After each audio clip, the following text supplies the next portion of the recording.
for a cigarette. Okay. Okay. Yeah, hold on But to it was- that thought and ask him when he gets back. No. I'm here, man. Okay. I was gonna go for a cigarette, then I realized my phone was dead, and I had some other shit, whatever. Yo, Helio, we don't want to say And I that. realized that I forgot to restart the live stream. We're like 10 hours in, and so anyway, we're back up now, live. Cool. Can you answer his 24/7. question? What? Eddie, I didn't hear the question. I was doing other shit. What was the question? Oh yeah, I just said I didn't want to interrupt you guys. There was a girl and you guys were talking so good and I was always listening, but there was this 666 came up everywhere. They put the 666 in, and you mentioned like, yeah, okay, it's not a good, it's not literally a bad thing. It might be good also. And I never heard about that. I always think like 666, like everybody, like okay, this is weird. And you said it could be good too, like. From one angle, you can look at it. It is. What is one? What is 1 divided by 3?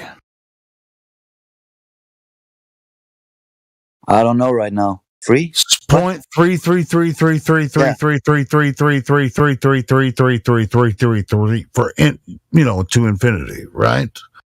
Yeah. So what is 2 divided by 3? 66. Yeah, 666. Yeah. Okay. So 666 is not bad. Okay. I think it's the number of the beast, and I have the like triangles, and triangles have 180-degree angle if it's the same. My English is broke, the same length on. The triangle that has the same length each side, and there's a 180 radius, and that would be like 60 degrees, 60 degrees, 60 degrees. Triangles bad? No, that's what I mean. That you just made me think of that, and that pops in my head. Like, no, I don't think a triangle's bad. It's Did someone say the Illuminati symbol, the triangle's them, and the 33rd degree Mason, so the number 333. So, like these people that run the world, there are bad people. If you look at the American $1 bill, there's a pyramid on the back, which is a triangle. There's the all-seeing. And we talked about earlier, if you make a 6-sided star, it connects to the words Mason, like Freemason. Whoa. Okay. MASON on the back of the $1 bill. Draw a hexagram, and it connects those letters to spell Mason. Okay. Yeah, that's funny. We see it, but I don't know if you could see American currency. Maybe on the internet you could see it. What it looks like. I have a dollar in my. You have one. Look at the back side, and you'll see all this symbolism hidden in there. There's a little owl hidden. Yeah, I know about that. You know about that one too. Okay, so there's a lot of stuff hidden in there. It's very, unless you're looking for it, you'll never see it. You have to look really closely. You're right. But like Helio said, it's probably not bad. People just associate it with something bad because I would say the monetary system, the way it's run, those symbols are hidden on the dollars. I mean, there's a little spider in the corner of the $1 bill, right? There's little secrets hidden in the currency, and it's not just American currency either. They put all these kind of symbols in currencies all across the world. So I'm not saying it's good, but to be scared of 666. You might be looking at it wrong. No one is scared of it, but I'm just saying the adversary. I know. Hold on. All right. Dude, everyone's scared of 666. They think it's some bad thing, But so you said nobody's scared of 666. Bullshit. Everybody thinks 666 is the devil. Well, isn't that its number? I mean, no. That's why. Yeah. The answer is no. 666 is not the devil. Okay, so 333, 999, 666 is all universal law and not the devil. But the devil disguises himself with the universal law. I call it universal law, but you know what I mean. Natural law. Sure. No. Men utilize Earth's. All right, son. It's fucking speculation Sunday, so we're gonna go into it, I guess. Okay, men fucking utilize this. There is. Don't tell anybody that I told you so, but there is such thing as magic, right? Right. Those numbers are associated with the magic, and they have nothing to do with the devil at all. Okay, thank you. Yeah, that's cool. That's good to know. But the energy of it does affect you, especially if you believe that 666 is bad, like it's like the devil or something like that. I don't believe that. It's actually, it's part of humanity. It's part of the world, because it is, it's the division. Like I was saying, 1 divided by 3 is 333. 2 divided by 3 is 666. And it's what is 3 divided by 3 is 1, but it could be 9999999 to infinity, right? Right. Yeah. I see that now. Yeah. What kind of association does the number 9 have? Elio?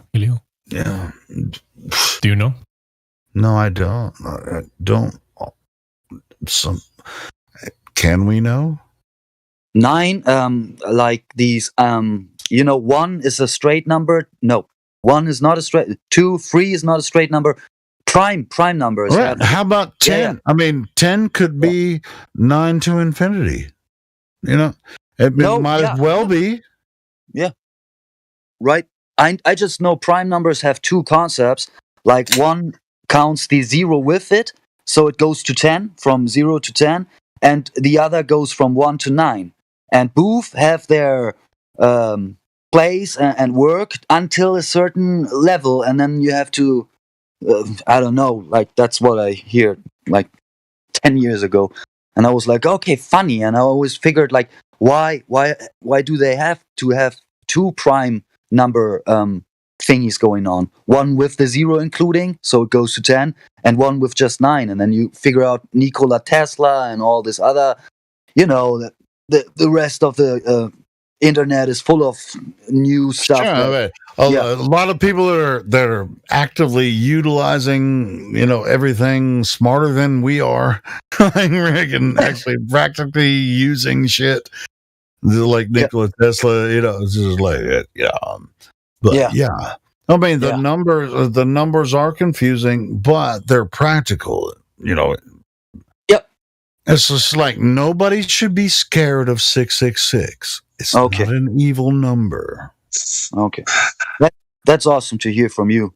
And you have an awesome voice, and I don't like to hear my voice too. I'm awkwarded out. But you heard me saying that, dude. I don't like to listen to myself back on the live stream. Okay. But I do love to talk to people, so I appreciate you saying so. I would like very English very well. Like it doesn't sound like yeah, you talking about Eddie? Yeah, his English is good, man. You're from Germany? Yes, I'm from the German country, my friend. Yeah, man, you speak English really well, man. That's cool. Germans are smart, man. They know usually many languages. A lot of Europeans speak more than one language, I've noticed. Yeah, but some of them don't speak as well as Eddie does. I know. That's what I mean. He speaks very well. I can speak with my German accent if you like me to. We can already tell. You already have the accent. You don't have to. Okay. You can. I mean, if you want to make it heavier, you can. I can speak with my Southern American accent if you want me to. I can sound like a Southerner over here in Arkansas. I can be all day Southern, all day fucking long. You know, I'm over here in Arkansas. I got my cornbread and cornmeal and my baked beans and my eggs and my grits. Elio, go get me a beer. I don't know if that's good. Anyway, I'm Props to you, Eddie, man. I mean, your English is really good, man. So that's all I'm saying. Yeah, because my heart pounds American. They have very large beers in Germany. Dude, their pints are like 20 ounces, right? No, they got those big glasses, those Steins. Steins, yeah. I don't know how much. Hey, have a beer. I was just like, oh shit! All right, that's 2 beers. They're more than that. They look like those big mugs. They look like they hold about 1 liter. Yes, they hold a liter. Yes, exactly. 1 liter. That's almost they call it a mass. Yeah, that's my kind of place. Hey Eddie, I'm gonna come over there. Don't be surprised if I show up on your doorstep one day. Be like, Eddie, let's go get a liter of beer. Okay. Yeah, we can do it. But I'm already drunk after 2 zips. So. There we go. He'll make up for that. Don't worry about that. I don't need a liter, but yeah, I can show you some great German beers and very, very good beers here. Yeah. Oh, I bet there is. Yeah. I can imagine. Not like Bud Light, but yeah. I'm just waiting till some German company picks that shit up and then they go broke. Yeah. Hopefully. Go broke. Yep. See, the word woke, you know, if you've been in this a while, you know, woke didn't have that negative stereotype. It was an effective word to mean you weren't asleep, right? So they stole that word from us. They gave it to these clowns, people who are the most ridiculous clowns you could ever think of, calling them woke, which is like calling the earth a globe, right? Everything is reversed. So everything now the woke people are the people that support transgenders and shit now. They support everything that's ass backwards. Everything's ass backwards. Yeah. Like, what the fuck happened? And that only happened in the past few years. I mean, how can they make this happen in 3 years? What the fuck? They flipped it. Only 2 years about. About 2 years. Well, there's other thing that happened in the past couple of years, but anyway. Are we going to fight them back or just let them steal our words? We'll make new fucking words. But it's hard. Yeah, but that one was so effective. It's going to be hard to reclaim it because they poisoned it so bad. Like the swastika, yeah. Yeah, you know what that is? It's just it's a movement of the Big Dipper. That's all it is. Yeah, swastika's the Big Dipper, man. Okay. The way it moves through the 4 seasons, it makes that pattern. Wait, are you not aware of that, Eddie?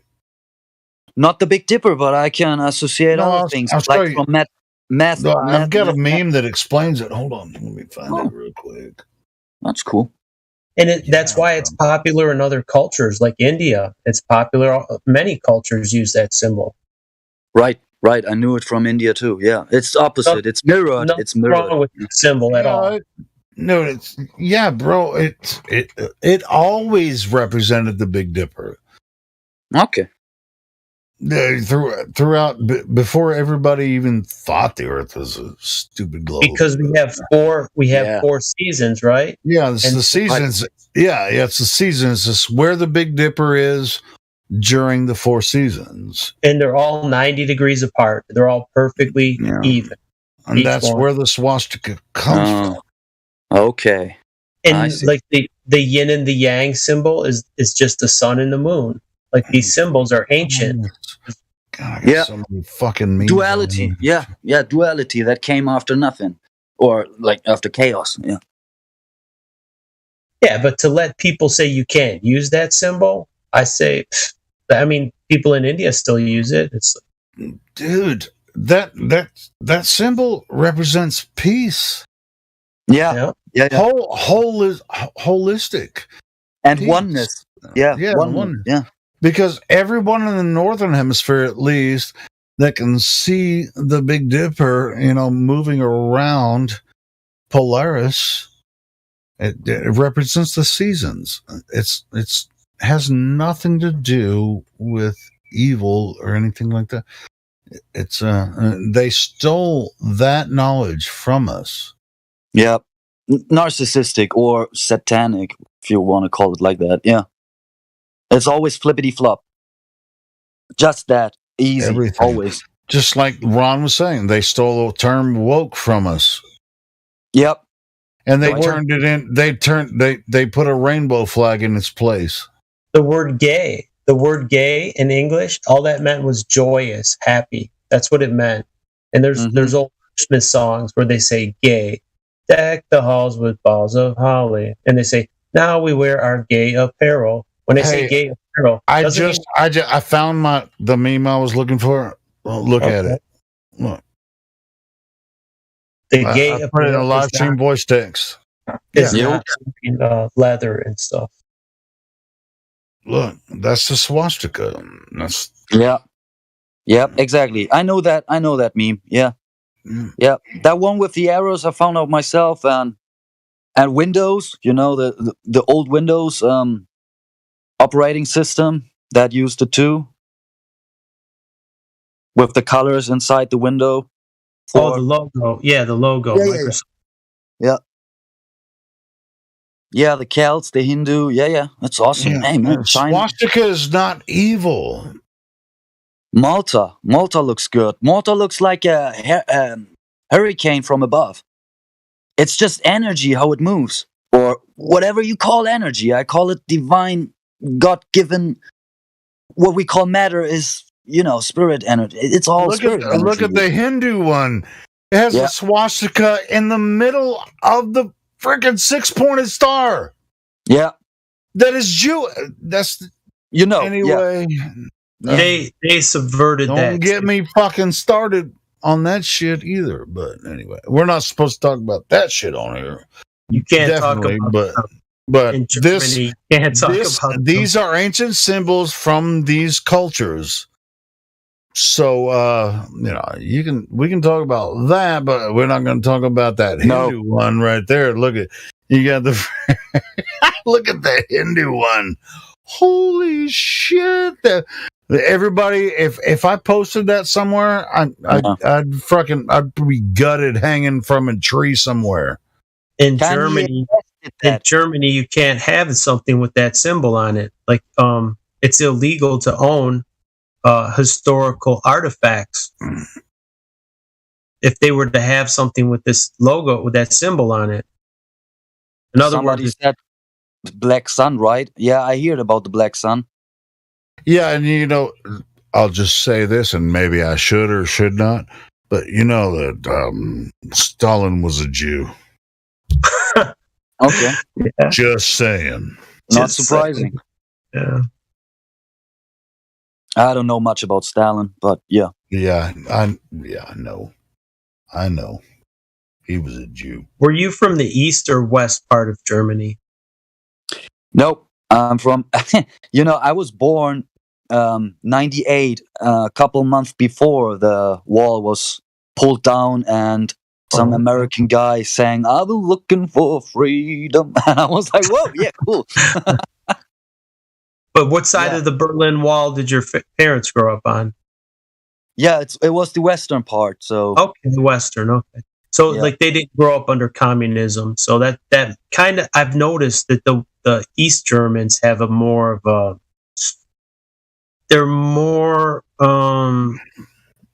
Eastern, authoritarian. They're used to like the government authority over them versus the West, which was not oppressed. So the thing is, these guys, a couple of them, they bark louder than the majority is. The West part is like America and all the things you don't like about the Western civilization right now. Nobody's really aware what's going on. Everybody's just ignorant, and that's the problem. The Eastern guys, they all had it, and the old guys say, "Oh man, it's repeating, man. It's communism. We don't want that." fuck that. And yeah, they are the ones now who are really smart and look through that. Yes, they see it going down the toilet. They're like, we don't want this. No, we've lived through this hell. You know? Yeah. Yep, exactly. And the other side is more naive. They've only known freedom, relative freedom. Whole Germany, it was Germany before it was West and East. What was it? Germany should know better. It so one nation, yeah. Yeah, and what was it? It was the Third Reich. I mean, it was the yeah. We know what propaganda is. We know what totalitarian is. It's They don't teach that in schools.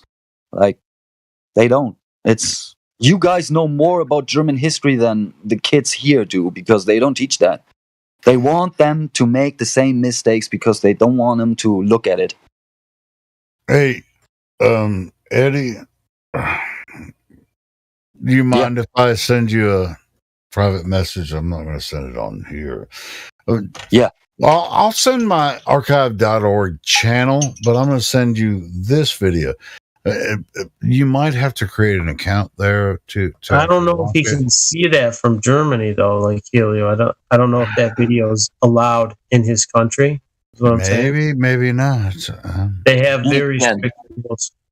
Well, how about here's what I'm going to do. I'm going to send you. I'm going to send you a link to my archive.org channel, and then you can watch some of the videos. Maybe some of you can view, some you can't. Let's see. And hey, as a matter of fact, I'd like to hear. Like, I'm going to send you a link. Tell me if you can view some of the videos or any of the videos. Do you have a VPN? Me or him? No, him. Yeah. No, I don't have a VPN. Yeah, me either. So that's why I'm curious. I mean, sometimes I just sent you a link. I sent you a link. Can you click on it and tell me whether you can see my channel there? Sometimes they block you from another country. Yeah, Discord wants me to they won't. I can't see it after I have to. I don't know what's Discord doing here, but maybe that's what you guys said. It's weird. No, I mean, just open it in your standard browser. Click on it from Discord. Open it in your standard browser. See if you can see the videos on my. Because I sent you a link to my archive.org channel, and I have several videos there, and it has some information about different topics that are. I got it. Thank you. Okay. Can you send to me too? Yeah, World War II stuff. Yeah. I'll send it in the. I'll send my channel in the live. The German people got a raw deal. I mean, all of Europe got a raw deal, and the United States. We all got fucked. That was not a good. That war was not. There's all kinds of videos on that channel. That's your channel, Helio Skeptic. Yeah, that's me. But it's not. That's not my videos. It's videos that I found that nobody can put on YouTube anymore. And I grabbed them and then I put them here, so you can find them there. I see. Is there a specific one you want me to watch? Yeah, but it's the most popular one. There's like 15,000 views on that video. It's the most popular one. Is that the Last Battle one? Yeah, it's called The Greatest Story Never Told. Yeah. I think I watched that video. Yeah, I know that. The Greatest Story Never Told. It doesn't. You did watch it? You've seen it before? Yeah. Okay. It doesn't have I was just wondering if you'd seen it before, because, dude, like I was saying, Stalin's a Jew. You're gonna get him in trouble. I know I'm gonna get everybody in trouble. freaking, Adolf. I like the Jews, I really Adolf was Austrian. He wasn't German either. But anyway, we already know that. We already know. Pretty sure he was also like Stalin as well, but you don't talk about But that. he wasn't trying to freaking create a new human race of blonde-haired, blue-eyed fucking... That's such a fucking retarded story. That's so stupid. They meant like the master themselves and that sort of thing, not others. If you know what I mean. I couldn't understand that. Because it's not true. This is the one that I was talking about, where the Big Dipper changes its position throughout the seasons. Ooh, I got another one that's really good. That's related to that one, Ron. I got another one, good one too. Hold on. I had another one, but I found this one. My eyes are starting to go. Can't see too much anymore. Let me find that one. That one's really good. I'm not saying that was bad. I had another one related to that one too. Yeah, you're probably thinking about the same one I'm thinking about. Yeah, you could see the stars a little brighter. Problem is, I can't find it. Got so many memes in here. Good morning. Oh, bro. I like this one. Check this one out.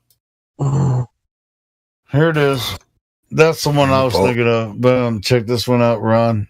You like that one? I love that. Yeah, It's cool. I've actually got that. That's that clock in Hungary. Yeah, I've seen. Wait, Ron, mic check. Hey, what's up? Okay, I'm making sure y'all can hear me. Sometimes I talk for a while and my mic's not even working. I've seen a watch like that. What? That's wait. I've seen you say somebody. Sometimes I talk and my mic's not working. Hey, now you're in the club. Sometimes I'll just talk for like 30 minutes and I'm just like, you guys can't hear me? It's because I mute myself, and then I'll have to check, and I'm like, oh damn it, I muted myself in a weird way. Welcome to the fucking club. Anyway, yeah, I've seen a watch similar to that. What you just shared, that animated picture, and those are so cool. Yeah, man, it's not the full cycle because the GIF wasn't long enough. But yeah, that's similar. And what Ron was showing there, and with what we were talking about, the swastika, which is not evil, and 66 is not evil. It's the Big Dipper. It's the fucking Big Dipper. I may disagree. People do evil things, so that means that persons are evil. An object can't be evil. Yeah, right. But some people really, what they use it, the elites that are using that number, those people are people. The number is just a number, but it means something to them, or they wouldn't use it, right? They wouldn't use a 33rd degree Mason. They use the number 33 on their hoaxes. They use the number 66, like 0.6, like all these numbers. They're not random. These are chosen by them. It's the same thing as worship in the sphere shape. They find something neat and they worship it. Yeah. There's no such thing as coincidence. So they probably worship the toroidal field, like the vortex, like a hurricane or our hairs, how it grows, everything. They're pretty much fucking weaponized artists. They get obsessed over some stupid arbitrary thing and they worship it. Oh, this is so great, and then they hyperfixate on that, and that's why you've got the 33 and the 6 and all this other stuff, because they think that there's power in it. Oh, me find neat thing. It does thing. In construction, there is power. In construction, there is power. What I'm saying is they're dark-minded because they're stuck in the physical world and they think that they're being spiritual, but in reality, they're just kind of trapped in their math magics. Yeah, I don't know, but it could be, yeah. I don't know them, so I don't know. Oh, no, that's how witchcraft works, is they weave narratives by twisting the meanings of things, and that's where their power comes from, is lies and deception. In reality, they have no power. They just tell lies and make it look like they've got power. It's just like it's like hiding knowledge so that somebody else will be kind of ignorant, so that you can have you get one up over them because they don't know what you know. They're intentionally keeping people stupid. That's all it is. They have no power. They just keep people stupid. But that's what all narcissists do. So I don't know what we're really dealing here with. Pure abuse. What? Pure abuse.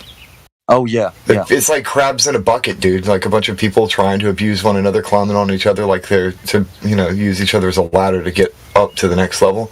But nobody stops to think who put the damn crabs in a bucket. Crabs don't belong in a bucket. Right. I see you. I don't know if this is the same one you have, Helio. It's in Prague. Mine's a little bigger. A higher res version? It's a little bit bigger. Yeah, his is like a smaller thumbnail of it. I'm wondering if it's got the full loop. It might have the full loop. It's taking a bit longer to load. I think it does. Oh, dude, I'm downloading that one. You could save this GIF, Helio.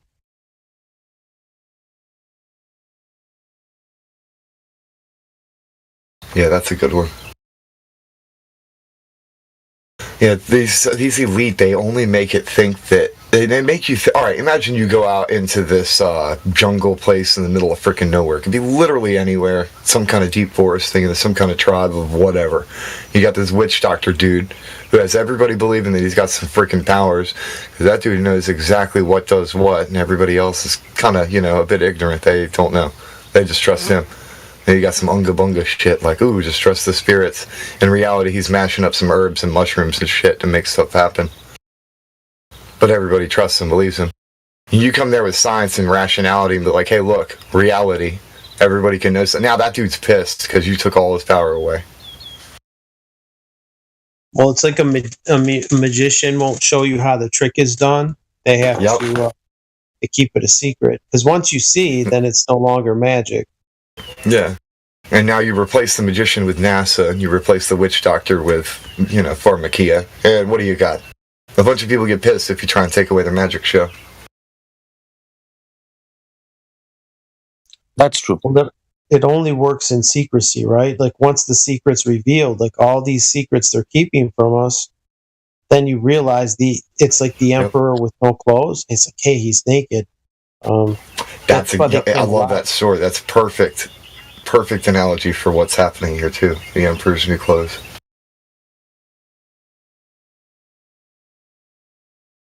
I didn't mean to interrupt you, bro. I was just kind of yes-and what you're saying like that. Yeah, that's all. And that's another thing. There's a lot of folks, they've never heard that story. They need to read it. They need to hear it, because faith comes by hearing. They need to freaking hear that story. We should have story time with Helio, and he can read things and like that cat, because he does kind of sound like Lotso, so he can sit there and read casual parables and stories. Read like you're reading to a child. If he could stay on message for more than 2 minutes. He can. He only can't when he gets excited, and he's just had a couple of minutes. But he can't. I've known Helio a long time. I've had several conversations with him though, where he's like straight up stayed on point for an hour straight, but it was like in the middle of the day. Has to be during the day. It can't be at night.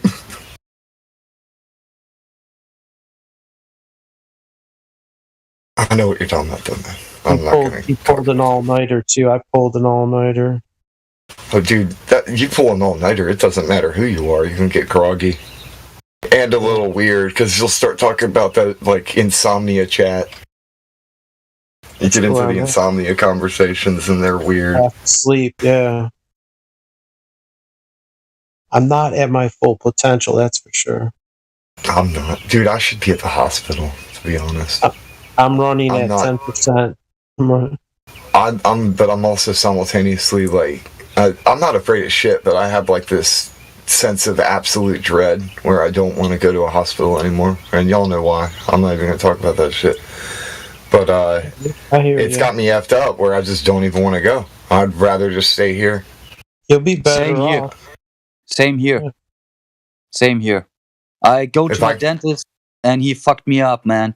because I was, what we all had to do, and I didn't do it. And he looked at me weird, and I knew it.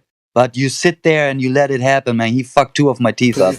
Well, that's the thing, man. It's not even about any of that stuff. It's just about the sheer disrespect that was given to me when I was trying to talk to somebody about my own veins that I know blow.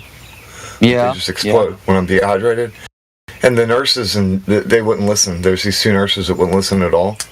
Well, for one, it's standard medical practice to basically water down a certain nausea medicine because it's a blistering agent and it can cause veins to explode. That's for anybody. But my veins are already weak, so. But they wouldn't listen, and I'm watching them do this, so I know what is normal. So they didn't water it down with saline, nor did they flush before and after, which are supposed to clean the line. Yeah, and then they tried to do the same thing after a line had been put on the other side using an IV, and I'd already talked to it's a specialist on veins. I can't remember what her title was, but oh my god, she was sweet. She's such a sweetheart. Like, she was really cool. So there's only 2 people. It's not a lot of folks doing it. It was just 2 folks that kind of put a bad taste in my mouth and make me nervous about it. I'm not anti-doctor. I'm just against any assholes anywhere. I don't care who they are. Yeah. That's my problem too. Yeah. But anyway, I digress. I want to get back to the flat Earth stuff. I was just kind of venting for a second because I've been feeling kind of off. If I sound groggy or whatever, I'm just sleepy. That's all. I'm trying to drink water, get hydrated. You're fine, man. Get better. And my water's staying level in my cup. It doesn't look like it's swirling around at 1,000 miles an hour. It's pretty damn still. The best water is distilled. When you distill it yourself, it's got no contamination from honestly. Fluoride. You know how they say don't drink distilled water because it can take the minerals out of your blood or your bones or whatever? That's exactly why I need to drink it, because I've got kidney stones. So it would draw the minerals out. All the shit that's poison, like all the shit that you ingest, it can detoxify that. It'll bind with those things that you want out of your body. You'll flush them out. I'm gonna go and buy some still water tomorrow, man. But wait a minute. You don't want to buy it in the plastic jug because it's it pulls the stuff out of the plastic. It's gotta be, you gotta make it yourself. You gotta keep it in stainless steel or glass. Glass. Yeah. Glass or stainless steel. They don't sell it at the store like that because it will. I have 3 really old glass bottles, but they're milk jars, like the old milk jar, and I bought them at a thrift shop. I'm like, I could use that and put the distilled water. I can make small amounts of distilled water and put it in there. You could get them at like Amazon. They sell those 1 gallon jugs. Glass jug. Shoot, God, like a moonshine jug for $50. It was it's like one of those water jars for like at a I don't think they're $50. No. This one's an antique. It's it's one of those giant water jars, but it's just like the water jugs for a business. They put it upside down, but it's glass. Oh, the 5 gallon. That's a bit heavy. But it's a glass thing, and I'm just thinking that would be cool to put some silver and contain water. You can get them on Amazon. I think they're like $10 or less, and they'll fit in your refrigerator. And you can make. I bought my distiller on Amazon. It was like $150. It only makes 1 gallon at a time. If you put hot water from your tap, you turn your tap all the way hot. It takes about 2 to 3 hours if you turn the tap water all the way hot. Otherwise, it'll take quite a bit longer, maybe 4 hours or so, to make just 1 gallon. But it's worth it. It basically steams it and then collects it so that you have like kind of your whatever the particles of whatever that you don't want in there on one side. All your crap, all the crap that's in your water, the minerals and what they get left inside, and you can see it's like it looks like cement. It's blood. It's really hard, crusty, and you're like, wow, I was drinking all this stuff. And who knows? Powder. Yep. Some of it comes from right there in the when they pour it into the thing to help purify it.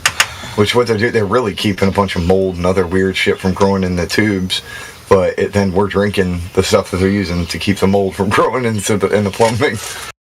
Well, it's not just the chlorine; it's the fluoride. It's things like that. Yeah. You don't want sodium fluoride. You don't want any of that. You don't always have to drink it, but if you want to detoxify, it's good to detoxify yourself with.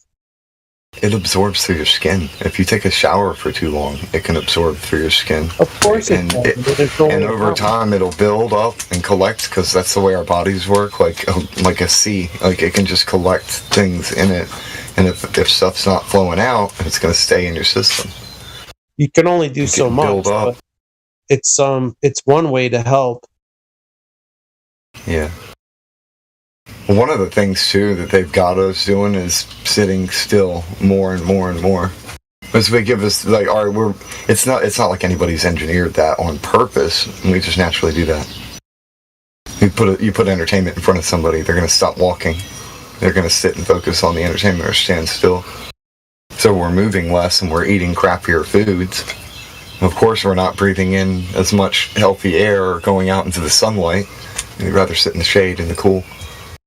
Just stay home. Yeah. And it's not just Americans, it's every first world country is doing this. Even third world countries are having a chance to do this because they got McDonald's now, so they're having trouble with obesity. Right. You're right. I feel you. This isn't something, like, there's a whole idea that, they did this. Who the fuck are they? You can go apply for a job as a CEO, and if you've got experience and, like, a group of people, like, yeah, they do a good job at helping us make money, you'll probably get that job. It's a cult of money. The they is the money that's doing Mammon. it. Yeah. So when folks put that first, like money before people, that's the they. It's not like some nefarious cloak and dagger group that goes and meets on, like, every whatever. No, yeah, there are factions. People do stupid shit, but that's not it. The ones causing all the problems are everyone in the world. Us, like the human race as a whole. It's us. We are the they. Can I say something to that? Oh, sorry, man. Go ahead. No. I let you talk. I'm just sometimes I want to talk, and I'm rude. I don't want to be rude. So we just get excited, bro. We're good. Yeah. I would say it's the human condition. Like I said before, it's a weird word. I will use it more often, but you can call it satanistic or narcissistic. We can explain it. It's a trauma in childhood. It could many traumas, and not trauma is not bad, man. But if you don't heal from it, then you get this psyche, and you become like money, this, that, apathetic, and totally abandoned of love. And you just ridicule others. The heart waxes cold. Right, yeah. That love's the thing. You can only have enough room to love so much. So if your love is for money, and you prioritize that, your love for people is going to be... It's basically going to treat the people like objects, too. Right. But the love for money or things is not real love, like genuine. Yeah. So they don't feel it at a certain point. That's what we say when it's a disorder, when it's a narcissistic disorder, personality disorder. It's like but ego. It's a human condition. The humans are conditioned to get this disease, and then it's not a big question why things are like they are. We become either flying monkeys, or we become the guys who are like, I don't want to be wrong, so I do everything. Or we become the guys who have power over others. But yeah, Yeah, and I want to address something that was I just heard a minute ago. It might have been Ethergris or somebody talking. Nobody applies for a CEO position. You don't put in an application, and give your resume for CEO. It's like a corporate ladder, right? You're never just like, I'm going to apply for CEO of a corporate. It's like it's more like you got to either start a company yourself and build it up, or you kiss enough ass where they're like, this person would do good as CEO. Yeah. But either way, it's all chasing money. It never happens that way. So it's not like an application to McDonald's or anything. No. With a resume, it's more like rubbing elbows. Funny, you're right. It did sound like that when I said that. No, it's not like that. Yeah, you can't put your fucking resume. But if you say you're devoting your entire life to wooing a woman, right? You will, in all likelihood, either completely and utterly fail or you're going to succeed. If you devote your whole life to chasing money, you're either going to completely and utterly fail or you're going to succeed. Right. Yeah. Sure. Yeah. I mean, yeah. You can do what you got to do, I guess. Yeah. And so if people love money, though, they tend to treat people like things, objects, a step. That was just so funny. That was just funny to me, man. It's like they actually, they probably do. If you're on that level, I'm gonna give my resume to be CEO. Imagine if you are on that level, though, you just send a letter. It's like a resume, like, yo, I'm pretty good at doing CEO shit. And then, like, Elon's like, all right. It just kind of gives you a job. I'm pretty good at it. I'm pretty good at it. That's so awesome, man. Yeah. Good meme. Good meme. Source. Trust me, bro. Trust me. Trust me, yeah. We're gonna fucking do it. Oh shit. That's good. It's good, really. People get distracted with the circus like of chasing money. Imagine at the top of the corporation, you have the whole group there, and it's like, well, this guy has a really good resume, and I think he's going to be better than all of us that are vying for the CEO position. But his resume is so bombastic. He's so good. I mean, it looks so good. Let's vote him in for CEO position. Somebody's like, seems legit. I'm down. Let's go. What the fuck? Yep. Yeah. Hey, Eddie, have you ever seen this picture with Angela Merkel and Theresa May and this Polish president? Did you see, like, there's three of them together when they were young girls, and then they all grew up to be president or prime minister of their country or chancellor. They all grew up to be the leader of their country. What are the odds of that? That reminds me, the presidents aren't elected, they're selected type thing. Well, I mean, it just so happens that most of the presidents are related to each other. And I think a 9-year-old, as a matter of fact, I remember that. Yeah. That's a good video. Yeah, let me find it. All except for what? One is related? They're all like cousins and stuff? Yeah, they're all cousins. Even Obama's related to them. Yeah, let me find it. Yeah. Yeah. Hey, guys, I'm new here, but only 2 days here, but I wanted to apply to become the head of the servers, and yeah, we're going to appoint you admin right now. I'm down. That seems legit. I trust this guy. Dude, it's my name. I'm gold. His name's Gold. He should already have gold, obviously. It's in the name. It's in the name. On that point, even though we're making jokes, dude sounds like a flat earther, but he doesn't have the flat earth role yet. But I have a feeling he's going to get it. He's going to get it. Yeah. I will say that Eddie is certainly foundational with what he's saying. Yeah. I think he's on point with a lot of stuff. I like him. Yeah, I like the German guy. Good stuff. Thank you, guys. I like you too. You're very respectful, and yeah, obviously I'm not a troll, and obviously you can see that, and the other trolls you can spot. So whoever says, these guys are a bunch of whatever assholes, no, you aren't. You aren't. Decent people. You can look through people. That's good. That's really good. Dude, have you been to other servers and they talk shit about us? No, but online, on Facebook, and everywhere I go, it's fucked up. Yeah, but we're not. You're here talking to us. Yeah. Right now, we're not so bad, are we? No. You and the other ones I talk to, it goes to all of you guys I talk to. They hate us because they ain't us. You know what I mean? Right. I know what you mean. That's why you are CEO of this server. I'm not the CEO. Nobody's CEO of this server. We're Helio's all together. The server. Helio's the CEO of Flat Earth as a whole. Just Flat Earth CEO. Okay. Might as well okay. Fuck it.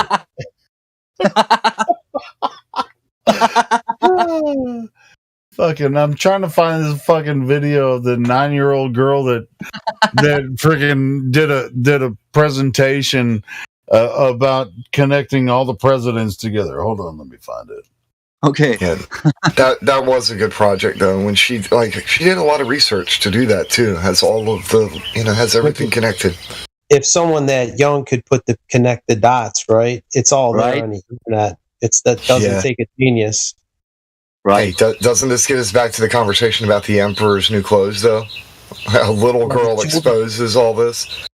The young child sees the king is naked. The king is naked. The boy is right? Yeah. Exactly. Yeah. Oh, there's no royalty in America. We don't have royalty over there. We have presidents. We don't have royalty.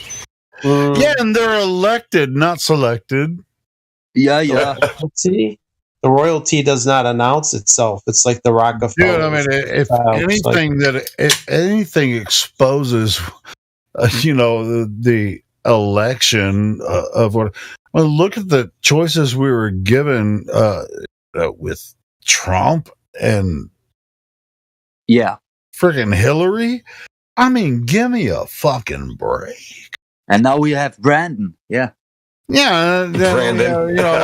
Brandon.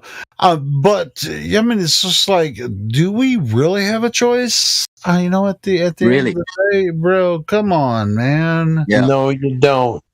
Come on, man. Your choice is pick your poison. If you turn the TV off, though, your choice is if you turn the TV off, you're a lot less stressed out. Yeah, I haven't turned it on in years. Here in Germany, they said, you can rather be saving the world or you can be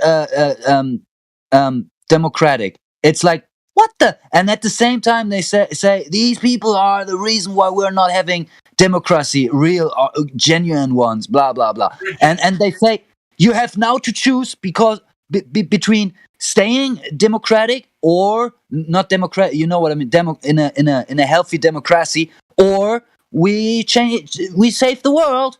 Oh, it's let's save the world. Become totalitarian. They create that false dichotomy every time. Like, you either have to vote for this or this. Is that there's no other options, and if you don't vote, you're a bad guy. Yeah. Wow, this is. I'm seeing some videos, but it's like shorts.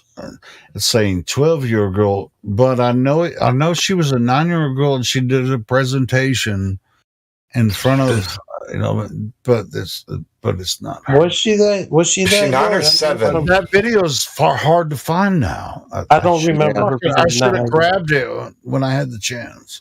I'm gonna find it. I'm looking.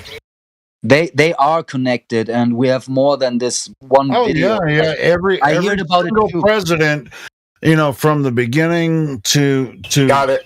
Who is president now? It's all connected. Yep. But I'm saying 3 people in the same room. That let's say I grew up with Helio, and me and Helio used to play Little League baseball, and then we had a third friend, and we all grow up to be president of a nation. The odds of that, the same club.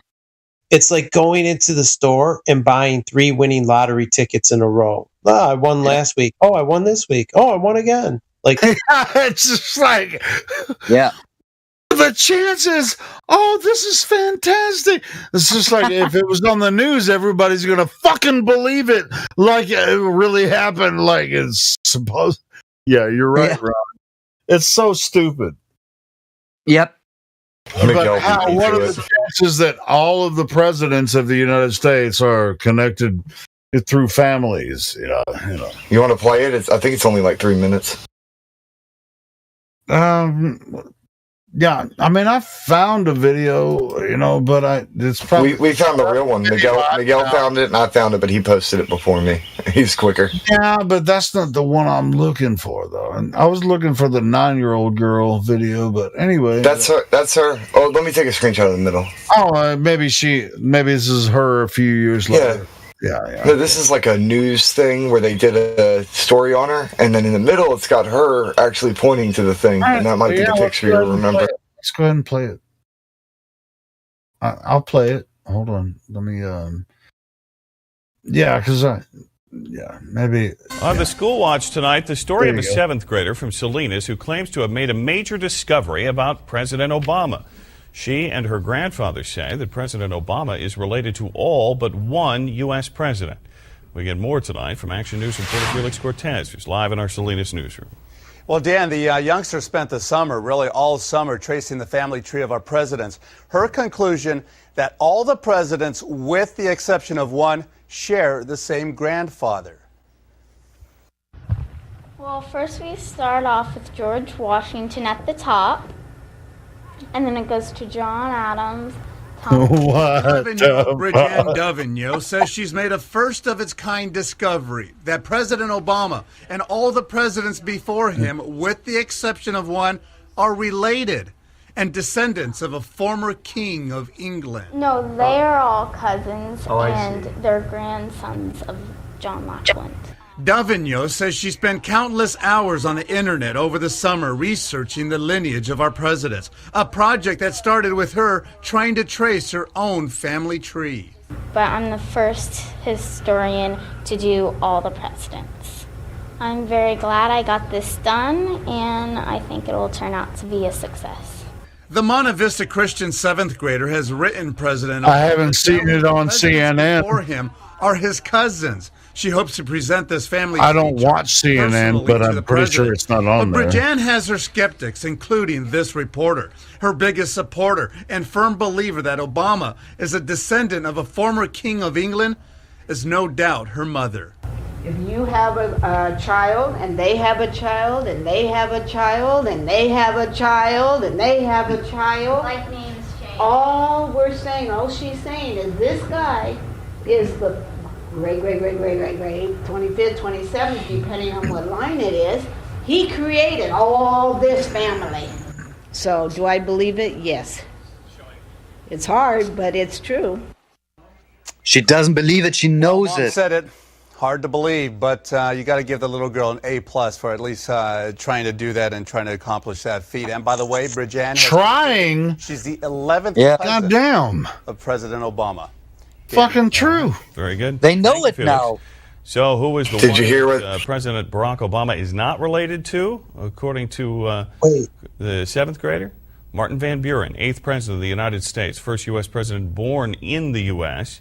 Van Buren was a widowed farmer and tavern keeper from New York who helped form the Democratic Party. He served one term as president. His ancestry is Dutch. And according to the Salinas 7th grader, all of the other presidents are of English ancestry. Ooh. Oh. So, America. America. Not only that, but she's related to him too, apparently. Maybe. Probably. Yeah. And that's where, the 7 was 7th grade. That's why I was thinking 7, not 7 years old. But that makes sense. I was thinking 9, but maybe, there was a different video I watched. But yeah, it's still ongoing. And even, if you look at my archive.org channel and you look at the video I put on that channel about Obama, you'll find out that's not his fucking name. Barry Soetoro, you mean? Yeah, sure, but that's not even his lineage. His real father isn't fucking Barack Obama. So Frank Marshall all Davis. of this. So all this is connected to the whole flat Earth paradigm. The thing that we've been trying to explain to everybody. Barack Obama's father is not Barack Obama from Africa. It's just the communist from Chicago, communist leader, communist dictator, not dictator, but leader in Chicago, Communist Party, dictator in Chicago. His name is Frank Marshall Davis. That's Barack Obama's father. And he has pictures of Obama's mom, Stanley, naked in his house. just watch the footage. It's on my fucking archive.org channel. I can't post it on YouTube. They don't let that on there, but it's on my fucking archive.org channel. Like, how did he get these pics of your mom naked in his house? He was doing more than taking pictures. Hey, and not only that, you know who Barack Obama. No, fuck that. It's Speculation Sunday, right? Is it? You know who Barack Obama's mother, who's a white woman. It is Sunday. Right? Barack Obama's white mother, her father is a fucking CIA agent who was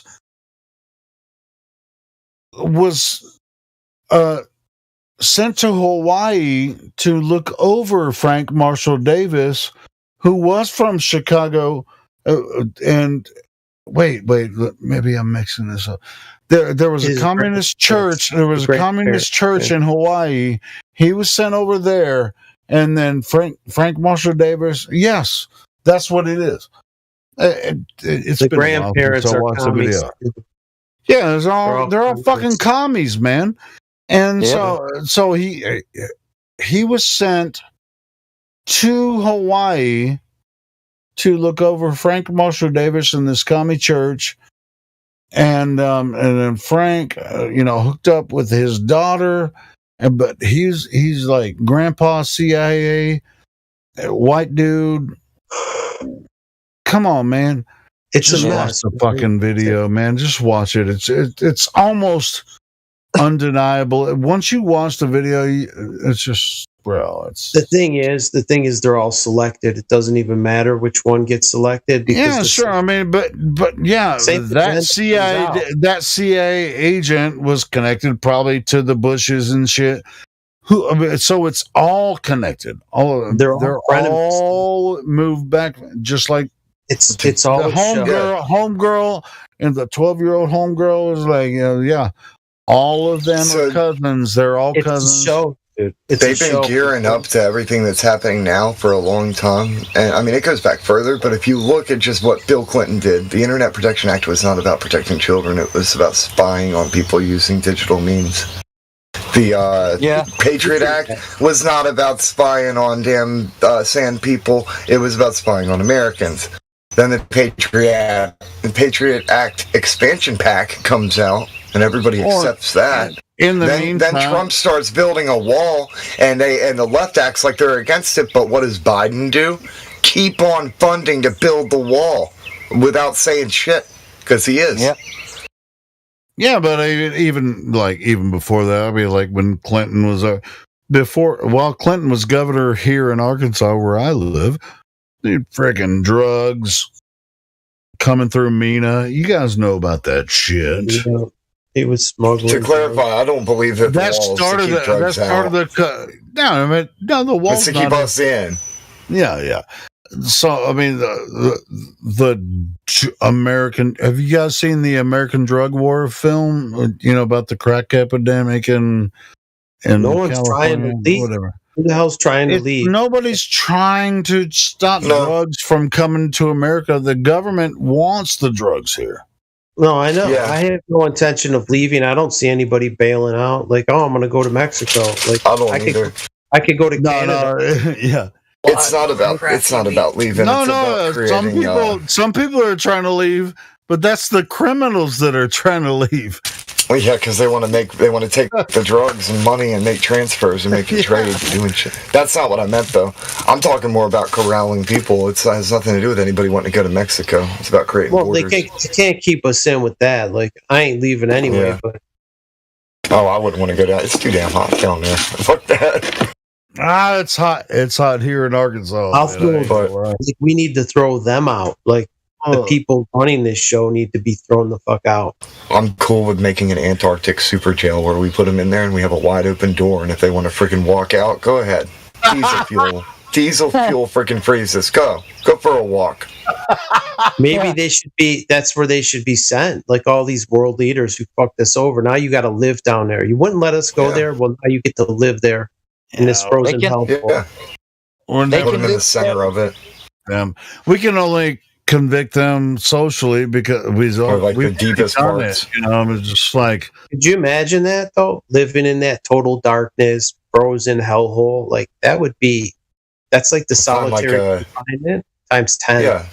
Like find a place as big as the Sahara and put them in the center of that. So there's no way that they could possibly escape from it either. They'd freeze to death. It's impossible. Oh, Antarctica's pretty remote. Yeah, you could. That'd be a nasty place to live. To be honest. I don't believe in execution anymore, but I do believe in exile. If they just left and we just sent them there, we never had to deal with them again.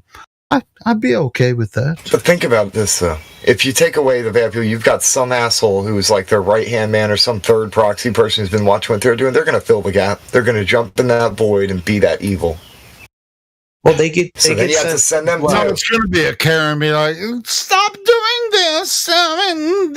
Exactly. And then they'll start Karening everyone. It's like bad, but not that bad. There are millions and millions of people that are dead because of these fucking assholes, and you're just gonna fucking white knight for this motherfuckers. Fuck you. Fuck you. Yeah. Yep. I agree. Send them all off. You guys knew that the place where you can travel to meet the Antarctica and see the penguins and everything is called Deception Island. Yeah, Google it. Yep. Wait, Google what? it. Okay, no, you're right. You're right. I've already. Yes, we already know. Yeah. Okay. Yeah. Or I do at least. I mean, I'm not saying that's not an accident. I just need a picture of this. It's like the film with Leo DiCaprio, man. He's on that island, Shutter Island, and he thinks he's the detective, the police guy. He's solving a case, but literally he's just an inmate. Mm-hmm. Let him be, bro. Yeah, that's out of his mind. That's a really good movie. Yeah. And that's what we are. We are here. The whole world is fenced, and we are Leos and go around here, like not we guys, but the other guys, the globe heads, and they think they solved the case. They know everything, man. But you guys are the inmates, man. No, I'm cool. Yeah. Or the Truman Show. The Truman Show is like another analogy of us. Even if you break outside of the system, you're still in the system. Yeah. That's awesome, isn't it? No, but yeah. No, but yeah, I mean, it's just like in the Matrix. Well, the movie The Matrix is just like it's just like, oh, I broke through this section, and it's like, wait, it's even deeper than I thought. The Matrix is a perfect explanation, though, Helio. Think about it. Even though you can escape the Matrix, once you go back into it, knowing it for what it is, that's when you have power over the Matrix, and you can do all kinds of things. But it starts from within. But it also, you experience it from without, but it starts from within. So then you. Interesting to note that the word Matrix is in the Bible and it means womb. Yeah. And you know why it means womb? Because it comes from the word matriarchy. It's the woman. It's origin. Yeah, it's the origin. Yeah. How can a man be born without a womb? Inside of a woman. Yeah. Yep. There's a lot of people how have this. How can a woman be born, without? The Earth has always had female type attributes applied to it, like that whole Mother Earth type thing. A lot of people have kind of like this knee-jerk reaction to be against that due to certain Christian upbringings. But the Bible actually in Hebrew, makes references to a Mother Earth type thing, because there's Adam, and then there is a word that says Adama. AH is a female additive. That's kind of like with Latin, you've got the O for male and A for female. Yeah. Well, AH is a effeminate thing that's added to a word. So Adama, where Adam comes from, is a female entity, as it were. I ain't gonna lie. I look at Earth. I look at Earth as my mother. Yeah. And another thing is, this place has always been called Earth. One of the original words for it's Eretz, but this has always been Earth. And Eartha. But the Earth knows that it can't exist without men, you know. Yeah. So it's an equal, you know, equally. Is the audio better? Oh, it's definitely better. I think. It is. We can hear you. Okay, you can hear me? Yeah. You're coming in loud and clear, bro. Yeah. I mean, please talk over me because I'm not making any sense. Go ahead. Oh no, It's okay. no, I don't think anything makes sense. The more it makes sense, the less I feel like I know anything. I don't even know. It's like the only thing that's certain is uncertainty. What was I going to say? Oh yeah, I'm literally. So I know this sounds insane, but do you want to update Helio? Like, do you like right now? I guess like go off topic for 1 minute. About what? Well, about the situation last night. You should probably go into chat. We should go into chat about that. Yeah. Okay, well, I'll hold it for another. Well, I thought I made that clear when we were talking earlier. I'll save it for our group chat. But yeah, back to what you guys were saying about like the presidents and just everything. Pretty much everything is fake. Like, yes, everything happens. Like, people are like, oh, you don't believe that happened? It's like, yes, dipshit, I believe it happened. But I also know that it was predetermined. It's both parties understood what's going on. Every country's in on it. And people will be like, well, how do you figure that? Well, I just bring it back to the peace treaty in Antarctica. The very sole fact that all the countries agreed onto one thing for so long, and still to this day, I have no reason to doubt that every country's working together low key, and everyone thinks that they're separate. They're not. They all work together. And Lo-Fi, we weren't necessarily talking about Antarctica. Are you talking? Well, no, I know that. I'm just saying that's what makes me realize that all countries probably are working together. It's basically since day one. You know, since day one and forever. Yeah. Go for it. Well, that's what it is. It's like if they all agreed on something so freaking serious long ago, then what would make me think otherwise that they're not working together behind the scenes? What's your current take on they all work Ukraine on the globe versus Russia? Is that like they can't maintain it without the cooperation of every government? Like if someone steps up, bullshit falls. So they all have to be in lockstep. Yeah, and you know, a lot of people will take a long-term look and say, "Oh, thousands of years." It's like, no, this treaty about Antarctica, it's a very modern treaty, and it was in the longest one though. It's the longest one in all history. Longest one based on what? Based on any peace treaty in all of history. Okay. All right. The thing about it is there's no. Do we have any real information about real history? All right, but no, that's true. All right, that's so true. recent history. So I'm saying it's recent. It's maybe 100 years. You know, within the past 100 years, it's the only thing we can, say, hey, all of us agree on this. Now, what was happening between the countries before that? For the past 2,000 years, or however many thousands of years before that? As crazy as what does it have to do with Antarctica at all? Well, I can answer both those questions. So basically, I believe that they've always had a plan. They just never made it fruitful or public. And for Antarctica, it definitely it would definitely tell us the answers for the state of our Earth. I think that either what's beyond Antarctica would prove that we have a firmament, which is like the dome theory, or it proves that there's like vast lands and resources that are being hidden from us, and we're like enslaved, like real life Hunger Games.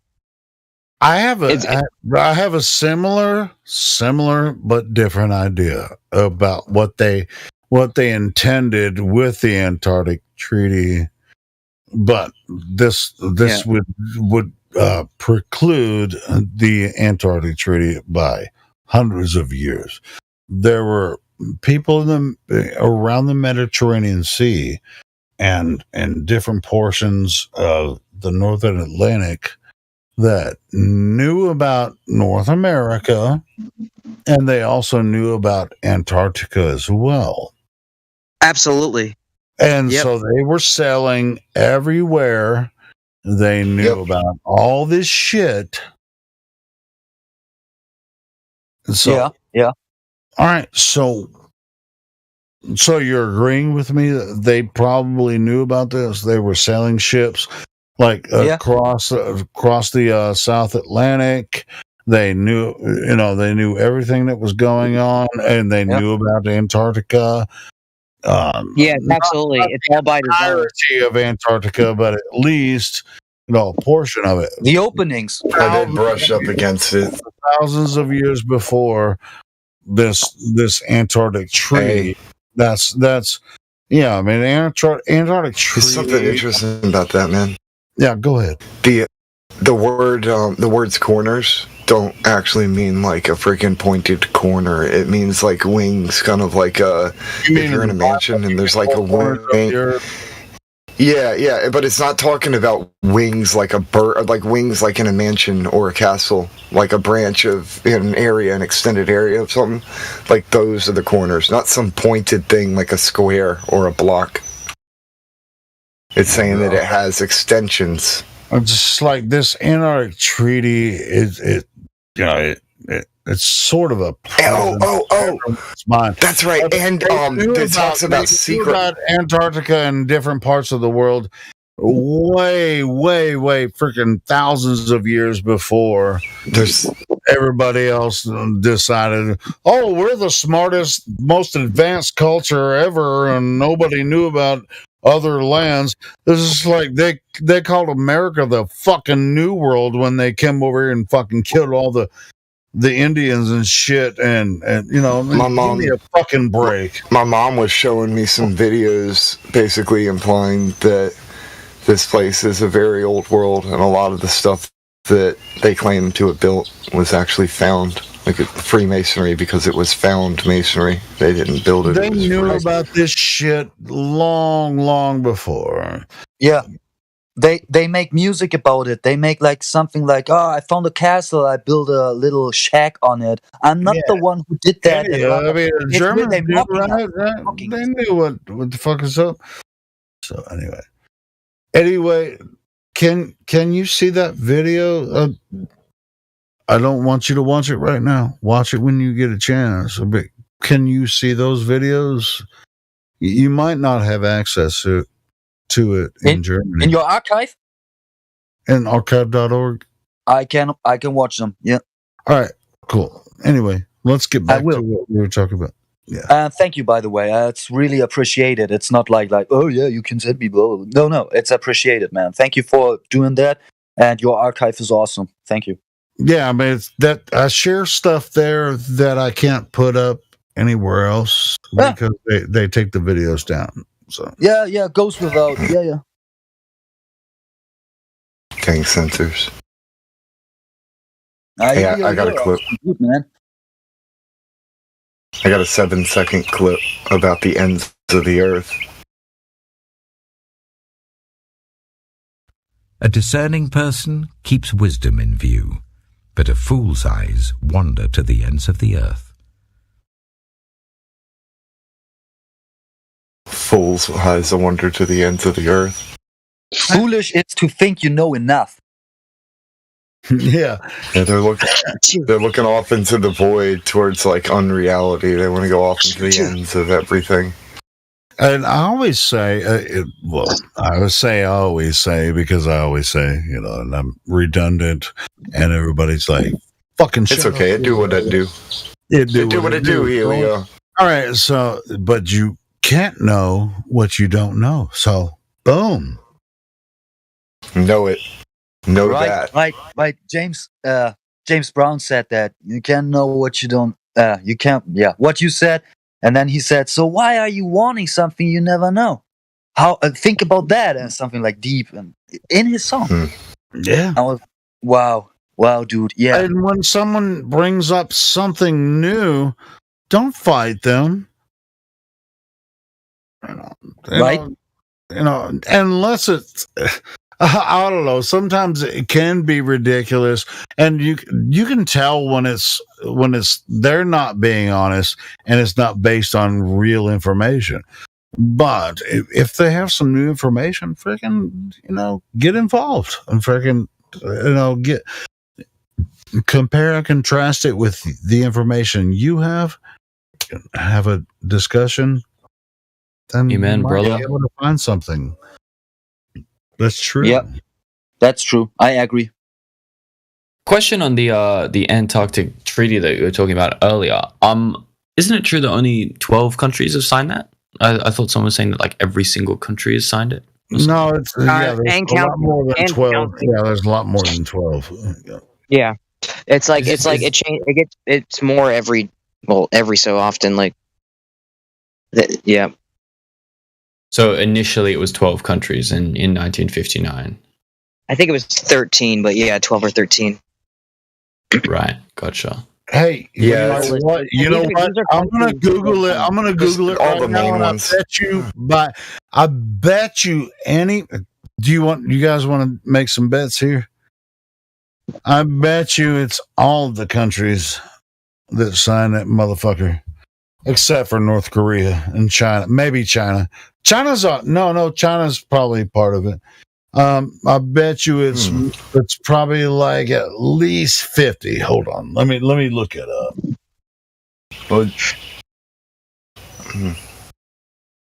I'm a betting man. That's interesting. How many countries you think have signed the Antarctic?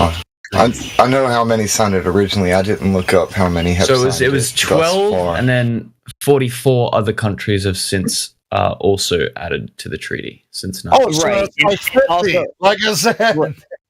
Right. Interesting also, think that they about start how with these 12. Think about how these countries have literally gone to war with each other. And they all sat down in a room and had a cordial conversation and was like, yeah, let's agree on this peace treaty. This is off in the ends of the world, too, so they don't really... It's not like there's a war zone in the Antarctic. So they have no reason to... Like, to them, it's like the ends... I think, isn't it? Not end, like disaster. I mean, like edges. Yeah, I don't like saying edge because then people will be like, "Jump off the edge." I know. See how hard it is for you. I fucking love it. Anyway, no. See. Now you said 12, and I was just like, yeah. It was 50. You know. So the 12 tribes of Antarctica. 12 tribes. I'm looking at the fucking website right now. You so stupid. Hey, don't be so dumb. Don't who are you talking to? Flat earthers. Whoever fucking comes in here and says we don't know shit about the Antarctic Treaty. Yeah. Fucking bullshit. Everybody be gaslighting flat Earth. I'm telling you. What's like funny people is will literally attack. I'm here to learn. These jokes we make help us remember the numbers and the data, actually, because we'll go back and go, oh yeah, I remember talking about that, and then we know the exact numbers because we joked about it. Definitely. I like that. That's a good assessment. I like that, or analysis, I should have said. But yeah, that's awesome. It's kind of like how I even know what 8 times 8 is 64 because I ate and I ate and I ate and I ate and I ate and then I played Nintendo 64. Oh. I just remember that anyway. Hey, you know what's weird about computers is like sometimes the bits don't add up to the entire thing. This is like 1024. That's 1 megabyte. But how's it? Yeah. How's 1024 1? So check hexadecimal before you fucking yes, hexadecimal. You know what I'm saying? We're counting by 8s. We're counting by 8. No, really, yeah. Yeah. Look at the swastika; it's an 8. No, it's 4. Because there's part of it. The reason why I know that is Minecraft. The way that they stack the items and the way that the code works, it actually counts in the same way. And then the kids notice certain things with that, and I notice certain stuff. I'm like, oh shit, that's cool. But yeah, computers. It just has to do with how the bits. It's how the bits bite. What's 1 megabyte? It should be 1,000, right? But it's not. It's 1,024. Yeah, I don't know. It's just how they count the stuff. It's like they stack a megabit is 1,000 and a megabyte is 1,000. A megabit, yeah. But either way, it still multiplies either way. It's the same reason why you have 56K. Yeah, like it has to do with the way that they stack the data. Right. But it's the way they stack it.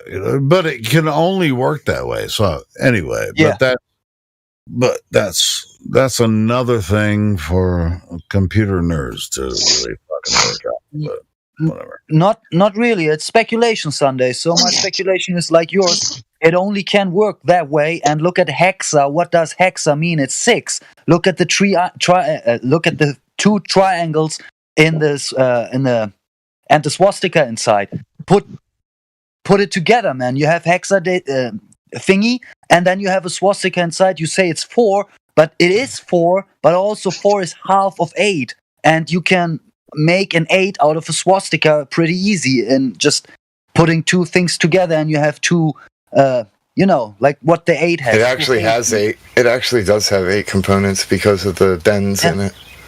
Kind of. I mean, you think about it that way. But anyway, that's a weird topic. I agree. It's I don't know, it's just weird. And it's mostly because people are kind of like retarded about it. They hear that and automatically their walls go up and they don't want to hear anything else. They're just evil and they won't hear anything else. That's not evil. Actually, I know. It's going to help you spiritually. Down I'll point out. To point out that example. Show me in a Bible where there is such a verse that says, "Thou shalt not speak these accursed words that are forbidden." Show me where a curse word exists. You're not going to find one. You won't. Now, there's curse phrases and that you can curse people by basically, putting stuff in their head, saying shit to them that lives rent free in their minds and that drags them down. But there's no single word that's forbidden anywhere. And that's ridiculous. God's not up there looking at a scroll no, they said the F word again today. Today, right now, in front of your face and in the face of everyone listening, are you? If I offend you, offense is taken, not given. So if I say something and you're offended, I'm just speaking my mind. If you're offended, you're taking the offense. If I'm speaking truth, and from my point of view, and you take offense, and you're just like, you can't say that. Bitch, I just fucking said it. Am I therefore your enemy because I tell you the truth? You're telling me I can't fucking say it? Yeah. I just said it. Out of all the things that they could take, they take offense. How the fuck are they going to say that I can't say something that I just said? Yeah, and true, but then you've also got to take into account that if you do say things that people find offensive, then they're not going to respect you, right? On the YouTube channel here, we have to, sort of keep it regulated, but it's as far as you individually, when somebody says if I say something that's offensive to someone, they would say, "Sticks and stones will break my fucking bones." But if you say something and there's you can't say that, right? I'm pretty fucking sure I just said it. Yeah. So if I couldn't say it, did God stop me from saying it? I just said it. But sometimes what the implication is you can't say that without consequences, right? If you can say whatever you want, but that doesn't mean that people are going to do maybe somebody's going to punch you in the face. Yeah, that's true. There's certain things you can't say. But that's on them. They took offense Right. It's up to the person to have their own. Not given. I can say whatever the fuck I want to say. If they respond, they took offense and they punched me in the face. Well, it's very true. Is there anything that offends you out of interest, Helio? Oh, there's plenty of shit that offends me. And I'm not going to hit people in the face about it, but I'm certainly offended by a lot of shit that I see. So why do you choose to take offense from those kind of things as opposed to taking other stuff, I guess? Well, I mean, I take offense personally, but I don't, sometimes I speak out about it like I've done here. And sometimes I'll react, on social media, or I'll react, with my family. Sometimes I pick and choose my battles, as far as all that goes. And so should everyone else, Right. Okay. I was just trying to figure out like what situations like it's okay to feel offended by and which ones like you shouldn't, that kind of vibe. Dude, I'm often offended, but I don't respond. To answer that, I mean, it's someone's. If I know that it's their heartfelt, thing, and I don't want to get involved, I just, if they say something that offends me or differs with my opinion, and I don't want to fucking talk about it, I just fucking leave it alone. Yeah, That's a mature way to deal with it. Yeah, go for it. My 2 cents is if I want everybody to say whatever they want, because if somebody, like for example, makes a smear campaign against me, and you guys all of a sudden think I'm bad or whatever, then I just have to wait. And sometimes, smear campaigns are really gross, but sometimes they work. But usually, if somebody calls me names and everything in front of everybody, I want that, because they show their true colors then. And if somebody punches me, I'm hurt, man, but I know that's the true color of him, if I did not offend him. But if that's the case, man, say what you want and show your true colors. That's what I mean. So true. That old expression that the enemy that you know is always better than the the one that you don't, right? Yeah. Right.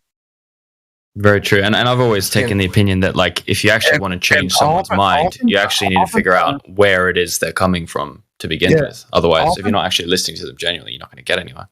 Yeah, oftentimes you'll find like someone that you thought was your enemy will become your friend eventually when you really kind of like battle each other. And so true. Figure out where it is that where the animosity lies. Yeah. Just keep digging. Yeah. It's important. You're right. That's happened to me a lot, man. People that I disagree with a lot. We come to a common understanding, even though we disagree on a lot of things. Yep. Helio and I have disagreed about random stuff until he realized that I was agreeing with him the whole time, and then he was like, "Wait, what?" Motherfucker.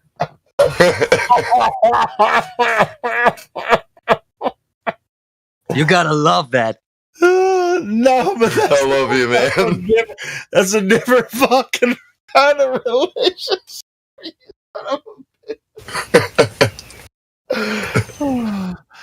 No, I'm talking about like never mind. I don't want to go through that nonsense. It's all good, man. It's good. I'm just picking on you a little bit.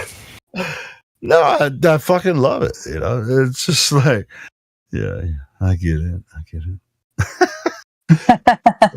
Funny as shit, though.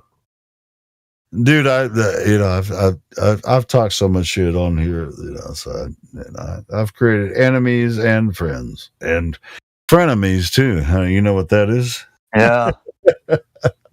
I think a lot of the times arguments happen because people get frustrated because communication's breaking down and understanding is not happening. Like people aren't feeling like they're being heard, or some understanding isn't being met. And I mean, there's other ones where they just come in and they're just like, "Oh, you're stupid because flat Earth," and then they just immediately come with the insult. That's not what I'm talking about. Most arguments between people, it's because people don't understand what's going on. They don't see the bigger picture for what it is, and they just kind of fight each other. Wait, are you talking about me? I just jump in. I'm just no. I'm talking about human nature in general. Like all of us, a lot of the fights that happen is because we don't actually know what's going on from a bigger picture perspective. So we're just taking things personally and then fighting with one another instead of trying to figure out what's actually happening. Yeah, very true. We think we know enough. Yeah, foolish, but we all do that. It's like Helio said before, though. Like, I don't know what I don't know. And none of us do. We can't possibly know what we don't know. And there's hardware limitations to the human mind, so you can't know everything either. Very true. I agree. Yeah. Yeah, but we can also learn from each other at least a portion of what we do know. And if we're curious enough to have at least a part of the conversation, that's why we're here. We wouldn't be here if we weren't curious, right? Yeah. The entire point's knowing. But sometimes you can know too much, so, a fool goes looking for things searching into matters that are too deep.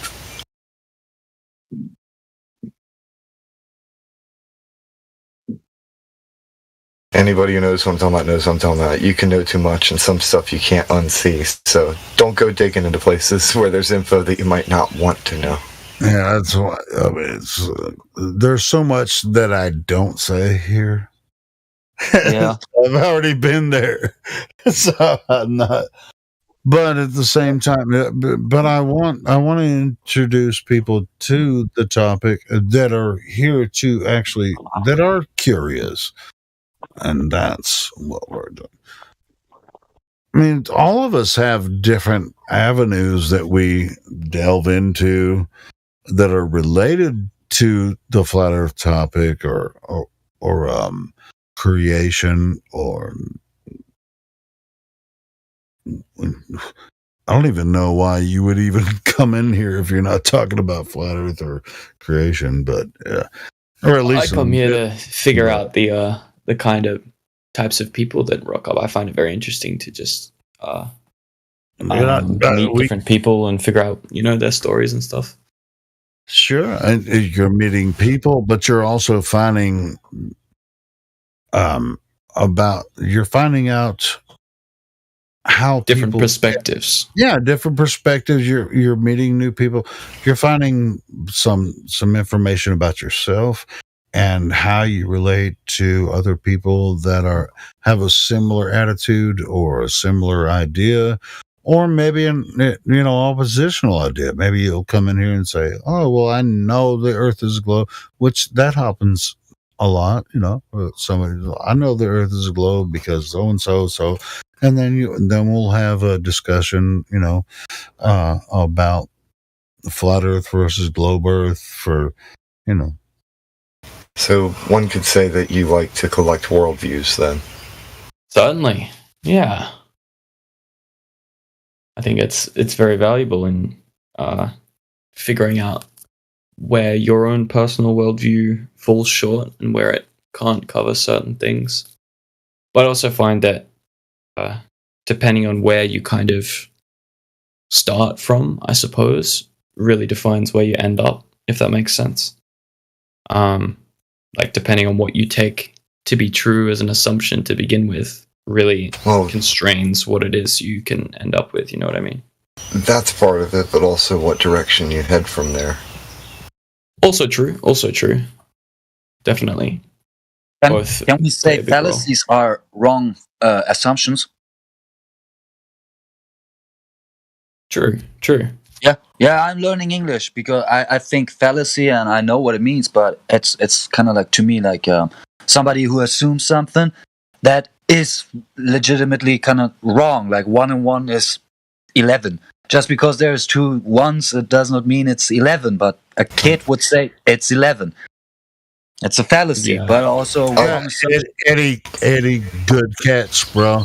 Because I was thinking, he's like, he's just like being just generic about, like, I just came here to kind of, I'm curious about what people think, but I think Eddie was saying that maybe I'm wrong. Fallacies are like he's learning what logical fallacies are. Like an easier way of putting it would be false reasoning. I was talking about the Australian dude, though. What he said. I was responding to Eddie. My bad. Go ahead. My fuck. But you were saying basically you're talking about fallacious reasoning, and an easier way of putting it, I guess, would be false reasoning. Like you come to a conclusion falsely, and though there's a logical path to it, it's a false logic.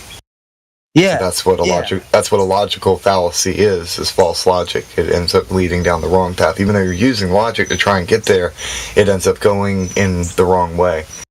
Yeah. Okay. I see. I get it. Okay. Are you sitting in like a forest glen or something with birds chirping, or is that like a forest glen? What is going on? You're in like paradise over there. Well, I'm sitting in a camper, and the door's open, and there's birds sitting in the trees, and they're singing. So it kind of sounds great. Are you jealous? Are you jealous? Very much so. It's nighttime where I am. I haven't got any gorgeous soundscapes like that. Yeah. All right, so Dick, my microphone happens to be good enough to pick up things from all the way across the yard. It does that. I like that. A voice check. Hey, Dick. So you were talking about? Damn, I freaking forgot what I was talking. You were talking about. Oh, I see. So we've got birds and guinea pigs. So you're hearing a combination of the two. So there's birds singing in the background, and guinea pigs are squeaking, waiting for my daughter to come out and bring their food. They'll squeak a lot louder when she shows up. Got the whole barnyard happening.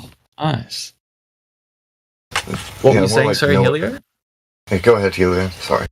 No, I fucking totally lost my point because I think you were saying something like I said that I was curious. We were talking about the logical fallacies. Eddie was saying, hey, logical fallacy, and because Dak was just like kind of off the rails about something, but now I forgot what he was saying, to be honest.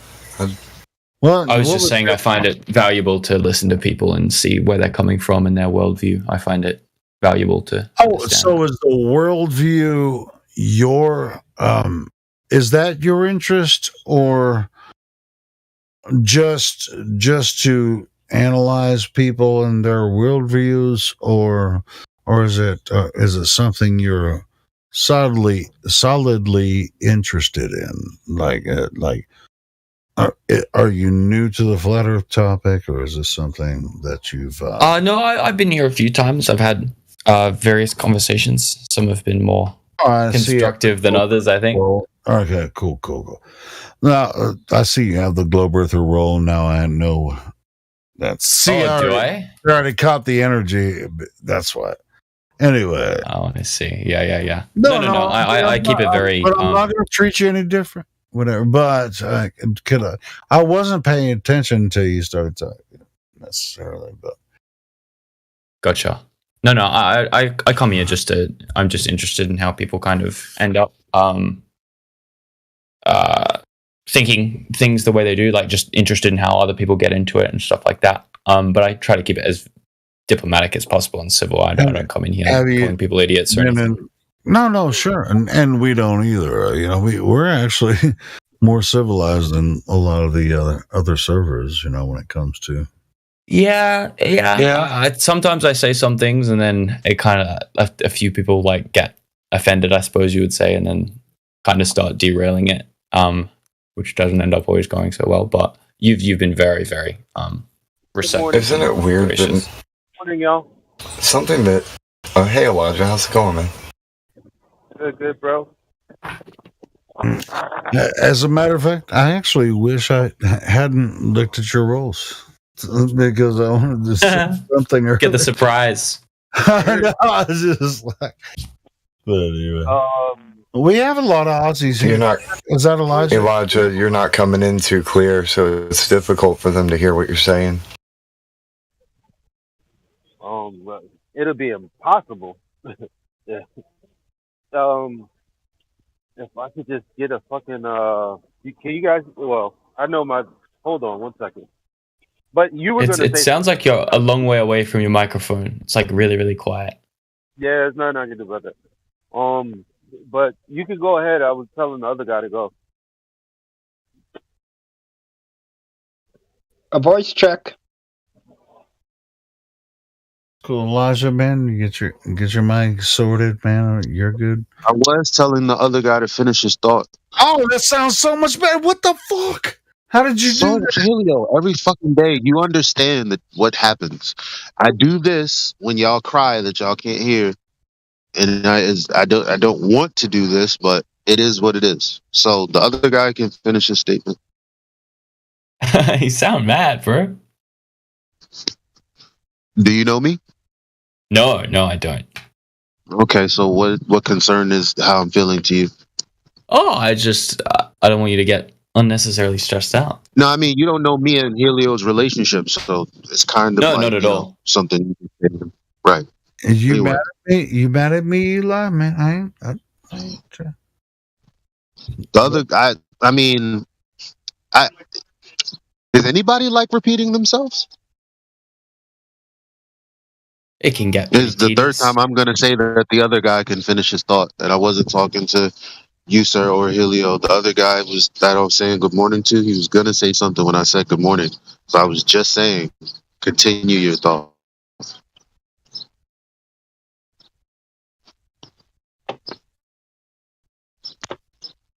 I don't know if they know who they are. Do you remember whose name it was? It was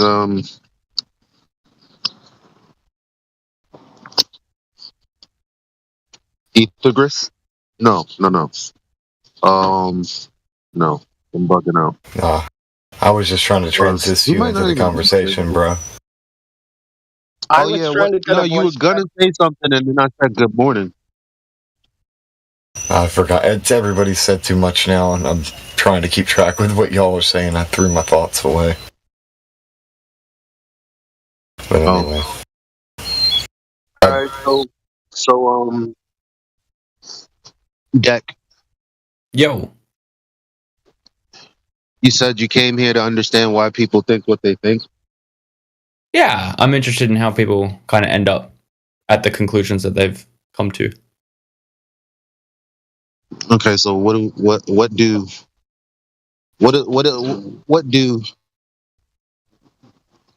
pick a person, any person, any individual, because I don't like generalities like that when it comes to these conversations, because I'm not trying to actually make a conversation. I was just the fastest way to be rude is to cut someone off in the middle of their sentence.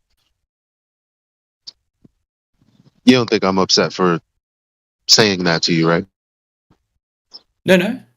I'm just letting you finish if you want to.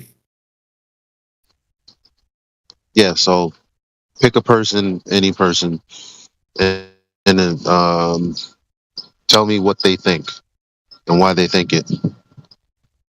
Oh, I don't know if I'm going to be able to do that. I mean more. Are you new? Like to. Yeah, pretty new. Okay, so what can I do for you? Yeah, what's up, bro? I mean more like I just like to come here and ask people questions. You can start if you like. How did you come to like Flat Earth Discords and stuff? What led you to this Discord server? Someone shared a link. I was a part of Nathan Oakley's panel. Nathan Oakley, I'm not familiar with. Is he a prominent Flat Earth dude? Yeah. He has a show. Gotcha. Where people get on the show and communicate. It's went through a lot of transformations over the years. So, but basically like this place, basically. Gotcha. I do have a question. I was wondering, and this is kind of to anyone who wants to join in. But I understand that a lot of you guys are Christians. I assume some kind of denomination of Christianity, and that kind of ties into the flat Earth stuff. But is there any like? Of America is. I'm sorry. Yeah, true. But a lot of it isn't, right. And I assume a lot of the Discord population probably is leaning towards atheism as well. I was just wondering if there are any atheist flat earthers in here as well, like, and how those views differ. Before we answer, because I'd like you to define atheism and what example justifies the definition. But thing is,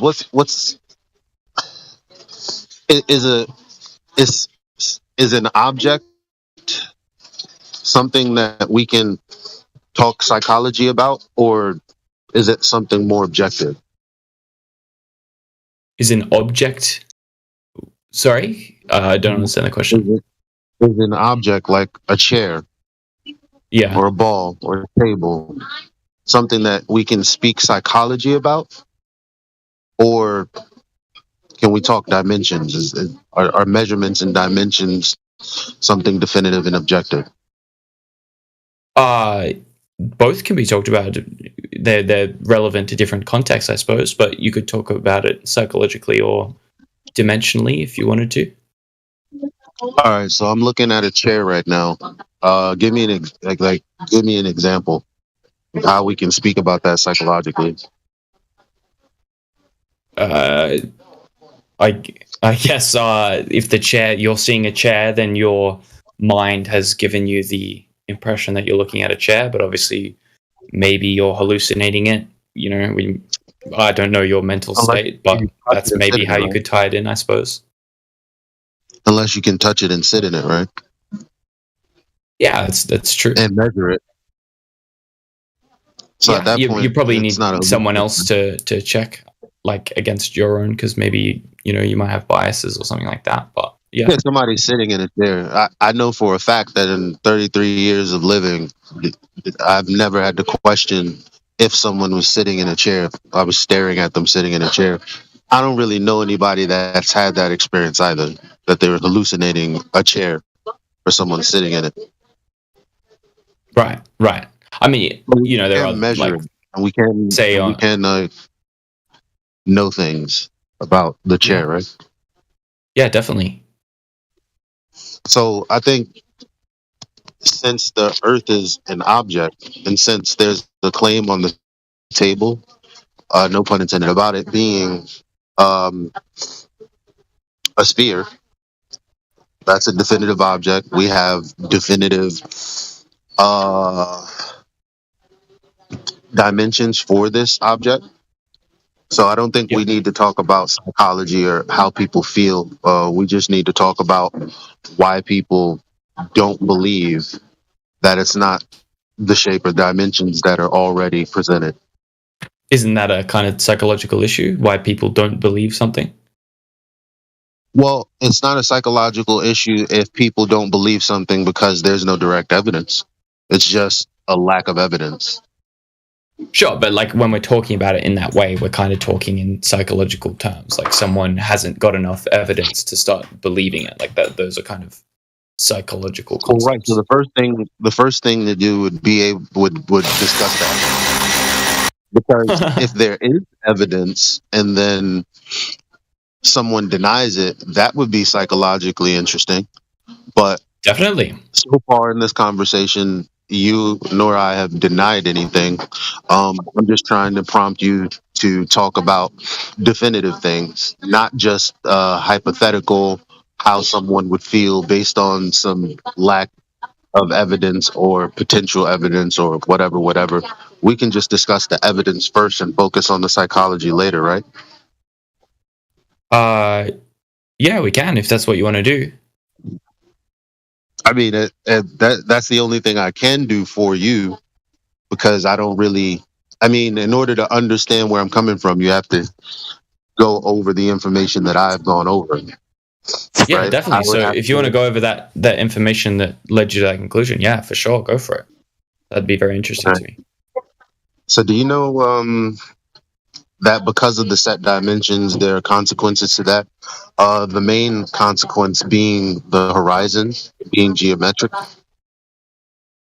Yeah, for sure. Right. No one has a problem. Do you understand the claim? What exact claim are we talking about here? The claim that the Earth is a sphere? Fundamental claim of the globe. Yeah. I thought that's not what you believe, though. So what? But you need to you're wondering why I don't believe it, and I need to show you what about the information or lack thereof that led me from believing in it to falsifying it and knowing it doesn't exist. But I think that's a little hard for someone to understand me just saying it like that. But what I can do is show you why I don't believe it. Gotcha. So when you stopped believing the round Earth thing, did you substitute that for a different belief? Like, would you say that you believe the Earth is flat now, or would you not go that far? Would you just say, let's go back to let's move out of belief systems and go back to the examples we were talking about before, like objects, that being a chair. If I have a chair one day, or if I thought I had a chair, and then I go into the living room for my favorite chair and it's not there. Now, granted, I had it, so I know I had a chair, and it's not there, then the simple answer is, well, it's not there. Now, what if I was someone that claimed to have had something, and then someone would have to come and experience me having it in order for them to say, yeah, I know they have it. Okay? So they can choose to say, I believe they have it, or I don't believe they have it because of the lack of information. But if they attempt to try to confirm that I have a chair and I don't give them the evidence that I have a chair, then it's reasonable to, it's at least acceptable to believe that they don't have the thing since they're not providing evidence. Now, I don't replace that with something else. I just move on with my life, right? I'll be honest, I kind of got lost in the middle of that analogy. So I wouldn't replace my belief in something someone else said. If there's lack of evidence, I wouldn't replace that with something else. That doesn't make any sense. As in, like say you were sitting on something for a long time. No. And you didn't know if it was. No. What do you mean no? That's not what I mean. What I mean is, finished. What okay. Well, you're putting me into the example, and no, that won't work. You're beginning with the wrong premise. I'm just trying to understand more, and once I finish my sentence, if you let me finish, then maybe you can tell me where I'm going wrong with it. Well, you're beginning with me, and okay, go ahead. It's a hypothetical. So say say I am sitting on a chair or some object. I don't know what the object is. Could be a chair, could be a couch, could be this, could be whatever. But for whatever reason, I'm told it's a chair. And then when I look and find some information that says, it doesn't have 4 legs, right? Then I can think, okay, well, chairs have 4 legs. If this doesn't have 4 legs, then obviously I'm not on a chair. But then at that point, I'd probably go, well, I know it's not a chair. So I would assume maybe then I'm on a couch or something else. Or do I just stop wondering altogether? Like, obviously, I'm going to assume I'm sitting on something, obviously, right? Sure, but why would you have to assume? Like, if we're going to take this example to, like, any real logical reasoning, it's like, you're sitting on a chair if you're sitting on a chair. So that's why I don't understand. Now I understand you trying to say I don't know it's a chair, but if somebody points out to you, well, or if you confirm that there's not 3 legs, then you kind of already know what it is. You're looking at it. Why would you then assume it's something else? It makes no sense. Well, that's why I was trying to give you a better example that. Right. So what you're kind of saying is, like, I've been told it's a chair the whole time, but then once I look for myself and see that it's not a chair, now it's no longer an assumption. Now I know that it's something else. Exactly. So kind of right. So what is this? So and what you're saying is that the thing that made you know that it's not a chair or a globe, if we want to go back to the actual conversation, is that this spherical horizon thing that you were talking about. Geometric horizon, yeah. Gotcha. Based on spherical assumption. Sure. So from your perspective, that doesn't line up in your observations. Mm-hmm. Gotcha. And so are these observations like using telescope or like eyesight, or what kind of? Just use a camera. You can use anything you want. I use a Hostile Witness. It's Nat Geo. They put CFI investigators on their channel, and they did a segment with flat earthers. So I typically use that. Gotcha. Oh, 068. Sorry. So I typically use that. I can use anything. I can go to a beach and show my loved ones what I'm talking about. I can, show videos. I can do it either way. But the bottom line is, if they don't understand what the consequence of living on a sphere is, of set dimensions, then they're not going to understand how that can be falsified. And if it can't be falsified, then again, it remains a belief, because if you can't falsify information someone's giving you, that means you can't verify it either.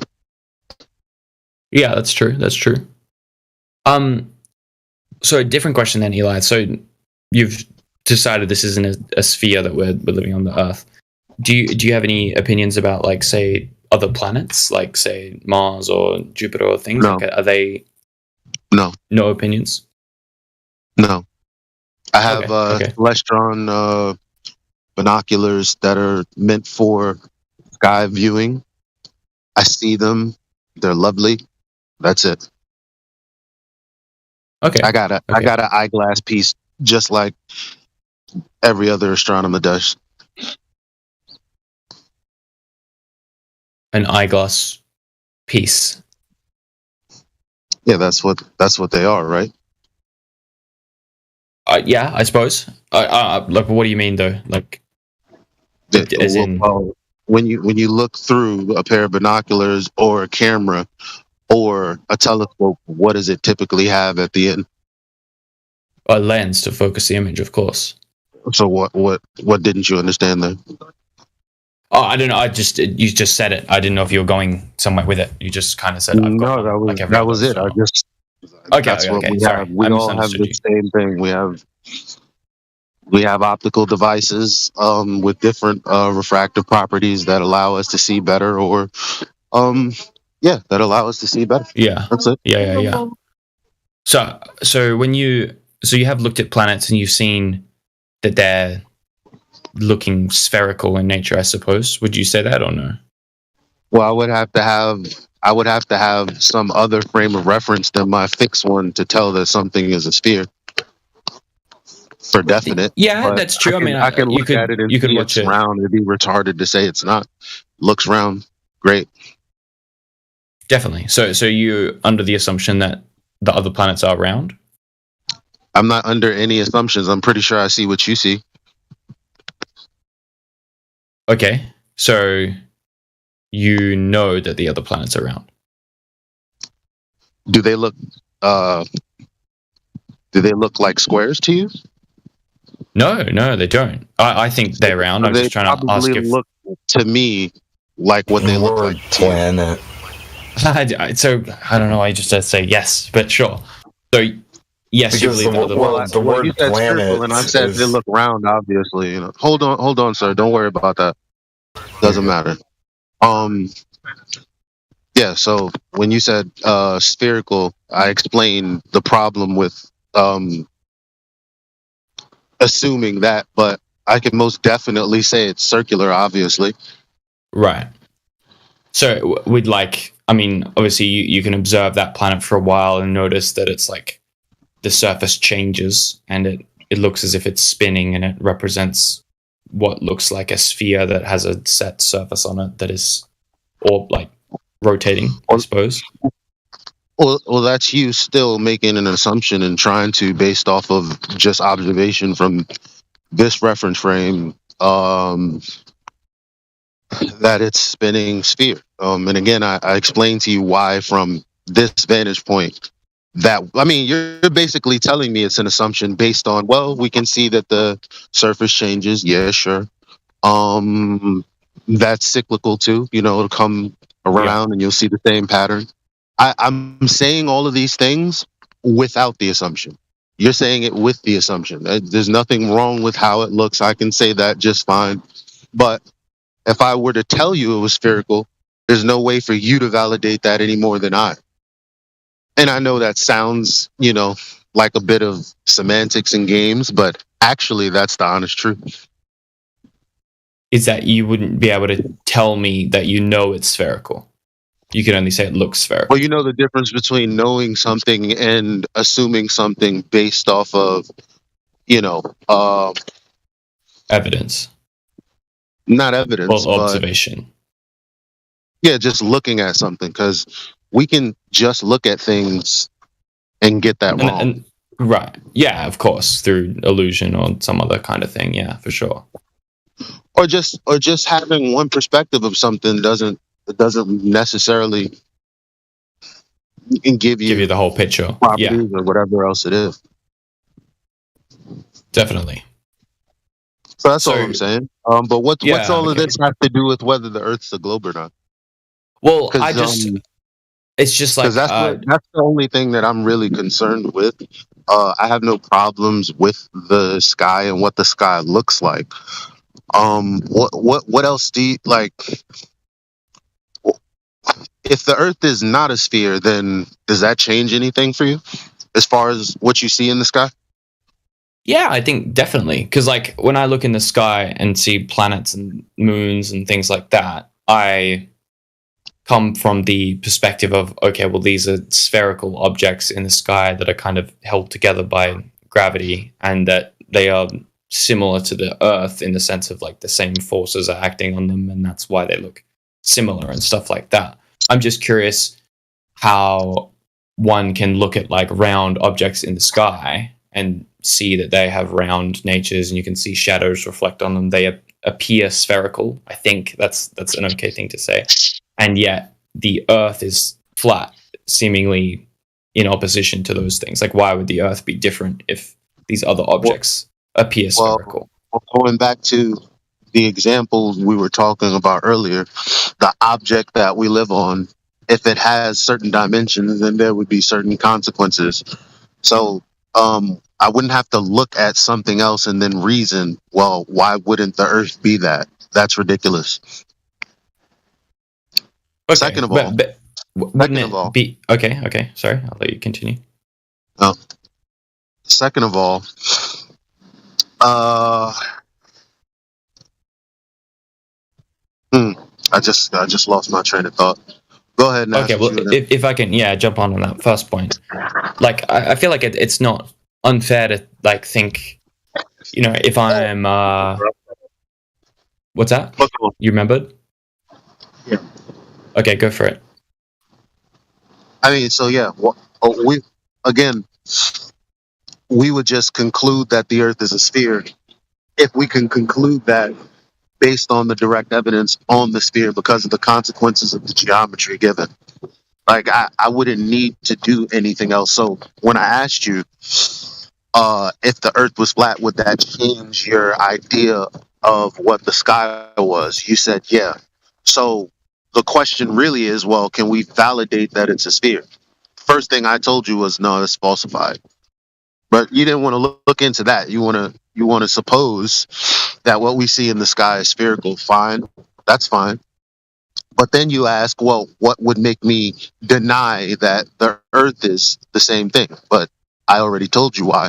You just didn't want to get deeper into that. We just changed topics. Right. Right. So where do we go from here? Do you want to go back to validating whether it's a sphere or not directly, or because I mean, we got to go with empirical things in this case because the Earth is an object and they do claim dimensions to it. That's the only thing we need to validate because it's the prerequisite to all other things that you might believe about the sky, like the distances to other things, or you know, orbits and things like that.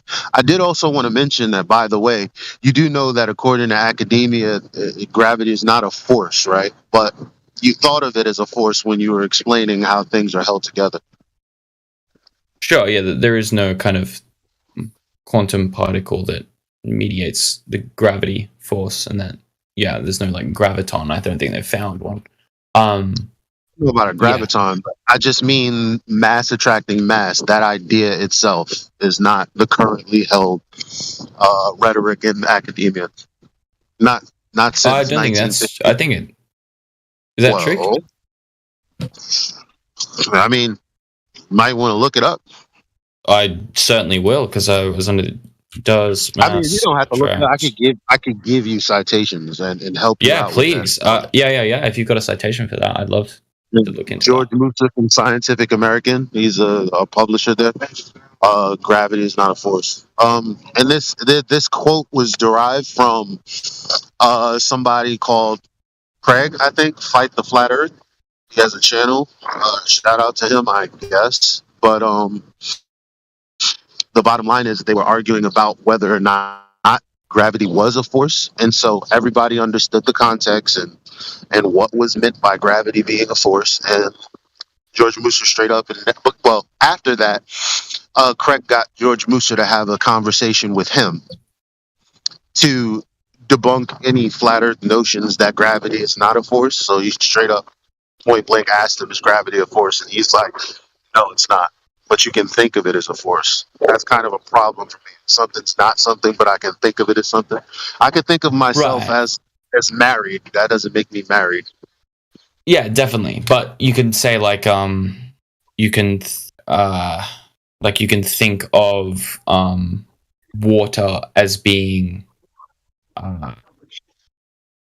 sorry, I'm trying to think of an example. But like as in you can treat certain things as if they are other things without them actually being like that. But their properties are similar enough that you can get away with treating them as if they were, if that makes sense.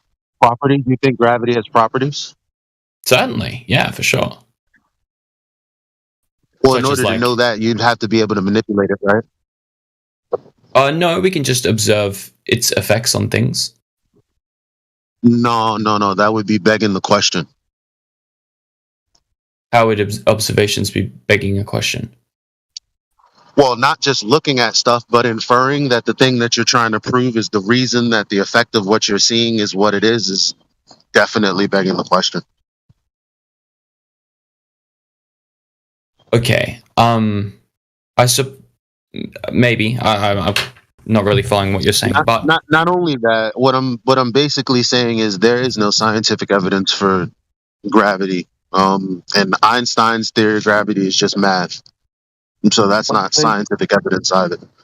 What Glaber they use gravity to describe the effects, but they never talk about the actual cause of those effects. And so that's fair. Yeah. Well, so gravity is just the name for a phenomenon that we can observe, but we don't necessarily know what it's made of or anything like that. No, gravity is supposedly an effect now. It's not a cause anymore. That's the problem. Like, that's why everybody's confused about what it is, what it isn't. First of all, either way you slice it, there's no scientific evidence for it. Because you would need to, if gravity had properties, it'd be something like, things have properties, right? Well, if gravity was a thing, a substance, a something, then we would be able to interact with its properties directly and tell you what it is. The problem with that is you can look up, is there anyone who's manipulated gravity? And the answer will be not yet. We haven't manipulated gravity in that sense, sure, but we can measure the effects of gravity, such as like going to different places on Earth's surface will have different gravitational measurements, right? Because of different densities and such. What is gravity? That would be begging the question. That's the problem. But the bottom line is, if I tell you that there's no scientific evidence for something that should have scientific evidence, I would expect you to kind of anchor there, because you would have to challenge. I'm disagreeing. I'm saying I think there is scientific evidence for gravity. We have lots of observations and measurements that would lead to the idea that there is some kind of phenomenon that we call gravity. What's the hypothesis? Do you know what a hypothesis is in the scientific method? Yes, I do know. Okay, so just for everyone's for time's sake, what you do is you observe a natural phenomena. So you have to observe something happening in nature already. Okay, and then you have to assume or presume what it is. Well, assume what it is, and what's causing it. Right. So that basically is your hypothesis. If this, then that statement. Yeah. And then you have a experimental setup that confirms your this is that. And then the conclusion would be the end of. And then if you validate the results don't falsify the hypothesis. Yeah. And then if you have multiple hypotheses, you then have a theory. Not first, but after the validation of multiple hypotheses. You agree with that? Yeah, for sure. Maybe not necessarily validation, but like the attempt at falsification, kind of, if that makes sense. Like you try to see if your hypothesis holds up, and if it doesn't, then you can throw it out, right? But you can't really prove that it's true, just that it is still accurate in certain things, if that makes sense. Well, no. You have a natural phenomena and you assume what's causing it. Then in the experimental setup, you use the independent variable to create the effect. In that scenario, you've then empirically proven that it is the case, what you said. Now, if it's not the case, then you've empirically proven it's not the case. Only specifically your assumption about it.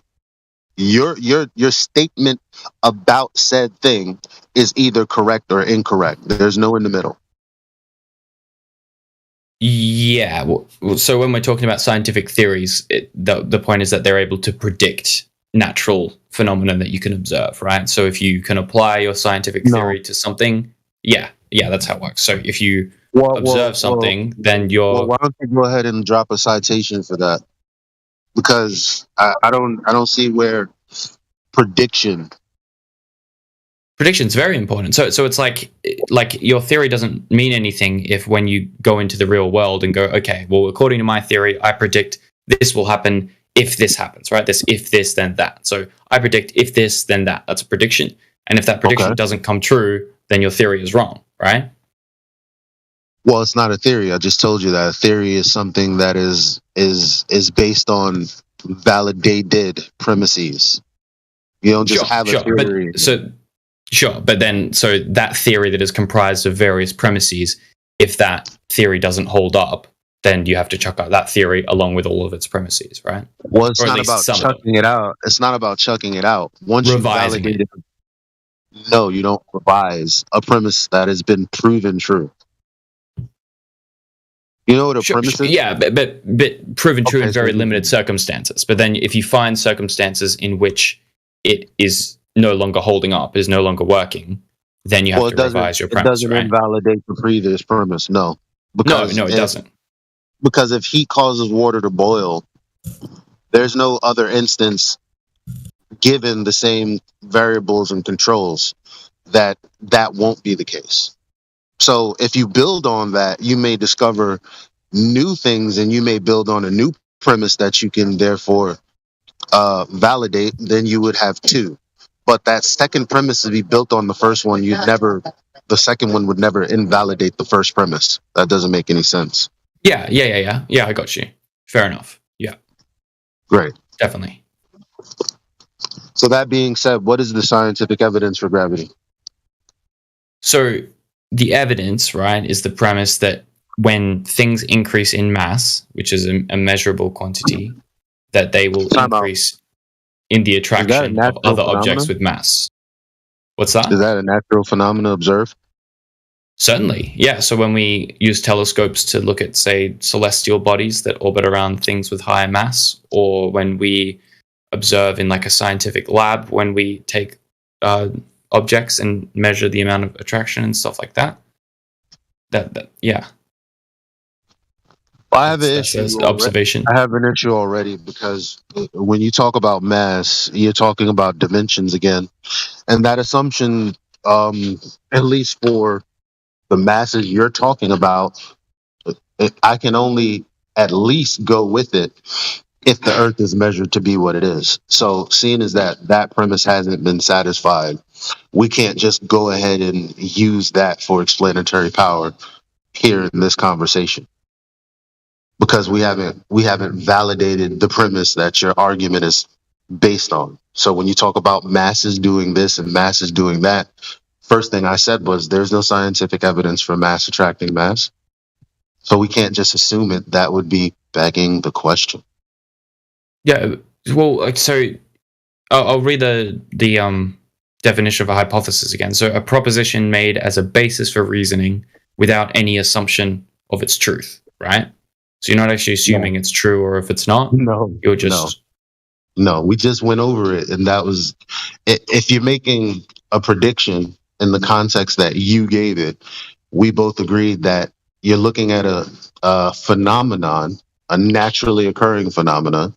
Yeah. And then you're predicting what's causing that, because you said if this, then that. And I said, okay. No. We're not predicting what's causing it. We're predicting using like equations and stuff, whether we can predict what's going to happen next. Right? It's not. That's a problem. Why is that? What does that have to do with everything we just spoke about? So when we're constructing scientific theories, we take prepositions and we test them. Not constructing. Something becomes a scientific theory after multiple premises have been validated via the scientific method and experimentation. Definitely. Yeah, 100%. Yeah. So my question is, after those things have been validated. So my question was, what was the scientific evidence for gravity? So what is gravity? So gravity as a phenomenon is the attractive force that causes masses to go towards each other, that cause them to attract. How do we validate that premise? So we can make scientific observations of massive objects with mass, and see how they react to each other and what movements they make according to other things with mass, and then using our propositions that we construct to predict what's going to happen next, we test them and see if our predictions are correct or not. And after hundreds of years of fine-tuning our equations and stuff like this, we came up with, I think it was Newtonian ones, but like the Newtonian theories of gravitation with like mass over mass divided by the radius squared, etc., blah, blah, blah, these kind of things. Oh, that's not correct, but those kind of things. And those equations predict very, very accurately the path of these massive objects. So in using the scientific method, we can say, okay, well, these things are the closest way we can get to predicting the phenomenon we observe. And thus we take that as the best explanation we have so far, right? There are massive flaws with that. You know how the pen you're holding, whatever, the particles are held together, but compared to another object, there is no attraction whatsoever. Say that again, sorry. So the pen I'm holding... No, but before we go do all that, a hypothesis has to be something that you can test as the researcher. So when I say test as the researcher, you need to manipulate your independent variable. You're not doing that looking at stuff. You're just looking at stuff. No, you can't manipulate something by looking at it. That's a definite fact. You can manipulate the time at which you look at it. What you're describing is not what I describe. So when I say the scientific method is what we just went through, and you did agree. Maybe you disagree now. I don't know. But initially, when I went through it, you said agreed, And for more context, I added that, well, the hypothesis has premises that have to be therefore proven by way of an experimental setup where you take the presumed cause and manipulate it to cause the effect of the phenomena you saw. You can't do that if you're just looking at something. I don't think you need to you don't need to manipulate the cause necessarily. You can manipulate other variables to observe the cause in different circumstances, right? No, that would be just another logical fallacy. To go ahead, because you can't just look at something and then form a conclusion. Well, you could. No, you can't. You've got to do tests. That would be illogical to do so. Yep. Yeah.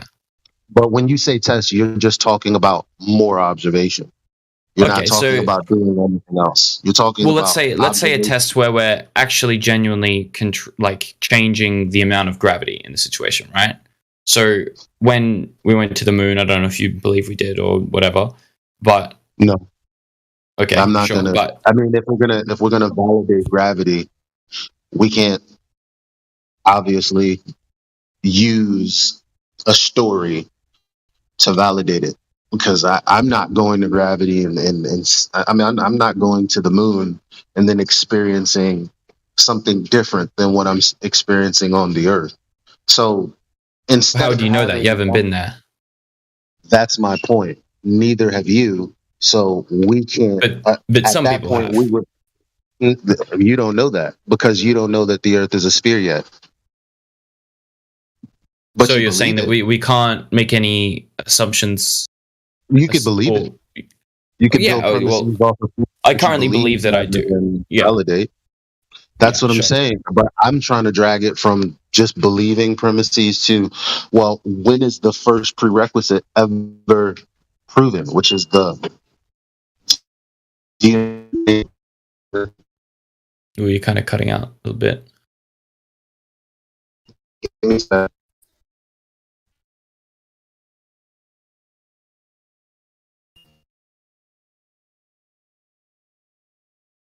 Okay, well, while you're fixing it, I'll just say, if we were, as you say, you would have to change the independent variable according to what we're actually trying to measure, in this case, gravity. And so, obviously, on Earth, gravity is relatively consistent. There's very, very small deviations that you wouldn't be able to detect with the human eye. But you would have to go somewhere else that has a different kind of gravity. You haven't been to space yet, obviously. 30 years, if you're super rich, you might get the chance to get a ticket and go, to low Earth orbit or something like that. And there you might be able to test different gravity for yourself. So being further away from the Earth, you're going to experience slightly less gravity.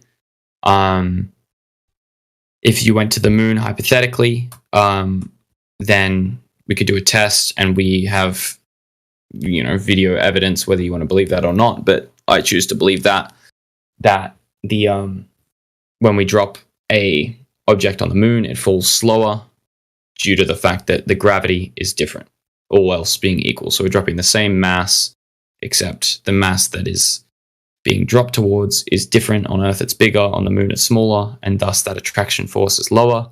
So the thing that is dropped on the moon is going to drop slower than the thing that is dropped on Earth. That's, I guess, the kind of test you're looking for, the change in the independent variable. But obviously, if you don't believe we've gone to the moon, that really wouldn't be what I mean, because what I mean is just what everyone means in academia when they're talking about the scientific method versus pseudoscientists that are also in academia, which we all know. If you have any, like the Scientific American, for example, they argue why, because they don't definitively. So a scientific hypothesis, a special kind of prediction that forecasts how the independent variable will affect the dependent variable. Colostate.edu. Now, the independent variable being the force of gravity in this sense, you as the researcher would have to manipulate the force of gravity because that's what the premise is. Within your experiment, yes. And you can do that by changing the place in which you conduct the experiment, and thus the gravity changes as well. No. Yes. No, you can't say gravity is here, gravity is this at this place, and then... Of course you can. In the same way you can say that the sunlight intensity is this at this place, the water density is this at this place, the etc. It's just the same as any other kind of property, right? Well, but at that point, what are we talking about? Are we talking about gravity or are we talking about weight? We're talking about a natural... They're different things. If you think so they're synonymous, okay, great. They're not. So, yeah. So something weighs something different in another area. That doesn't mean anything. Well, it does, because you've changed a variable. Yeah, but again, you'd have to manipulate gravity going somewhere else and assuming that weight... I mean, because you just said weight and gravity is not synonymous, right? It's not. Yeah. So they're they're related, but they're not the same thing. Yeah. Well, how do you know it's related? Because we know that your weight is different depending on changes in gravity. That is begging the question. You keep throwing out begging the question, but the whole point of a scientific theory is it holds up within itself and test propositions. We can define the fallacy if you like. I'm only calling it out as you use it. You can't be mad at me for that. That doesn't make any sense. I'm not mad at you. So the fallacy of begging the question occurs. You're mad. I'm just saying you can't really, but you can't push back on the conclusion. You can't push back on something that is true. You're saying the words in form. It is a begging the question. Why is there a pushback to that? Because I don't believe I am begging the question. So you need to explain to me exactly how it is begging the question. But I did. Okay, I'll do it again. So you're saying that the weight change is due to gravity. That's what we're trying to prove. That gravity causes weight. Yeah, that could be. Yeah. Okay. Yeah. So it's begging the question. You have to prove the premise first. Well, it's a separate premise, right? No, it's not. Well, prove the premise first then. So prove that gravity is a thing so that you can move on and build on the second premise. That's what I'm talking about. You can't just leapfrog like this. Right. So you're taking issue with the fact that I'm saying when we drop things in different areas, we are assuming that gravity exists in order to justify the fact that the weight is different. Is that what you're saying? Well, you don't have to justify that the weight is different. You're trying to justify that it's because gravity affects things differently for whatever reason. Well, it's a measurable phenomenon that weights change depending on where you are, right? I don't know. Change. Well, it is. It is. Sure. So okay, when you have an accurate enough weighing device and you put something on it, they change very, very small amounts, but it is measurable depending on where you go, right? And depending if you put an object that's, say, 10 kilos and then you've got 20 kilos, those objects are going to change by the same factor depending on where you are. So there's it's the same thing that's affecting all these different things, right? And so from that, you can assume that there is some kind of force that is acting on all objects, but changes depending on your location. No, you can't. Of course you can. Yeah, you can. No, you can, but that would be a logical fallacy. I mean, you could, but it'd be a logical fallacy. You can't just... So what does... Even... Okay, let's say I weighed... Let's make it a ridiculous example. Let's say I weighed 200 pounds in New York City and I weighed 199.997, sure, somewhere else. No, I said ridiculous. We can put any number we want because it's a hypothetical, right? But if you wanted to, this is not hypothetical. This is a measurable thing. You can test this if you have an accurate enough set of scales. You can go somewhere else and measure. It'll be different. So how is me going somewhere else and getting a different measurement on a scale proving that mass attracts mass? That from the center of mass, something else also at the center of mass is attracted to that thing and vice versa. So it's not proving that. I'm not saying it's proving that. I'm saying it's a premise that holds up when you use the theory of gravity. It applies, right? So if you I'm just saying it's not a theory. Time out. It's not a theory. We went through that until the premises are proven. You just now stated that it's not proving mass attracts mass, but that is exactly what the premise for gravity is. That mass attracts mass. You have to. That's the premise of gravity, but that's not the premise of our experiment that we're conducting. Right? We're talking about a very specific experiment. Can we chill out with the fucking donk? Is it? Look, sorry.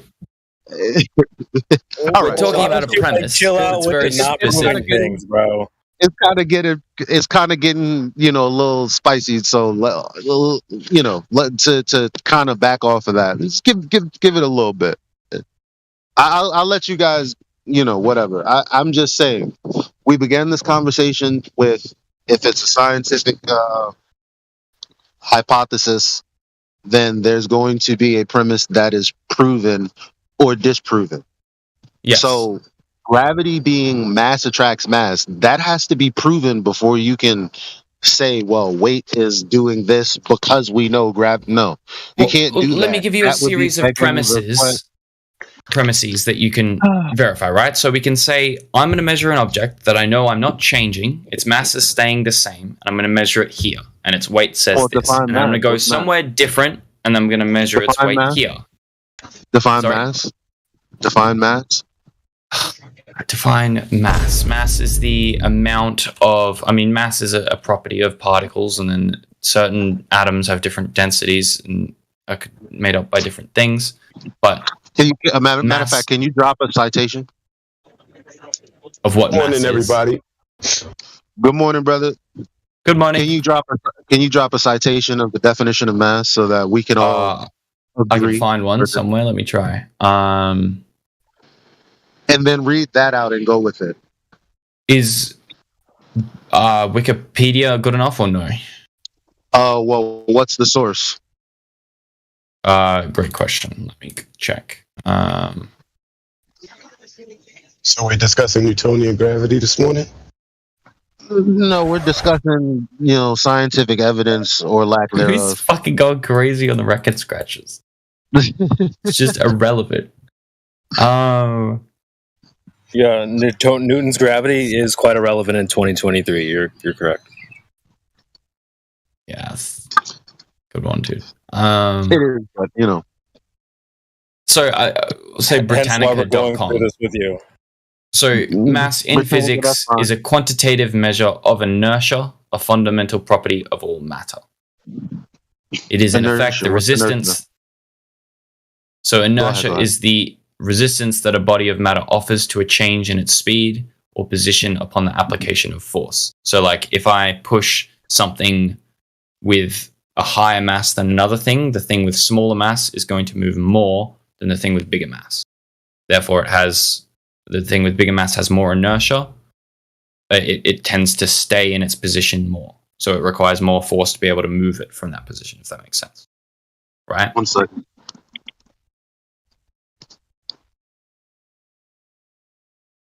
Were you able to so inertia in physics, a property of matter, by which it continues its existence state of rest or uniform motion in a straight line unless that state is changed by an external force.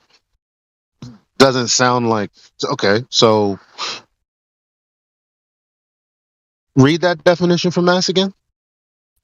So mass in physics is a quantitative measure of inertia, which is a fundamental property of all matter.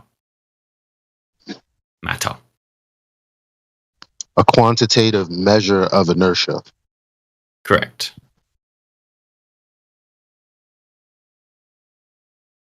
Is that satisfactory? Mm-mm. Oh my god, another one.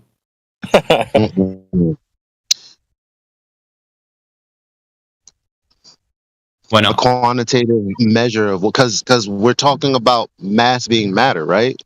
So it's an object, it's a thing. Mass isn't matter. Matter has a property, and one of those properties is mass. It's inertia. Yeah.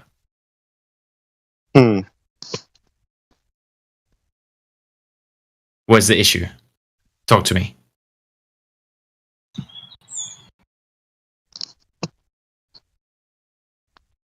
And what's this got to do with your... I didn't catch that, what you said. Is there an issue here? Can we accept that as a definition, or is... Are you able to post this so others can follow along? Oh, sure, of course. I'm just going off of Britannica.com.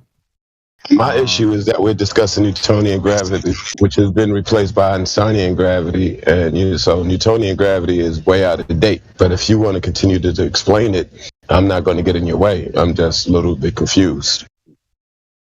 Yeah, well, I'm only the only reason we're talking about it is because I didn't really care which he picked. I'm just trying to illustrate that there's no scientific evidence regardless. So he's trying to say, well, we can all agree that, their weight changes even though they're minute.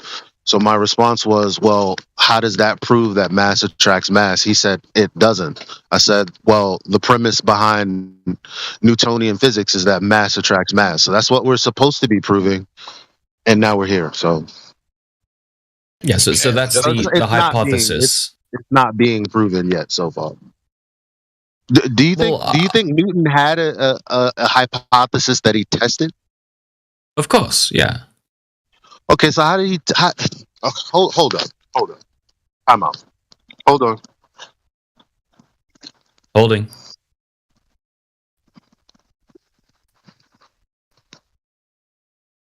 Scientists have long sought to find ways to control gravity, but so far they have been unsuccessful. Very true. How the hell does he have an independent variable that he can't control or test, really? So, furthermore, where in his paper even is the proposed hypothesis? Do you know? I do not know. I don't. It doesn't. It's not there. I can tell you that. I can share. No, there's nothing wrong with not knowing. That's fine. No, I'm saying it's not there. I can tell you that. And then I said, if you want me to share that with you, I can. That's a problem because we're talking about the scientific method and validation, and this being an empirical result. But Newton didn't give any empirical result. He didn't even have a hypothesis. How?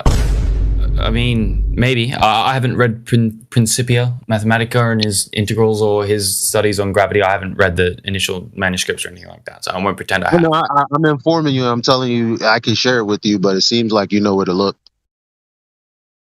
So that being said, maybe.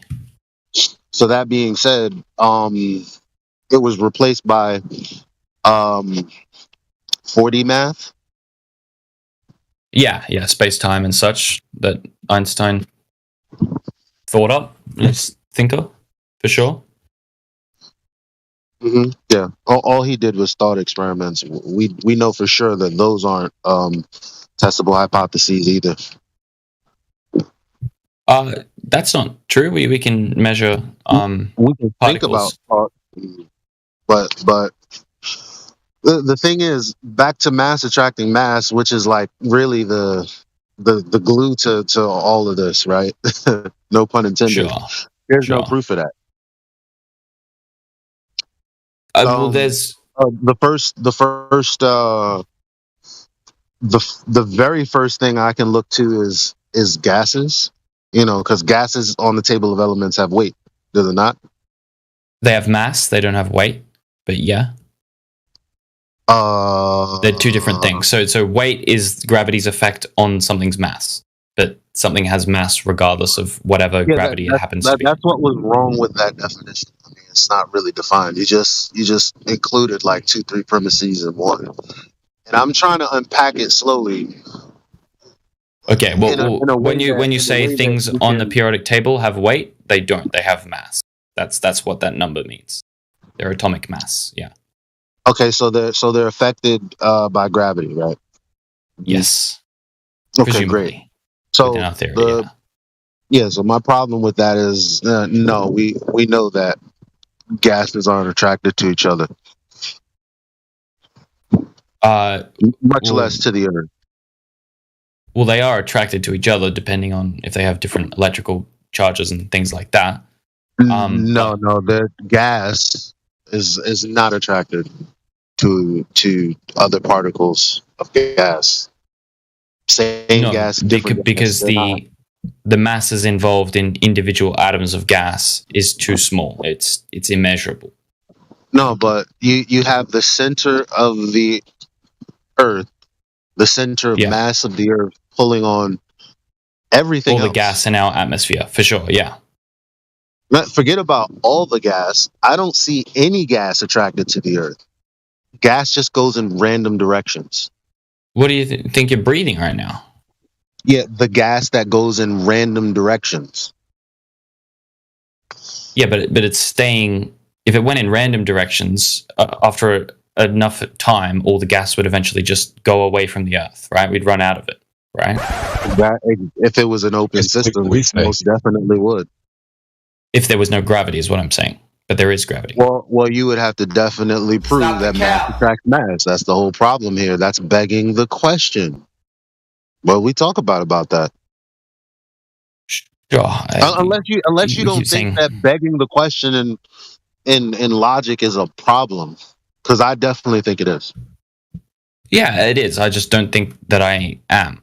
I mean, obviously, I understand that I'm using concepts. The formulation of the words that are fallacy, like fallacy in form, called begging the question. Right. Like I can quote you. I'm not just saying it to be disrespectful. I can quote you and form your. I don't have to form them. You formed them yourself. Is by definition begging the question. So okay. I don't know how you want me to go into that, Deck, because you're saying. Yeah, we can. Maybe we should go into that directly because you're saying you don't think you're using the fallacies. Maybe we should go into it very specifically and show you how you are. Yeah. Okay. Sure. So when we say we in an open system, gas should leave the Earth, right? Is that where I started begging the question? At which point did I beg the question? Gravity holds if gas. There's a high pressure. If a high pressure is next to a low pressure, then the high pressure is going to move into the lower pressure. That's what wind and storms are. So in the same way, if this higher pressure was adjacent to the expanding, infinitely less pressure vacuum of space, of course we all think that the air would go there. Now you're saying, well, it doesn't because of gravity, a premise you've yet to prove. Mass attractive. Sure. So that's begging the question. Totally, of course. Yeah, I'm just restating my. Yeah. That's all good. You're fucking Ricky wrong. Dude, you have full control. If you don't like it, you can change the volume. You can mute it. If you don't like it, you're in control of that. So. Oh yeah. Okay. I don't have to complain about it. You're running a live show here. So. Gotcha. It feels like. Nah, don't worry. I understand. That's what I'm getting to. It's just fun, dude. Don't feel personally attacked by a soundboard. It's like I'm not feeling personally attacked. You're getting bothered, so don't let it bother you. Sure. This is for education and entertainment purposes. Okay, so we have to educate and entertain. This is not just going to be. Absolutely. Yeah, it has to. Yeah. Absolutely, man. Don't be offended by the soundboard. And let me ask you, since I have the moment, which gravity do you subscribe to? Newtonian or Einsteinian, or do you make up your own gravity? Which one do you subscribe to? I tend to subscribe to the latest scientific understanding of it. I believe Einstein is the latest, but also on the very fringes of science. It's kind of getting proven that it doesn't hold up, like in the center of black holes and stuff like that. So, since it doesn't hold up, you want to go back to Newtonian? Is that how it works? It doesn't hold up in the center of black holes. I'm not in the center of a black hole. It holds up everywhere else, right? So it holds up in the rest of the Earth. No, it doesn't hold up everywhere else. No, it does not. No, gravity is supposedly the uniform law here on Earth, according to Newton. It can't be different somewhere else in the same existence. But Newton didn't have that full picture. He did. That's why they. But anyway, the bottom line is the claim that you're suggesting that the gravity is holding by force air here. In essence, it's a container because gas pressure defined is the particles exerted on the walls of the container. So what you're asserting is we have gas pressure, however, the container is gravity, and that has to be a force. And that force is explained as mass attracting mass, a premise you have yet to validate, my friend. So Einsteinian gravity. If we want to go Einsteinian gravity, then in that case, you can only use one or two masses with that. How are you going to do anything with that? Sorry, we can what? You can only use one or two masses with that, or is it one? What are you going to do with that? Well, we only need two masses. We need the Earth's mass and then the particle of gas we're talking about. Its mass, right? How do you know what the Earth's mass is? Great question, buddy. And that's quite an estimation we have to make. But fair enough. Don't have to make it. That's an assumption that I'm not willing to make unless I can prove it. That's why I'm asking you if you know it's proven or if we have to make that assumption to therefore, We have a very, very good scientific understanding of the mass of the Earth. We have a very, very very good understanding of assumptions about gravity based on the assumption of the Earth, which is why I said all roads lead back to the prerequisite. They do. The Earth and the dimensions therein.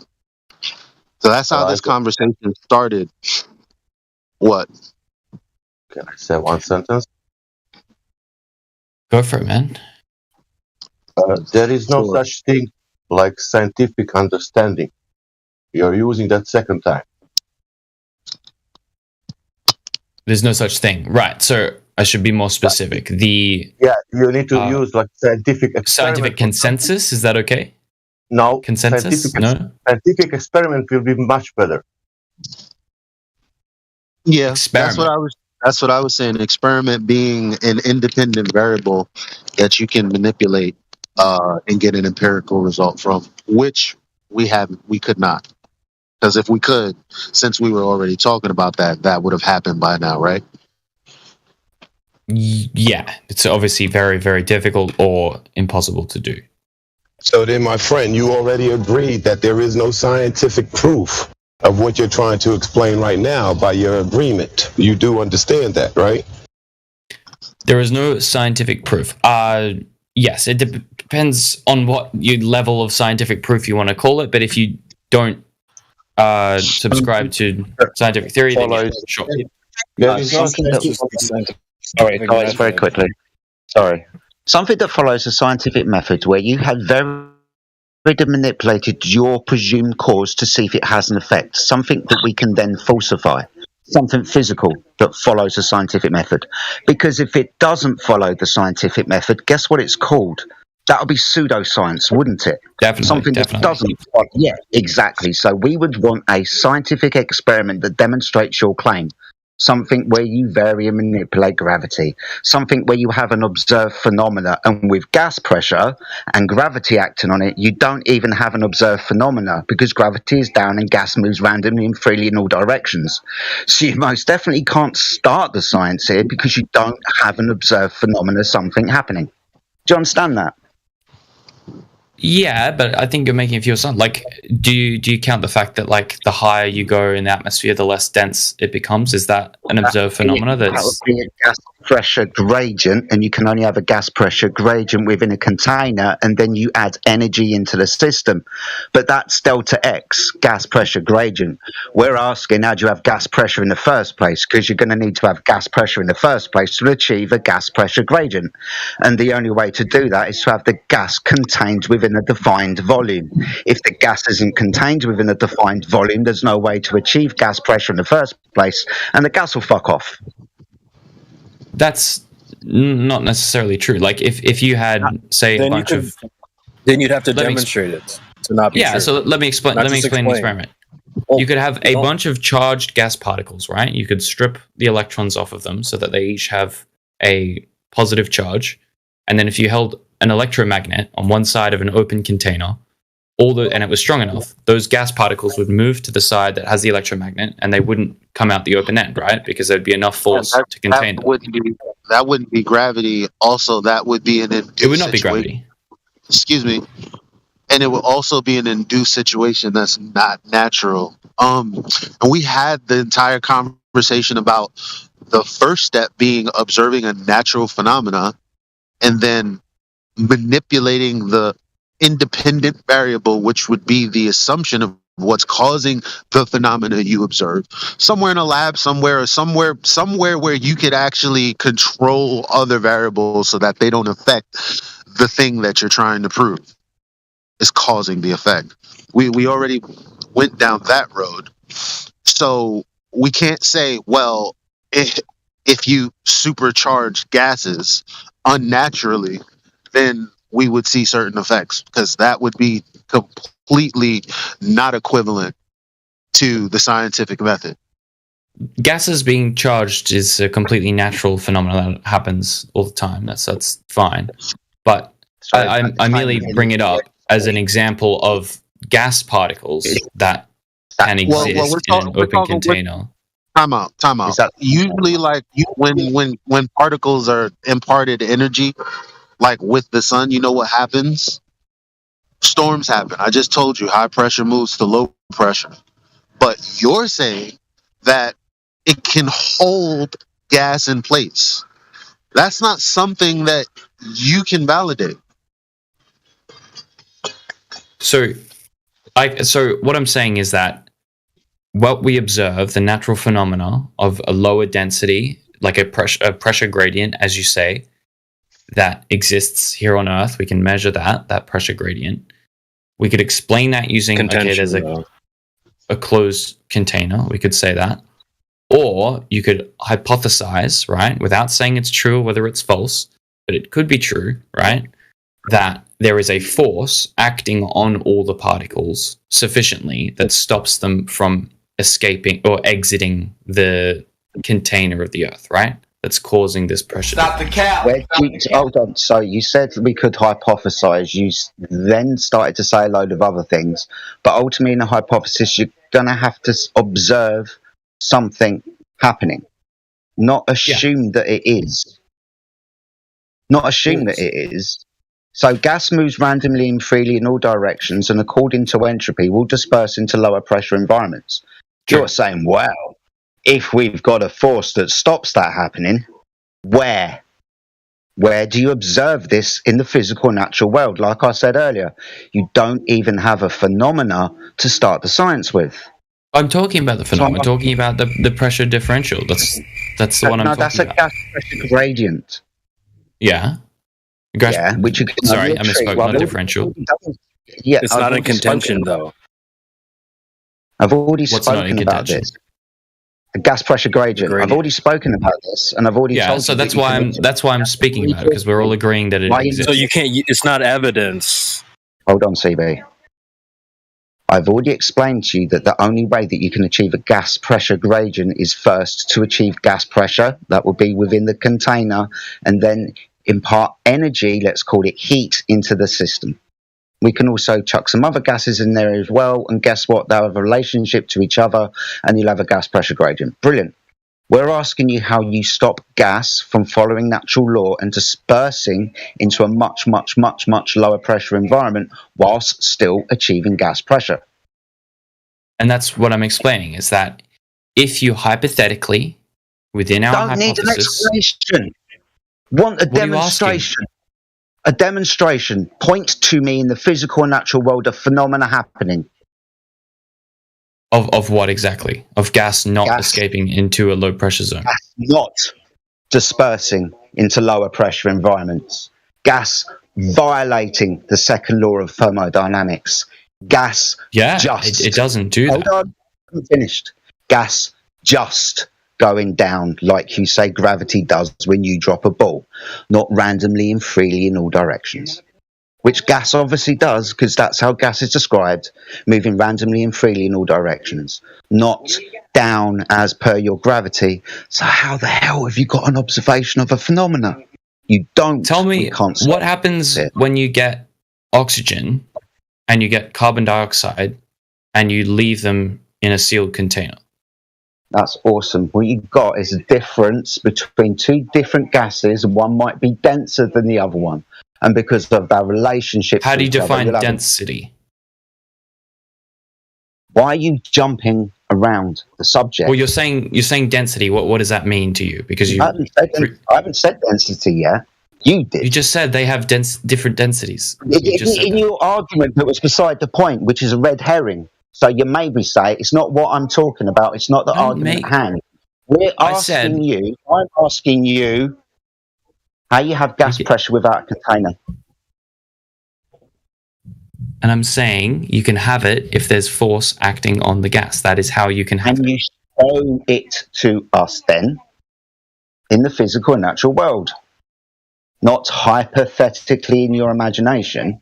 Show me in the physical and natural world where we do science in the physical and natural world, where we study the physical and natural world. Show me in the physical and natural world your phenomena. The atmosphere. That is the phenomena I'm talking about.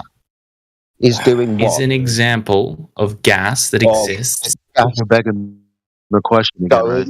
I'm sorry that I was talking for like an hour and a half, but you do know that that's begging the question again, right? And everything Jedi is telling you, I have already told you. But let's agree that I'm interested your evidence your evidence for mass attracting mass is look at the air we breathe. That is most definitely begging the question because you do not know that gravity is a container. You can't just assert, well, look at the air, look at the gradient, therefore. That's begging the question. What I'm saying is that's your claim. What we observe as our atmosphere, so it can't also be your evidence. Could be explained by a force, or it could be explained by a container holding it. Those two things could be true. Is that true? We can demonstrate our claim. You can't demonstrate yours. I'll make it really simple for you. Which vector is gravity? The one that points towards the center of the Earth's mass. It's not a trick question, man. Just say down, right? You pick a rock up, it goes down, yeah? Well, that's down is a relative term. I was trying to say a non-relative term, but sure. So pick up a rock, it goes down. Yes, that's gravity. Down. Yes? Okay. Yeah, we can say down. Awesome. Uncontained gas, which way does the gas go? Down. Oh, really? Apart from the gas that goes up and freely and randomly in all directions. If you tracked an individual gas molecule, you would notice that it trends downwards at a rate of 9.8 meters per second. As it's going up. How the hell does it do that when I impart gas into a vacuum chamber and it achieves gas pressure by pressing upwards as equally as it presses downwards? So I'm going to ask you again, which way does gas go? I'm going to answer it. It goes, if you had a vacuum chamber and you dropped a single gas molecule in it, it would have a force continually acting down. No, that's the thing, is it will go in the direction that you imparted the force. So straight, and then it'll randomly and freely bounce off. So what would happen if I release the gas molecule with no velocity? With no velocity. Can you do that? Can you make a gas not vibrate? It can vibrate, but it doesn't necessarily need to have velocity, right? Of course, brilliant. So you're going to drop gas like rocks in vacuum chambers. You honestly think that's how gas acts? How do we have gas pressure? Say I've got it in a ball, football for example. Does the gas press upwards as equally as it presses outwards and downwards?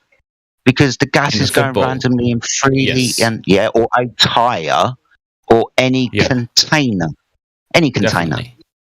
Yeah, because the pressure inside that container exceeds that of the pressure outside the container, right? Excellent. So the gas is pressing outwards omnidirectionally. So I'm going to ask you again, which way does gas go? Inside the container, it's going upwards as well as outwards, isn't it? Well, the millions and trillions of gas particles each have different velocities and are each going a different way. They all do. Every single gas particle in there is experiencing a force vector that goes down. Observation of natural phenomena, please. Because you're just saying it. Again, you take a gas particle. Down in a football. Huh? Let me help you out. Gases don't lose energy unless you're asserting that the force of gravity is going to eventually slow it down, which would be begging the question. Well, forces slow down gas particles, right? Gravity hasn't been thought of a force for over 100 years. That's why you've got Einstein's idea. Why the fuck are you talking about a force? I'm just saying, do forces slow down gases? Yes or no? What, like force of a gas is something physical? Pardon? You're both speaking at the same time? Forces such as what? Let's say, can we say that the gas has a negative charge? Would a positively charged thing somewhere else attract it? Yes or no? No. No. Gas doesn't lose energy. So once it has a trajectory, that's it. Now, your assertion is something else. How do you prove that? So, one more time. Sorry. So gas doesn't lose energy, even through friction or anything like that, like physically bouncing into something? You mean against other? No, it doesn't. Why would it not? Most definitely not. That's why it has elastic collisions. Do you not know anything about gas? Maybe not. I was under the impression that gas could slow down. Yeah, no, it all depends. And gas, how does steam condense into water if it doesn't lose energy? Yeah, God, dear, that's something else entirely. Right, steam is vapor. Lose energy. I mean, when gas is cooled, it loses its energy. Again, I'm trying to keep this really simple for you. What happens when you pop a ball? Elijah's already done this for you. Entropy, high pressure to low pressure. You keep saying, but if there's a force, we're asking you where, and you're just saying, well, if I drop one gas particle, it's akin to like dropping a rock. We're having to explain to you that gas moves randomly and freely in all directions has elastic collisions with the thing that it collides with. That thing that it collides with is usually fucking physical. If the volume of gas is contained, guess what the consequent of that volume of gas being contained is? Gas pressure. That's all we're talking about. Because if you remove the physical barrier that's giving you the gas pressure, guess what happens? You don't have gas pressure. It's an open system according to the heliocentric model. So how the fuck do we have gas pressure in the first place? Because there's nothing physical to press upon. That's why it's in the word pressure. Because it has to press upon something to achieve pressure. If there's nothing to press upon and out there's a vacuum and much, much, much lower pressure environment, well, guess what's going to happen? The gas is going to go away. And we're not some of it. Some of it. So in a slightly, we're just going to call it a bit open system. Do you know how fast entropy acts? When you pop a balloon, that's instantaneously. You understand that you're going to have a huge problem with even achieving gas pressure without the container. You can't. Right. Yeah. So according to natural law, the vacuum of space can't be real. Jupiter, a giant ball of gas, without the ball around it in a vacuum, is fucking stupid. Without the ball around it. So like you're saying there's some container around Jupiter that's keeping the gas. Well, no, let's put it like this. Think about the football that I told you about. And the only reason why the gas in there has achieved gas pressure is because it's pressing against the insides of the wall of the container, the football. So we understand how that system works. But when we look at Jupiter, it's a giant ball of gas that's achieved gas pressure without the fucking football around it. Yes, exactly. So we need to figure out why it's doing that, right? Well, we it's have not to doing understand that. That's the point. That's probably not a vacuum it's in. Because if it was gas and that was a vacuum, that shouldn't happen. We're breathing gas pressure uncontained from a vacuum and declared to be open system. That shouldn't happen. Right. But yet it does. Or we're saying that it doesn't. No, you're just claiming it does. That right there is the most disrespectful begging the question. Because it was so hard and fast, it was like I just got That was. But as in, like, can we not look at Jupiter? Get out the way, right? Check it out. Check it out. You guys don't get that. No. We're gonna slow down. We're gonna slow down again. No, you're not gonna beg the question and then say this suffices. No, you're not gonna say that it's a vacuum of space, which is expanding, by the way, which means the pressure should be getting lower at the speed of light, no less. But the bottom line is all of this, what gravity is doing, how much it's affecting things, is related to the prerequisite that the Earth is the sphere with the dimensions and mass that you think it is. So we've sat here and spoken for hours and hours about stuff in the sky and mass attracting mass, which there's no scientific evidence for. And it's like, at some point, you're going to have to leave. And you still don't know why we're here because you haven't been interested in that, even though you said you are. Sorry? What do you mean I'm going to have to leave? Or I'm going to have to... At some point, you're going to be busy. That's usually around the time when we show people that there's no curvature, there's no geometric horizon, there's no proof of any of these claims. I've seen all that. Yeah. So what do you mean before. What do you mean you've seen all that? So As then I've been here before and we've done that. So why are we talking about gravity and why you think you already know? So did you lie to me when you said you were new? I said I've been here a few times. I've had conversations. I said I'm relatively new. I'm not a regular. So then you already know why. You just said you knew all that. You know why we're here. There's no measurable curvature, nor is there any consequence of this geometric shape. That's why we're here. Everything that you're talking about hinges upon that being correct. The thing that you said, yeah, we already spoke about that. So then why are you talking about what you're talking about? You guys asked me about it. You said, what does it? I'm telling you what I think does it. No. I didn't ask you anything other than what I can do for you. You said, well, I just want to know why people think what they think or why they believe what they believe. And I was like, well, the only thing I don't believe in, like I used to, is the sphere. Said, do you want to know why? You started talking about looking at stuff in space. Yeah, I started asking questions about how you see that kind of stuff. Definitely. Yeah, but it's really about how you see it and how you try to superimpose it onto us by way of logical fallacies that I've justifiably called you on.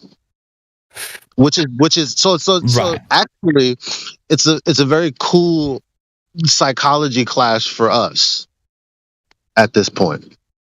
Trying to figure out why you think what you think and why you think using logical fallacies to get through your reasoning is justifiable. Right. Okay. Well, I'm not trying to use the logical fallacies to get through my reasoning, and I understand why you see them as logical fallacies, bringing up different science things that haven't been proven in your eyes. You've committed them, so it's not like it's not like the answer is anything other than that. I've called out logical fallacies because you've used them. I'm not saying you've tried to use them, but when you did, I pointed it out. So now we're at this point of you don't have evidence for mass attracting mass. You don't have evidence for, as a matter of fact, you've been shown that there's no evidence for curvature or the geometric nature that they claim for the Earth. So at this point, where are we at? Great question. I think where we're at is we've established that we're both operating from different beginnings of where we're talking from, right? Like I believe, for better or worse, the scientific consensus up until now, let's say, or the different scientists that have come through and used the scientific method to test other people's that have come before them, et cetera, and done experiments to prove what's right, what's wrong, what's closest to the truth, what's not, etc. Another logical fallacy. Maybe. I don't think there's too much logical fallacy in there. No, someone said this in the lobby to me the other day. They said, well, I'm not trying to use logical fallacies. Once you've been presented with the evidence that you are, why don't you acknowledge that? Why do you guys always just want to walk away from that and say, yeah, I can see why you say they're logical, but yeah. Why don't you guys just be honest about it when you realize that you've reached a dead end in your own reasoning?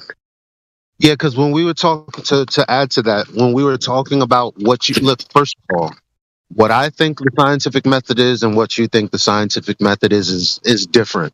That's not a problem on like, on the surface, but with my method, with I don't my think that's true, but hold up, time out, stop. You said scientific consensus. I don't think that's anywhere in the scientific method.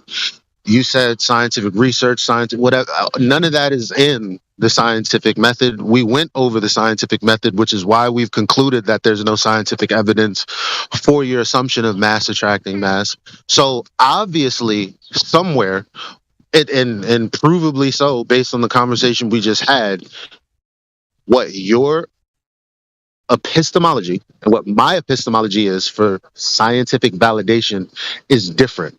Now, there's nothing wrong with that on the surface, but when I talk about the scientific method, there's an empirical result.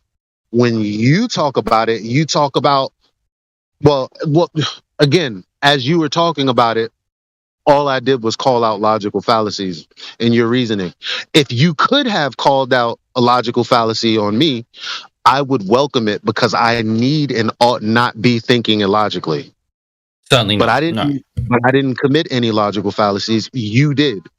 So that's true because I've been making the positive claims, right? Well, yeah. But I can like it's very like. Can I just say that it's? I don't have to make a positive claim, really. Well, do I? Maybe I don't. You don't if you don't want to. Yeah, but no, I mean, it's going to be very difficult to make a positive claim to still be to have a logic. Use logical fallacy. It's just like. It seems that when we get into these conversations, you guys like pull me down certain things in which you get me to explain something, and then you point out the logical fallacies when I reference scientific things that haven't. That's not what exactly didn't happen, though. Right? We're not just looking for explanations, though. Hold on. If it's a scientific result, man, I don't even know if it's a premise that has been proven to be true, then we have no argument. But you haven't done that here. So every time you said in word that something was scientific, we found, well, actually, it wasn't. You use a logical fallacy to explain it. It's not even your information. This is what you've been taught. It's what we've all been taught. I'm just pointing out, hey, when you say scientific so-and-so, what most assuredly follows is a fallacy. If I were to do a scientific experiment, guess what? There would be no fallacy. I bet there wouldn't. Well, you want to, I mean, because there is a difference between scientific method and then pseudoscience. So there's only unless your idea is different. I asked you what the hypothesis for gravity was, and you said, well, I can move from one place to another. I'm assuming you're saying that because that was the result that other people have given you. But I pointed out that you were just begging the question. So at what point did you think you gave us scientific information that was valid?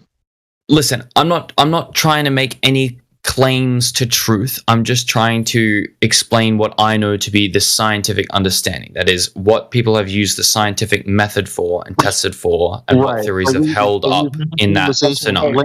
You're crossing over the pseudoscience science thing again. No, hold on. But hold on. The bottom line is you were wrong. Like about science or about truth? No, you were wrong. What you said was, I came to have a conversation and science and yada yada.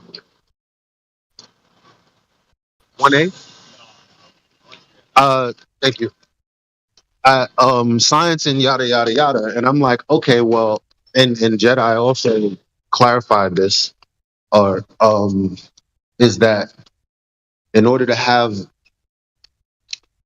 validation, the first thing you need most definitely is a natural phenomenon to observe. You didn't even give us that. So when you say that you agree with the epistemology, you really don't. But you're. I feel like I did give a natural phenomenon.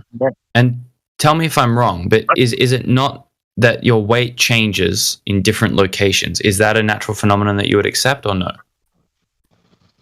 What does that mean? I didn't have a problem with that, remember? But your premise is mass attracting mass. I'm talking about gravity, and I'm talking about different premises that lend credence to the theory of gravity, right? So different things. No. Premises are just empirically proven by way of scientific validation. So you can't do that, fam. And that's what so don't tell me we agree with our epistemology when you don't. Don't tell the room, or don't try to circle back and say something that's inaccurate. No, you don't agree with it because you think that a hypothesis is moving from one place to another and now you've proven something. No. A hypothesis is that if I move to somewhere else, I believe I'm going to weigh a different amount. Would you agree that's a hypothesis? That's not. Would you agree or no? It's not valid. It's not a valid scientific hypothesis. No. You know why? Because you're never gonna be able to confirm why that. Okay, you know what? So that's you don't have to confirm why. You just have to confirm if it's true or not. Time out. Because I said if I grant you that, then it's true. So what? I said that to you at some point, right? So if you're not going to tie that back into your assumption of mass attracting mass, then what the hell is the point? Well, I tried to, and I think you disagree, but I'll try again. The fact that you can move to a different location and have your weight change. The question, fam. I haven't begged the question at all yet. I haven't said anything. Okay, I've just said we know the argument. If the hypothesis, let me just try it again, and let me see if it's whether it's not. Before you try again, make clear what the premise trying to be proven is. What is the premise trying to be proven? The premise is that there is a force that is exerted on objects on Earth that is different depending on location. Can I have that as my premise? Is that okay? You're going to have to change the force or validate that there is a force. That's begging the question within itself. There is a force. All you did was go from one place to another, and at some point as a human being realize, there's a little weight difference. I wonder what's causing that. You just said you don't have to prove what causes that. So you're going to just assume it? Begging the fucking question, or a little bit of affirming the consequence. It's my understanding that if I can say that I can go to two different places and take a scientific measurement and observation using a weight, and that weight is different, and I know that my weight is calculated by my mass times this number that we call the gravitational constant, and it changes depending on that's the problem. That's a begging the question. That's fair enough. Fair enough. So I can't actually use a set of scales, I guess. No, I'm gonna give you a chance to start over because you know you can't beg the question. Yeah. I understand that. So it's going to be difficult for me to use any kind of. Oh, sorry. That's what I mean when I say every time we start talking about validating a premise, you use a logical fallacy. Where was the error in what I said, and why couldn't you just accept it? I mean, because you just proved it again in a shorter version. It's like, why can't you just go, that is a problem? Because you're justifying. It's a logical fallacy, right? In the sense of I'm implying it within the thing. I understand what you're saying. I don't have the entirety of the scientific knowledge that I need to go through every single scientific experiment and then the premise that's built on that all the way I accept but you have to go with the prerequisite. You got to go with the very first assumption and prove that first. Which is, but you've already hand waved that as insignificant. That's where that's where the problem is. I'm not saying it's insignificant. I'm saying it's listen. There's no problem with you still on your journey for understand. We all are. None of us know everything. But the bottom line here is at some point you're gonna beg the question of Earth being a sphere to prove that it's a sphere. And that's not right, fam. Right, understand. So here's my question is what it almost seems like you guys within this community, you're almost like starting science again in a way, where you're like starting from scratch and still using the scientific method. Oh no, biologists use this method. No, not biologists. Chemists use this method all the time. There are many fields. Turn left onto East 5th Street. And matter of fact, you know what's crazy?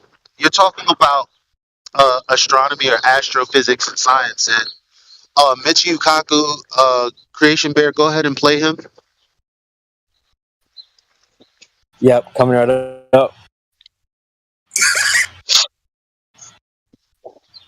In science, we always say that you make observations, you have a theory, you can go make more observations, and it's a very, very tedious process. Wrong. Nobody that I know of in my field uses the so-called scientific method. In our field, it's by the seat of your pants. It's leaps of logic. It's guesswork. Yeah, so who is that? Sorry, but that's Michio Kaku. So that's a theoretical physicist, which is what astrophysics basically is. So definitely.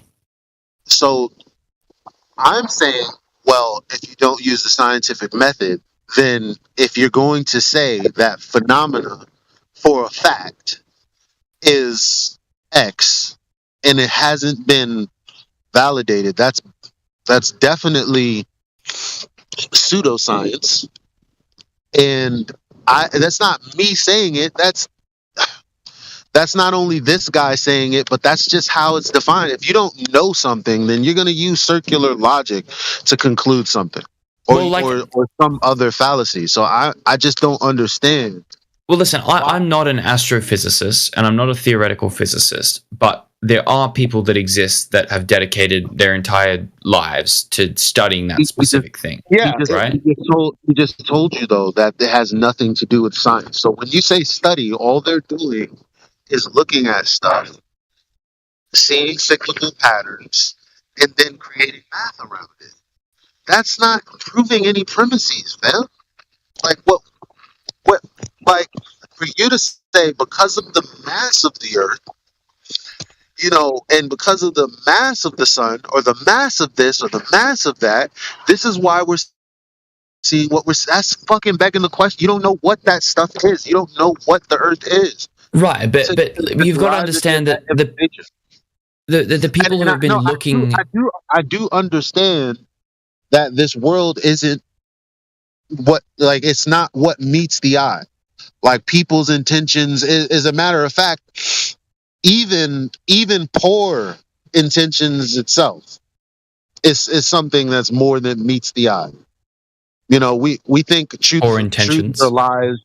We think truths are lies and lies are truths. And it's like a two-pronged attack. And so in this situation, you're like, well, there's so many people that have stuck to, building upon this school of thought. So what? We're showing you that there's no validation for it. You as a human being have the ability to figure that out. Who cares how many people have gone wayward?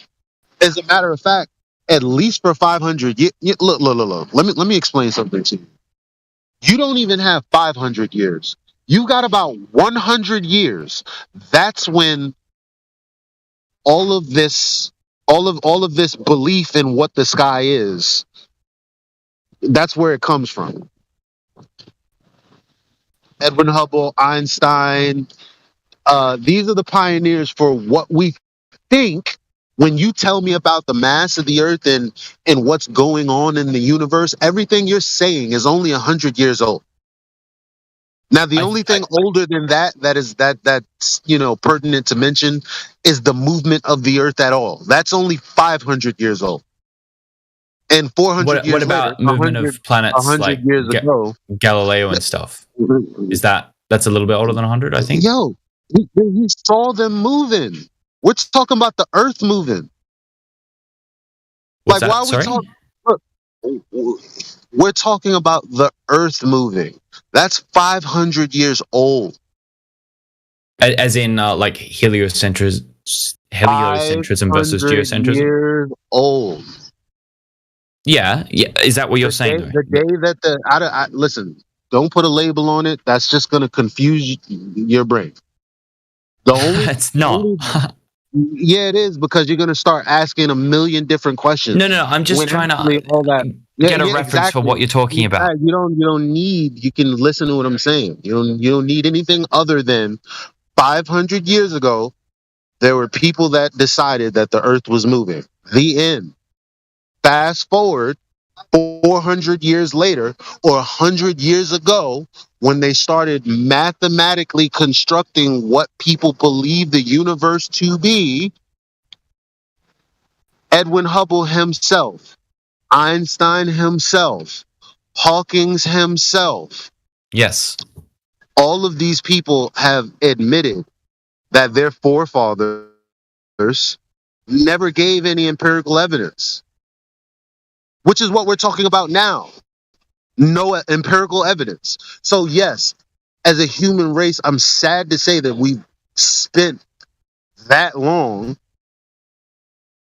not addressing the problem. I mean, because the Roman Catholic Church is still a fucking problem. I can't go anywhere when the Pope is in town. True. I can't go anywhere when the Pope is in town. Our calendars are based on the words of these men who've hijacked the church, because how you going to influence people who can't read a text from 500 years ago and tell them that the very first book, Genesis, is different than what that cosmology is? Why would you be a priest, somebody that's very powerful, somebody that controls the land, quite literally? It said that's the government back then, and now, by the way, if you didn't know.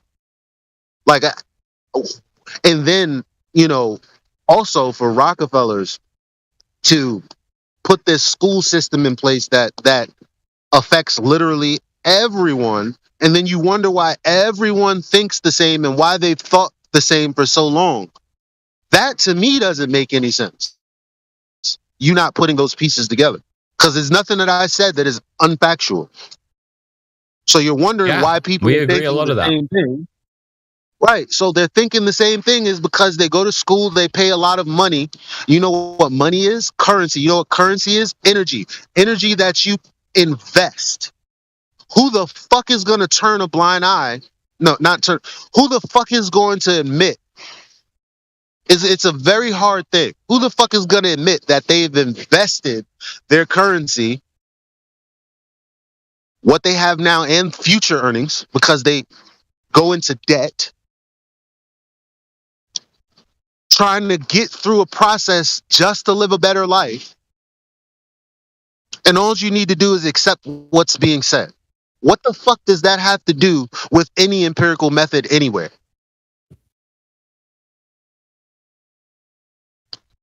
Are you asking me? No, I'm asking Who else Jesus. would he be talking to?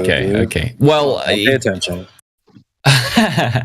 Well, I'm agreeing with a lot of what you're saying, 100%. Like, there are elites that have all the money, they control the narrative. Tell me your 100%. reasoning. If you agree what I'm saying, tell me your reasoning for asking me why the consensus has been what it was for so long, even though I've just proven that everything that you've, from all the years and experience that you have, all you've been able to do when trying to relay this information is give me logical fallacies. Like that should be all you need to know. Should be. So when you say, I just don't understand why, But you just told me you understood when you said, yeah, I agree with everything you said, which means you already knew everything that I just said. So I don't understand why you don't understand how an entire nation can be controlled mentally. I have no disagreements to the fact that a lot of countries are controlled by the government and they had fed propaganda to make them believe certain things, and that there's red versus blue and blah, blah, blah, blah, all this shit, 100%. And that all serves the oligarchs and the people in power that have all the money. They want to keep it that way. All of these things are very irrelevant to the points that I made, because now you're agreeing with non sequiturs. Isn't that what you were just talking about? Even though I agree with you, but you're talking about, politics and, well, I guess I kind of, but you're talking Wasn't that about, what you? Yeah, I'm only bringing up because you did. I'm talking about, but I kept it very specific to why you think the Earth moves, even though they said there's no evidence for that, and who did it, and what the timeline was. You're talking about, you agree with me, but you then go on to say, yeah, I know governments are doing this and that. What the fuck does that have to do with what we were talking about? Right. So I'm just letting you know I agree with you, but the reason why I don't know what you do. That's why I'm asking, because what you're saying you're agreeing to, we didn't even discuss yet. That's what I don't understand. Okay, well, what I was saying is I agreeing with what you would. If you agree with me, you could say, yeah, that's true. The what our conception of the sky and what's happening and all of that is only 100 years old. Yeah, and it is true that there was no validation for the Earth moving. They did kind of assume it. I guess that would be the begging the question that you were talking about. And yes, I do know that the Roman Catholic Church is responsible for all the shit that's still happening today. We can see its influence. You did say that you couldn't go shit anywhere, do anything with the Pope in town. You didn't agree to any of that shit. You just started talking about other shit that you agreed to that I didn't say. So do you agree to anything that I just said? Yes, I agree to that. Yes, I'm trying to tell you that I agree with a lot. Yes. So the Roman Catholic Church, absolutely bad. They control the narrative, bad. Not bad, not they control the narrative, bad. Specifically, them telling you move around the sun. And the sun being the size it is only a calculation based on the assumption of the size of the Earth. So, but my question is, why did they change it to begin with?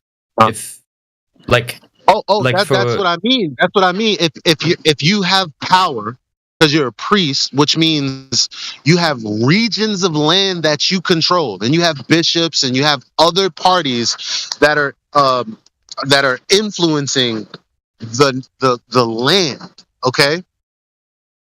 Right? Mm-hmm. Okay, and so that being the case, these people who are the authority of a book that the people that they're supposed to be educating could not read, that book being the Bible in Latin. Yeah. Okay? That Bible said one thing, the people didn't know it. They knew something else, and they decided to tell people, yeah, Earth is going around the sun. And then I said 400 years later, his proteges say, yeah, there's no evidence for that. So when you ask me why, I'm wondering the same thing. Why would people be in a church telling people the opposite of what their religion states? That's what I don't get. Are you on the same page with me? Because I don't have that answer for you, but it's a good question. Yeah. Well, from what I've heard, at least, and I could be wrong here, but I believe the Roman Catholic Church taught for a very, very long time the model of geocentrism, right? That the Earth isn't moving, that the sun rotates around, all the planets rotate around us, the whole universe goes around us. Are we in agreement so far? Like that's what they initially taught. I don't know about a model. I don't really care. All I know is whatever they did teach, what the fuck does that have to do with what Scripture states? Because all they did was pervert what Scripture. You said why. Well, what is the what before the why? They perverted Scripture to people that they're supposed to be educating about it, but couldn't read it. And they took advantage of them. So the question is, why is that? Not why geocentrism.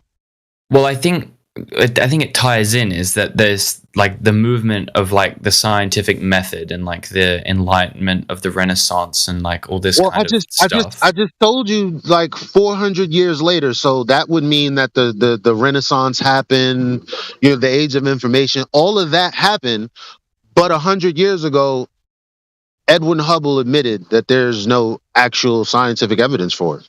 So you're not putting this shit together, and I don't understand why. All of that advancement that they had of the scientific method, and Edwin Hubble basically told you that they've used pseudoscience because there is no empirical evidence. And the only reason you should resonate with that is because you tried to use your understanding to the best of your ability, which quite honestly was my understanding and everybody's understanding. Don't get me fucked up. We all came from there. I wasn't born a flat earther. I believe the same exact shit you believe. I just thought it was disrespectful to have been manipulated for so long, and I just felt so dumb, justifiably so. How could I not see contradictions in my logic? How? Yeah. What did they do? What did I concede to? How lazy have I been? How lazy have I been not to look into philosophy and psychology a little bit? That's on me. Yeah. So now I'm sitting here exposing your psychology to you, and then I'm also I'm giving you as much as I can based on what I know, and it's not clicking, fam. And it's actually it. When I say it's sad, I don't say that from a place of you're sad. It's sad. I literally just stopped myself from crying because I'm like, nigga, what the fuck are you doing? You're not about to cry. It's frustrating, right? Yeah. Well, may I ask you a question, Dak, real quick? Yeah, go for it. If Elijah when that Michio Kaku clip was played, and he said, the Michio Kaku. Oh yeah, the physicist. Yep. Yeah, when he said, "Oh, leaps of logic, seat of the pants." Well, if he were here, it wouldn't take him eons to pull it out of him that he was using, seat of the pants reasoning.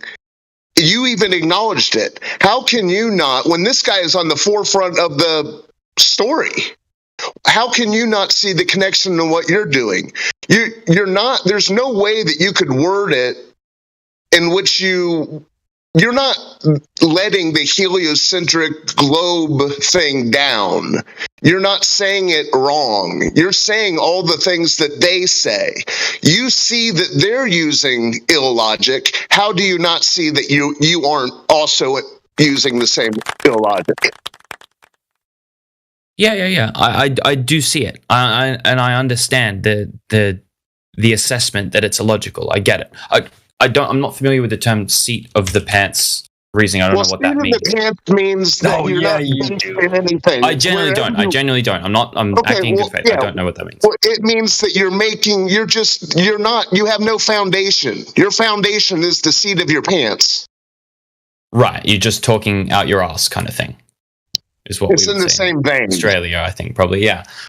Right, so they're just making shit up and seeing. So you do see it. You do see it's illogical, and I get it. It's a huge thing to realize the whole thing's a lie, but that's where you're at right now. That's where you need to stop and say, "Wow, it is illogical." Yeah, I understand.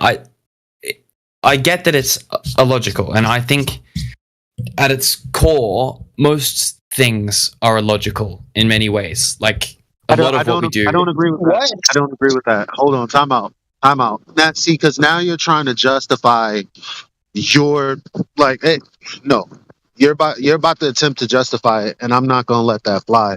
So we're going to dig into that. What do you mean? Give me an example, and don't give me an example of. I mean something that we also can't verify is 100% true.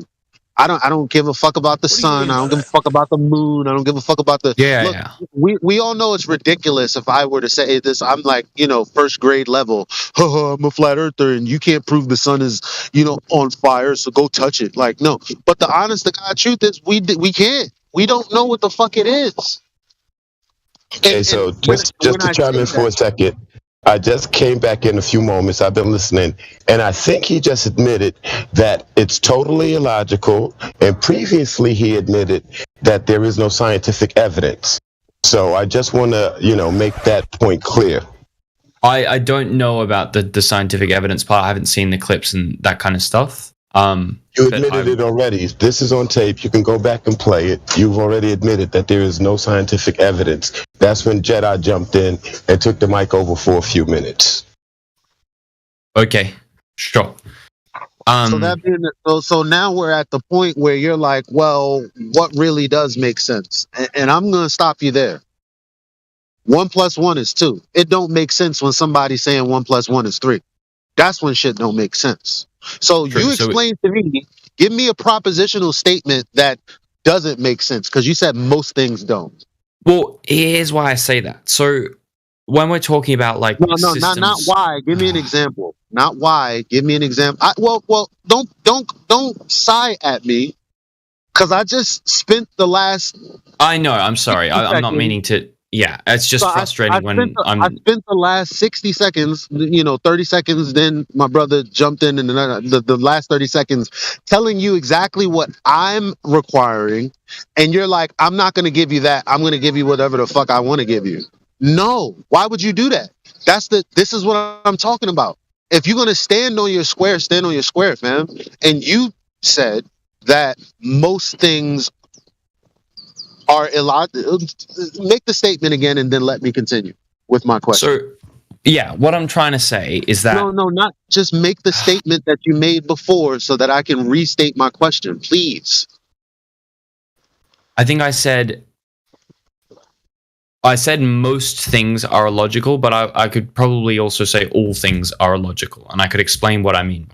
Oh, brother! No, you got to give it. No, you got to give an example. I don't want an explanation. Can I please just give you what my sure, but then I'm best attempt, going to dismiss it if it doesn't come with. As long as you know that if it doesn't come with an example, then I can't sink my teeth into it because it's not real. I get it, and I will try to give an example. It's just I need to explain what my example is going to demonstrate. Right, first, I won't say a goddamn thing. Go ahead. Okay, thanks, man. So what I'm talking about is that whenever we try to start with a logical system and try to make one, right? You first have to start with your axioms, or the things that you assume to be true. Like you can't start anywhere without first saying, okay, well, we assume that this is true, because the first thing that you begin with is unfalsifiable. That's just how logic works. You have to take a statement and then all things flow from there, right? But the reason I say that it's all things are kind of illogical is because it is illogical inherently to even take anything as true without evidence for it, right? But the problem is that you have to do that for every single kind of logical framework that you create. For example, if we were to say that the logical framework of science says that there is definitely, assume it to be true that there is a material world that exists and that we can measure it, and that the results will remain the same if we measure it in the same way each time. That's an assumption. That might not be true. Maybe the world is just completely fucking random and blah, blah, blah. But within science, in the logical framework of science, we say, no, there is a physical material world that exists and that doesn't change. And that's kind of at the core of it. And then from there, you work with the rest of your science, right?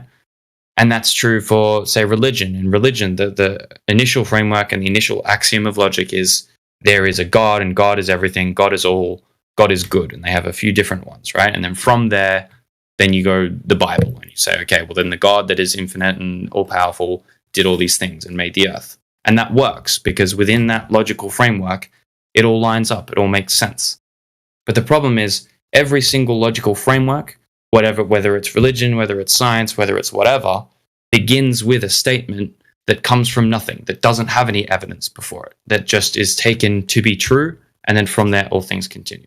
That's what I mean by saying everything is kind of illogical when you begin with, and then once you start that first sentence, then everything can be logical from that point. Does that make sense? Yeah, that's false. Okay. You can, if you want, you can tell me why, but... You don't have to, I guess. Because I told you, give me a proposition, and give me an example of the bottom line is when you started, and I wanted to stop you, but I said, okay, well, fuck it, let them go. Okay, thanks for doing that. I appreciate it. It's something that we don't know. That's not true.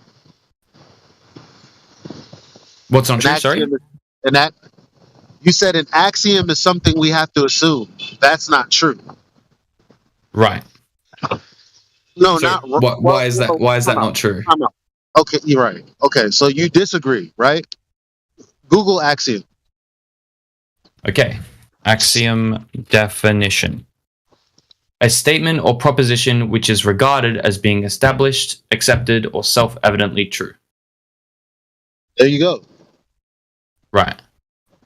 So an axiom is something that is established, something that is a fact.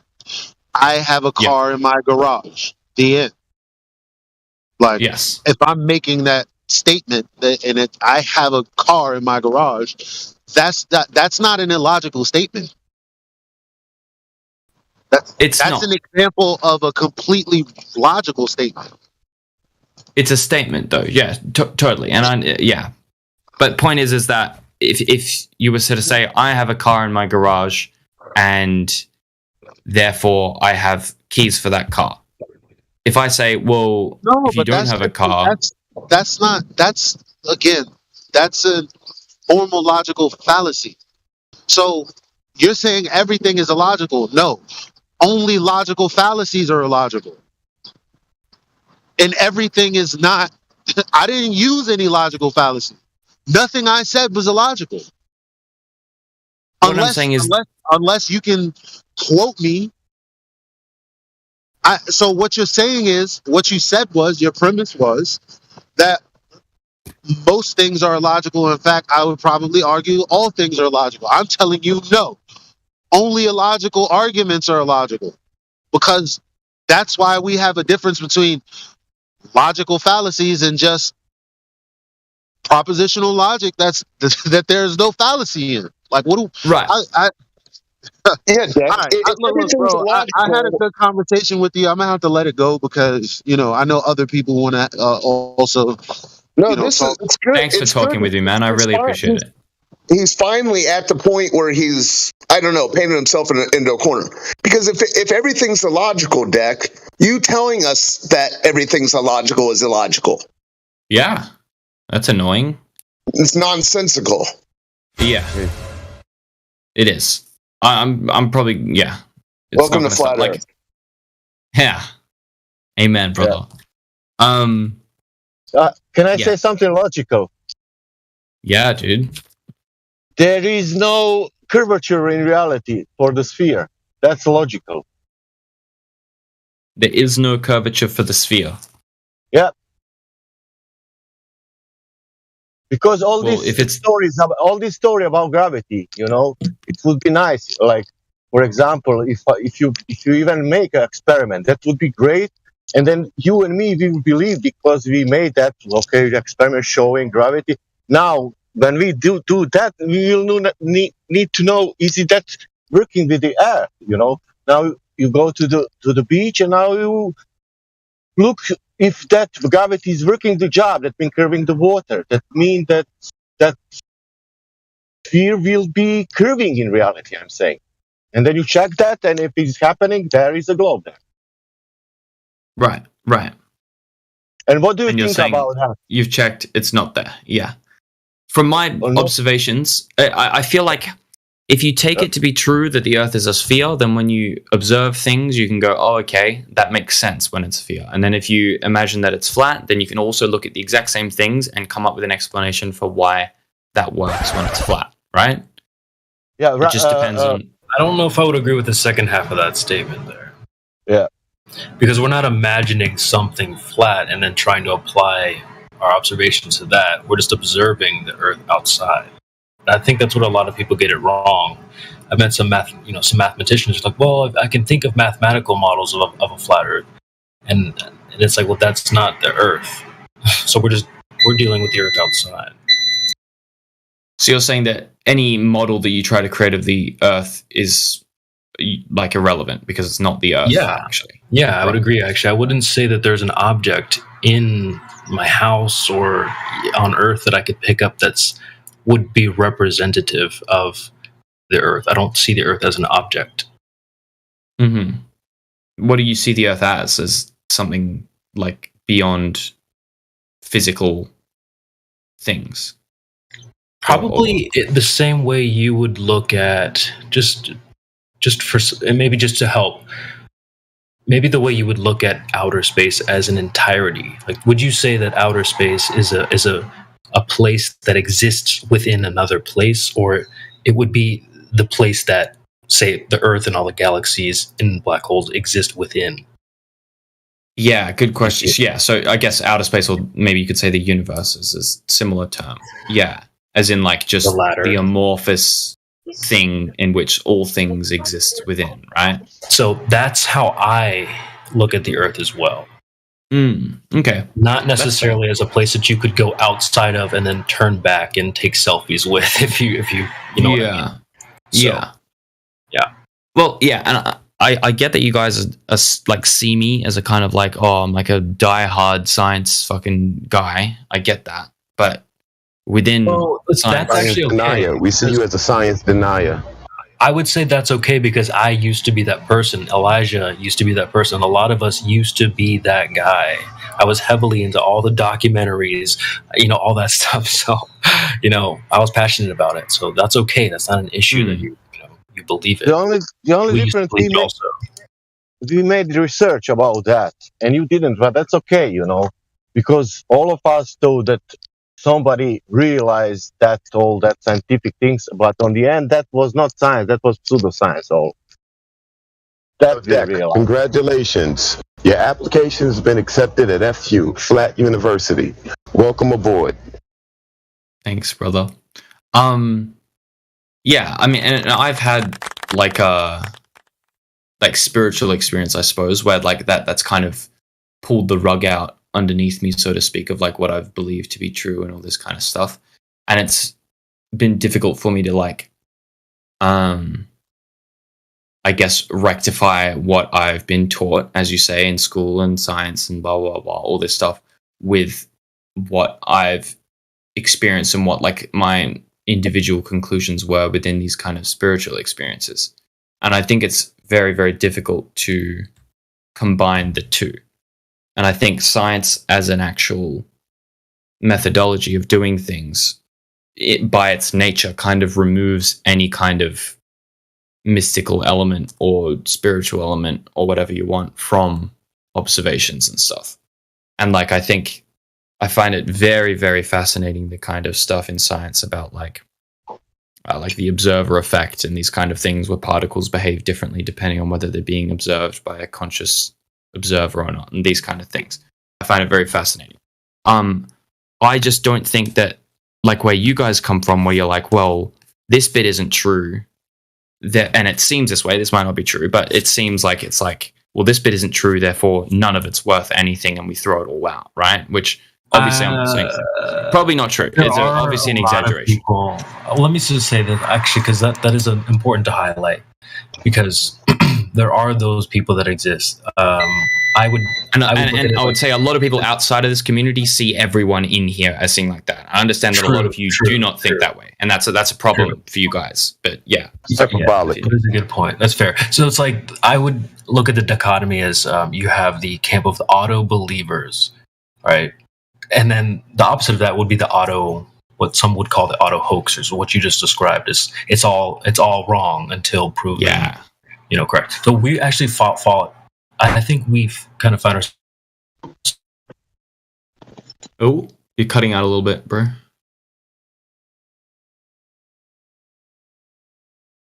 Sorry, my computer died there. You guys still hear me? Yeah. Okay, so we kind of find ourselves in the middle, whereas like we take things one at a time. So if something gets slapped on our desk, we'll read it. I think Elijah is a good example of that, where we'll go through the paper, we'll go through whatever the experiment is saying one at a time. We try not to just discard everything. Like, nope, it's just all wrong. So we're in the middle. If I may, real quick, you said the word science several times, but at the beginning, to start this whole thing, it's a question of geometry, not science. So once you realize that curvature that needs to be there, if the Earth were the 3959 spheroid, all it does is gives you the lens to see that all these stories aren't science; they're pseudoscience. So it has nothing to do with science at all. They claim it's a spheroid of a certain size. Right. So as the outer space rug gets pulled out from under you, well, you're there. You're not gonna. The Earth is still there. Everything's still there. The stars are still there. The stories are still there. The stories are just identified to be seat of the pants, marvelous BS. People things people make careers of, and these people at this stage of their career, what are they going to do? I mean, all these people who we know of that we quote in jest, they could all retire tomorrow. They are retired. I mean, do they even work? I mean, they make, you know what I'm saying? My point is, they can't change course. None of these people in academia can change course if they want to keep their job. Yeah. So it's in their best interest to keep the wheel rolling, even though they realize that it's... There's the sunk cost logical fallacy that can affect someone of any age. So someone who's just enrolling into this stuff in school, and definitely. It's just where I run into issue, or what I don't understand, I guess, and you guys can help explain it to me, is like we have all these like technologies in front of us, like this, instant internet, and like that's evolved from telegrams and then phone lines and then this, and then we've got like these like super chips inside our phones that like have quantum technologies that exist that actually make it work, right? Like this shit is crazy complicated and technical, and I won't even pretend to understand it. Maybe you guys have been to university and all we can thank NASA for is Tang and Velcro. But go on. Yeah, and pens that can write upside down pens. Yeah. But then on the other hand, you've also I think there's other NASA technologies that are important that I think maybe you might be downplaying a bit. Like I think through the development of rockets, I think we've figured out a lot of different things that got applied to more wider areas and stuff. But point being is that rockets are rockets. Specifics with that. Come on, dude. Oh, sorry. Okay, I don't know the specifics. I won't bring it up if I don't. But point being is that rockets launch. No one denies that. Where it is they go. Well, yeah, but even like, but even the things that they're putting into the rockets to prepare the astronauts for when they're in space, whether you believe that all or not, whatever. But the point being is that, yeah, maybe you don't, but. Maybe. It's not that I believe or not believe. I know it to be a fantasy world. Right, and maybe that makes it real in your mind. In my mind, what makes what real? In my mind, it's true. So we're both kind of duped. Maybe I'm duped. Hold on a second. Can I rewind 20 minutes to when you acknowledged the whole thing is pseudoscience? Yeah. Sure. Okay, and then right after that you said, but people have studied this a long time. Well, yeah. Okay. Well, I don't think any of the people that, like we said, or Edwin Hubble said that this, and Einstein said this, and I don't think any of them would say that we didn't go to the moon. I feel like they would all say that we did. Oh, come on, dude. Maybe I'm wrong.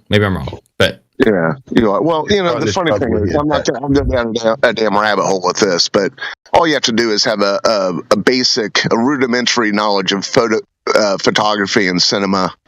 Examine what they've presented. Come on. But anyways, I don't even know where to go with you, but you've acknowledged it's pseudoscience. You've acknowledged it's seat of the pants. It's make believe. You've acknowledged that, and now you're telling me, but I believe it's true. What's going on? So let me explain. Like, yes, there's lots of leaps of logic that get made, and that just random shit like gets thrown at the wall, and they see what sticks. Fair enough. So let me cut you off. Okay, so what are you doing? Are you just here sharing your belief and what you believe is true, and wanting to tell me that things like water, seeking and finding level are equal beliefs? Are both just the same level of reasoning? No, You're seeing golf on the moon and saying, yes, space travel is obviously real. I'm pointing to water and say, hey, look, it's level. Which one of us is seat of the pants? Me, clearly, right? But, so what are you doing? Are you just here to chant your belief, or are you here to provide evidence? We know the story. I'm just here to talk and see. Maybe I'll change my mind and whatever. Okay. Well, let's usually. I'm not here to be hostile or anything. I know. I'm not trying to either, dude. Listen. Okay, cool. Listen. I'm not saying you are. I was saying moon golf. I mean, how hostile could I be? Lunar dune buggies.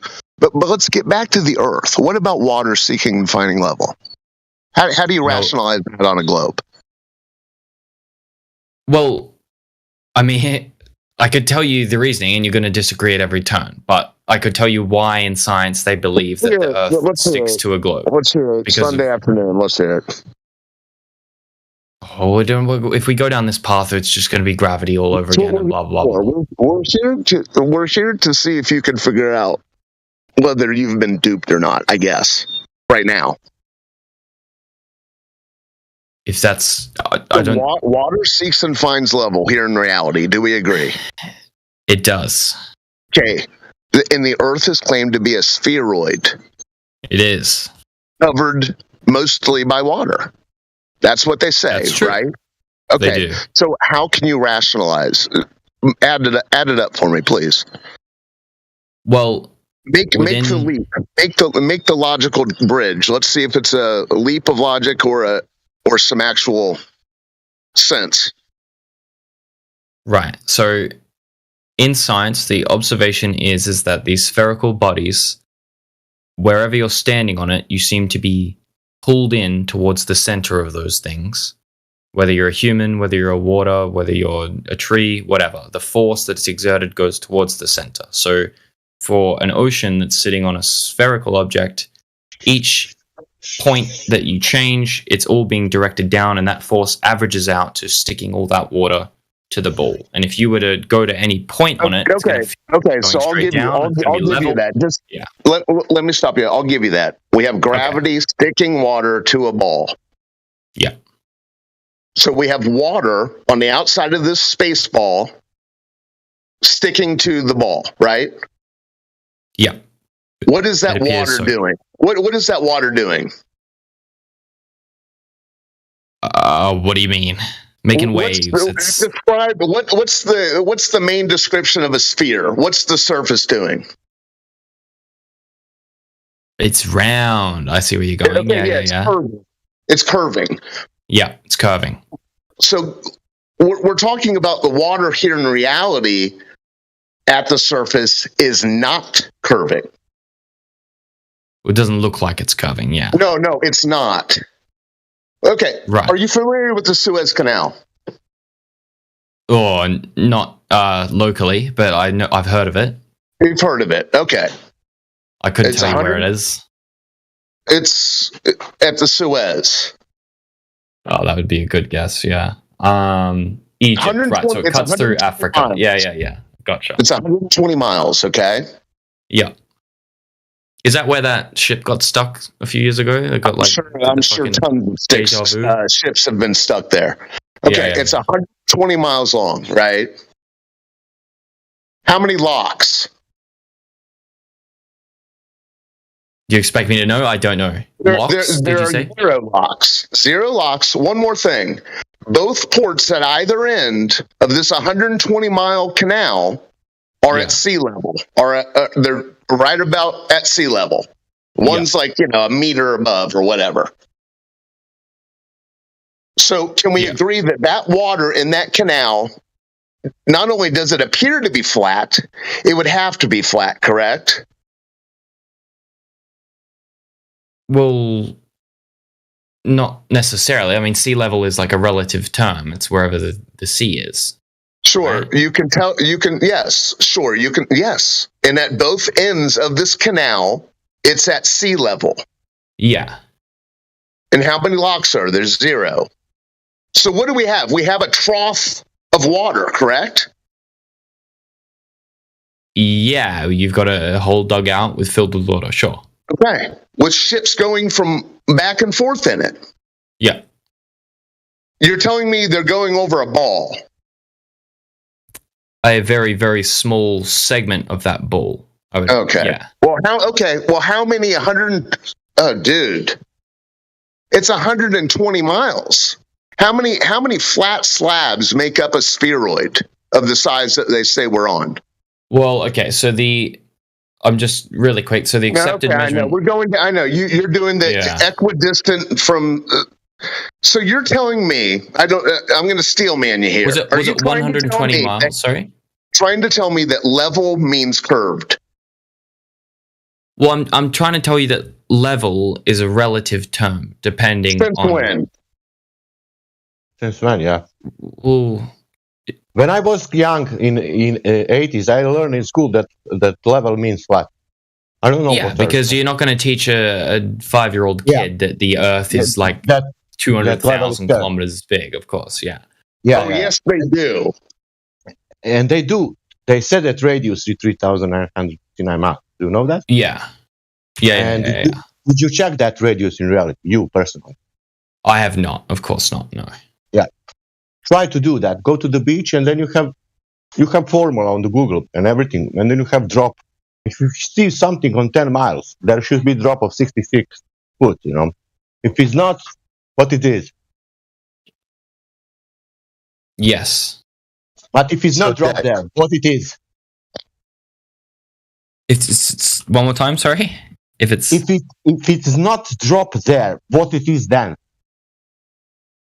If it's not dropping there, then what is it? Yeah. Or I assume through the premise of the question it's flat. Yeah, but I would say that it is dropping. Yeah. I mean, I've watched ships go over the horizon before. Like, to me, in my mind... that's great. I can post, a ship doesn't go over horizon. But that ship, if going over horizon, it must go over that horizon what is in the map. That's what we said. That's what you said, that it's big air, Yeah, the ship has to disappear at a specific location if it is indeed going over the curve. Right. And you should be able to predict where that location is going to be. Yeah. Given the measurements. Yeah, sure. Yeah, go and do that for yourself and sit down after you've wrapped your mind around it. Or we can do for you if you want. If we can go back to that Suez Canal. Yeah, I know, but I don't mean to interrupt. But why are you doing this level is relative thing? When did you learn to do that? Because that's what makes sense in my head if we're talking about a sphere, right? Like, if we're talking about it, like, I get it, dude. I get it. This is the whole circular reasoning thing. We're talking about here in reality. What is level? Is level curved in reality? I'm not talking about as you reify the myth or reify the globe story. We're just talking about here in reality. I get it. Level has to be curved for the globe to. Yeah. To fool the masses. But where did you learn level is curved? So I didn't learn that. I kind of figured that out. Oh, really? Obviously from a like that would be a logical fallacy in your eyes because I'm accepting that the Earth is a sphere, like, of course. And so from that understanding, then in my mind, I've kind of figured out, okay, well, if it's on a sphere, then depending on your scale of reference, things are going to look only in the reification of the globe. Do you apply this logic? Yes, of course. Okay, we're talking about reality. Do you see the difference? But do you understand that in my concept of reality, it is a sphere? I understand that in yours it's not. Oh my goodness, dude! I'm not even talking about the globe right now. I'm just talking about what level is, what flat is. Is flat level? Okay. It's flat curved. Is flat a sphere? I mean, what's going on in your mind? Sure. So flat is level, but I would say that any water that you find is going to be. What's the difference between flat level and curved level? Well, curved level is going to look as flat level does at a small scale, but the more you zoom out, the more it's going to look not level, and it's going to look more curved and curved and curved. Obviously, the more you zoom out on a flat Earth, it's just going to look exactly flat no matter what scale. Okay, so curved level is actually curved. Yes, curved level is more like a tangent. So flat and curved are two different things. Yes. Yeah. And level and curved are two different things. Is that what you just asked me? Maybe not, but yes, they are two different things. Okay, there you go. So what's going on? It's only in the reification. Do you see that though? Do you see? Yes, I do see it. I do. Okay. So did you hear what else was being talked about? The long distance observations. Because I know the Suez Canal kind of gets into, you know. Do you understand what I'm trying to say about the Suez Canal? That I did just real quick to finish it. Yes. Yeah. So when we talk about the Suez Canal, it's 193 Ks, and if we assume it to be true, that it's told us level is flat. Pardon? Level is flat. Sure, but you're going to understand that I'm going to disagree with you, because I'm going to say it looks flat, and it might as well be flat at that scale. Okay, but do you not 193 Ks? I don't understand the significance of there being no locks. I think by locks you mean like the gates they put in the middle of a canal to fix water levels. Yeah, right. So it's leveled itself purely from natural filling of a container water. So it's flat. Well, you're saying it's flat. Is flat. It should be flat, yes. It is flat. So how many 120-mile flat slabs make up a sphere? Well, I can tell you that segment is 0.004% of the total circumference of the sphere. Okay, so I'm asking you, how many flat slabs of 120 miles make up a sphere? Let me do the quick maths. It's a quick question, dude. Do you not hear? It's zero. It's not a disco ball that we're on, that they even claim. No, it's not. No. You believe the pictures from space. Those are round. Now you're telling me that the object we're on is covered in flat slabs. It's not. No, it's. Well, I mean, it is. Like, different segments of rock and land are obviously going to be more flat than others, but the water is not going to be the segments of flat slabs. It's going to be a curved surface on that sphere. But it is not. Okay, yeah, sea level is curved. Got it. Okay, so these long distance observations, I'll shut up. Why? I would just like to interject here, Deck. Or because Sasha was going into the long distance observations. Yeah, but I just want to understand where we are. I'm going to let Sasha have his part. I just want to understand where we are. I'm just trying to keep up with the argument. So you conceded that there was no science to your ideology so far, Deck. You've also conceded that there's no logic to your argument and your position. You've agreed that it's based all on pseudoscience. And so essentially what you're agreeing to is that you believe a story. I just want to understand this. So, because I'm kind of lost. So can you help me understand this? Is that what you're agreeing to, Deck? That you just believe a story? I wouldn't say the way you said it. I don't think all my beliefs that I hold are completely unscientific. I don't think that's an accurate representation. Because as we said before, like, you guys will take individual scientific reports and read them and see whether or not they check out according to scientific methodology. So obviously some amount of science you guys would call scientific and is accurate. Maybe not all of it, and clearly not the outer space stuff. Clearly not none of it as applied to your position. Well, some of it. I mean, it's all kind of all the science that I know kind of adds to the rest of the science. Which aspect of science is applied to your position? Well, to me, the fact that the Earth is a sphere makes sense because our understanding of really we small. Understand that. We understand that that's what that means to you, which means that you're believing a story. Because again, when you were asked for a scientific experimentation, maybe an hour ago, you weren't able to provide any. And that's where this gets down to. Is there science behind your belief or is there not? And so far, you've agreed, you've conceded several times to several different people that there is no science that you can provide, that what you're doing is basing your argument on a belief system. And I just want to make sure that I'm understanding that correctly, that's all. Okay, can I now ask, you said something like you believe that the sphere has more sense. The sphere has more what, sorry? Sense. In the way that I understand it, like, because we would talk about in the way like a human. Let's be only humans without thinking about anything about politics, science, anything. What do you think? What is sense? That water it's curving or it's peaking the level and it's flat? Listen, when you drop only simple sense. Can you tell me only simple sense? I'm asking you like a human being, not like a scientist, let's not prove anything. What is more logical for you? That water is curving or water is seeking level flat?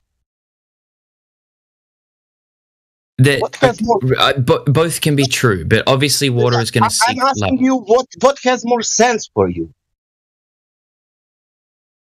What makes more sense? I will answer you. For me, more sense has that water is seeking level and flat. That's for me. I don't know. Okay. Well, what do you mean by seeking level? Like you say it as if the water has like some kind of intelligence. Let's ask like a child. Let's ask like a child. For me, it has more sense that water is flat than water is curving. But how do you explain like a droplet of water, like a raindrop? I'm speaking about bodies of water. I'm not speaking about drops. Okay. So even like a small puddle is going to have a meniscus on the edge where it kind of like bulbuses over. It's got like a kind of curved edge on it. It's not just going to be even a swimming pool, even a lake. Yeah, all of them have a meniscus. It's going to be smaller, and they are curving 8 each per mile square. Maybe I haven't gone out with a ruler, but that's what science says. Yeah. No,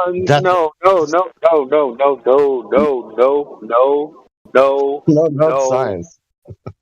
Elijah disagrees. He explained to you. He spoke with you about 1 hour about science. And everything. He did. Oh, sorry. Is science and math synonymous? No, they're not. No, I think is maths a form of yes science? Or no? Maybe is it synonymous? Do they mean the same thing? No, they don't. They don't. Hold on, something is fucked up with my speaker. Yeah. I'm fucking up the flow now. Hello? Ooh, that doesn't sound good, but we can hear you, yeah.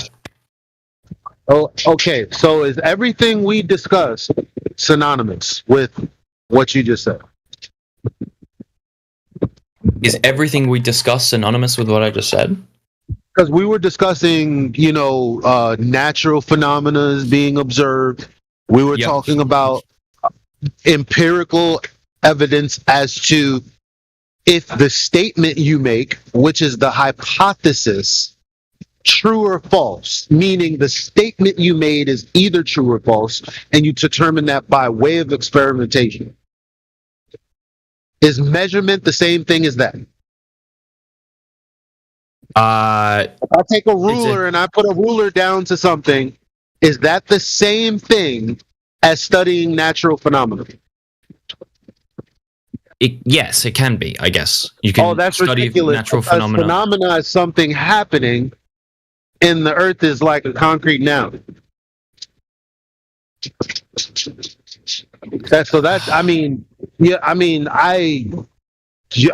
Bro, you're beating yourself in the face with a stick.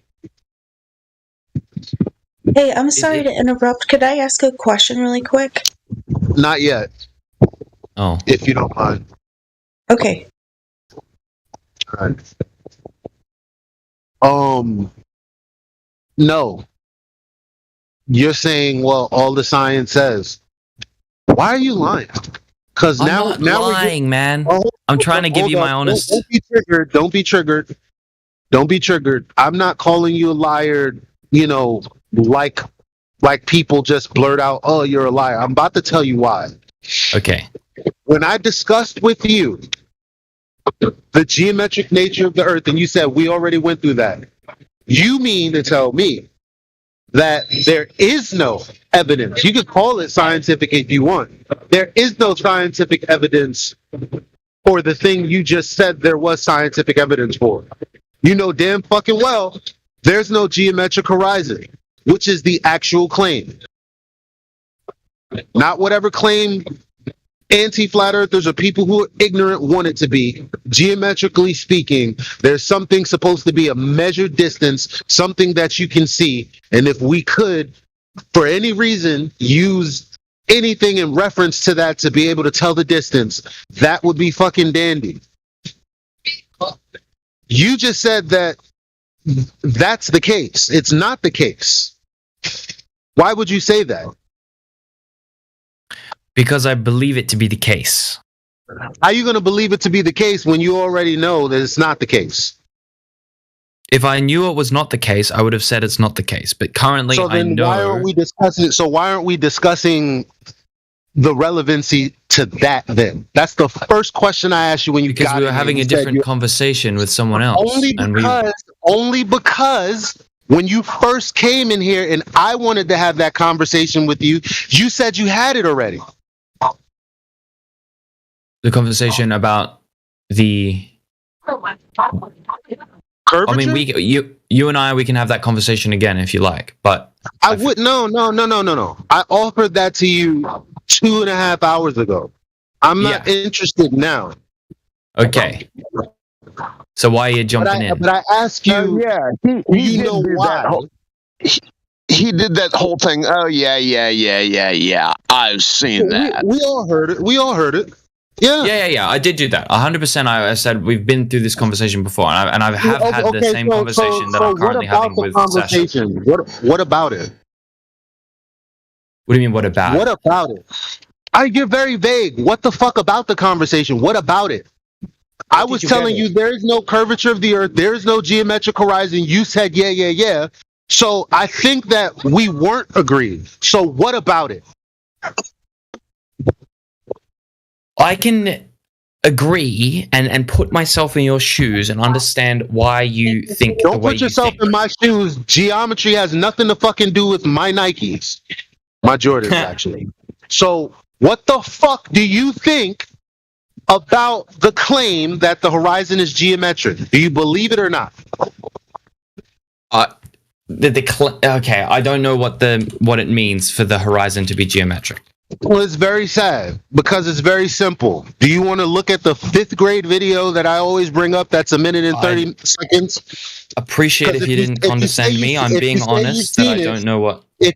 I'm being dead ass. When people say they don't know the fundamental linchpin to their entire belief, I show them this video. I'm not playing with you. I'm dead serious. Yeah, I'm sure you are. You were the one who was. You were condescending with your answer 2 hours ago. You're yeah. That was condescending. So I didn't. Sorry, I didn't mean to be condescending. Well, why did you say it like that when you don't? Why did you say it like that when you don't even have a clue about it? Because the reason I said it is because I've had that conversation before, and it always goes a very, very similar way, the same way it's going now, that's the crux of the matter here. Which is the geometric horizon. Is there curvature or not? Spheroid. So the local horizon, also called the geometrical horizon, is a visible boundary. There you go. Okay, right. Okay. I've heard the local horizon as a term. I haven't heard geometrical horizon. So you've come in here arguing. What else would? Hold on. What else would we be talking when geometric in the context of Earth means Earth measured? The horizon is supposed to be the bulge of the Earth curve. Where that curve is, where that sagitta is based on the size of the Earth, so-called. That's what they claim.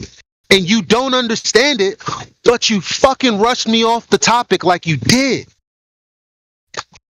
I went into religion with you for 2.5 fucking hours. If I thought you understood, I would have said, hell no, let's start here. Gotcha. No, so geometrical horizon, I just wasn't familiar with the term, and I didn't want to pretend like I knew what you were talking about if I didn't. Now that I know that it's the same as saying the local horizon, I'm familiar with that terminology. I've gone through a lot of it about the dropping of the horizon, how it should be X distance away when it's not, and we can see these things, and there's pictures of oil rigs that have legs. Okay, so what about that? Do you disagree with? Because that's Sasha's point. You just told him, no, we can... You basically just told him the opposite of what you just said. He said boats going over horizon. How have I told him the opposite? Sorry. Because you literally just said, yeah, we discussed the horizon being geometric and it's not where it's predicted to be. That's the gist of what I'm not saying we talked about that. I'm saying I've had that conversation in the past. But yeah. Yeah, I know. Okay. Pay attention. Are you tired? I only had 2 hours of sleep last night. So maybe you're not. No, the problem is not mine. If you look back at the conversation, which probably most definitely will be clipped, the problem is not me. Just like my man said, you basically thought science was actually pseudoscience. You thought we had the same epistemology. I proved to you, justified to you that we didn't have the same epistemology. Then your justification was maybe because nothing makes any logical sense, because axioms are assumptions. And I said, oh, look at the definition. I said, hell no. An assumption, an axiom is something that's just self-evident. It's just something that is true, something that you already know. It's just the substance of something just being in existence. Like me, for example. Right. Like the dog I'm looking at walking up towards me. I'm there's no illusion to that. There's a dog walking up in front of me. There's no only argumentation that's necessary is for the people that think that reality isn't fucking real and maybe perception is subjective. It's bullshit. So we went through all of that. Then we got to the point about the horizon being geometric. Now you're stating you didn't really know what I meant, but you know now. And now you're saying you agree or disagree? I currently believe that the horizon is geometric. I think. But you would have to know what that. But you would have to know what that means first, because it's not whatever you think. It's whatever the fuck they said the dimensions were, which means you could use the rest of your fucking brain and get a context clue. Not only that. But you don't even have to do that because we provide hostile witnesses, meaning National Geographic, CFI investigators out there basically trying to make flat earthers look stupid, putting a boat out into the middle of the lake, seeing that the flags disappear, and it's not due to the geometric horizon because the geometric horizon is not where the math stipulates it will be based on the geometry that they claimed it was. There's nothing confusing about what I'm saying. There's nothing ambiguous about what I'm saying. Okay. And if let me know if I'm wrong. I'm not one to just be like I'm right. Tell me where I'm wrong. Explain it. I haven't seen the documentary, so I can't speak on that. I don't know. It's just a video. Black Swan. I mean, it doesn't matter if you've seen that because you've seen the Black Swan. See, this is the problem. You already... Okay, so wait a minute. So you're telling me that you don't... Matter of fact, let me rewind. You did tell me this, but I'm not sure. I don't believe you anymore. Because you're basically telling me you don't understand what the geometric horizon is. You don't understand the tenets of the globe. I didn't want to tell you that... I didn't want to say that I knew what the geometric horizon was because I wasn't confident, but I know the local horizon, and now I know that the geometric horizon is the same thing. Oh, so okay, yes, so I'm familiar with the concept. How do you validate that what you believe is true? Do you know yet? How do I validate what I believe to be true? No, not really. I will admit that I take a lot of things. I will take a lot of things. Okay. I could tell you very simply. Forget a lot of things. Think simply. You get an Earth curve calculator, obviously not made by flat earthers, and then you look and see where the horizon is supposed to be based on your elevation. The end. Then you go and validate that that's actually the truth, the shit that I said out my mouth. What's complicated about that? Nothing complicated about that, Chief. Okay, so you do that. That's what you do. That's the claim. Okay, it's a globe, these dimensions, looking at the Earth curve calculator, because I can't do the long form math myself. Fine. Thank you very much. Okay. Based on my elevation, based on my position here on Earth, looking over this distance, the horizon should be X. Tangent point to the tangent, aka a straight line distance from your line of sight to the circle or the globe or the sphere. X marks the spot. That's what the diagram shows. That is a geometric distance. Okay. So, all you need to do is confirm that it's actually the distance it's supposed to be. Yes. And you mean to tell me nobody's told you about that before me? No, I've told you several times now. I've had this conversation before. Deck, no, you've been on this forum for months. I know. I've had this conversation before. That's what I'm saying. Someone has told me that before. Deck, before you continue to speak, you just lied to Elijah right now. We've had this conversation, you and I, and plus many people in this forum have had the same conversation with you. You're feigning ignorance. I'm agreeing with you. You're feigning ignorance right now. People have talked to you about. Then why are you lying to Elijah? And I'm not lying to him. I've said multiple times that I've had this conversation about the horizon. I've maintained that position. And you didn't understand it? Why didn't you tell somebody then? If I didn't understand it and didn't realize, then I wouldn't know that I didn't understand it, right? Now I've been informed that I didn't understand it. I had this conversation in terms of geometric horizon. I've had this. No. Your belief in the globe is based on what you have in your head. But now that he straightened it out for you, you're acting like no one's ever told you that, and we've all told you that.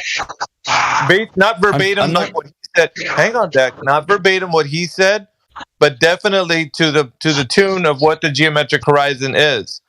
And you agreed, as in you understood. And you can't keep feigning ignorance every single time you come in here, because that in and of itself is disingenuous. Because we're not going to keep having you respawn in this chat and act like you don't know what's going on. That's not going to happen. That's a debate tactic. That's fair enough. Fair enough. That's a debate tactic that you're not going to employ in here any longer. This should be the end. Hang on, just real quick. When Elijah's speaking to you, I just want to announce that if this is the only time that you get it, this part moving forward, you shouldn't have any more qualms about the geometric horizon. Right? One more time. So because I've had it explained to me, I shouldn't have any qualms about it. Yes. No. Right now, when we go through it, you're going to tell me I mean, look, because it's not going to come from my mouth. Everything that we're going to... First of all, Sasha, I truly apologize. This was your moment. I kind of jumped in there. No one else said anything. No one gave a shit. And that was rude. I'm sorry, Sasha. Are you there? Can you forgive me? I think Raven wanted to ask a question too. All right, man. I'm driving. Oh. All right. Now... Keeping you safe, though. I have a slightly different method than everyone. I only say that because I don't see anyone using mine. But there's going to be no confusion for anyone after this. There's only you not accepting the truth. And it's going to be painfully obvious because I'm going to be using a 5th grade video along with some Googling. You're going to have to do a little bit of Googling, and we're going to go back to YouTube, and we're going to look at the hostile witness, and then you're going to make a conclusion with your brain. Because I'm not going to do it for you. You can't do it for me. At this moment, Deck, you're going to need to pay attention to the lectures and the seminars that you're receiving here at FU, or your application is going to have to be reviewed. Thanks, Max. So, are you willing to go down? You can't come back from this. I mean, shit. The clip, I don't know where. Look. I'm telling you, you can't come back from this. So you've already seemed sincere. You can't come back in here and say there's scientific evidence for gravity. You know that's not going to fly. You can't say you have scientific evidence because it's been exposed that your epistemology and my epistemology is different. Then Jedi came in here and like kind of basically put an extra layer of sauce on that. Right now, though, as it relates to the first thing I wanted to talk to you about from the beginning, you're not going to be able to go from this. I suggest you mysteriously like log out, or I'm just telling you that this is serious. Okay. Are you ready or not? At this point, I'm going to say I'm not ready. If it's okay, if I can take a rain check on this, and the next time I come back here, I will make it very clear that we can resume from this point. Is that okay? Because it's like 11:40 p.m. Absolutely. Okay. You know, do you remember an hour and a half ago when I said we're going to be talking about your space religion, and then when we get to the point of conversation that I want to talk about the Earth, you're gonna go. And then you said, I don't have to go. And I said, no, but you will. This is that moment. Isn't it really fucking cool how well I know you right now? Yep. And it's convenient too. That no. I genuinely, I do want to say. So what I got to do is like 5 minutes. But I'm is only it just 5 minutes? Is it only 5 minutes? Of course it is. Okay, yeah, I'll stay. I can do 5 minutes, no problem. Okay, but the work is going to be all on you, though. Okay, that's good. That's all right. Go to YouTube. Okay, YouTube. Okay, type in distance to horizon. Distance to horizon. Yeah. Now, go down to the one with the green board.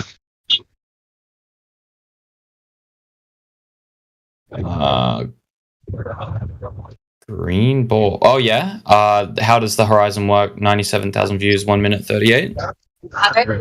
That's it. Yep. Watch it. Come back. Tell me if you agree or disagree with everything that is stated in the video. Okay. I'm gonna watch, and I'll be back. Okay. Okay. Freaking liar, bro. That guy's such a liar. I don't like liars. That's why I was very calm, because he said he hadn't really been in here, and I took his word for it. And because he's making so many concessions, I'm like, damn, this looks bad for him. There's no way he could think that this is a good. I'm thinking this is genuine, because it's the only way I'll look bad is if it's genuinely happening and I'm trying to learn. I'm not afraid to look stupid. You know what I mean? But when it gets to the point of lying, it's like, nah, that's gonna really piss me off. Yeah, it's definitely content, because he's a 99%. He's a 99%er. He's on the clip, the compilation clip that Clipcord made.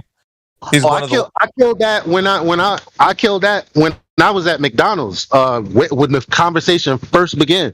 Because remember, I killed conversations like that for a living. The last time you saw me kill a conversation like that, the dude called me a nigger and left. Remember that? Yeah, the little boy. Oh, by the way, yeah, hey, I was gonna tell you did a great job yesterday, but I was like, the internet gave you like a couple of scrubs instead of actually, something with substance. But it was uneventful yesterday, because there wasn't really much to grab from except for those two characters that came in yesterday, which I was listening to the whole time at work. It was really enjoyable, by the way. Thanks, man. Yeah. I was wondering. I was like, "Where's Miggy? You told me to come to the party. He didn't show up." But Indio had said that you might be working. So yeah, no, because I tell everybody, man, I'm gonna be working. Make this shit interesting, man. I don't want to be listening to dead air. But no, it was great. It was great. Let's see if the student come back with his assignment complete, ready and prepared for work.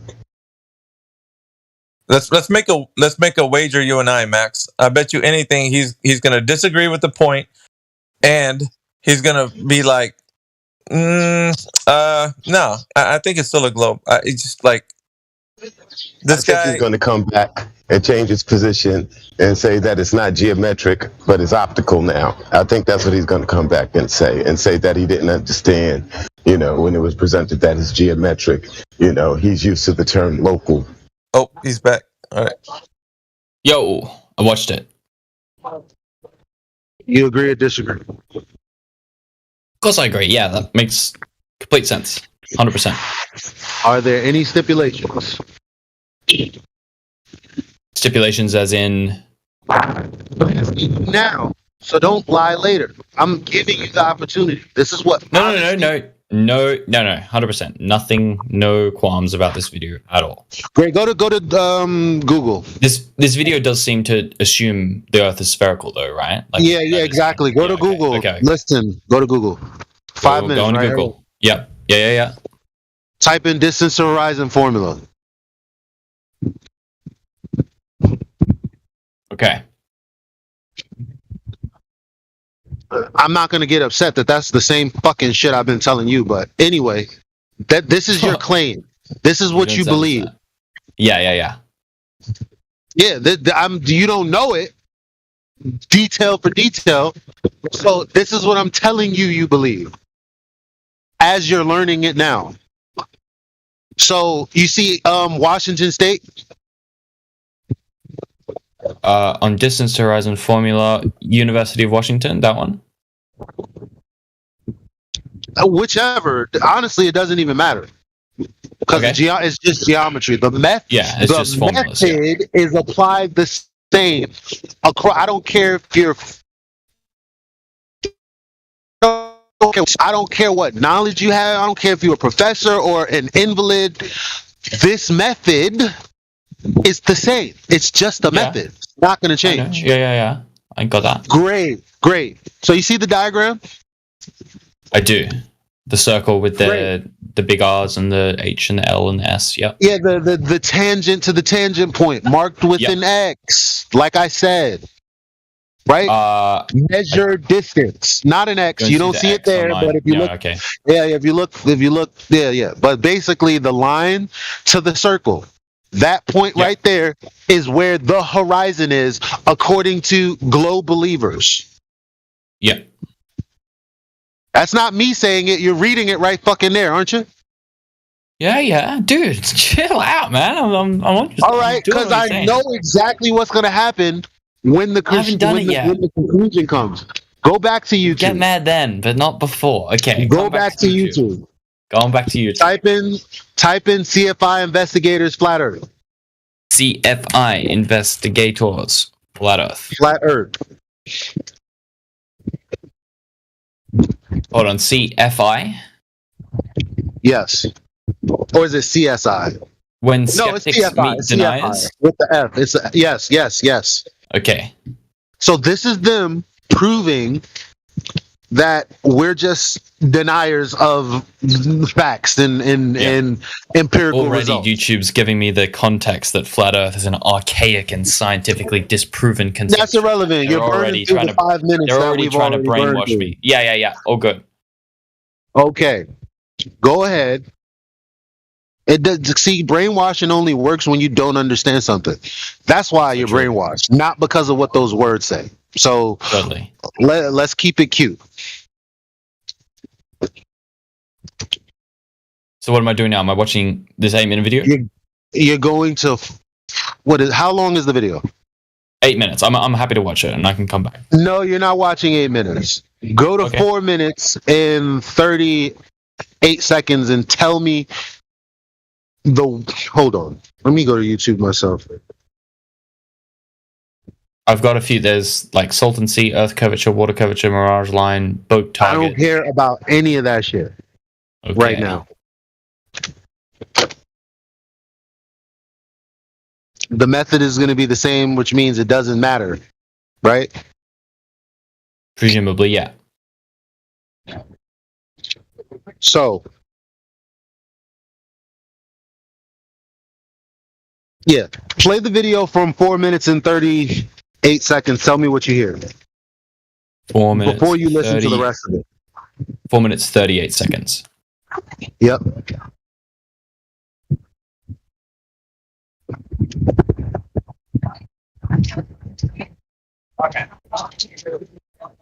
Before you listen to the rest of it, I just need the first few words. So they've got a target that's going to be on a boat. It's got multiple striped lines on it, and they're going to point a camera at it from basically sea level. Perfect. A few inches above. Yeah. Perfect. Watch the video up until the point where, watch the rest of that video, then come back. So from the beginning this time? Or from this point forward? From 4 minutes and 38 seconds is all I want you to. You can look at the video later if you want. But this is the only part that's relevant.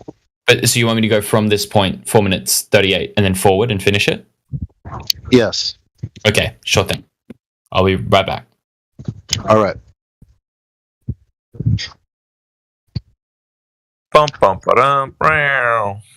You guys would assume that he like obviously the obvious, it'd be a open and close shut case. He's gonna go, yeah, you're right. The crazy shit is that's not gonna happen. Like after all the concessions he just made, knowing he's walking into a trap, if he's alive, if he's not, then maybe he doesn't know and maybe he will learn. But at this point, there's nowhere he can go. I asked him if there are any stipulations, any additives, any extra, he's like, no, this is fucking it, right? Let's go, let's do this. This is it. I believe this, yes. Great. We'll see. Yeah, this is my favorite part. I like this going to be optical.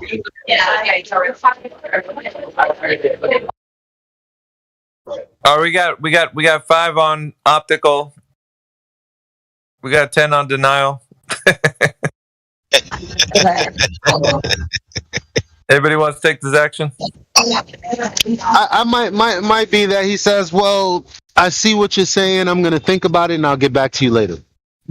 Yeah, that's my wager right there. Oh, that's an interesting spin on it. And then you think he's just going to respawn in the chat after he's given enough time? And I'm going to give him the red gavel. He will never come back here again. You can't do that. You can't do that. You could be a troll.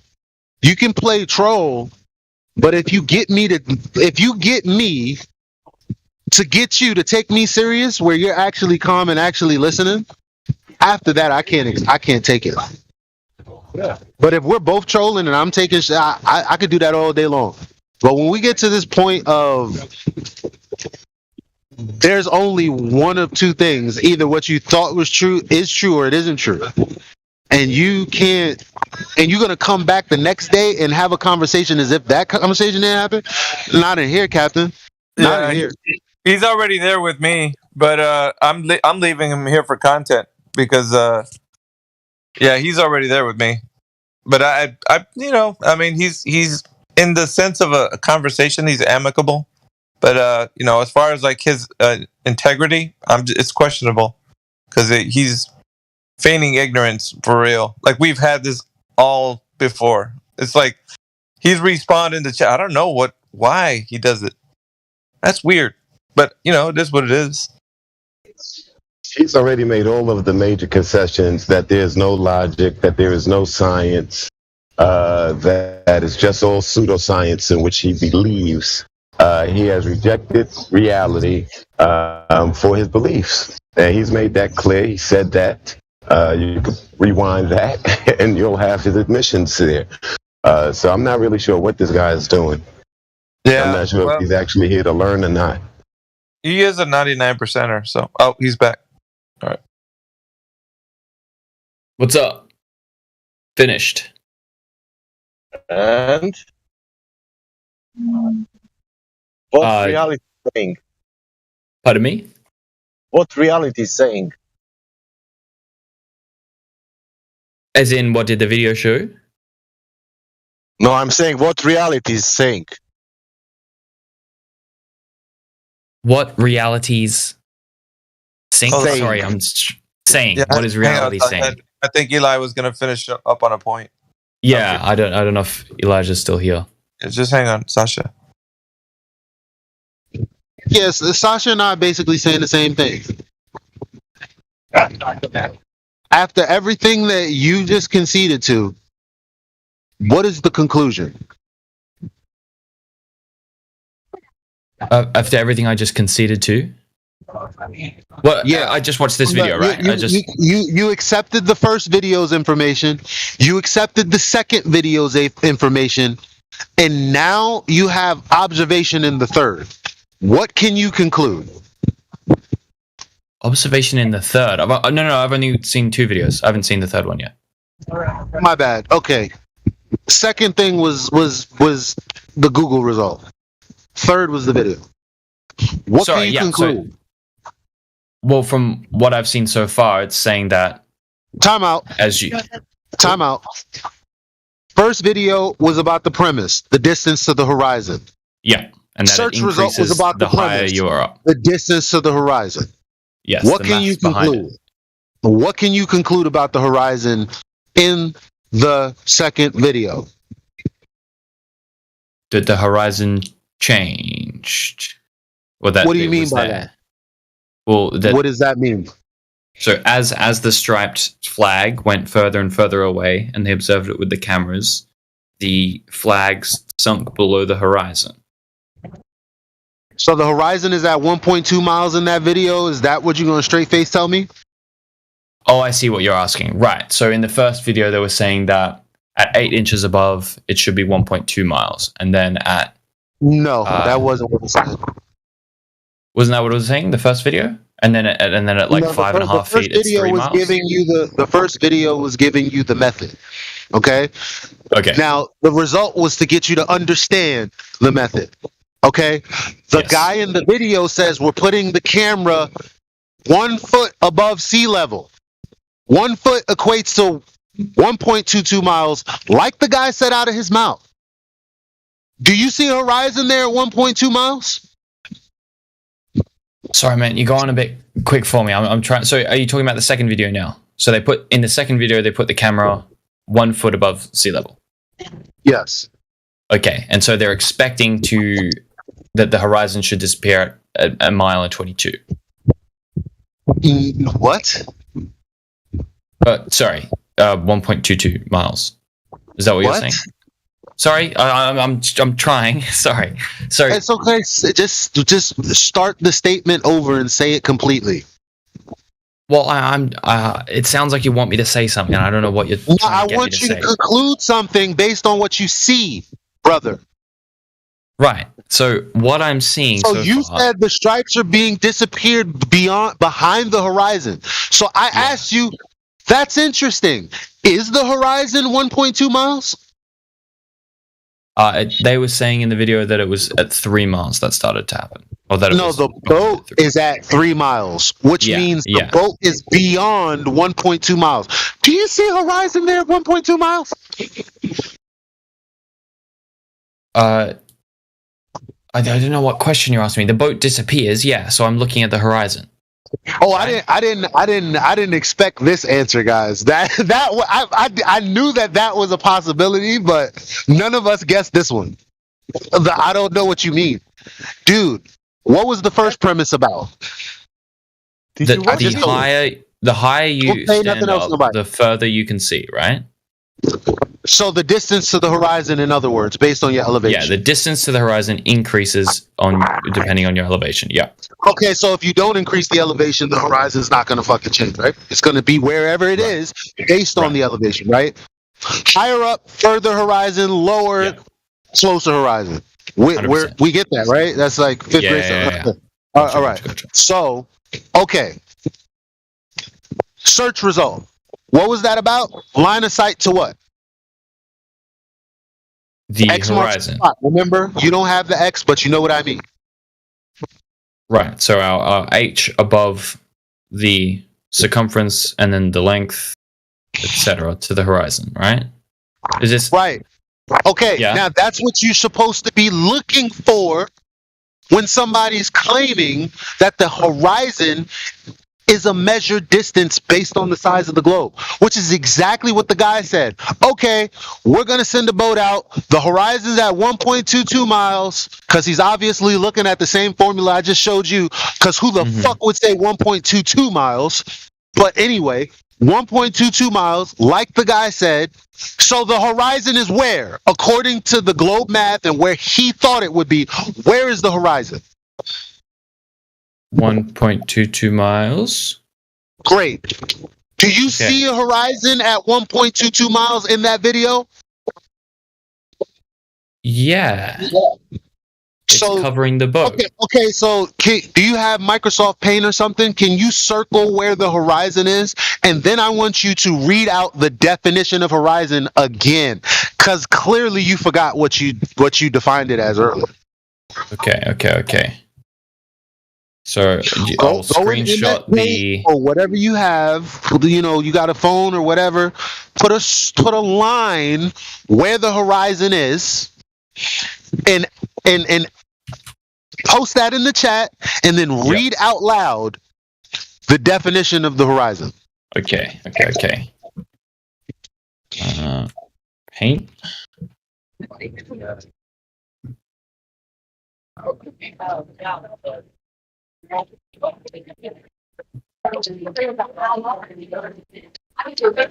Monica? Good, Maria. Maria?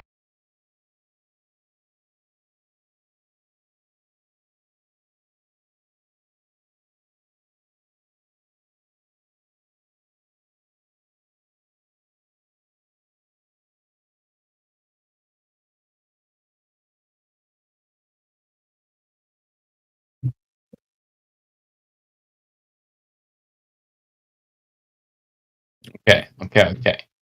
So I'm gonna paste. What chat can I use to put the screenshot in? Live stream voice text. Okay.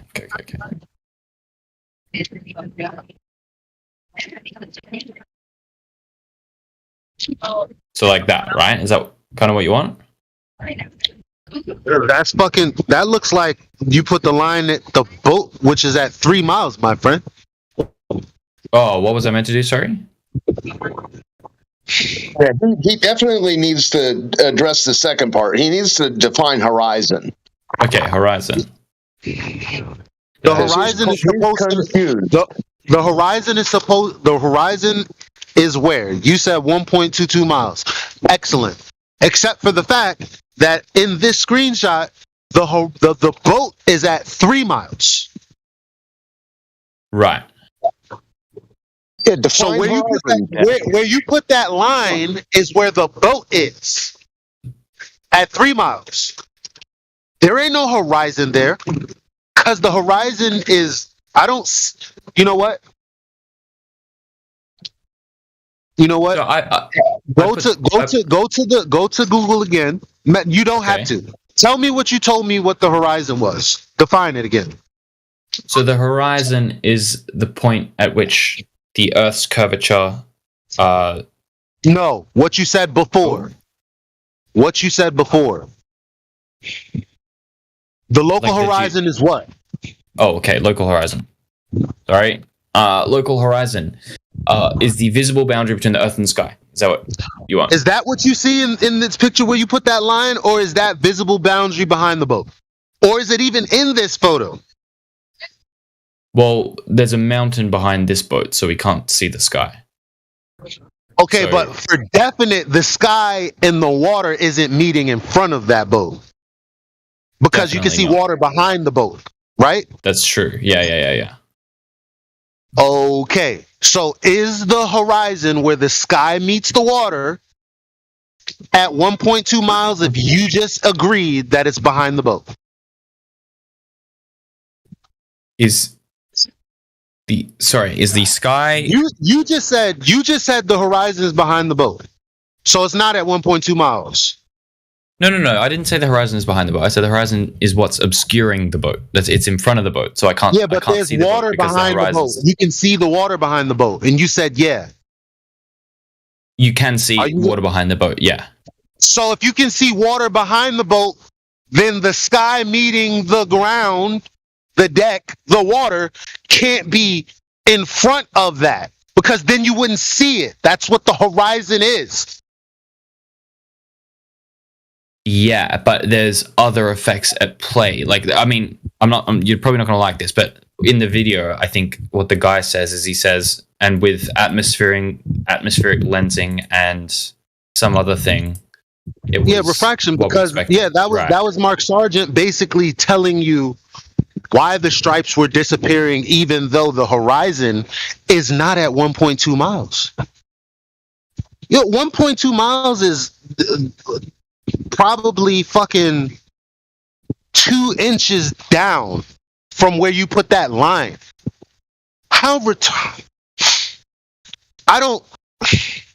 you see water behind the boat. What does that have to do with you not seeing the stripes? Absolutely fucking nothing. Because you can see the water behind the boat. So the horizon is the limit at which you can see shit behind where the sky ends. Directly, yeah. And you don't see that in this image. No. Thank you. So go away and think about that. Yeah. I mean, it's interesting that in the video, the science guy that's doing the experiment is saying this is exactly what we predicted to see. And then the flat Earth guy is also saying that. Remember what I told you, context clues? Remember, this is a hostile witness. So the entire point is for you to use your own brain. This guy is the hostile witness, right? Okay. So you need to use your own brain.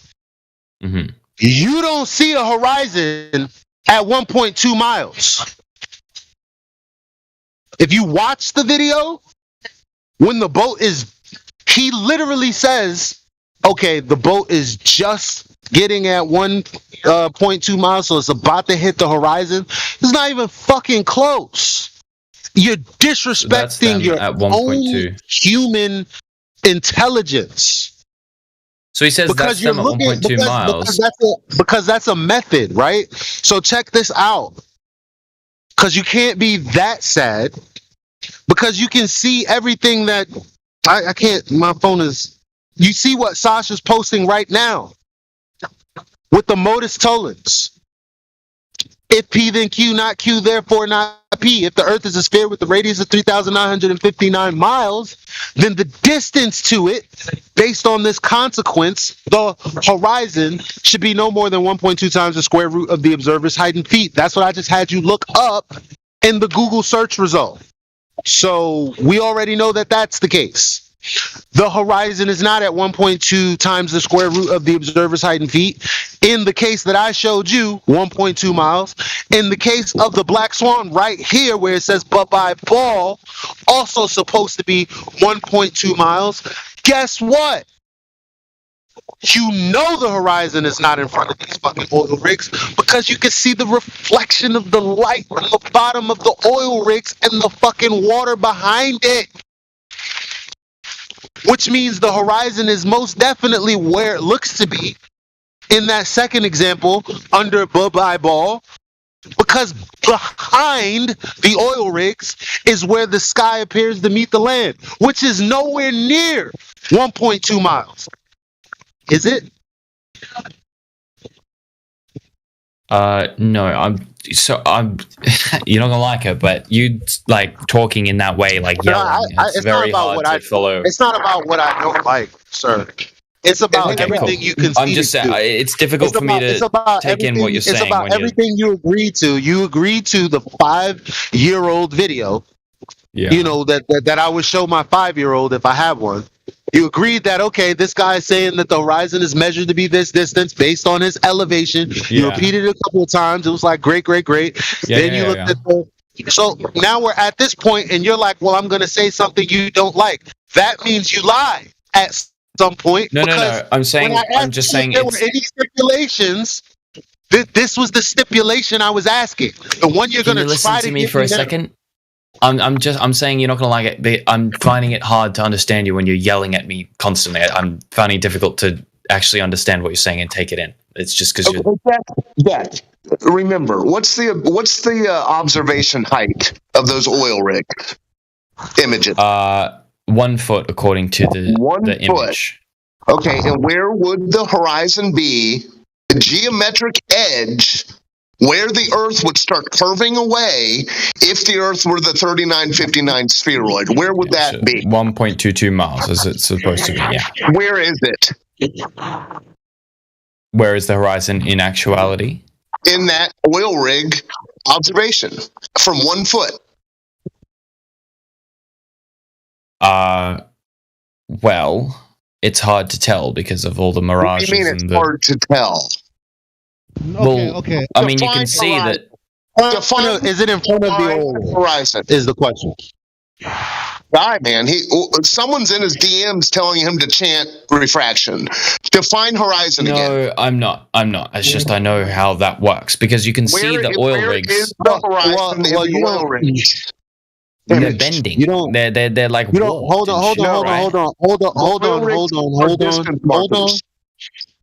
on. What is going on? So we're talking about where the horizon is. You said you're not sure where it is. You know it's not at 1.2 miles, right? You don't see it there, right? Well, I don't know where exactly 1.2 miles. I'm sorry. Do you see the Earth meeting? Do you see the water meeting the sky in front of the oil rigs or behind? I see it behind. It's true. Exactly. So if behind the oil rigs, where the sky appears to meet the water, is beyond 10 miles, but the math states that it's at 1.2 miles, we can safely say that no, the horizon is not in front of the oil rigs where it's predicted to be. So now, if you think you're going to skate by with refraction by me saying, no, that's not accurate, nah.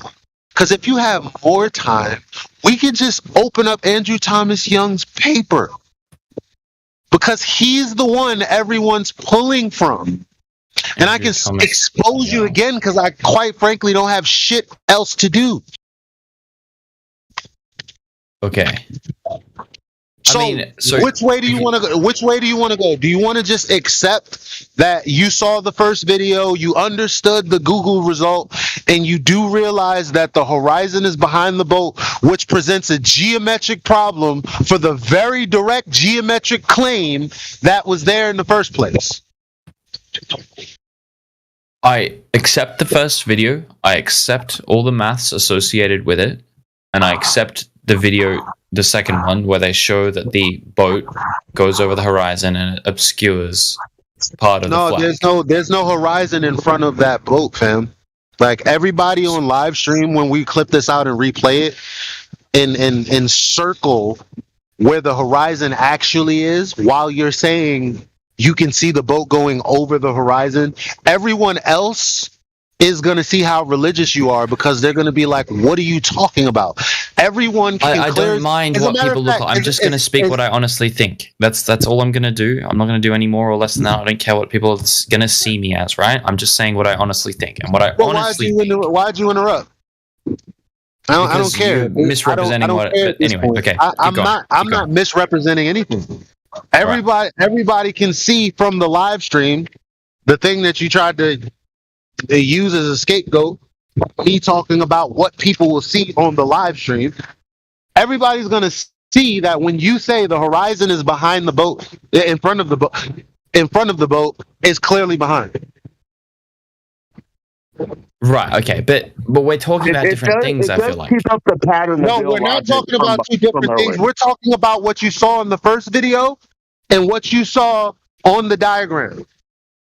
The claim in the first video and the methodology behind the search result I gave you is not giving you the. As a matter of fact, you understand very well what I'm saying because you're trying to say that the boat is going over the horizon. But I'm saying that's interesting because the horizon's supposed to be at 1.2 miles, and everybody, even Stevie Wonder, can see that there's a line with water behind the boat. Therefore, can't be the horizon. Can't be that the boat is going over something that is beyond the boat.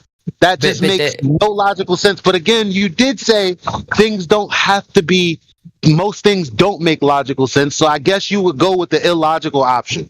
No. That's not what I'm saying.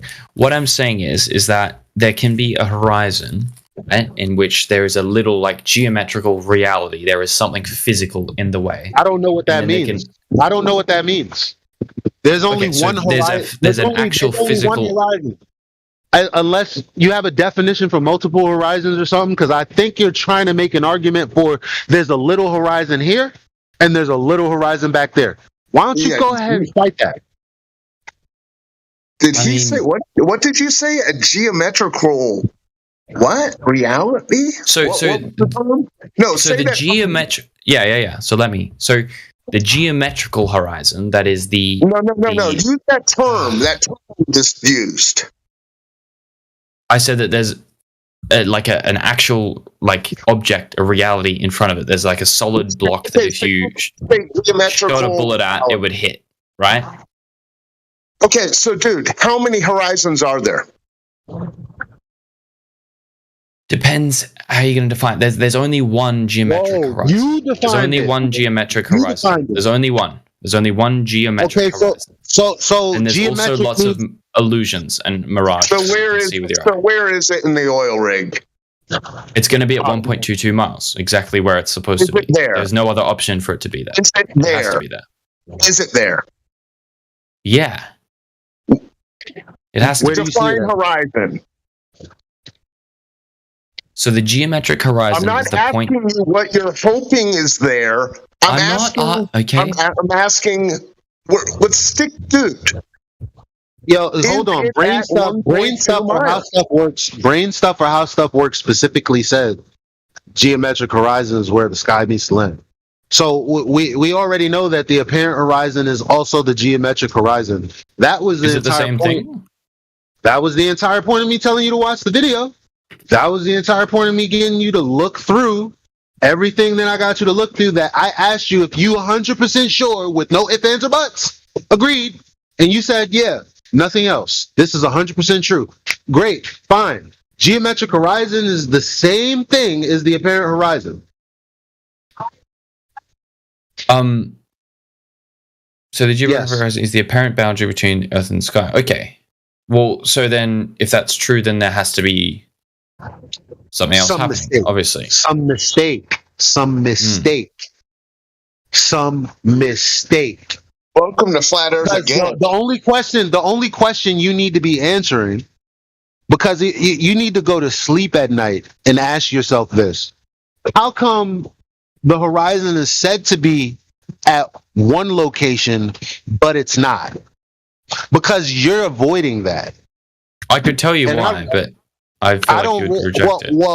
I didn't reject shit. Say it so we can do an in-depth view of what you think you know, and then just like with science and just like with math now, geometry, I'm going to show you that what you thought you knew, you don't know.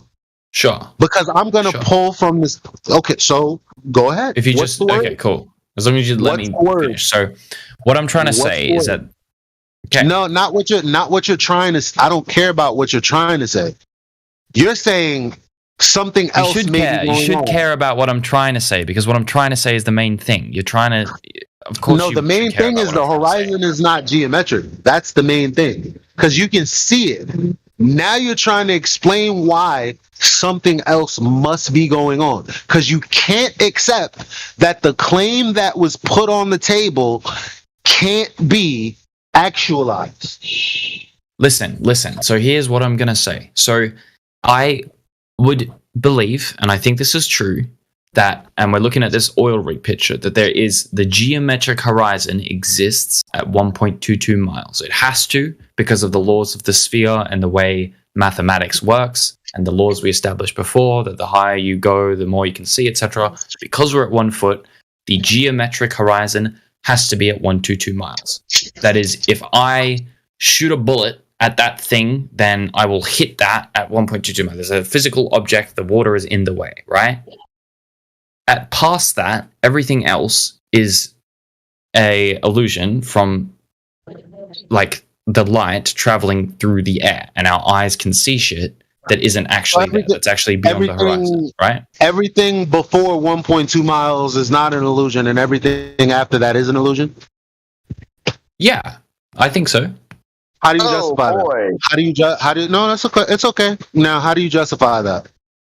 So because of the way that because you know what that would be? That would be an ad hoc fallacy.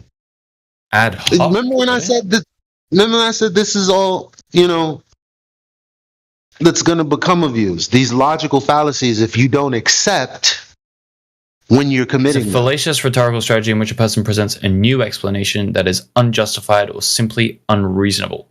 I don't think it's unjustified or unreasonable. So no. I'm asking you to justify. What's the justification? I'm not running. Right. I'm asking. Yeah. Okay. Justify. Sure. Well, I mean, put a citation in the chat. Okay. I'll have to find one first, but let me give what my current understanding is, and then I'll find a citation for you. But from what it looks like in this picture of the oil rigs, at least, is that there's a lot of warping from the image, right? And that all the like the legs of the oil rig are like curving off as they get closer to the bottom. We can see that the further oil rig. Get to the point. Get to the point. Dude, can you let me? I'm talking. Don't interrupt me. It's rude. Yeah, but get to the point. You said everything is an illusion. Explain to me why. So, okay, not everything is an illusion. I'd say that the top of everything oil rigs, beyond 1.2 miles is an illusion. That's what you said, and I asked you to confirm. Now tell me what the justification for that is. Don't explain to me the same thing that you just said again, because that's all you're doing. You're basically saying, look at the oil. What is the justification for something geometrically at one location? It to you. I gotta say, Dex, let's keep it light. You said you just told us everything is an illusion. Yeah, I think so. And now you're gonna whine about bendy cranes. What's an illusion? What do you expect? The oil markers. That's what I'm saying. It looks like an illusion. Are distance. The oil rigs are distance markers. That's all. That's the only reason they're there.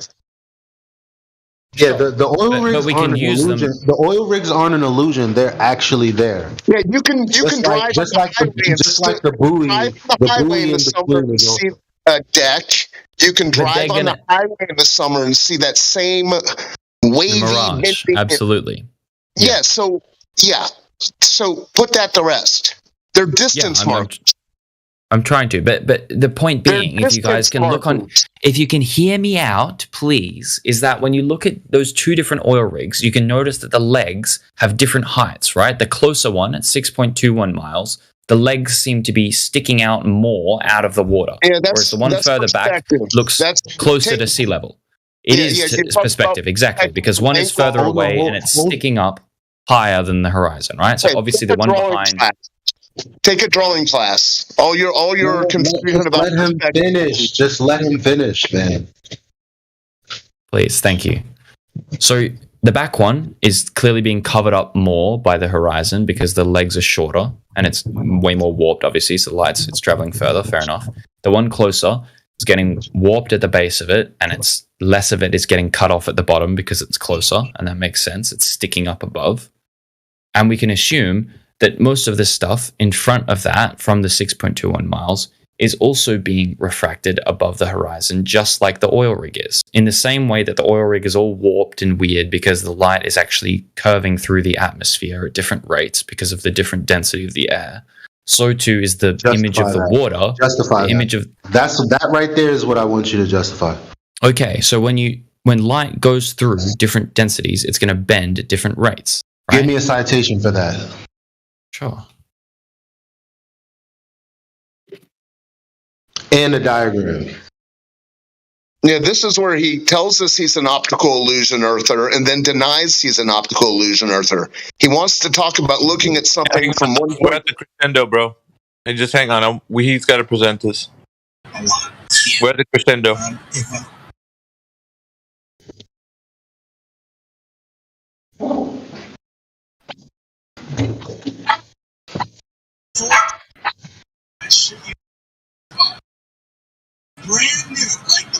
Okay, I don't know if you will accept a Wikipedia entry, but that's what I'm linking. But here, so is the deviation of light from a straight line as it passes through the atmosphere due to the variation in air density as a function of height. Yeah, This what is the refraction fucking is due to the source for velocity this of light. information? Not Wiki. What's the source? Jesus Scientific Christ. experiments, and then you're not gonna. Yeah. No, dude. Everything I gave you was from an EDU. What are we doing here? What do you mean by that? Who the fuck is who is the source? What's the credibility? At least. Okay, well, I mean, this is taking it from a book from 1952 by Alan Fletcher titled The Astronomical Refraction at Low Altitudes in Marine Navigation. So that's one of the sources from this. Andrew Young is one of the sources. Sunset You know what's Science. interesting about that? You know what's interesting about that? Tell me. It's with respect to the horizon, not the horizon itself moving everywhere the fuck it wants to move. The horizon isn't moving. The horizon, the geometrical horizon. That's the doesn't get point. to But you see the horizon behind the oil rigs. Yeah, so what you're seeing isn't it's an illusion, it's a refraction. But the actual No, that's not. That's what I just said. No. Things are refracted in this context. I'll give you that, even though I really should. But I don't have that kind of mental energy right now. I don't have that kind of mental energy right now. So what it's explaining is that things are refracted above or below with respect to the horizon. You can't fucking say the horizon is also included in that. Where's the citation for that? It's basic like logic that if No, something not behind the basic. horizon. Where's the citation that the horizon itself can both block something and appear to be somewhere else? I need that citation. Well, You're not about to tell me the horizon that I don't see is blocking something, but the horizon I do see is actually not actual. That you need to justify that, because that's not what you sent. Listen to what I'm saying. What you sent is not supporting what you're saying. That's the point of a citation. The citation itself should support what you're saying. I already know what this shit is because we've been doing this for years. This is talking about things with respect to the horizon. It's not. Where does it I say need that? you to cite. I need you to cite me where it says that the horizon distance itself will appear to have changed, because it appears like it's behind the oil rigs. It does. I don't understand how you can't. So I need the citation. I need the citation for it, because this should be enough. No, it's not enough, because there's no justification for these diagrams. If you Google refraction, it has nothing to do with air. Second of all, if you read from, no, it doesn't. How would it not? Oh, you're so lucky. My phone is dead, but I don't think I need that. Hold up. Dude. Hold on. When light passes through air, it gets I need refracted. you to be quiet right now. That's what I need for 2 seconds. I already heard you, and I'm telling you you're wrong. So now I'm going to get a citation from the man himself who wrote the paper on refraction, so we can just stop this bullshit right now.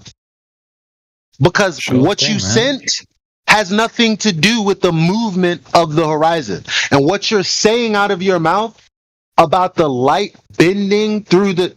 No. So I'm going to go ahead and read from Andrew Thomas Young, since he's the subject matter expert, not you, not me, him. Okay. The Wikipedia article I cited literally cites Thomas Young as its source, but you can find a direct quote for sure. Well, yeah, that's the problem, is you think you know what you're talking about, but I'm about to show you don't. I could say the same thing about you, but fair enough. Show me. Well, you would have to justify it. I'm about to justify it right now, and I would bet you $100 you can't do the same. Nothing I said is incorrect. Also, Wikipedia is proven to be unreliable. Yeah, no. That's not true. It depends. Is there a source up in there or not? Is it coming from somewhere definitive or not? Because people could say the same thing about YouTube or Google. Oh, no, it's just a search engine. It's just a search engine. You have to have an actual brain to be able to research and do the right thing. Right. Where the fuck? Somebody look up my name. Do y'all know how to do that? No?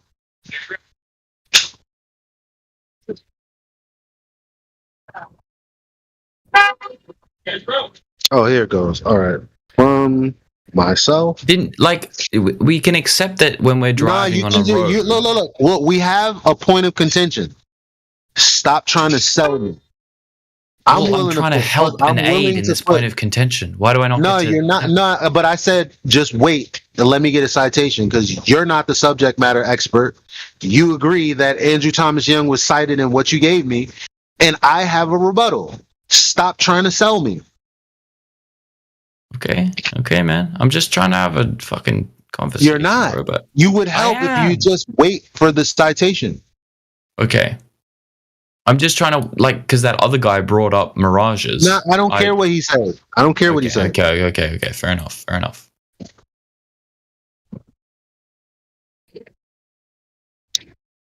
Some people have... What'd you say about light rays? Me?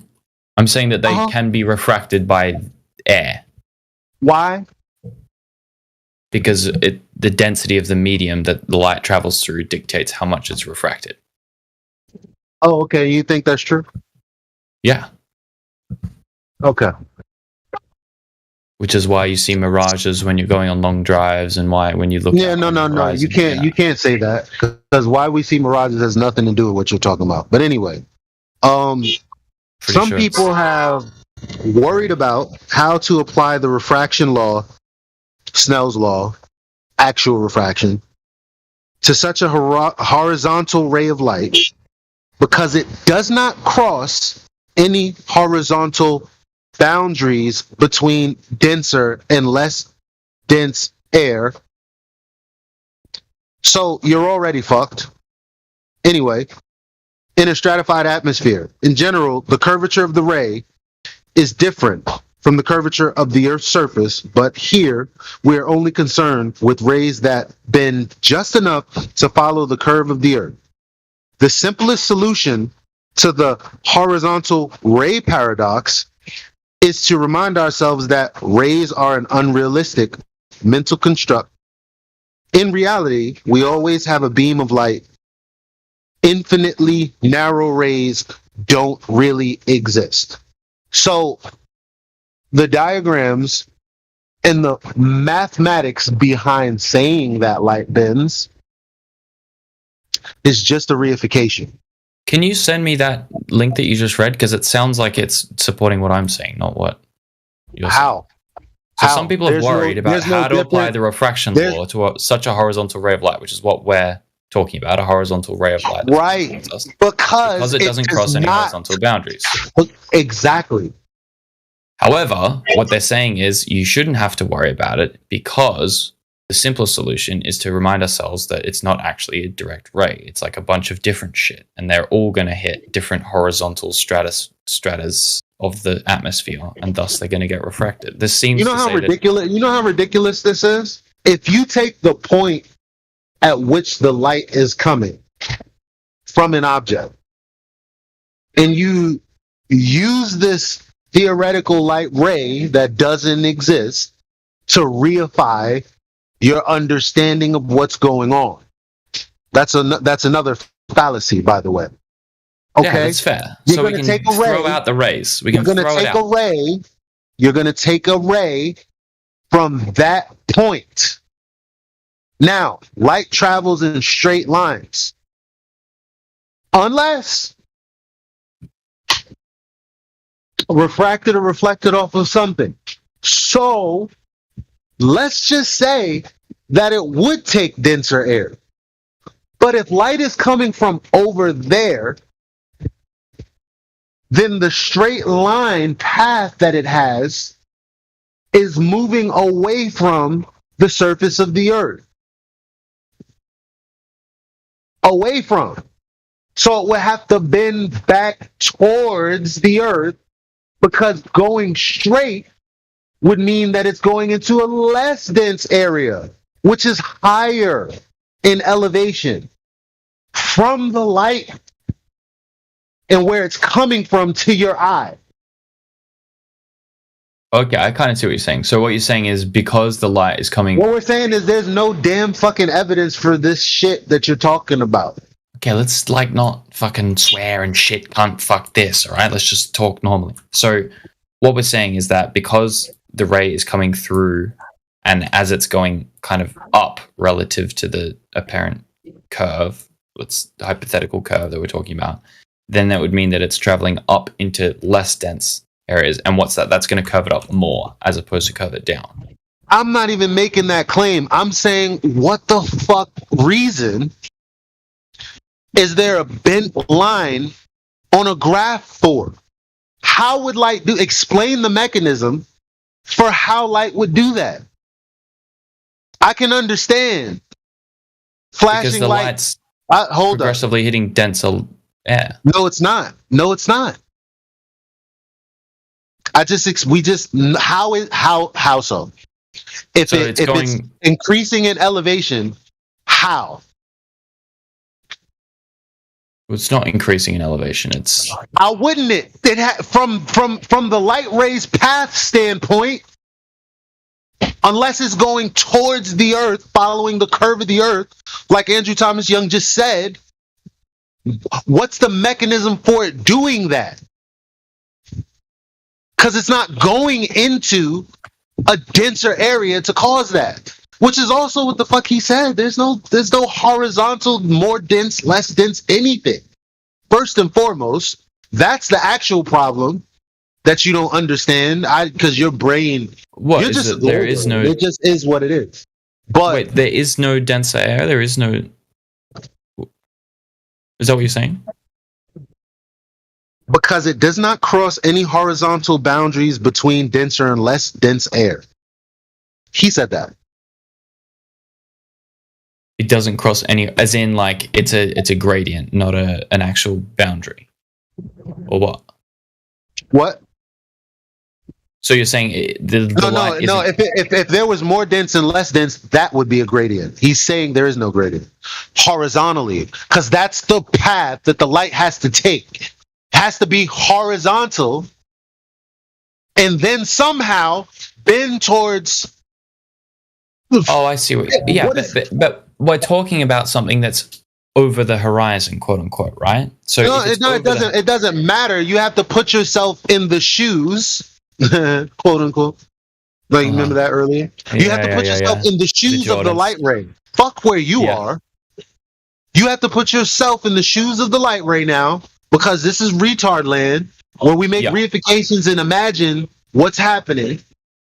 So you're the light ray, and if you're traveling straight, because you can't travel down because you'll hit the ground. But if you travel straight, the ground curves away from you, which means you're getting higher up in elevation. So what would cause you to bend to the curvature of the earth, since that's the case? So if if this thing is over the horizon, that is, there is a physical geometric like amount of water that is in between my eye and the direct line of sight between the oil rig or the boat or whatever we're talking about, then any light that is trying to go directly horizontal towards my eye is going to get caught by that geometric horizon, right? There's shit in the way. So Excuse the only me? light rays. I'm sorry. I didn't hear you. Start that over. You don't have a geometric horizon. That's another reification that we don't even see in reality. I don't even know why, but anyway, what does that have to do with the light traveling in a straight path, which means it's going to be increasing in altitude if you lived on a sphere? But not doing that because it has to bend down to follow the curvature of the Earth to reach your eye. I'm asking you what the mechanism for that is, because it's supposed to be density, but I'm not seeing it. Right. So what I'm trying to say is that because it's on the other side, and we're assuming for now that the Earth is a sphere, I hope, because we're trying to debunk it, right? So we're trying to make sure that it doesn't work. No, we're not trying to debunk it. We're in an ad hoc situation. It's already been debunked. Now we're just playing pretend. Now we're just trying to justify why, even though we don't have any evidence of the blockage of the Earth, we're gonna play around with how light would travel over the begging the question. It's also a begging question fallacy, right? It always is, yeah.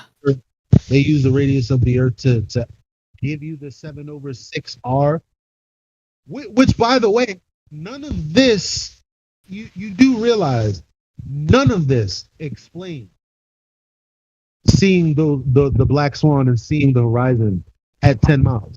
What you're explaining isn't mathematically done.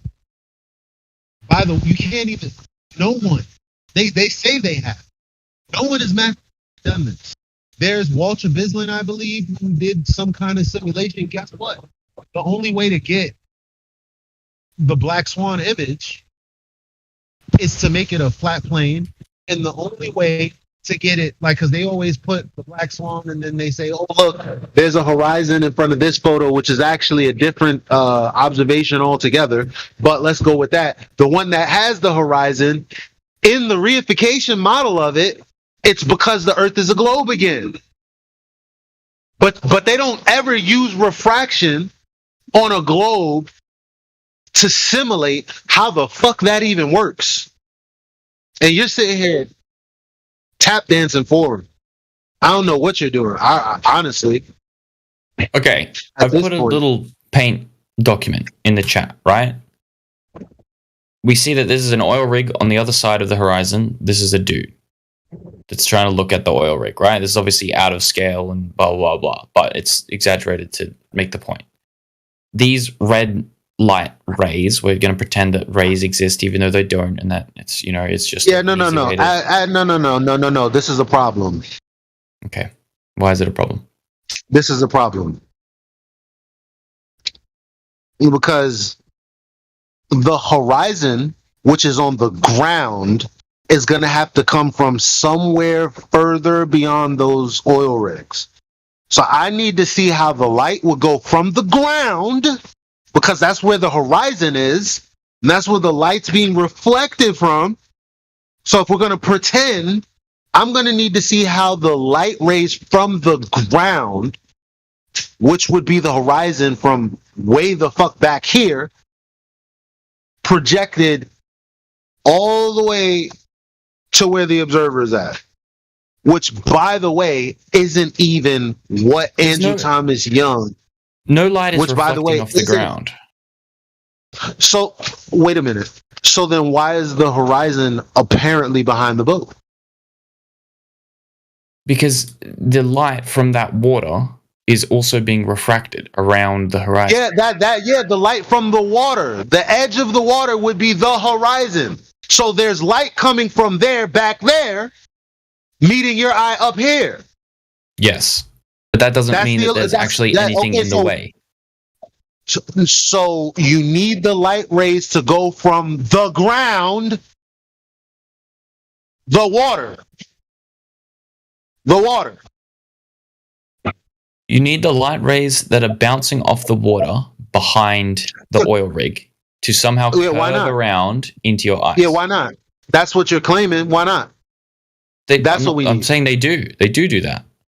Yeah, put it in. Let me see it. Let me see you do that, and then explain to me what mechanism there would be for why the lines that you're drawing crudely is explaining what you're saying. Yes, the crude drawing. I have crude drawings all over the place. Just take my name in and look at the shit. I was just joking. What I'm trying to demonstrate with this first drawing is that, as we can see, I don't care about the oil rigs. That's a total red herring.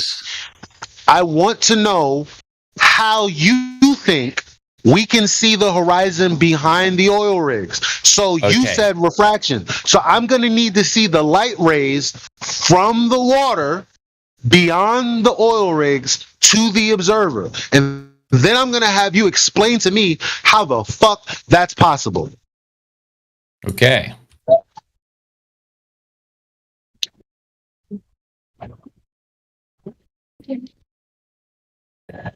What you see in the graph that I posted there, Jack, we're seeing the green line behind H1. So that's what Elijah is describing.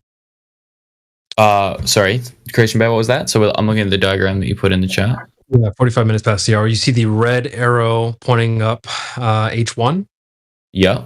So what we're seeing in the photo, in the evidence, the actual evidence from the Black Swan, is we're seeing that green line beyond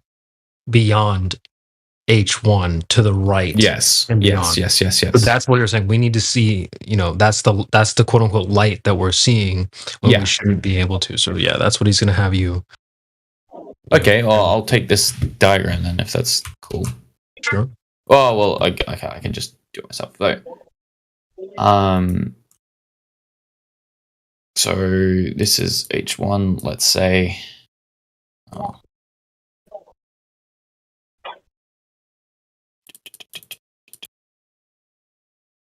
So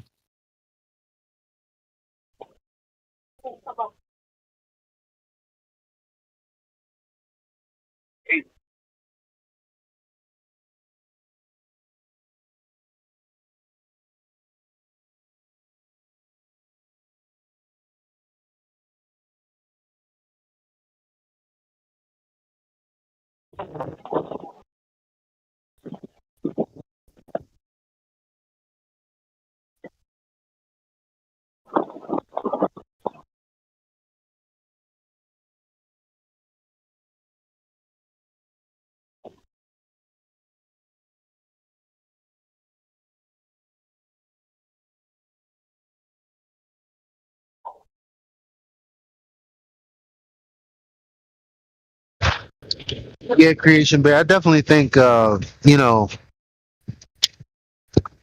all that's happened this mood, it's like, why do people come in here trying to figure out how we think in our psychology? I'm trying to figure out why every argument you have consists of a logical fallacy, and you're like totally, what is the word, superfluous? I want to use the word, but I don't even know it right. Well, I don't think they realize that they're in the same boat with us. We're trying to prove it.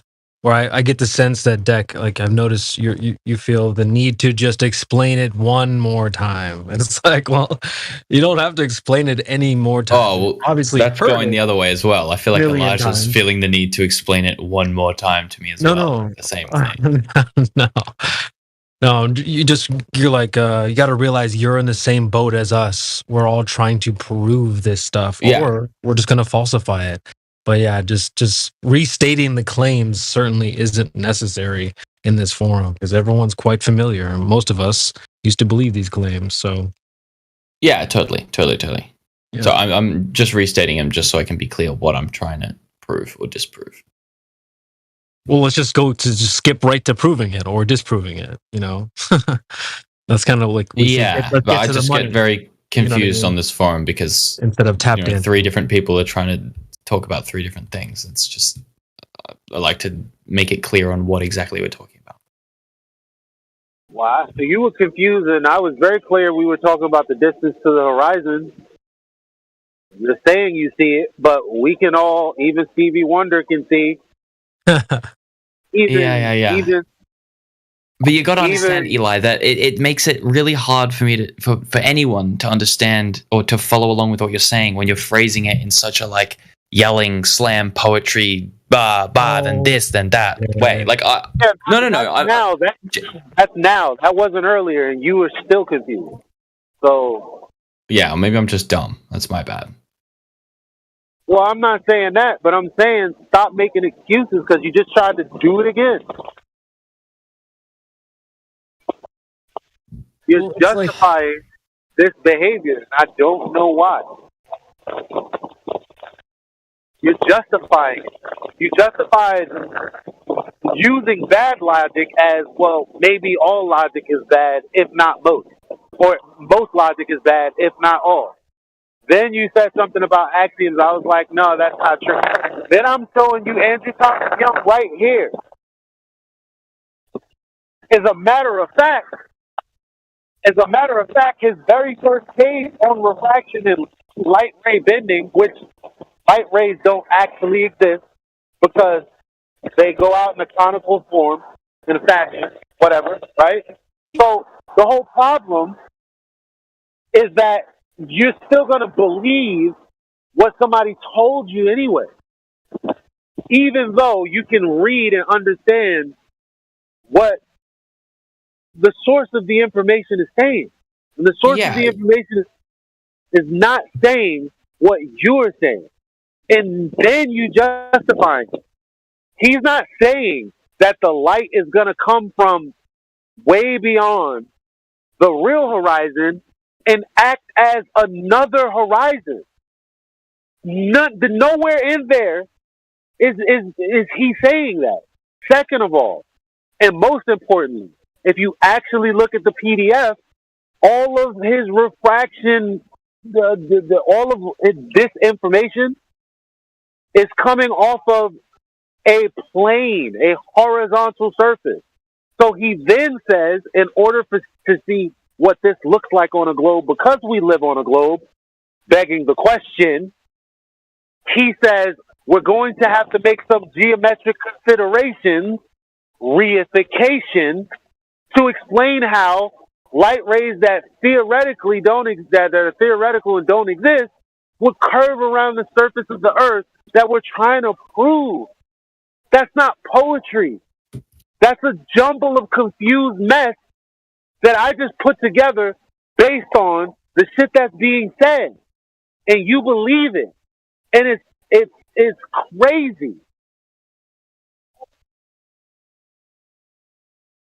Right, but like you can't get mad at the person that isn't believing you. Like to believe something. It's not because isn't you a choice. Don't believe. It's the frustration. Like it's again because we used to believe it. Why would we be frustrated in our own? But see, that's hold on, come on. You're not. No, you seem to. You have like misconceptions all over the place. I'm not mad because you don't believe me. I'm mad because you don't believe the globe. You don't. And when I say you don't believe the globe, you have an image of the globe and you're like, I know that's real. But when it comes to the actual definitive, detailed stuff, excuse me, you're like, nah, something must be going on. You believe that there's a reason for not being able to confirm in the positive literally anything that we spoke about all morning. I don't care. Like I said earlier, my belief is not required. I'm frustrated because you can't make a definitive decision based on. Yeah. Excuse me. I'm not seeing my own gaps in logic. Yeah. Yeah, but you're not even. Fuck that. Well, not fuck that, because I said that's the most important part. But the problem is, it's not about belief. I pulled out a video I showed you the formula. You agreed 100%. Yeah, I still do. Okay. However, you know what the horizon is defined as, and you're like, yeah, it's still there, even though I don't see it. But something is blocking those stripes. Not the horizon. But you're saying it is. No, the anyway. horizon is blocking the stripes. Yeah, but you don't see the horizon though. That's the problem. You're just saying that. But if I was fam, time out. No. But because this is what you got upset about. Because I will walk up to 5 random people and ask them where the horizon is. And they're because they have no bias or no feelings in this. They're not religious about this. They're not even gonna know what the fuck I'm talking about, right? But everybody on Earth knows what the horizon is. And you know what? I'll bet you another 100 on top of the 100 that I bet you earlier. Dead ass. I have Zelle, Cash App, whatever. That each and every person is gonna say it's behind the boat. Like, obviously. Why are you asking? You know how I know? Because there's another Glober that I spoke to on Facebook who had the same problem as you. I have no doubt. I have no doubt that they would do the same thing. Yeah.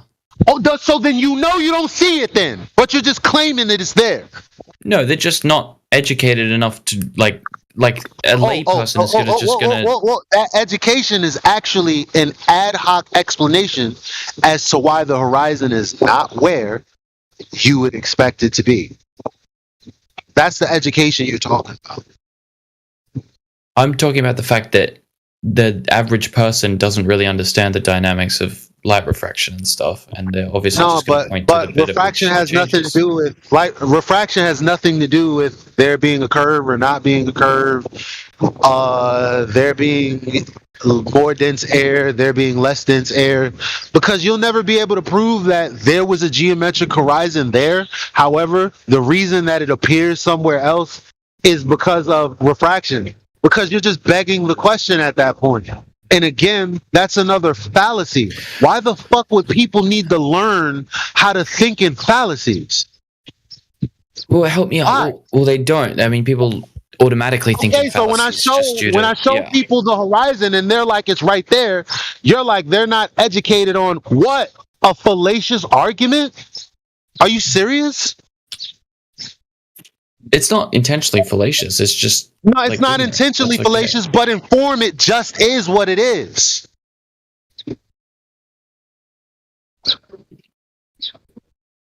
In form, it just is what it is. Amen. The intent doesn't even matter. So fallacious means wrong logic, right? Wrong logic, bad form. Yep. So you're saying they need to be educated on refraction? No, my man. You just use 3 different fallacies in one understanding. Why on earth? And that's what kills me, because I'm constantly in here saying, you know what the problem is? The problem is people's inability to accept that using fallacious reasoning to conclude arguments is just not right. Because that's how liars lie. I accept that. Because there's nothing falsifiable when you can do that. That means nothing is falsifiable, because you can literally just explain away anything. Now, you might not have bad intent, but what if a person who uses fallacious reasoning for this kind of confusion does have bad intent? So I'm like, why on earth would I not try to help people get this first? Because this is where the indoctrination is, how people actually think. You came in here for a psychology review and you got one. Yeah, I got some from you guys as well. We were all doing it to each other 100%. Well, I mean, like I said, I'll put $300 on a fallacy that I committed. And the live stream is right there. I don't fucking lie. Oh, I'm not saying you're lying or that you were logically fallacious. Fallacies, and I was trying to point it out. We weren't doing the same thing.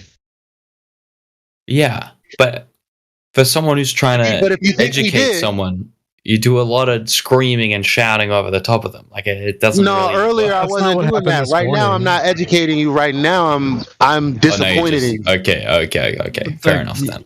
Yeah, but you keep going back to that. I'm highly It wasn't disappointed. like that this morning. He even mentioned he almost shed a tear over this conversation. That, Now you're you like, forget it. That you come on, man. It's more about the information anyway. I'm not trying to insult you, by the way. I'm really not. That you forget it when he showed that. Go to watch that video about 1.5 minutes, and then come back and tell me, teach, what do you think about that? And then that guy on that video, Because you're lying at this point. Go ahead, Sasha. Basically, yeah, that's what's bothersome. That guy in that Like, you're video, in black and white. You're lying right now. That's guy what it is. Sasha and then talk When I over say, him. that guy in that video, what you watched, show you what is the math of the sphere. He didn't speak about education. He didn't speak about refraction. He Of only course he say, well, yeah, but Because he's not you've got to right, understand but these types of concepts when they're put in a video, you're not going to go into the detail. You need to understand that was not a. Let me ask you him need a to- question. Only one thing. You need to understand that was not a flat earth representing some kind of math. That was the globe representing the globe model. Did you understand that? Yes. That All right, means so let I me need to. catch you. Let me catch you out there again.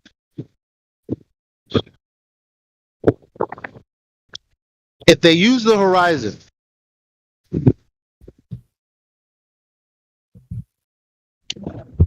to get the dimensions of the Earth, Al-Biruni, that's his name. But there was always refraction. How the fuck did he do that? Great point. Very good point. You know, Very what's good your point. response? What's your response? I don't have one. I would have to look into it. Okay, so is it a contradiction or not? It appears to be, yeah. Okay, That's not to say that there's an we sat explanation here for and it. danced Maybe there's not, around maybe with there is. Andrew Thomas Young, but in actuality, I told you it was begging the question. I believe How are you gonna know that there's something geometric you never seen? That's How are you gonna called believe there's begging the something- question. What is wrong with you? Why do you accept this fact? This is honestly, this is the fallacy of the globe. Not of the globe, but I mean, it's the biggest one there is. Right. Yeah, it's Because all you got to do is just assume a premise, and then cool. And then you could use the affirming the consequent fallacy on top of that when you see some type of phenomena, and you could just attribute whatever you want to it, and then include that into your argument without any justification. If you put them two things together, I mean, all it is at that point is whether you have consensus and people on your side. Because that's the only way it'll matter. Because if I had consensus of people believing in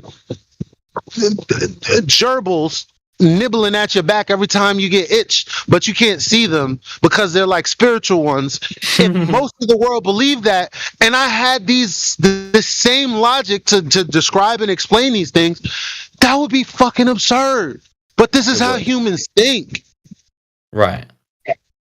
Yeah, but I think it's if I can just respond because I'm about to go, and then I'll leave you alone. But like I understand what you're saying, and I get it that every single time it's like it's not ad hoc. It's begging the question. It's assuming what you've started from the beginning, and then ad hocing a explanation to come up with any kind of thing that contradicts what your initial point was, and that's super frustrating. That's annoying, and I get it, and it makes sense. But from what I understand, the globe model makes the best predictions on how things work around our Earth in terms of weather systems, in terms of orbits of planets and other planets and this kind of thing. So it works as a prediction system, which is the only reason why we currently use it. And if the flat Earth model could predict as good as then we would use that. That's not true. Dude, that's not true. It is a flat Earth model. Do you know what it actually is that you're looking at? What when I look at what? You don't live on the model. When you think you're talking about a globe, it's actually just a celestial sphere with two sides. A celestial sphere with two sides. Okay, yes. You know why? Because what's in the sky, Trent? Celestial. Oh my God! How can a sphere have two sides? In navigation, man, the celestial sphere. Yes, they use a geocentric model with the celestial sphere. That's the model. I see what you mean. Yeah. Okay. Gotcha. Yeah. But if you take the stars that you can't see and put them on the bottom, and all of this corresponds because it's translatable from the sky to the ground. So all you have to do is take the top, the bottom, put it together. Boom, it's a globe. It's really not. It's the angles taken from a flat plane. Yep. Right. I'm pretty sure both models work, right? No, not both models. The globe model is the flat Earth model. Well, that's interesting. I'll have to look at that. Because the things in the sky translate to the distance. Because the distances in the sky are translated to the distance on the ground. So effectively, you could just draw a map of the sky and then call it the ground. But in order to get those values, you have to have elevation angle measurements, which is why a plane is in the middle. It's called the equator. Right. All right, Dick. We'll see you later, man. And I'll see you, bro. It was nice chatting. Yeah. Yeah, man. And remind me, try not to let me go down the same rabbit holes next time. No, man. Just don't come back if you're gonna say anything. Anything that informs me that we're gonna have the same conversation again. Just don't come back. Look, man, if you can't convince me, University have determined that after today's lessons, after the lessons that you received, the classes, the lectures, that we can't give you more than a D at best for your efforts. You conceded to everything. You conceded that there is no backing to your beliefs, just a belief system without any logic and without any science. You've made those concessions several times throughout these discussions. So at best, we would suggest that you take some remedial classes before you step up to the advanced classes. As you see, Professor Elijah and a few other professors have tried 100%. To express to you your fallacies and your incorrect way of thinking without any logic, and you seem to still reject it and want to hold on to the story. So, good luck. And I want to add also, not from point of view of professor, but of like a normal guy, that what you said that everything behind 1.2 miles, it's optical. That's not true, because that is water. Oil rigs are in the water. We see the ocean. There are boats. You can go take a boat. You can navigate. You can go to that oil rig, and that water is not optical. It's physical. Do you understand that? Yes, I do. But if you were to like that mean everything is physical after the oil rigs. Do you understand that? Yeah, but it's not in the same position. I'm saying it looks like it's moved. All right, yeah. He's gonna keep going. I'll keep going. Yeah. Okay. See you guys. Take it easy. Later. Right, talk to you later. See you guys. That's just Sasha's way of saying goodbye. Yeah, it's like that those goodbyes are when you're just like, okay, all right. Then you start turning the lights off, and then you start like, okay, I think the company wants to leave. You know what I mean? At some point, we got to say goodbye. So. Parting is such sweet sorrow with that, I guess. Closing time. Thank you, because he was draining. Like, I was pouring everything I had into that guy. I know. So much so that I know. I completely forgot my work. I was like, fuck work. I can get to that. Fuck that. I'm like, yo, thank God I didn't have any appointments today, because I'm like, yo, fam, it hurts. It's like, I want to get to the part where we're on the spiritual side and you can't lie, so I can kill you justifiably. Because I'm dead at, like, you know what I mean? Like, you can't, that kind of thinking, not him, but that kind of thinking is the enemy to all progress for the human race. Yeah, you better believe it. I agree. Yep. He's great content, though. I tell you that much right now. He let you get enough out to where everybody was like, "Damn!" If somebody was on the fence, they sure weren't after this conversation. But I mean, unless they think like him, which they were probably agreeing with him. But you know, so good job, Elijah. I didn't realize there was a part 2, man. I left and came. I was like, man, is this on repeat? Like, is this the bot playing or something? Yeah, no, both of y'all going like, damn. Yeah, the weird thing was that I was even telling Elijah, I was like, this fool this is a respawn of like previous respawns. So yeah, it wasn't something new. He's feigning ignorance when well, what do you mean? Geometric Horizon? What's that? I've never known about bull. Shit, dude, we went over this like 100 times every single time you come in here. But you know what? Maybe Elijah didn't go through it, so just let Elijah go through it so that the people can hear how he doesn't concede and how he's like doing his mental gymnastics and all kinds of things. So it's good content either way.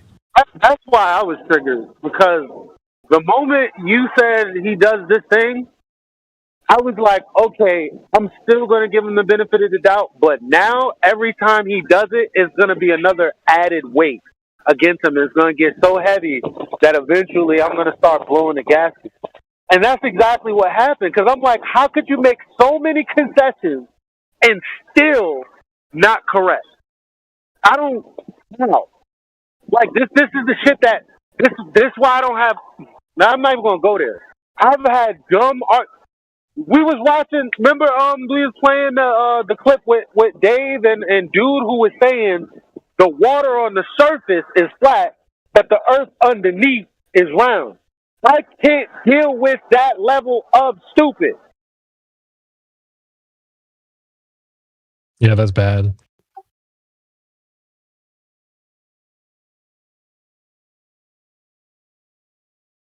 What does he mean the horizon is there in front of the oil rig?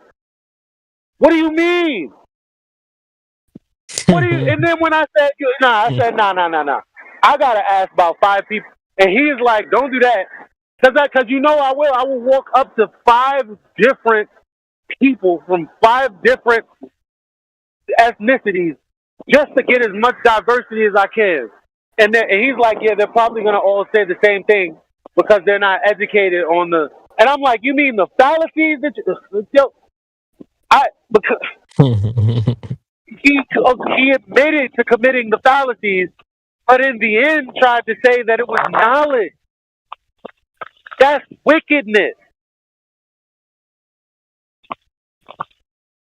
And as if intention had anything to do with it. Well, it was unintentional. Okay, well, intention or not, it's still fallaciously trying to use reasoning.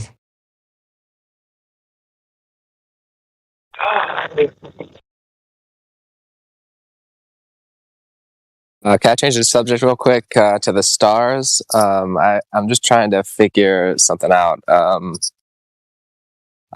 So when you look at the north and you see the stars, you can see time lapses where they go from, east to west in a kind of circle, and then back from west to east, I guess you could put it, to kind of complete the circle. That is like a real observation that we have in the northern latitudes, correct?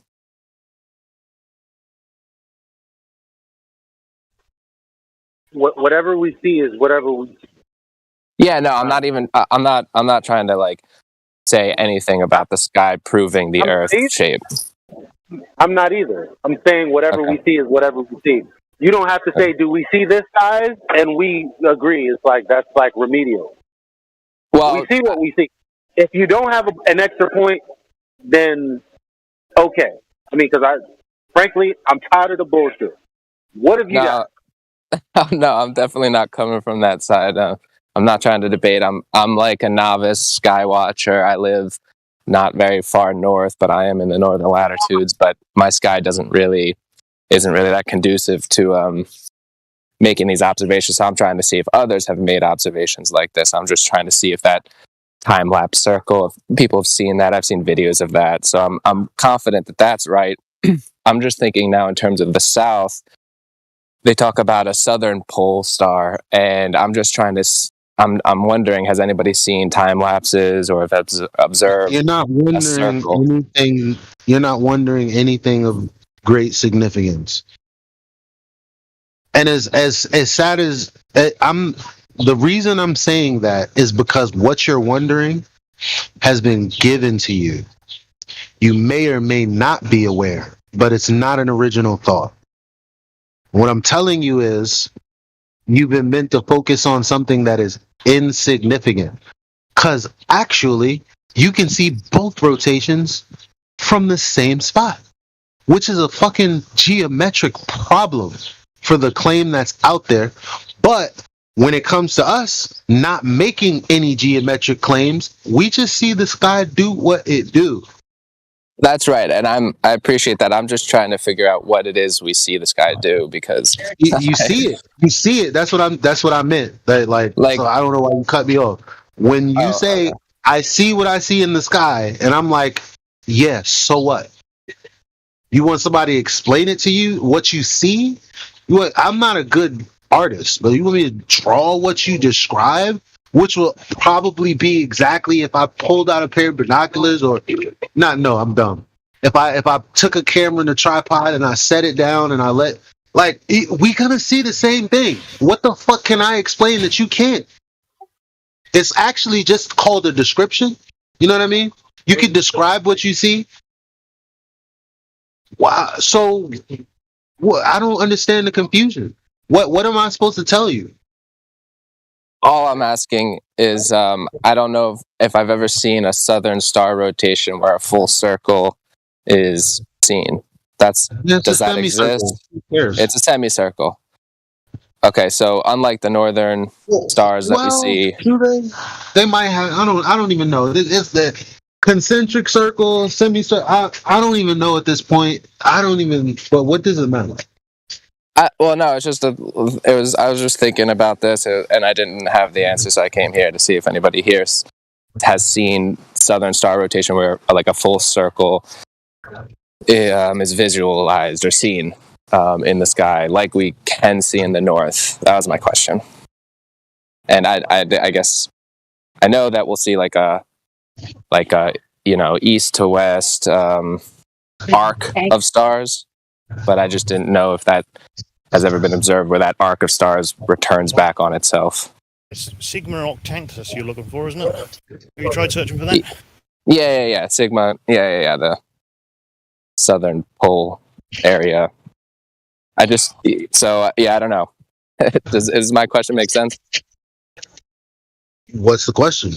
Does the southern stars, when they arc over Sigma Octantis, do they circle back, like kind of completing a circle? Do we ever visualize or see that observation?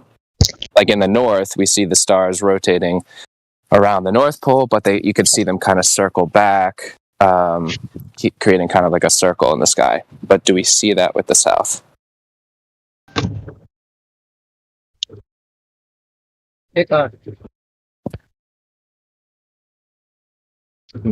Anybody want to answer that? Anybody from the South want to answer that? Is anybody in here from the South? It has nothing to do with the shape of the earth. Agreed. He's not saying it is. We got to stop. He didn't say it did. I'm just trying to get the answer for it. Is it? I believe it's just concentric circles. It's not really the whole. I don't know. Why don't you Google it? Yeah, okay, I'll do that. All right, thank you.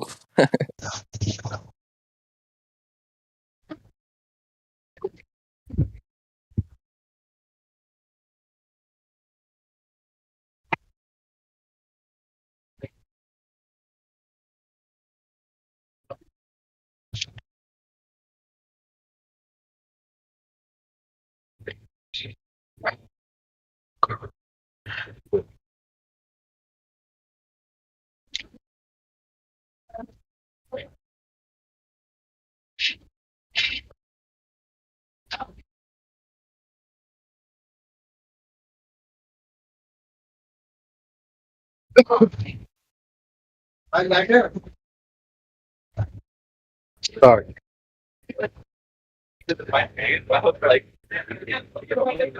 I wasn't going anywhere anyway. I was trying to put my head. Hey, mama.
Is there something going on, or is my audio messed up? Nothing's going on.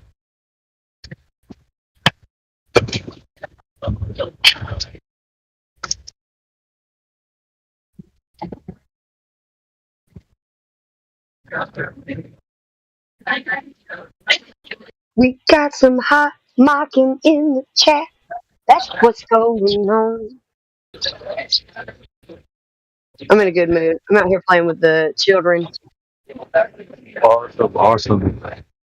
We need some of those good vibes. After, a Glover comes in and just sucks all the energy out of the room. Yep, that happened when you were talking to the other guy, or that one other guy, or the one guy, I don't know. That sucked the energy right out of me, man. Yeah.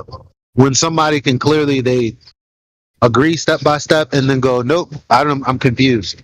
That just, to me, it's something I gotta pray about, because, well, I mean, I never had that problem. I don't know what that's like.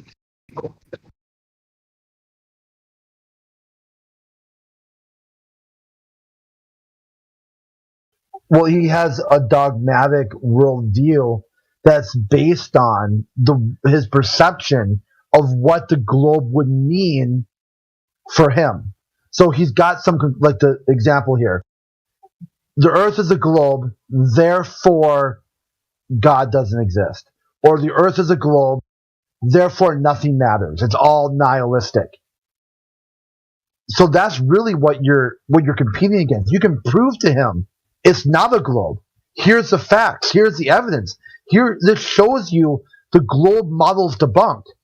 But he's still going to fall back, but thinking there's no God. But, okay, sure, the Earth's not a globe, but there's also, in his worldview, this logical contradiction where nothing means anything except for the globe. That means something. It means there's no God again.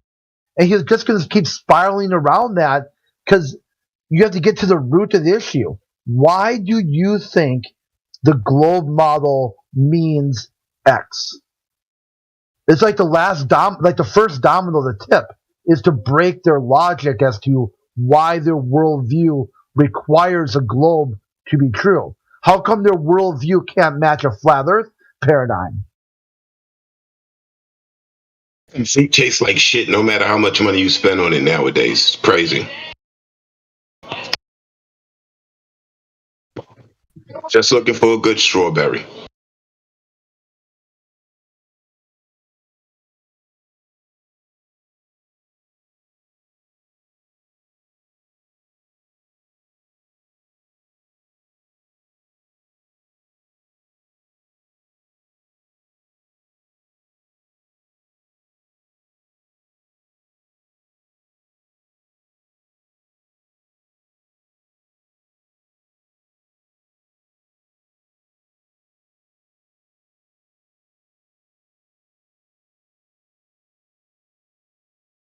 I'm on the move, so hopefully I'm coming through clear. Can you guys hear me? Oh, I was like, strawberry fields where nothing is real, nothing to get hung about. Strawberry fields forever. Can you guys hear me? On the hill. Yeah. Yeah, you make it. Yeah, he was that guy. Yeah, he can't take your energy. Well, some people can take your energy like that, but now it's just a different approach because of I ask him a question that's pertinent to the line of logic that I'm about to go through, the path that I'm going to go through with him, and that's, do you believe that the Earth is a globe, or do you know that it's a globe? And just depending on that answer, it would be no further questions, Your Honor, or we're going to go through it meticulously. And so usually I get, I just believe it's a globe. Okay, have a nice day. But I can walk through, the explanations and all that, but it's just a different view now because of the fact that this compilation that was done by Clipcord, it just kind of exemplifies the mind of these guys. And what underlines our line of logic questions that we have for them, or just the reasoning behind all of this, they don't have anything that supports anything they think. It's just basically a faith-based kind of made-up understanding that because when Elijah was asking him questions, the thing that he was retorting back was something he worked out in his own mind. He couldn't cite what he had in his own mind because he made it up. And based on that, he was replying back. So he didn't have a citation for any of it. It was just basically, yeah, I believe that whatever the rhetoric says, I made up my own mind on my interpretation of it. And so it became his worldview based upon his own mind, not on the citation itself, on the rhetoric. So he took what the rhetoric was saying and made up his own, a skew version of reality. And so he's working off of that. And there's nothing to support it, because even Elijah was painstakingly taking him through the citations, and he was like, yeah, I hear what it's saying, but not the way I interpret it. So we've had a bunch of different things, like category errors that were being displayed by him, and just fallacious reasoning, all based on his interpretation of what he thinks reality is in his own mind. So nothing of what he agreed with the citation, but he's like, yeah, I agree, that's what it says, that's what the videos are saying, but not how I'm seeing it. That's what we're dealing with.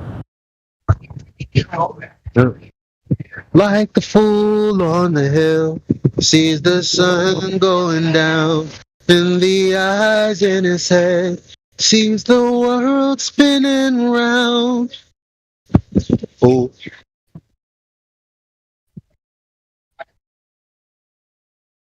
This is the mind virus was being on display, and it's crazy because you think that it doesn't affect you in some way, and then all of a sudden it rears its ugly head when you start to view reality in that way.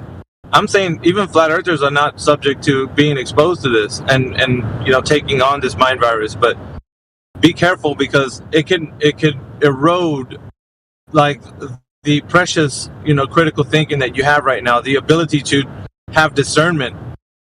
All of a sudden you start talking about being a brain in a jar sitting on some shelf somewhere, or everything is just a simulation, or just a weird outside view of what reality is. And it just, that's even little harmless kind of speculations can turn into this mind virus.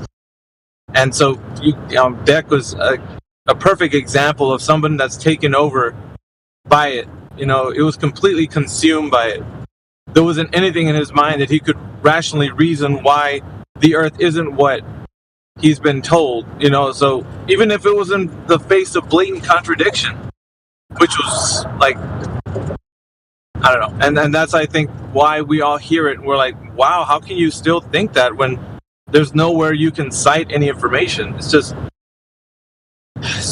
yeah, you hate to see it, let's put it that way. You hate to see that another human being has been taken in this way, and you fight as hard as you can so that it doesn't like the person can see a little shred of light coming in their dark world, and it's just almost like they, I akin it to this: a fireman running into a burning building, reaching out to rescue somebody, and the person's just like pulling away, saying, no, I don't want to go with you. And you're like, take my hand. I'm going to rescue you. I'm going to take you out of this. It's going to be okay. Trust me.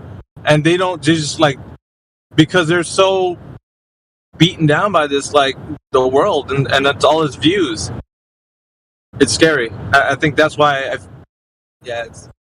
I feel bad in my heart sometimes, but at the same time, it's like, if that's, you can't do only so much. You got to shake the dust off your feet and just keep moving on, because there's more people in that building that need rescuing.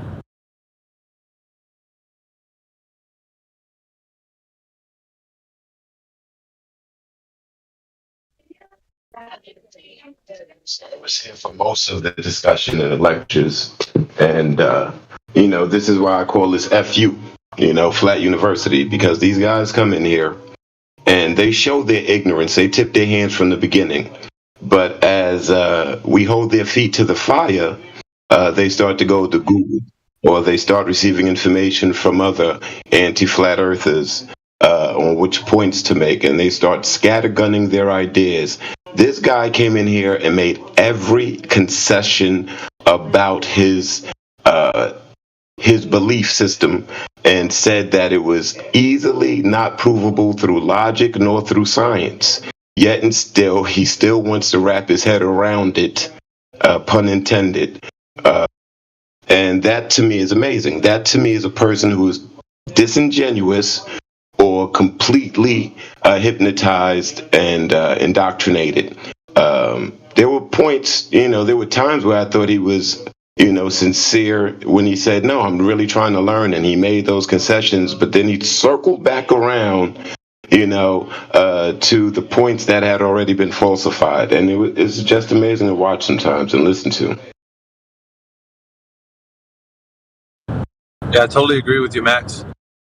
It's definitely a great assessment of what, the conversation that was taking place, and listening to somebody who's not able to discern reality, by themselves, and be able to say, hey, you know what? I'm going to take this information, I'm going to examine it, and I'm going to see if what I'm thinking is incorrect, and then I could address anything that, that's being said here. He doesn't do that, though. It's disheartening, man, to say the least. I can see why the professors become exasperated when explaining these points, right? Especially when someone concedes that they understand it, especially when they're able to paraphrase it back to you. But then by the end of the sentence, they are rejecting it outright, even though they have accepted it as truth, as fact, as can be proven. They still stand on their spot and reject it. At that point, the person's disingenuous when they don't do exactly what Mig said and say, okay, well, I'll examine it. Let me look into it further. I could be incorrect with my assumptions. What you provided is accurate. It is accurate, and I can go out and test it and verify it like, Elijah suggests and everyone else suggests. You can go out there and verify this for yourself. You do not have to take anyone's word. You've been given information, and you can go out there and see if that information is accurate or if it is not accurate. And then you can make a determination. But as you just heard, as we just saw, this is what most people do when they come in here. They present their arguments, they get dismantled, they start to get nervous, they start to scattergun, and then they start to leave. That's it. Yeah, it was being told to him the previous times that he's come in here to go out and do these measurements. And he agreed upon that, and so on and so forth. So him coming back here, respawning and feigning ignorance I guess you could say it's par for the course, man, because these guys, that's what they do. Well, what do you mean? No one's ever told me this. I was never no one told me this specific thing. No way. I was in here before and I never heard of this. And you can just the people that have been in this server that he would have been told this information. You just know it. You don't even have to, it's basic. What else are we going to talk about if not the geometric horizon when he was in there the last time? That's what we talk about, every time. we talk about the black swan, like the 3 points, like these are the things that are being said to them all the time. And for him to say that's not what's being said, now that's disingenuous. That's why I even called him out. I'm like, dude, don't be lying in this chat right now. But you know, he continued his path. I'm like, well, now you're just content at this point because you are lying. So, and on top of all of that, he didn't even do any of the things that we asked him to the first time. He didn't go check out the test of measurements or anything. He didn't do anything. So months later, he comes back in the chat acting like, I'm just brand new to that. What are you talking about? Geometric horizon? What is that? Oh, now it's being told to me what it is. Okay, now I get it. And even after all of that, he still didn't get it. Wow. Even though he was agreeing that yep, I understand. Yep, totally. Get the video. I understand. And at the end of all of that, did he really understand? We have no idea.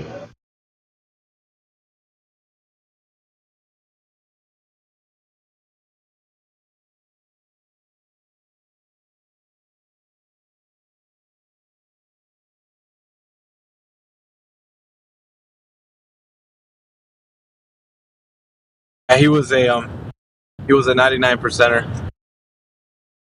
He even said, guys, it's not hard to believe that if you can't know if the Earth is real, then you can't know if anything's real. He said something to that effect. But yeah, he's in the compilation clip that Clipcord made. He's in one of them. Miggy, we spoke with him like, I don't know now, 1 month ago. The same thing, like for 3 hours. Yeah, do you remember that, Sasha? When Deck was I remember Deck. I spoke with him, yeah. It was the same conversation, basically. It's the same. It's the same one. 3 hours of going here, there, everywhere. Gravity, refraction, showing everything. Yeah. Everything. We did the whole everything. So there wasn't a misstep. He was even saying, "Okay, I didn't make my. I will do it. The next time I will come." And he went out, and that was. Yeah. And even I remember. I think that he came even 1-2 more times. Yeah, he was in a couple of times already. Yeah. So the fact that he was just lying to Elijah, saying that he's been here before, or he hasn't heard the argument, that right there was like, wow.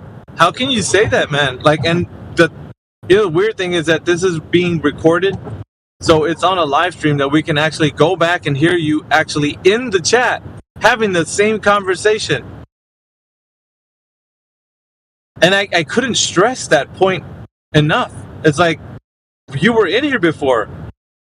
How are you now going to tell an audience of critical thinkers that, well, I never was told the geometric horizon. I never heard it that way. Yeah, right. We talked specifically exactly about it. And even I think you were saying the same thing you were saying now to him before when he was here. Same thing. It's the same person with the same username. He could change at least the username.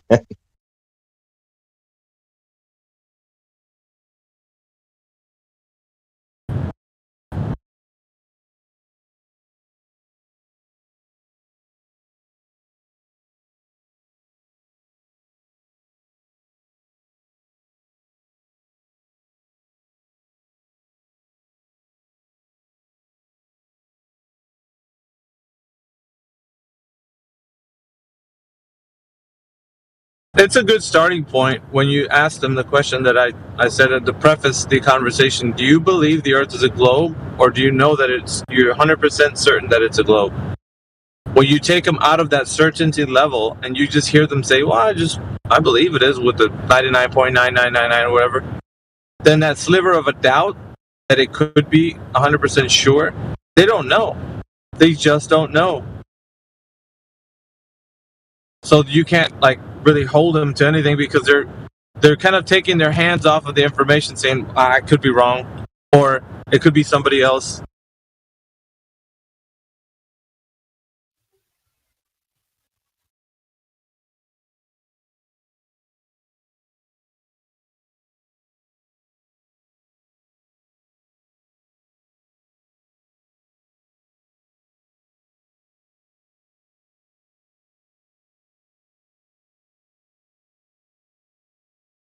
Can you imagine that for sea level you have only 0.1 possibility that it's flat?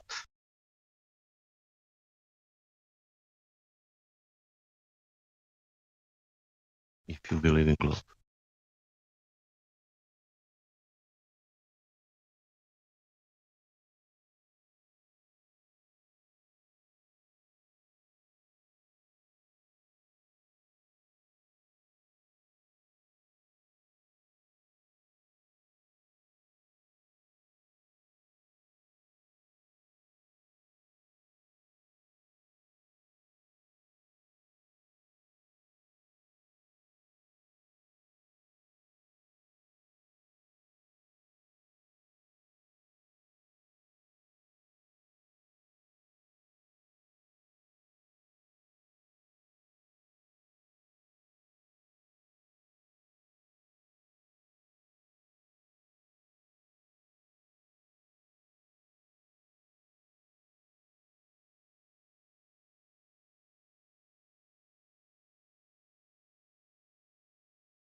Somebody should play that 99.9% compilation in the chat or in the bot.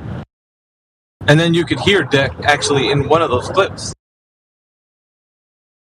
You know, just for verification purposes.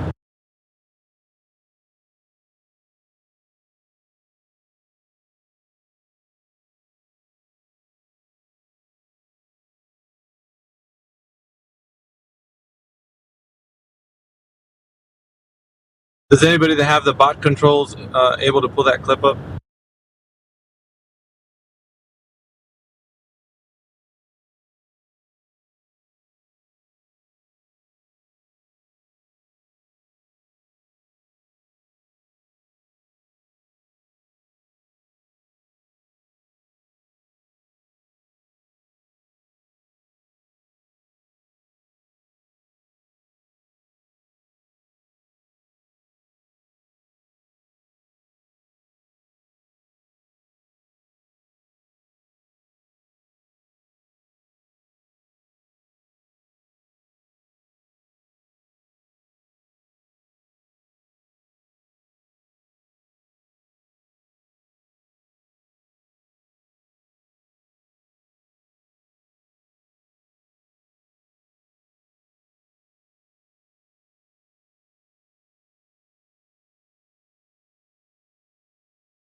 I'm going to talk about a mind virus, and I'll describe it to you in a way so you can understand.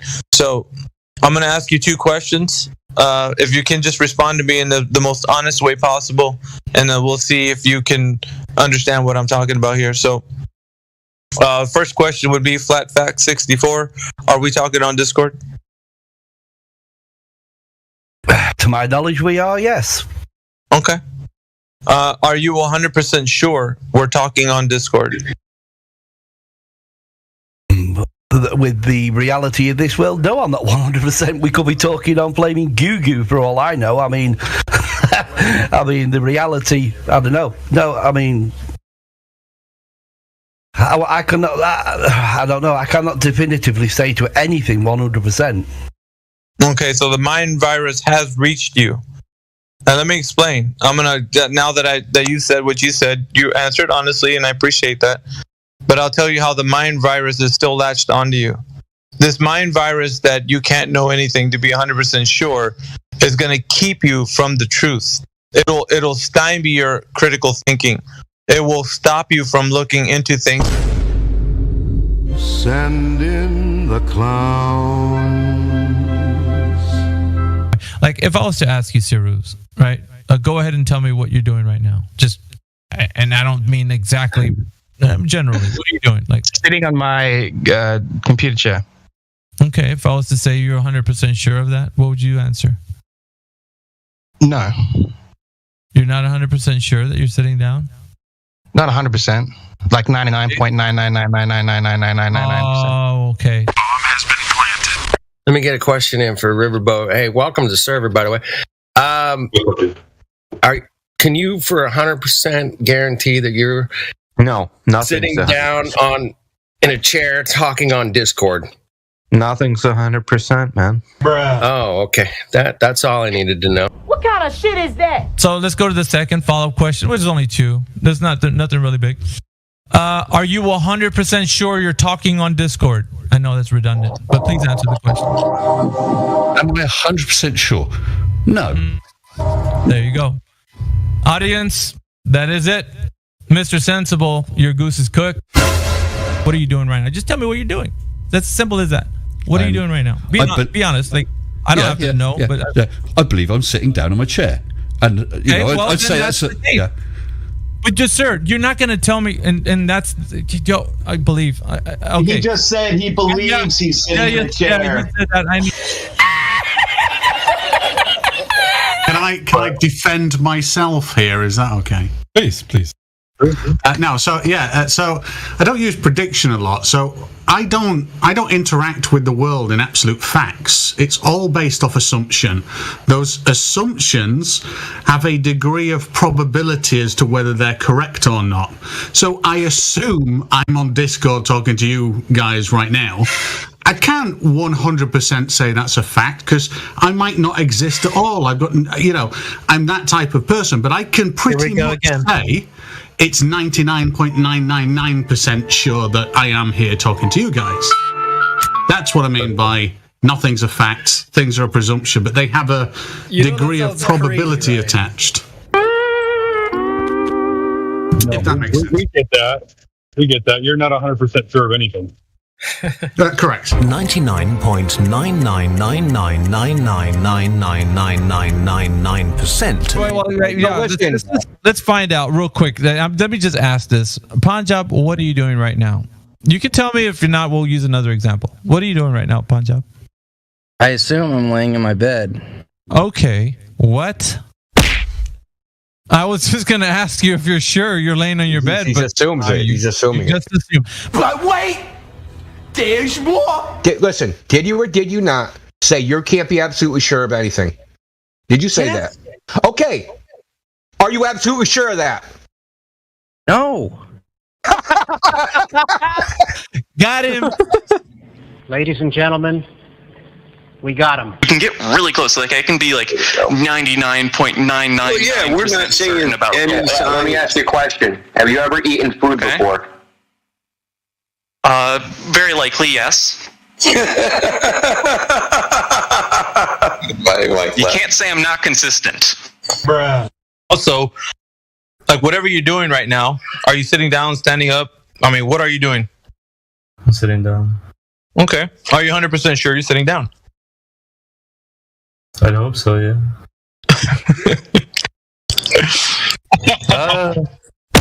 Okay. No further questions, Your Honor. Are you 100% certain that you are speaking with us on Discord right now or not? Oh, fuck. Tough one. No, it's not. It's not tough. So you can say you're talking on Discord, right, Crepuscule? Yeah, I suppose I'm talking on Discord. Yeah. Suppose? Wait. Well, why was there hesitation, and why now is it you're supposing that you're talking on Discord? Tell me about why you think that. Because I could be just a dream in the mind of God. Who knows?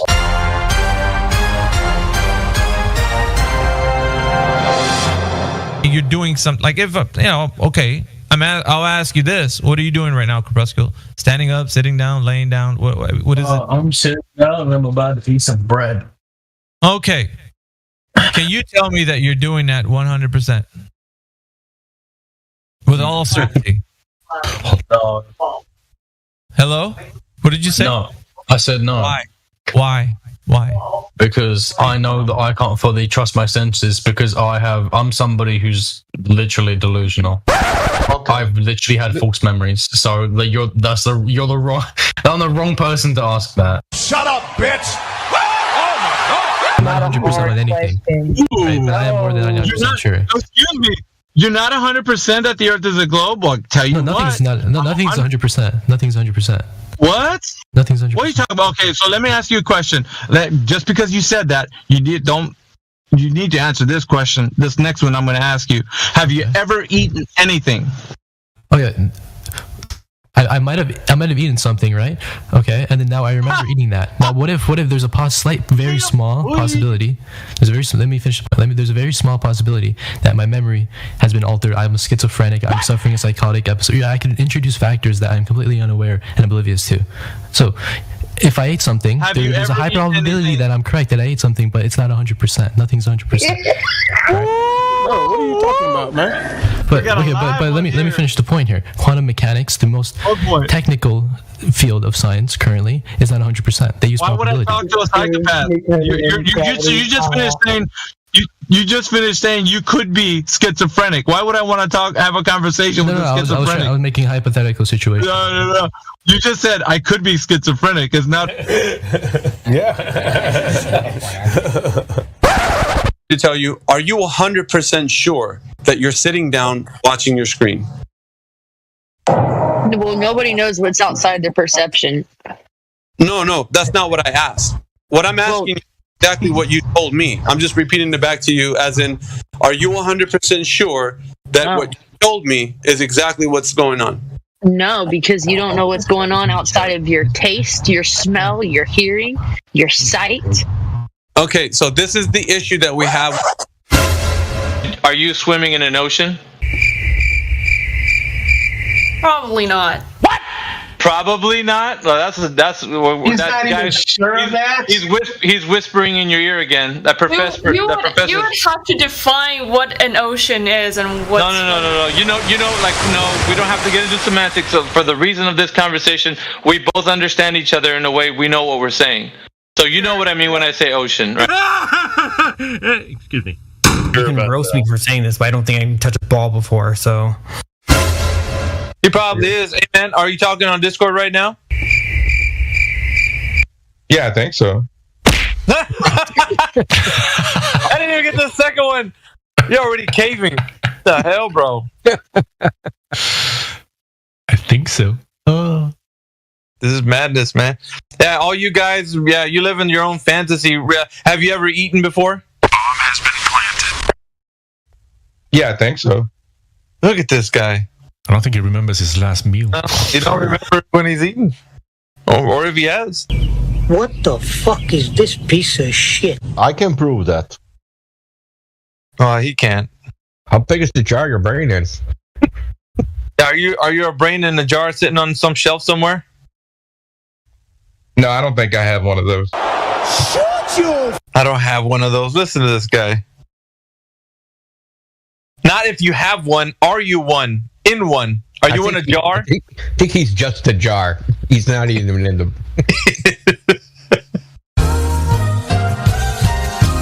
Are we? I just said I believe I'm on Discord. Are we talking? I believe so. Yes. Okay. Are you 100% sure that we're talking on Discord? I can't be necessarily. There you go. To be plugged in to a simulation, something like that. There you go. Are you sure about that? How about what are you doing right now? Are you sitting down, standing up, Deck?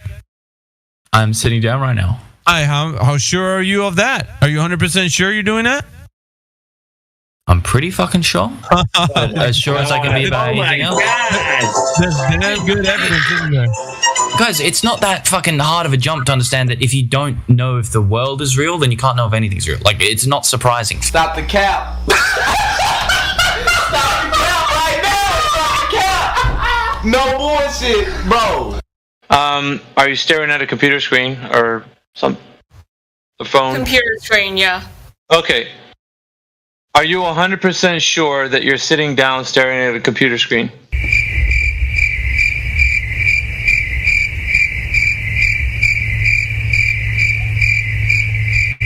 I mean, that's a pretty philosophical question. Not really. No, it's not really. It's not really. Definitely folding for the globe. A few moments later. As a logically thinking human, you would then tell me, well, I'm sitting down and I'm staring at my computer screen, right? And then if I was to follow up and tell you 100% certainty, do you know that you're doing this? Without the professor's voice in your ear, what would you tell me? Sure. I'm 100% sure. Right, and what would give you that inclination to tell me that? In my defense, I'm a social sciences student, so again, right, my inclination would be to say that based off my conception in my mind of reality, the way my brain interprets its sensory input. There you go. Because of your senses, you start to realize the world around you, and you're able to navigate. So you're telling me exactly what's going on. Ego, are you 100% sure that you're speaking to us on Discord right now or not? No. Bruh. Oh, there you go. Fuck. Yeah. There you go, Levelist. These fucking people, dude. These relativists, dude. What the fuck is going on? I'm telling you, bro. You don't know until you know, and now you know. In my epistemology, I don't believe you can have absolute knowledge. What epistemology is that? Shit for brains? No. Let him finish. Let him finish. You don't think you can have absolute? Your epistemology is what? I'm a fallibilist. Oh, okay. So you don't think you can have absolute knowledge? There's no objective truth. Well, I think I can know that I exist. And I think I can know that certain logical truths are like. True. Have you ever eaten before? I think so, yeah. What? From 1 to 100%, how sure are you that the Earth is in fact a spinning globe in a vacuum with a radius of 3959? I'd say 99.2, something like that. Shut up, bitch! Oh my god! It's all over. It's all over for him. I don't know if you realize it, but it's over. Hold on, not yet. Clear? 24/7 Flat Earth Discord. Go get VC verified.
Is anybody else worried that these are grown folks with these ideas in their heads? That children are way better off than they are. I am glad that the children are better off, but there's these adults, grown adults in the world, acting like this in front of children. It's alarming.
Good evening, everyone, and welcome to Rice University for a debate between Dr. James Tour and Mr. Dave Farina.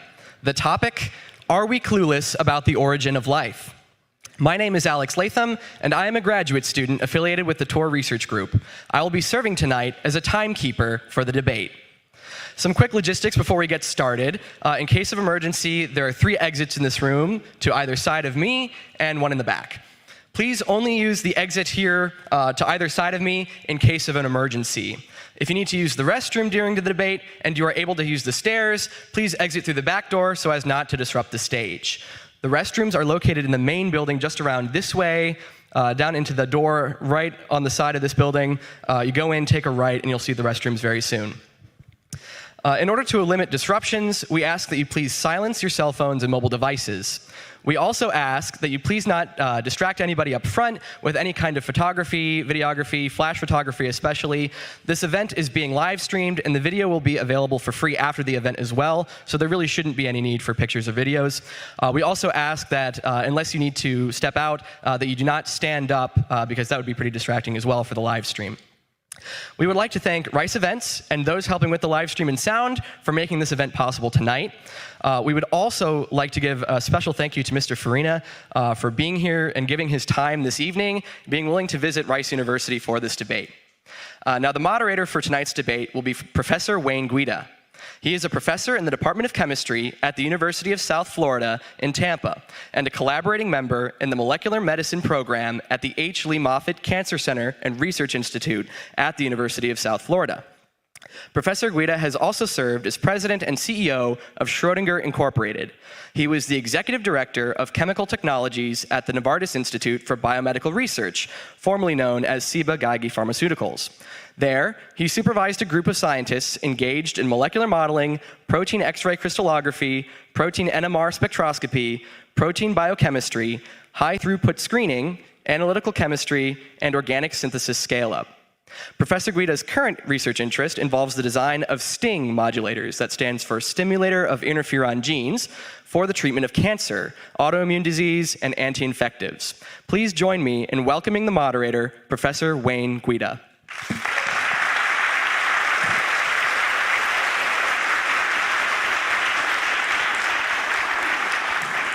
Thank you very much, and thank you, Alex, for the introduction. It's a real pleasure to be here tonight. I'm glad that Dr. Tour asked me to do this. We have an amazingly good audience here. I think just about every seat is filled. So first, let's just start off by welcoming to the stage Dr. James Tour and Mr. Dave Farina.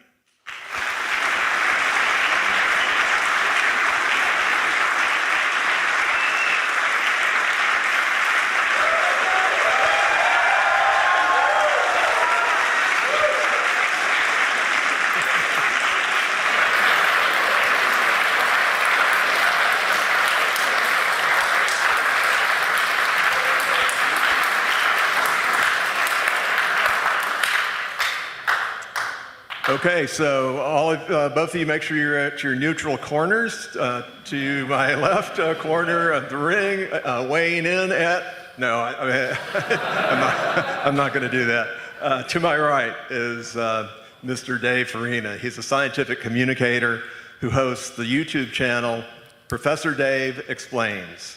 To my left is none other than Dr. James Tour, who is the TT and WF Chow Professor of Chemistry right here at Rice University. Okay, give me a moment, if you will, to describe the ground rules. So the way this is going to work is Dr. Tour will have the first 10 minutes to make an opening statement. Then Mr. Farina will have another 10 minutes to make an opening statement. After that, Dr. Tour will take 2 minutes to ask a question of Mr. Farina. Mr. Farina will have 5 minutes to answer that question, and a dialogue is permitted during the answering of the questions. After that, Mr. Farina will have 2 minutes to ask Dr. Tour a question, and Dr. Tour 5 minutes to reply. And this will go back and forth like that till 8:30. We will make sure Alex and I, that they stick to the time. But my role is beyond just that of a passive moderator. I mentioned the timekeeping, but in addition, if I hear during the debate something that in my opinion is not correct chemically, I will render my opinion. But I'll wait. I won't interrupt either of the debaters. I'll wait until there's a pause. Then what will happen at 8:30 is we will end that part of the debate and we'll go into a question and answer session where members of the audience can ask questions, and I'll explain exactly how that works when we get to the 8:30 time point. So once again, let's welcome the two debaters.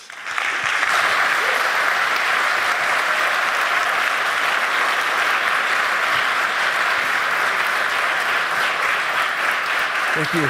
Before we get started, I want to do something. I've got a gift for Mr. Farina. Now, I was thinking, what could I get such an amazing person? And I've got you something that I am sure you do not have. This is something called laser-induced graphene. It was a process we developed in 2013 where a laser can hit any surface that's made out of carbon, and in this case, it's paper.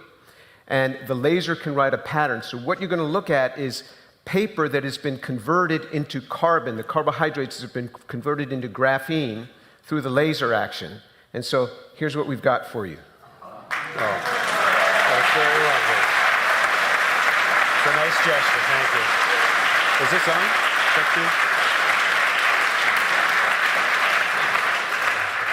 Thanks very much, James. So I have 10 minutes for an opening statement. Mr. Farina, as my guest, welcome to Rice University. Unlike Mr. Farina, I have never been in a debate before. So if it appears that I am not a skilled debater, it's an accurate assessment. A major hurdle for the origin of life research is the origin and persistence of enantiopure molecules. The building blocks of the building blocks, as I call them.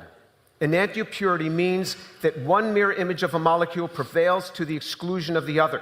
This includes 19 of the 20 amino acids, the monomeric sugars, the nucleotides, and the lipids. But for the sake of getting through, I am conceding tonight to my opponent all those small molecules in 100% enantiomeric purity. They are yours. I concede them to you for the sake of time. So let's address other issues tonight, since my concession has been granted and there's still much more ground to cover. I am here defining clueless.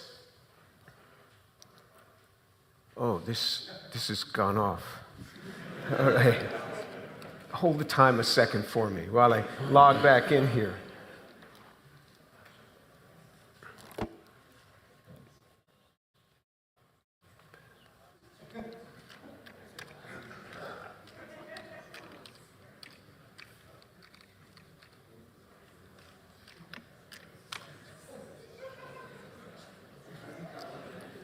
Okay, they had to have me use this one because of the way the feeds are working. So when this logs back in. Okay, but I'll continue now, in any case. I'm here defining clueless in the context of my typical usage. Let me open up this document.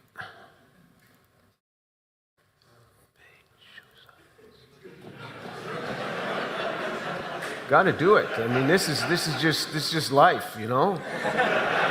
I teach in this room, so I'm used to this. This just happens. Okay. So I'm defining clueless in the context of my typical usage. We cannot solve any of the 5 criteria needed to make a living cell. None of these can be solved. Mr. Farina has complained that I am a religious man. I'm not just religious, I'm deeply religious. Or as he puts it, I'm a, quote, super Jesus guy, unquote.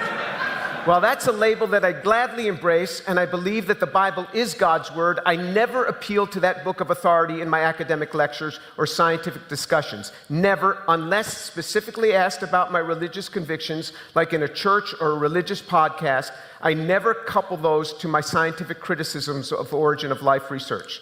I will not appeal to the Bible, to God, to miracles, to Jesus, to God of the gaps tonight. Often, origin of life researchers have a time of the gaps appeal, where they will say something to the effect, over millions of years, such and such happened. Those bedtime stories that are devoid of any precise chemistry may as well start with once upon a time. So I hope that my opponent will likewise not appeal to ill-defined time of the gaps arguments, and that he'll stay strictly on the scientific data, the data. As for me, I will stick to the data. The topic tonight is not about me, it's whether there is a valid hypothesis to make a living cell on a mindless early Earth. In discussing scientific data, it's not a matter of deception or lies. It is a matter of data interpretation. That happens all the time in science. It's hard to interpret the scientific literature data. And as I do with my graduate students, we learn from each other. They from me and I from them. I plan to address Mr. Farina as I would a graduate student seeking to learn from him tonight. The textbook definition for the characteristics of life is responsiveness to the environment, growth and change, ability to reproduce, having metabolism and breathe, maintaining homeostasis, and being made of cells and passing traits on to offspring. A valid hypothesis is one in which there is experimental evidence substantiating the proposed science. An invalid hypothesis is one in which there is no way to substantiate the proposed science. For example, my guest arrived to Houston from Los Angeles. A valid hypothesis would be that he flew to Houston on a commercial aircraft. That is a valid hypothesis because we can experimentally test the efficacy of commercial air travel. An invalid hypothesis would be that he drove here in a single molecule nanocar. Though that statement might be true, it is an invalid hypothesis since we have no experimental evidence for its validity. Nobody was present at life's origin, so we will never really know how life originated. But that's not what we're seeking to answer tonight. What we are seeking is an experimentally valid, verifiable hypothesis as to how life might have originated on an early Earth. We must see the origin of life research data, not their unsubstantiated claims, even if those claims are written in their research papers. Mr. Farina, please show us their data. Show their data. My contention remains the same. One day I presume that we will have a valid hypothesis upon which life might have originated, but as of today, we do not. And with each passing year, the cellular target that we must disclose becomes harder to reach due to the increased realization of its minimal complexity. A study in the Journal of Pragmatics in 2021 considered the trend of hyperbole in scientific publications. The authors, Hyland and Jiang, wrote, quote, "We trace the use of 400 hyping words which seek to promote, embellish, or exaggerate aspects of research papers. Our results show a massive increase in these items, and increases are most marked in the hard sciences," unquote. So while overblown statements are occurring in all fields, origin of life takes the cake. My opponent's favorite expert, Professor Lee Cronin, said in 2011 that he'd probably create life in his lab in 2 years. He did not. Another, whom he often cites, Professor Jack Szostak, then at Harvard, now at the University of Chicago, said in 2014 that he'd create life in his lab in 3 to 5 years. He did not. Professor Dimitar Seselov from Harvard University said in 2014 that life would be created in the lab in 5 years. It did not happen, not even close. Prebiotically relevant means that we are restricted to materials, procedures, and conditions that might have been available on an early Earth. These are the 5 criteria. These are the 5 criteria that have to be experimentally addressed in a prebiotically relevant manner in order to have a valid hypothesis for life's origin. We only have time for 5 tonight.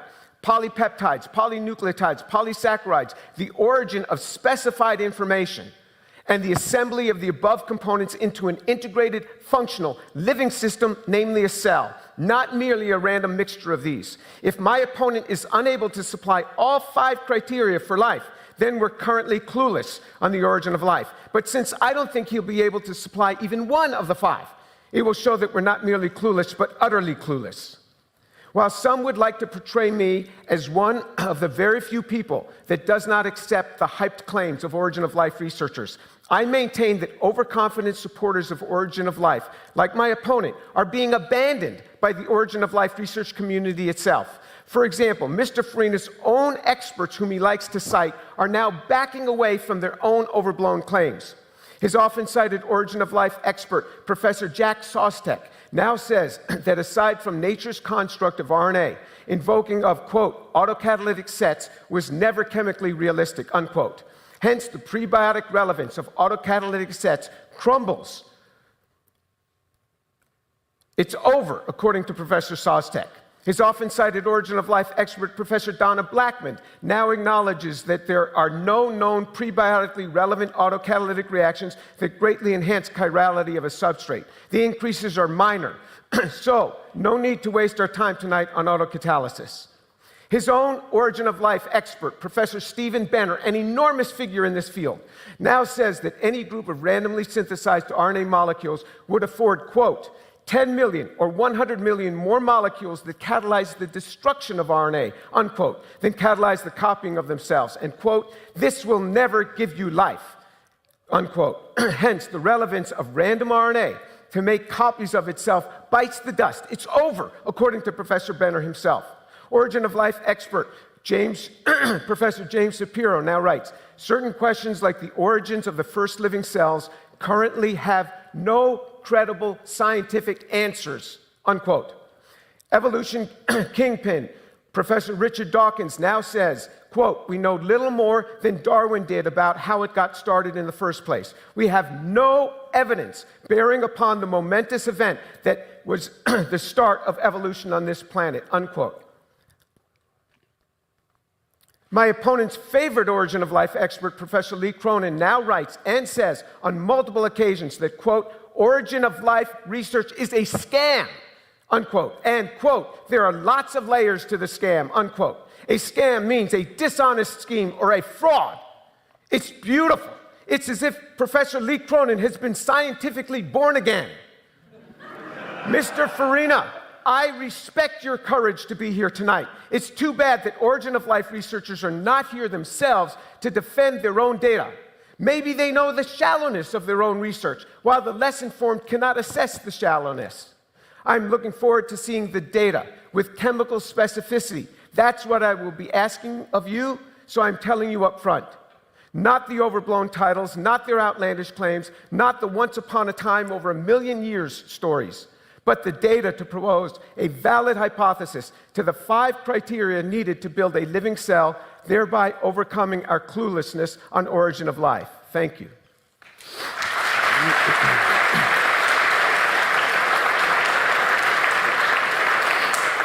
Mr. Farina, your opening statement, please.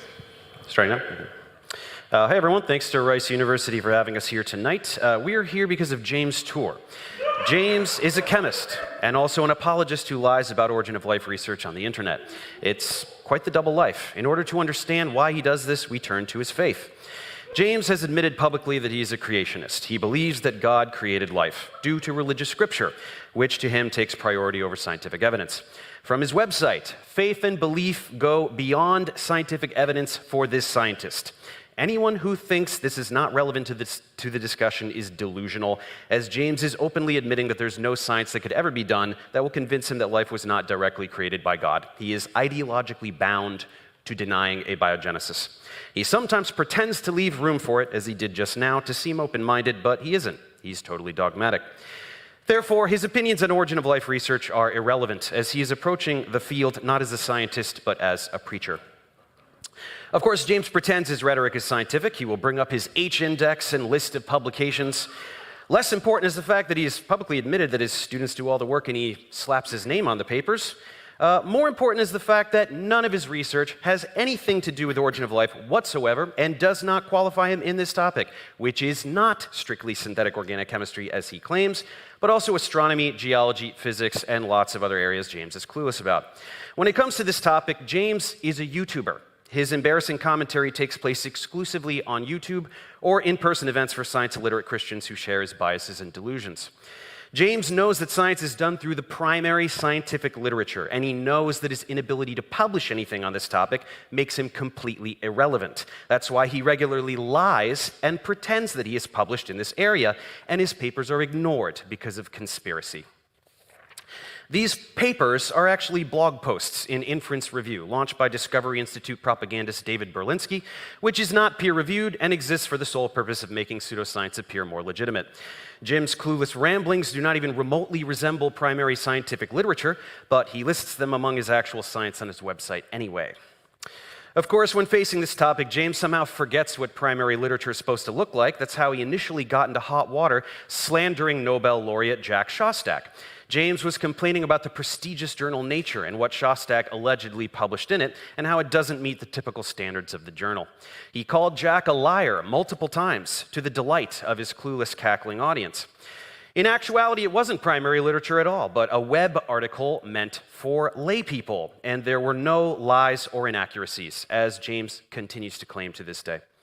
His profoundly unprofessional and defamatory behavior has only gotten worse, as he now regularly attacks prominent researchers in this field or blatantly misquotes and misrepresents them.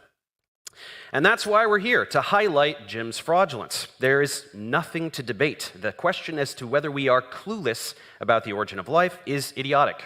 We aren't. Apologists like James train viewers to regurgitate the ridiculous lie that there's been no progress since the Miller-Urey experiment of the 1950s. In reality, we have multiple viable prebiotic synthetic pathways to all the relevant biomolecules and their polymers. And systems chemistry is showing us how sets of these molecules can have evolved over millions of years to produce the first protocell, which we will discuss later. James knows essentially nothing about any of it, but pretends to for his viewers who take him on blind faith, something they are quite comfortable doing. So we will get to James fumbling the science in a moment, but first it is important to establish that James is a brazen liar and charlatan in ways that everyone can understand without knowing anything about science. For example, part of Jim's script is to complain about the primordial soup model. He describes this as lightning striking some water and molecules form a slithering creature that crawls out. This is the dumbest straw man in history. Yet he insists that all these textbooks say precisely this, and it is taught to undergraduates as well as graduate students. In actuality, the textbooks look like this. They contain summaries of much of the research we will discuss momentarily: syntheses of biomolecules, ribozymes, autocatalysis, and other complex concepts. So he's just lying. He's trying to make science he doesn't like seem infantile and stupid. Another way he downplays the validity of the field is to pretend that almost no one is working in it. He claims it's a boutique field with no more than a dozen teams examining the problem. That's a lie. There are thousands of scientists working on this all over the world.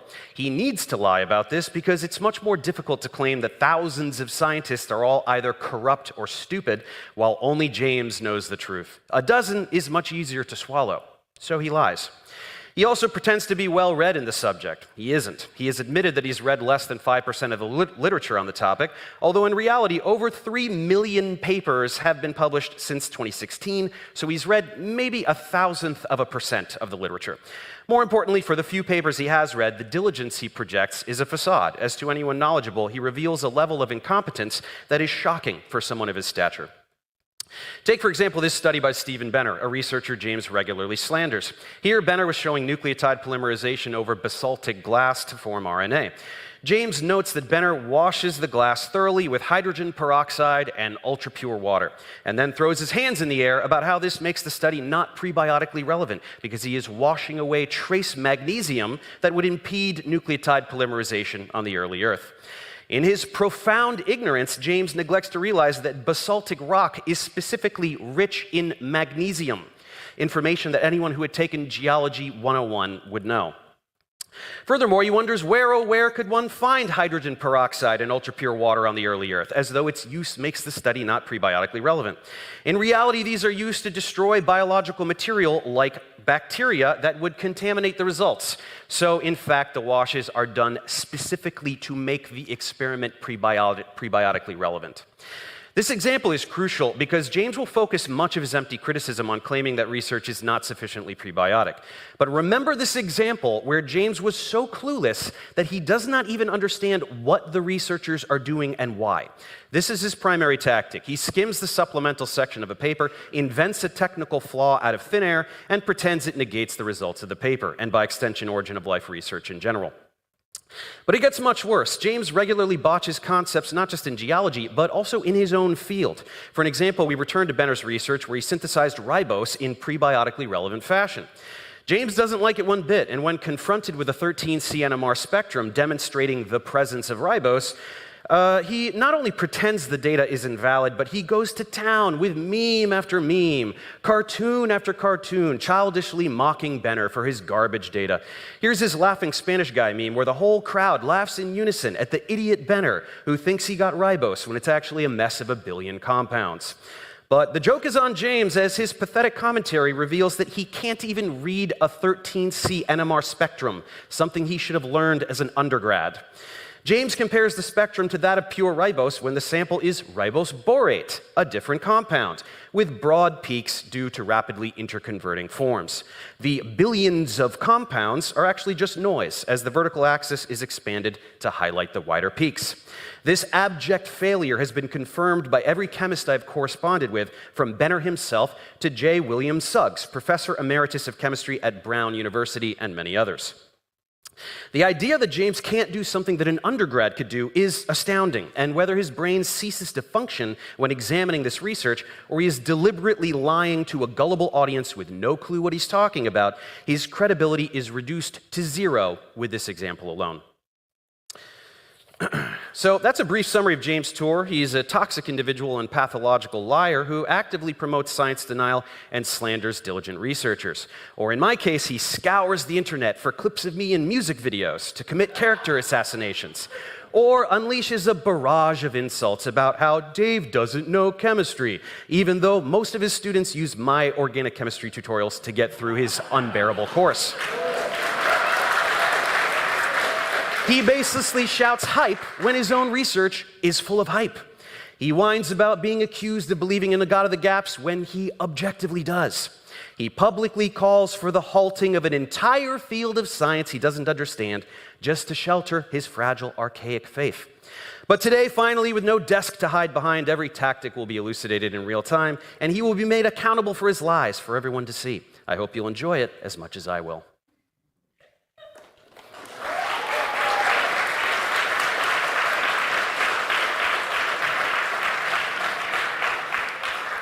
We now turn to Dr. Tour, who will ask a question. One of the things that we have to make in order to have life are polypeptides, where we take amino acids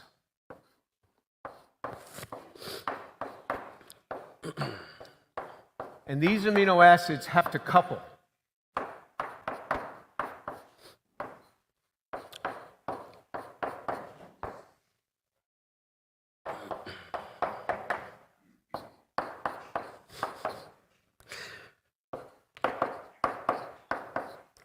And when they couple, it will form a dipeptide.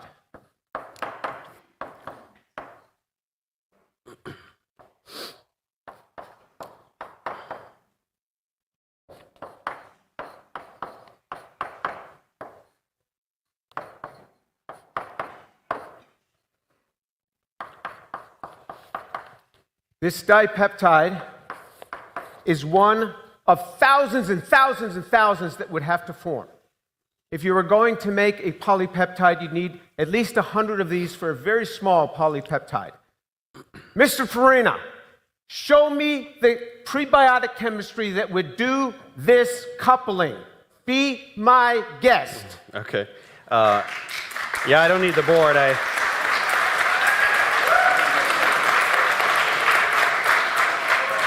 So this was my second prompt, so I guess we'll circle back to this, but yeah, you keep going, show me the references in your content, but so you're missing a mountain of research, literally a mountain of research that demonstrates this. So here's one: condensation of amino acids to form peptides in aqueous solution. So we've got sulfur 4 oxidative monomer, carbonyl sulfide mediated prebiotic formation of peptides. There's another one.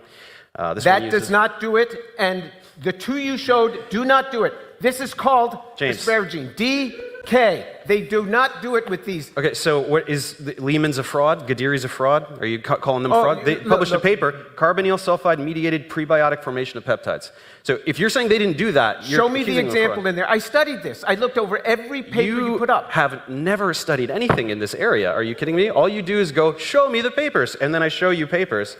Here, let's see if I can find that one exactly. Yeah, show me the one exactly that does this in a prebiotic fashion. Show me. It's not there. Okay. I'm asking you to come up and show me the chemistry. James, I don't need to write on the board. I brought actual papers. This is actual research. Okay, show me the paper. Show me in that paper this example. Okay, this is called. This is the one you wanted, James. Aspartic acid. James. This is called lysine. James, look. This is the Gadiri paper. Here's the scheme. You want to go through that? But aqueous, room temperature, you get oligopeptides.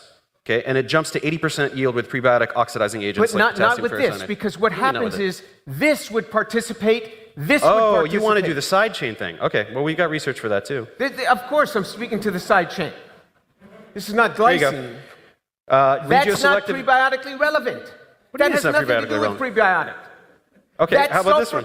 That sulfur compound was made separately in dichloromethane using HOBT, which is a coupling agent designed by human beings for solid phase synthesis. That's how they made the Are you saying sulfur is not available prebiotically? It doesn't matter what solvent they use. No, HOBT was the compound, that SH compound that you just showed was made in a separate reaction. That was in a separate reaction, and he describes that. Okay. I can show you in the paper. Thank you. If you don't like that one, how about this Powner one? Powner JAKs regioselective peptide formation. Acylated aminonitrile. Right. Wait, hold on. I got the scheme here. It's not in there. You're going to look and look. It's not in there. I studied every one of your papers. Powner doesn't even use amino acids. He uses an aminonitrile. That's a totally different paper. Amino acid. James, that's not the same paper. You're talking about a different paper. There is no coupling. Look, he got coupling with lysine, regioselective lysine ligation, the most selective peptide ligation that tolerates all proteinogenic side chains. But he did this does not with do all side an amino acid coupling. He's got. What are you talking about?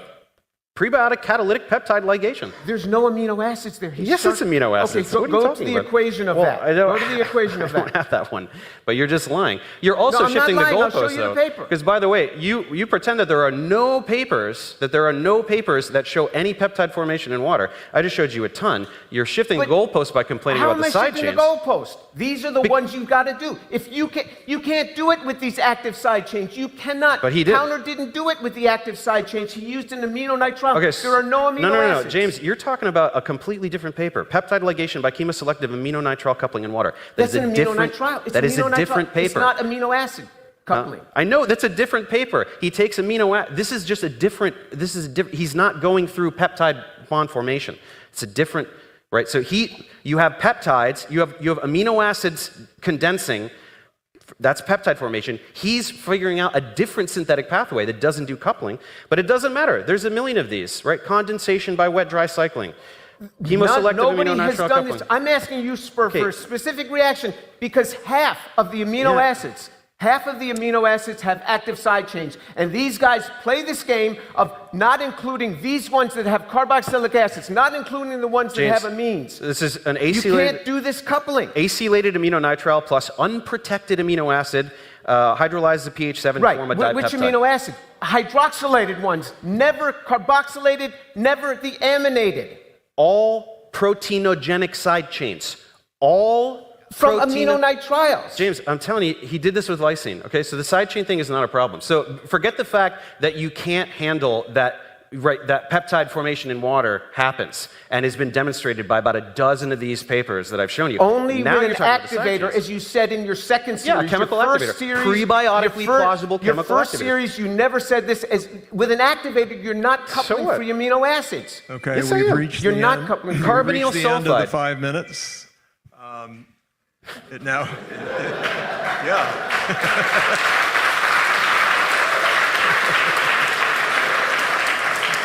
So I just have one quick comment going back to the NMR, and that is when organic chemists run NMRs, they typically don't run them with boric acid present. If you're going to run a C13 NMR of ribose, you want the ribose to be as pure as it can possibly be. But he was doing chemistry on borate minerals. That's why it was ribose borate. So now it's your turn to ask. Sounds good. Yeah, we'll get back to the peptides in a second because that was my second prompt. But let me.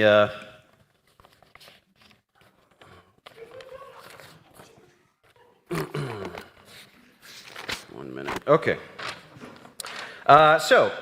We'll continue looking at research in a moment, but first I can't resist confronting James about some of these lies he's been telling, so let's list a few and get some answers. So first, the textbook thing.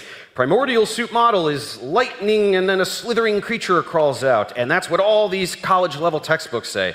Again, no, they don't. He made that up, like a liar. Next, this boutique field of a dozen researchers thing. Of the millions of papers that comprise this field, I went through a handful of the ones I've read and made this list.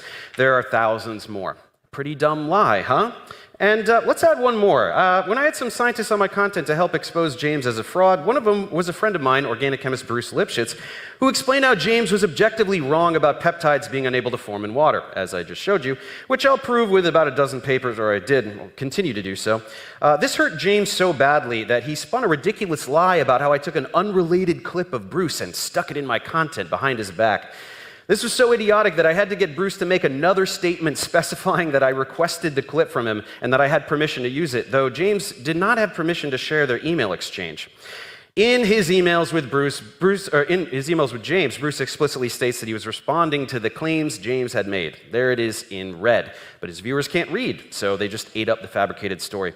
Now, again, remember, I'm demonstrating conclusively that James is a pathological liar. This is important because James also lies about science that goes over most people's heads. So by proving to you what a liar he is, you are now primed to realize how he is lying about all the complex details of origin of life research as well. This way, you won't just nod your head and assume James must be right. So let's begin. Let's begin with the textbook thing. Why would you tell this dumb lie, James? Why would you tell this lie? This lie. You think you've been taught things that aren't. We'll think about molecules in a puddle. Okay, so there is a primordial soup model, and there is no understanding of what's happening in this primordial soup. And you talk to people, and this is exactly what they see. They talk about the primordial soup model in all of these textbooks. That's your question.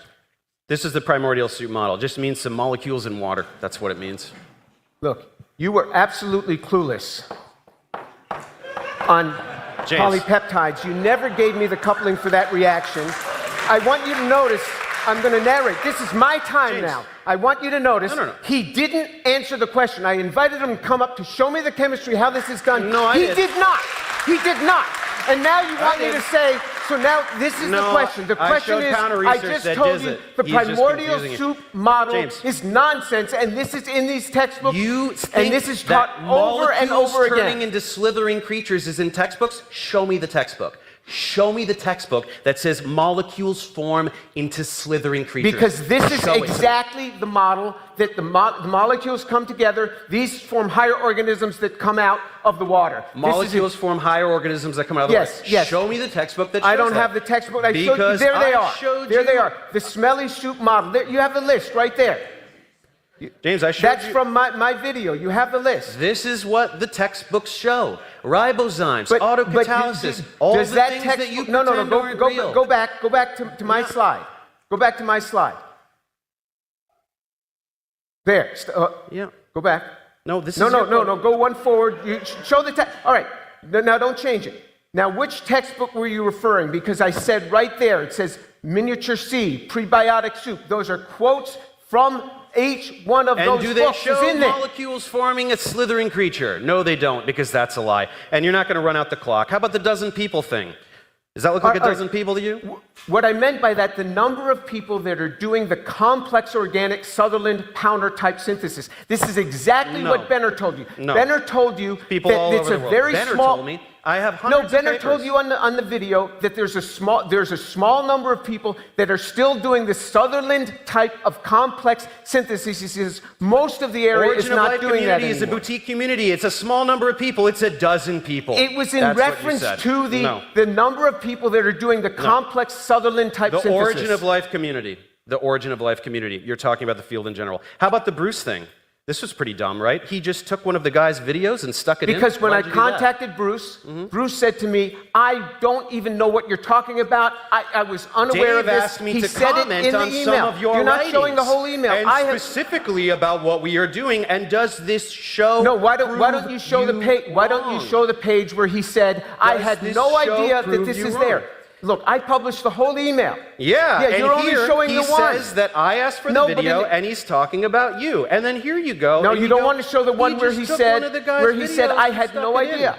I think he should You're apologize. not going to address anything on life. This was pretty. This was a pretty dumb Let's lie. try This to was have a really a dialogue malicious lie. instead of people shouting at each other. So maybe take turns. I think an apology is in order for this lie, James. Pretty dumb lie. Pretty dumb lie to tell. I think we can all agree that we are establishing the pathological nature of his lying. Well, then you're blind. He just took one of the guy's videos and stuck it in. Let's go back to the. We have 1 minute and 11 seconds left. 8 seconds. Well, it doesn't sound like I'm going to get an apology from James. Okay, as far as this, he says that I called Jack Sostek a liar. Yeah. I did. And Jack Sostek sent me an email. He said, you were pretty hard on me in that talk. And I said, Jack, I'd like to call you to apologize because I was wrong to do that. I said, give me your number. He gave me his number. I called him. We spoke about this. He said to me, Jim, if you would join us in this origin of life research, we would get this thing solved. We had a very good conversation. Why'd you say this was a Nature article? You totally made that up. Because if you had spoken to Jack Sostek, nobody made me apologize to him. I offered him my apology, Let me and show he you the accepted primary it. literature, the journal Nature. And I Does this look like the apologized journal to Nature? him. And but you continue to call his work utterly, what did you call it? Ridiculous, utterly ridiculous. Yeah, About these it is utterly ridiculous. Yeah, but when it's he not says he's going to because- have life in his lab in 3 to 5 years in 2014, and now he says, I can't even make the Yeah, RNA. who cares? Who cares? You lied about this. Look, the structures are... Oh, no.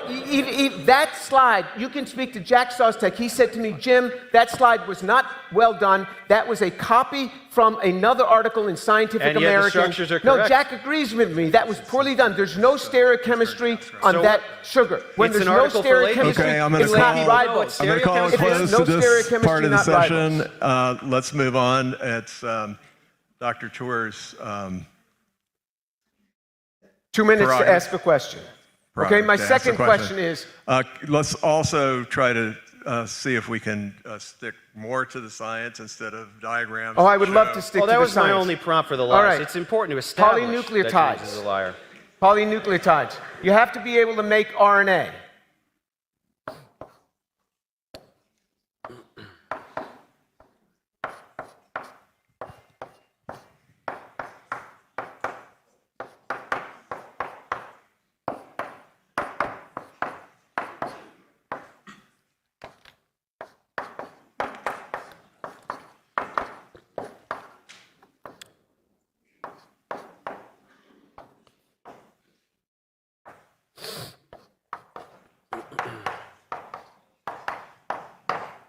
You have to be able to take this molecule and hook it together many, many times to have a dimer of RNA, abbreviating the base, this time as B, abbreviating the triphosphate as P3.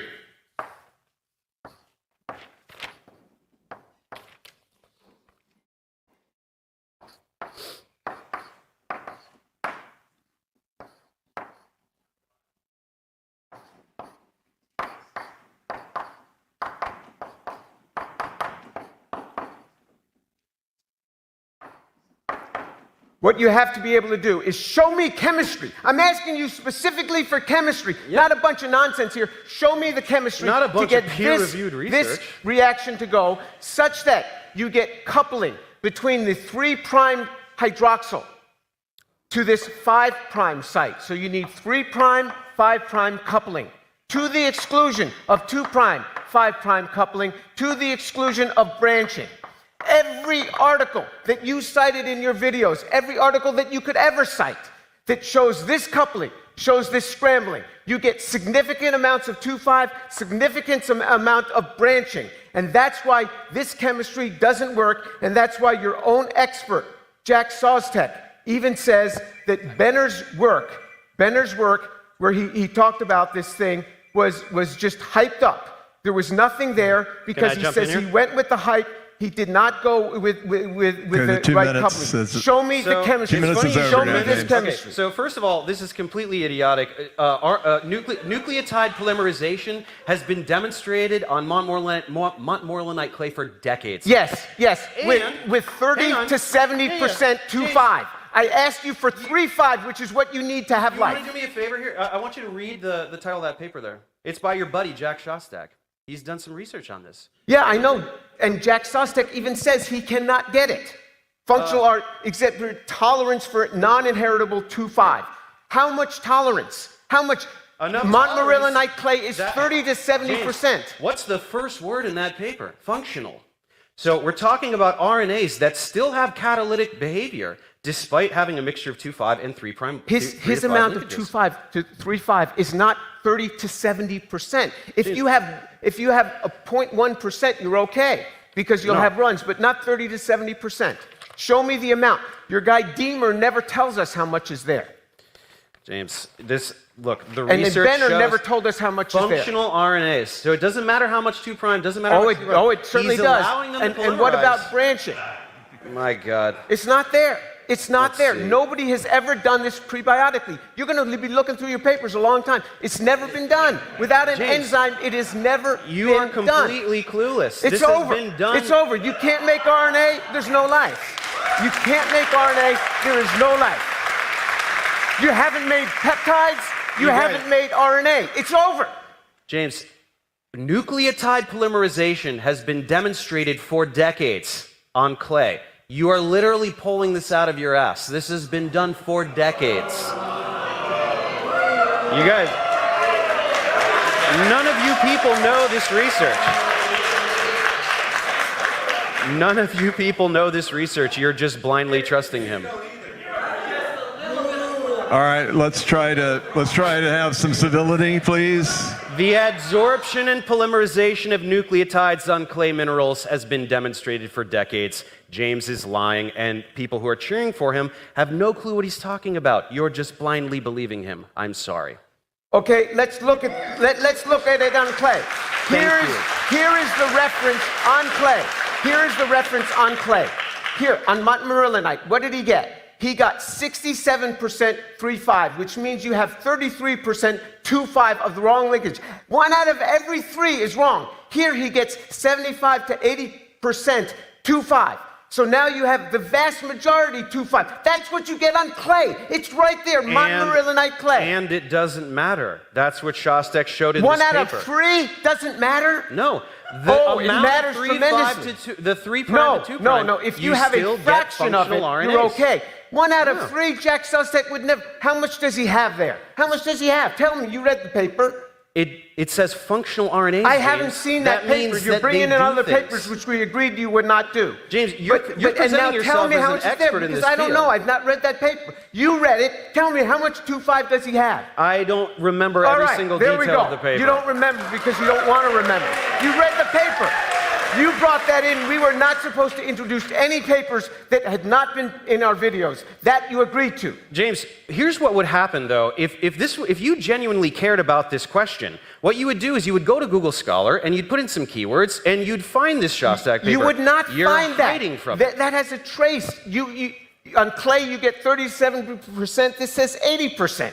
You can't have 1 out of every 3 be a wrong linkage. You would never code for a peptide with that. It's over. How do you know? It says functional RNAs. You have no Because idea it's what a trace. RNAs do. Because it doesn't work. Do you understand that the RNAs have alignment is catalytic not right. function? Do you understand that No, RNAs have even if catalytic you have function? the wrong enantiomer, it doesn't work. Even Donna Blackman has said that in the papers You that have you no cited. clue what Donna Blackman says. You quote mine her. You have no idea what her research is about. You just pretend to. Okay, so there we go. I asked Still, him to come up look, here and Shostak show me the paper on chemistry, linkage just like I heterogeneity. would do with a graduate Still- student. I said, still show me the recognition and chemistry. catalytic He did function. not.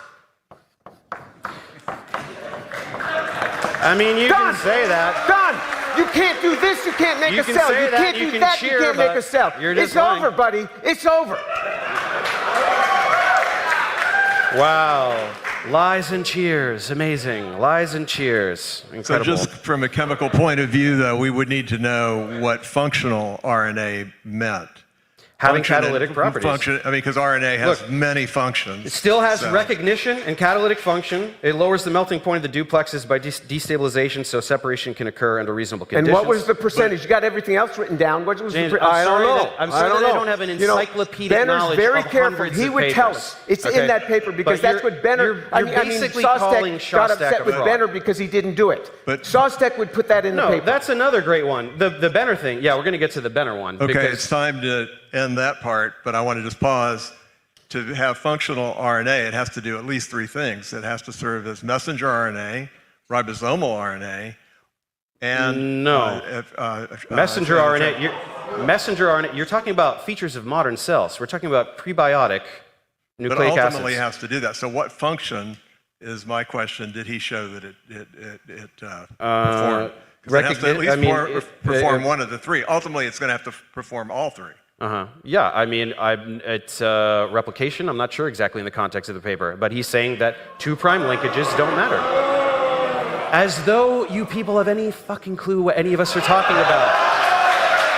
Oh, I know about RNA. No, you don't. You have no clue what either of us are saying. Deal with it. Answer the question. Anyone who thinks nucleotide polymerization to form RNA has not been demonstrated is clueless. It's been demonstrated by hundreds of researchers and is just show us canon. Right here. I just showed you. Do it. You got hundreds of examples. Show us. You won't come up. What do you want me to draw on the board, James? What do you want me to draw on the board? Clueless. Okay, well, let's go to the next round. Yeah. That's why I brought a bunch of research James pretends isn't real, and you're all pretending to understand right now. Yeah. Google? Okay.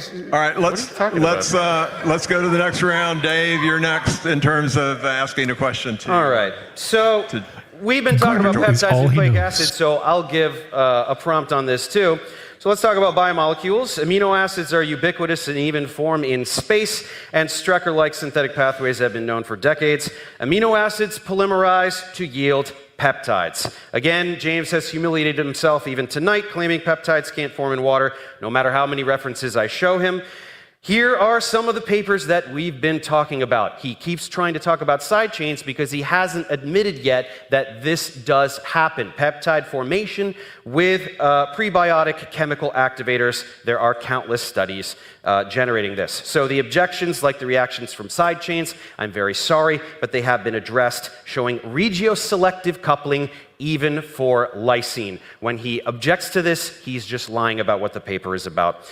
Then don't forget condensation by wet-dry cycling, as well as totally alternate synthetic pathways that don't involve condensation. Next, plenty of studies show prebiotic syntheses of nucleotides, and their adsorption and polymerization on clay has been studied for decades. These catalytic surfaces also protect RNA from degradation. This type of chemistry has been taken out of the lab and shown to work in prebiotic analog conditions, primarily springs, where headphones that actually come with a USB-C connection. So James ignores all of this research and just complains about aspects of experimental setup, like running reactions under argon, which is done specifically to avoid contact with oxygen that wasn't present on the early Earth. Or he pretends prebiotically plausible reagents like DAP are not prebiotically plausible. There we go. I wasn't saying anything that important. I was just saying I have a wired pair of headphones that had a USB-C attachment. I didn't even know that existed, so I can now be heard. Unless I sound like shit, then I don't know.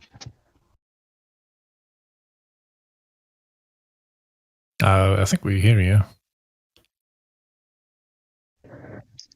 All right, very good. Continue. Yeah, we're listening to Mr. Fake, Professor Dave, the fake one, getting destroyed. Should be fine now. But, yeah, against a PhD in chemistry. Oh, Quetzalcoatl. That's funny. You sounded a lot like the people on the recording you were just playing too. So I'm like, I thought it was maybe them continuing. Your voice sounded like that. I'm like, what's up? Okay. All right. by only showing research from the 1950s instead of current research. He will wonder how nature knew to phosphorylate the 5' hydroxyl to get nucleotides, oblivious to research demonstrating that protection by borate minerals yields precisely that. In general, he ignores decades of research and just spews his script about how we don't know how to get these molecules. But we do, so let's continue talking about this. Okay, so there were so many there. You know, this is called rapid fire so that you can't answer anymore. I'm just showing you all all right, the research. So you cited this paper where they used sulfur 4. Okay. This is not just water, it has activation. Once you activate, it is not amino acids polymerizing in water. As soon as you activate, it goes from being zwitterionic, to being not zwitterionic. It functionalizes on the carboxylic acid. That proton gets freed up. That proton gets freed up on the amine, and then it can do the attack. You're describing wait, I'm not done. I'm not done. This is my section. Let me get done here. This is us talking together. Phenylalanine, and serine. That is what he used. Alanine, phenylalanine. He had serine. He had the OH. He never used the ones that have the carboxylic acid, the aspartic acid that I told you. He never used the lysine. Yeah. This is the paper. That's why you couldn't get up, because this didn't solve it. I read the paper. It didn't solve it. Look at the list. You claim that peptide formation in water was impossible. Of the ones that he used. You claim that it's not there. James, you claimed that peptide formation in water was not possible countless times in your content. No, you said you never said that it happens, you but said not it with in your lysine. second series. You said with suitable activation. Yeah, That's chemical the key, activation. because they're no longer zwitterionic anymore. You said James, it was you said peptide formation in water was exergonic. In the very paper when you were showing Lee Cronin's work, where he showed delta G was positive, it was endogonic, you said it's exergonic. No, I didn't say it was exergonic. What the you hell are talking absolutely about? did. You said it's exergonic. It's endergonic. I know that it's endergonic. No, Look at you this go slide. back to your video when you were discussing Lee Cronin's work, you said it's exergonic. No. Nature does this with chemical activation, lowers the activation and it goes energy, back the other way. And then the barrier is very large. All right, James, you're flailing you asked here. me one specific question. Amino acid, you showed me a sulfur reference. trioxide, dipeptide. What's wrong with that? All right, explain I'll it to tell me. you what's wrong. Don't move your slide. Don't move your slide. Okay, I'll tell you what's wrong. You look right there. You look right there at the first one is alanine, phenylalanine, serine, phenylalanine. None of them bear a carboxylic acid side chain. None of them bear an amine side chain. Don't you see how he cherry-picked this thing? So it can only... I'm not moving any goalposts.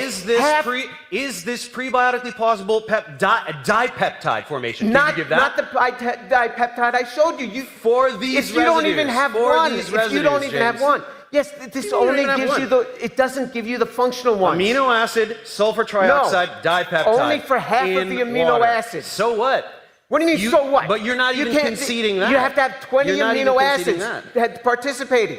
They load the chemistry. They keep selecting the ones that only work under their conditions. They can't do it with the free carboxylic acid. They can't do it with the free You pretend that peptide bond formation in water is impossible. I've showed you all of that research. I didn't say it's impossible if you have activation. You only said that in your second series, and you know it. No, you've never said. You know it. No, you've never said with activation it's possible.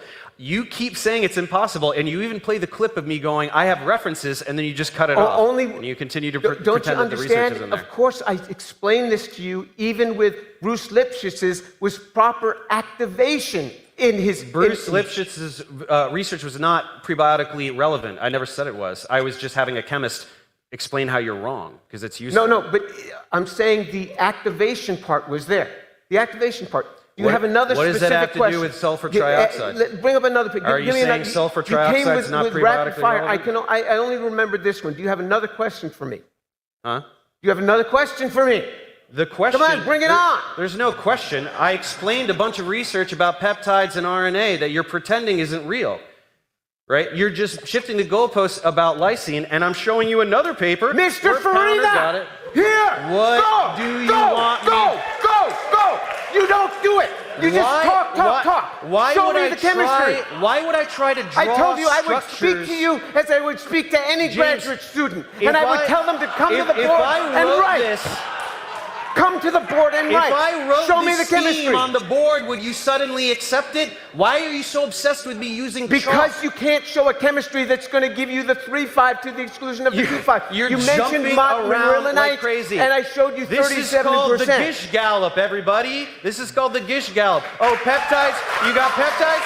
Okay. You don't get the lysine residue. Oh, you got the lysine residue? Well, you can't get the 2' linkages. Oh, they got the 2' linkages? They can't get this. This is his tactic. I'm showing a mountain of research that invalidates all of his objections, and he's just denying it.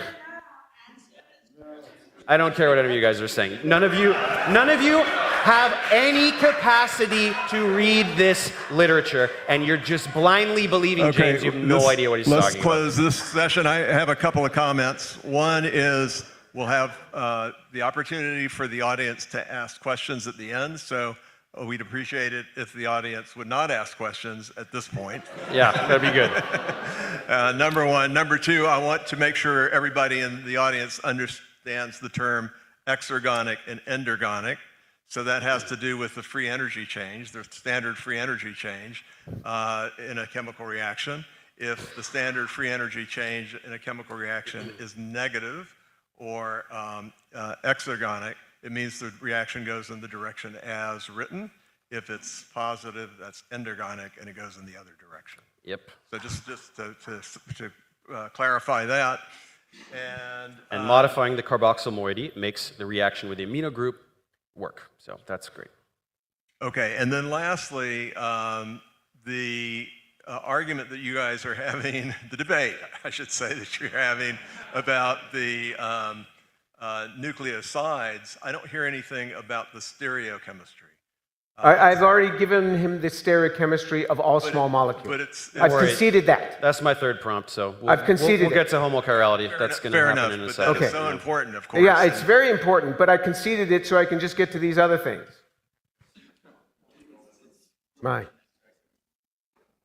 Okay, polysaccharides.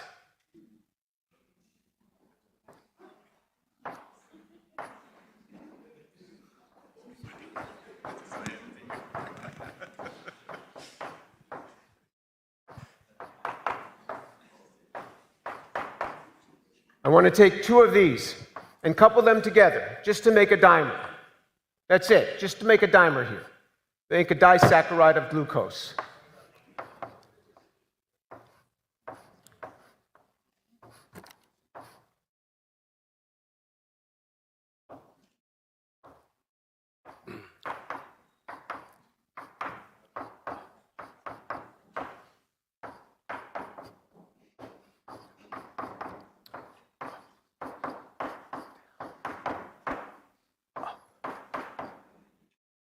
What we've established here is that in this coupling, this is down. This is the alpha configuration at that center. We've also established that this hydroxyl did not participate. This hydroxyl did not participate. This hydroxyl do not participate. In order to do this biologically, not prebiotically, but biologically, you have to use an enzyme that has about 1,000 amino acids in it. So the probability of that forming randomly would be 20 to the 1,000th. I mean, it's just a crazy big number. If something's bigger than 10 to the 50th, you don't have enough time in the universe. Here, you wouldn't have enough time in a billion universes. Is there any chemistry that you can show me that's prebiotically relevant that would do this coupling? And you will say, oh, I argue that only enzymes can do this. You don't have enzymes because you couldn't make them here. You couldn't make them there. No enzymes. You're lost. We already established you don't have enzymes. There's no enzymes yet on a prebiotic earth. You couldn't make them. You're clueless on that. Okay, time is up. I showed peptide formation and I showed RNA formation, And this entire talking point is a non-starter. When you can't do it with half of the amino acids, you didn't make it with the peptides. When you No. can't control that 2,5 linkage that's 30 to 70% 2,5, you haven't made any functional nucleotide. Okay, so you're you don't calling have those two. Shostak. You're calling Shostak a liar because functional RNA was the first 2 words in the title of the paper. So you are actively calling. You remember what I Shostak told you a about the liar title of paper? again? Remember what I told you Again. about? It's a bunch of hype. That's why I said, Mr. Farina, show us the data. Show us the data. And you said you read the paper I and you did, couldn't though. find out. I showed you a bunch of couldn't find papers in and- there how much 2,5 he has. You just start Shostak shouting is and very then people careful. clap for He you. would supply that Okay, number. James. So check it out. You're completely unhinged and wrong about everything we said about polypeptides and polynucleotides. However, let's take that out of the equation, okay? Because you said you're going to give me all the molecules, whatever you said earlier. Will you concede that this is a perfectly viable explanation for biologically relevant polysaccharides? You only came out with that in your second series. In your first video on me, on your first video, Second you series. said these just keep hooking on the end. Only when I nailed you on it did you come out in the second, in James, your second one and say, he "Oh, said, I she meant said." it had enzymes." Okay, No, and first in of all- truth, with first of all- enzymes you can get it, but you don't No, yet have you're enzymes. talking about peptides. You don't You're have just lying enzymes. about what I That's said. why I put polysaccharide number 3 to show that you couldn't make so enzymes. you're wrong, and we do have enzymes. But if you'll grant me the enzymes anyway in this magical world that you've invented, where will you concede that this is a perfectly viable explanation for biologically relevant polysaccharides? Enzymes did it, just like they do today. Can you wrap your head around that, James? Give me a minute to wrap my head Give you a around minute this, to know please. what enzymes are and give- what they do. Just give me. If enzymes exist, can we get biologically relevant polysaccharides? Yes or no? Here is the enzyme the answer is that yes. do this. This is the enzyme that does this. It is 98 kilodaltons. It's 20 to the 842. That's 10 to the 1094 Yeah. possible scenarios. If you have Now, anything more, is that than the enzyme that does this 10 today, to the or is that the 50th, enzyme you don't that did have this enough 4 billion time years in our ago? universe. In 14 billion years. Wow, big numbers, Yeah, guys. big numbers. So this is the type of So enzyme James- that you would have to James, have. So this is an enzyme that exists today. Yes. And is the product of 4 billion years, or however many billion years of evolution. Not sure when this exactly came about. Is it possible that another enzyme that doesn't have this exact sequence could perform this chemistry? Yeah? Well, let's take a look at that. I mean, or you could just answer the let me question. tell you something. Let's take a look at that. This is a little molecule, right?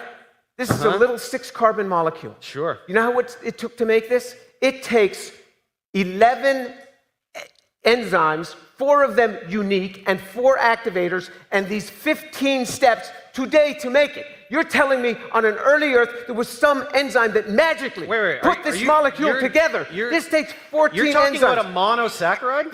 This is James, remember Benner's research? monosaccharide. Remember Monosaccharide. This is 10 to the 65,000. James, foremost makes sugars. Foremost reaction makes sugars. What are you talking about? You're talking about because ribose? they've never been I thought able we were to talking about separate those polysaccharides. they've never been able to use those sugars for anything. What do you Because mean? Because they're so contaminated. Name me They're so one person contaminated. that has name me one person that has made a stereo-controlled reaction to make glucose, stereo-controlled reaction to make glucose, and that could ever separate it from the mess that you get. Why Zero. why would they have to separate it? Nobody. Why would they have to separate it? You have to separate Why? it. You have to separate it in the lab because you need to characterize it because you're a chemist. No, because Nature doesn't need to to take do that. it on to the next step. There's so many Molecules that are in a mixture can't do chemistry? What did Lee Cronin tell you? In the foremost I don't know, reaction, he's not my you favorite get billions, scientist, like you billions say. of compounds. Yeah. In seconds to hours, you get billions. And that's why they do all this research on mineral surfaces because it tamed. The mineral remember surface didn't. taming the The combinatorial. mineral surface didn't take care of it. You want to get No, it into what did. Benner did? Remember the NMR spectrum? Remember Okay, the billions of let me- compounds? Okay, and the you want NMR me spectrum to that you address can't read Benner's because you're a problem? buffoon? Here's Benner's problem. All right, you want me to address that? We'll address it. All right, Foremost gives you sugars. I'm sorry, James. I don't know what to tell you here. You're just in denial of reality, and it's unfortunate that you cannot read a 13th NMR spectrum. Here's Benner's reaction to make his 4 compounds. Sure. Here's his reaction, okay? So here he goes through this. What did he do? Here's the experimental procedure. What he did is he silated it. He silated it with this N-O-bis trimethylsilyl trifluoroacidamide. He silated it, he ran, and then he filtered it twice. It was filtered twice before it ever got on the GC to filter out many of the things. Because he's doing characterization, James. No. He has to no, verify he's trying to, what he's he telling got. us he made 4 compounds. Here's the 4 compounds he says he made, okay? James, do you understand? But what do you think all these other peaks are? What are all these other peaks that he's even filtered out? 5 different sugars. Now, let's even just say it was 4. Let's say he just made 4. This is pathetic. No. You're covering for the fact that you can't read a 13C NMR spectrum. Here he gives his half-life. He gives the half-life of each of these compounds on his borate glass, on his colemanite. Here's the half-life. You know what half-life means? That in a few hours, half of it is decomposed. What did it decompose into, Steve Benner? I asked Steve Benner this very question. You said it has a half-life. What did it decompose into? And then he never got back to you because he's tired of you slandering him on the internet? You know what Steve Benner said to me? He said nothing. He answered every other question but that. Then, so I wrote to him back in January. I tried to understand from him, how did he get that? Now, let's say he did have just 4 compounds, and he made 200 mers. That would give you 10 to the 120 different RNA molecules. 10 to the 120. Remember, 10 to the 50, 10 to the 90 is the number of elemental particles in the universe. Okay, we're a little in the bit universe. These numbers are this guy made Dr. 10 to the meaningless for 120 shock value. different molecules. It's totally useless. Totally useless. Have you seen this is what one they by do. Joyce? We're a little bit over, so we need Okay, to go I'm now done. to the next All right. Wally. So, who asks now? Okay. Is that me? All right. Let me get to my start. Okay. Okay, let's talk homochirality. Living organisms use L amino acids for proteins and D sugars for nucleic acids. I've given you all the chirality. I've given it to you. Yeah, this is my 2 minutes, James. Keep quiet. So first it should be noted that Dave doesn't know chemistry. Farina had to teach James the definition of homochiral. He was using it improperly. But more importantly, James either fumbles or ignores all the research in this area. This all started when I cited a singular paper talking about stochastic crystallizations of amino acids. In his content, James deflected to another paper, complained about EE and yield for a while, and totally ignored the data in the paper, referring to this train wreck as having a field day compared with my ability to actually discuss the paper properly. If James would like, I can get him up to speed on stochastic crystallization tonight. But to give a brief overview, we know that threonine and asparagine crystallize as one enantiomer. Research has shown glutamic and aspartic acid to do the same under metastable conditions, plus co-crystallization of all others in tandem with asparagine at yields and EEs James pretends aren't real. Beyond this, deracemization has been demonstrated via sublimation, so even racemic crystals can become enantiopure. Donna Blackman has done a lot of work in this area, so James decided to quote mine her like crazy in his content, pretending some things she said about parity violation somehow describe homochirality in general. In reality, her review, Spoilt for Choice, from way back in 2007, already summarizes many of the ways homochirality can have come about, which means we don't know precisely how it happened, only because we know of so many feasible options. Then there is research showing how homochirality can have evolved at the polymer level rather than the monomer, but still prior to the emergence of life, and then more research discussing homochirality after the simplest life emerged. Here is a handy chart depicting all the possibilities, so there are lots of places for us to begin this discussion. Okay, I just want you to understand what the man has just done, and he keeps doing, is he's reading exactly the script from his YouTube video. He cannot speak chemistry on the fly. He's reading the script from his YouTube video. That's exactly what he's doing. So let me answer this. Because it's 2 minutes, and I like to pack Look, I've already given him the chirality. I gave it to him, but he has to come back to this because he's got nothing else. Yeah, but you keep saying we're clueless about so homochirality, your so we're article, going to talk Spoilt about for it. Choice, what you said, your exact words, they're here on the screen. You said, Mr. Farina, you said, spoilt for choice, we know of too many ways that homochirality can have arisen to say for certain which one it was. Her own words, unquote. I got this from his YouTube video. Well, that's not what the title is. Let's read the title with me. Spoilt for Choice, Assessing Phase Behavior Models for the Evolution of Homochirality. Wow! He said the title was one thing and it's a totally different thing. Now, he goes on. Let's look at the paper. Let's look at the paper. Now, she says, she's giving here, she says, in this magazine, Chemistry World, which is not a mainline journal, she says they are talking about models and she's disagreeing with them. He says they are saying it's spoilt for choice. This is not what she's talking about. She's talking about phase behaviors here. So this is the magazine she was quoting from. And then she says, solution solid equilibrium, time is on our side. Dave says time is on our side means that that time doesn't hurt us in physics. That's not what she meant. She's just using this as poetry in the sense that she says the next one, good things come to those who wait. James, you said show me the data. I'm showing you the data. What you she remember shows when you couldn't read this paper? What It was she really shows funny. in her own paper, she shows two methods, a kinetic method and a thermodynamic You're method. running out the clock. I don't know what you're talking about. I showed you I'm about not done. crystals. I'm I not showed you about done. coke. You're I'm not done. You haven't The started. You haven't thermodynamic said anything. method and the kinetic method. So here she says simply sublime. Are you going to say that that means something? No, she's Yes, just it using means the term. something. Now Deracimization- look at her references. So here's the reference section. Do you go know what to sublime those means? references. Do you know what her sublime own means? references. Sublimation. Of course, sublimation. Yeah. That's exactly what I'm saying. Okay. Sublime. This is what she's saying. Simply sublime. It means sublimation. She's not. There's nothing deeper here. You're trying to say that there's something deeper. The time is on our side.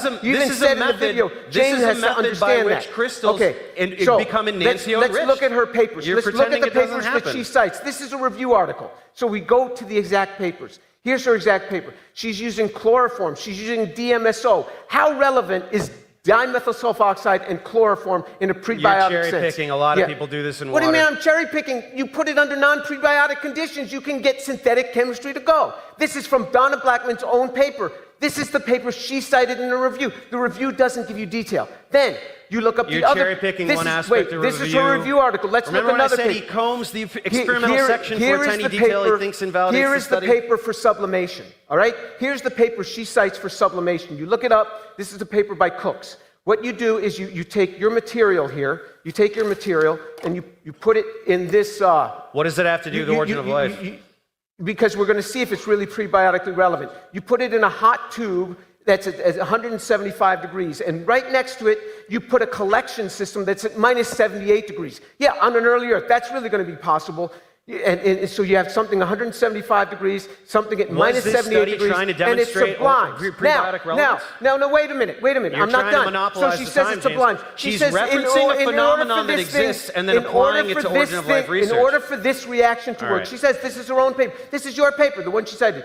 She says, if the first enantiomeric imbalance was brought to Earth by fractionation of the organic space dust, which is totally possible, via sublimation, and then it landed in a pond and magically crystallized under these very stringent What do you mean, chloroform magically DMSO crystallized? conditions. You couple these two crazy hard things together, then maybe When we could the get temperature goes there it is. down, That's things your crystallize. paper. That's your Holy paper. smokes. Read the paper.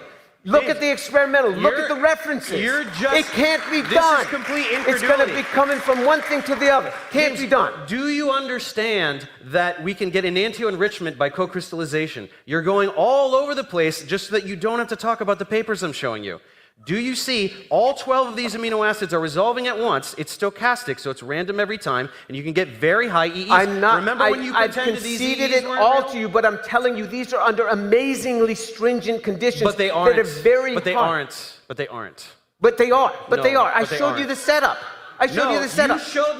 You showed me something that Donna referenced as a proof of concept that she then takes into account for origin of life research. But you have It's a to completely do that. separate paper. No. The sublimation. She's saying this is sublimation- chemistry that has been Look, demonstrated I've given with you some even apparatus. the amino acids I cited in that paper. That paper, you James, got 1% of the pure material. Let's you got put it this way. 1%. It's One- a very one difficult more thing. But statement. anyway, I've conceded that to You have made a 10-hour You course keep- on you about keep coming back and to you say this. homochirality, we're clueless about it. You and just said don't homochirality. show Oh, any there's the of word. this There's the research. word, You don't homochirality. show You used any it of this over and research. over again in your videos until you talked to Donna Blackman. You used it over and over again.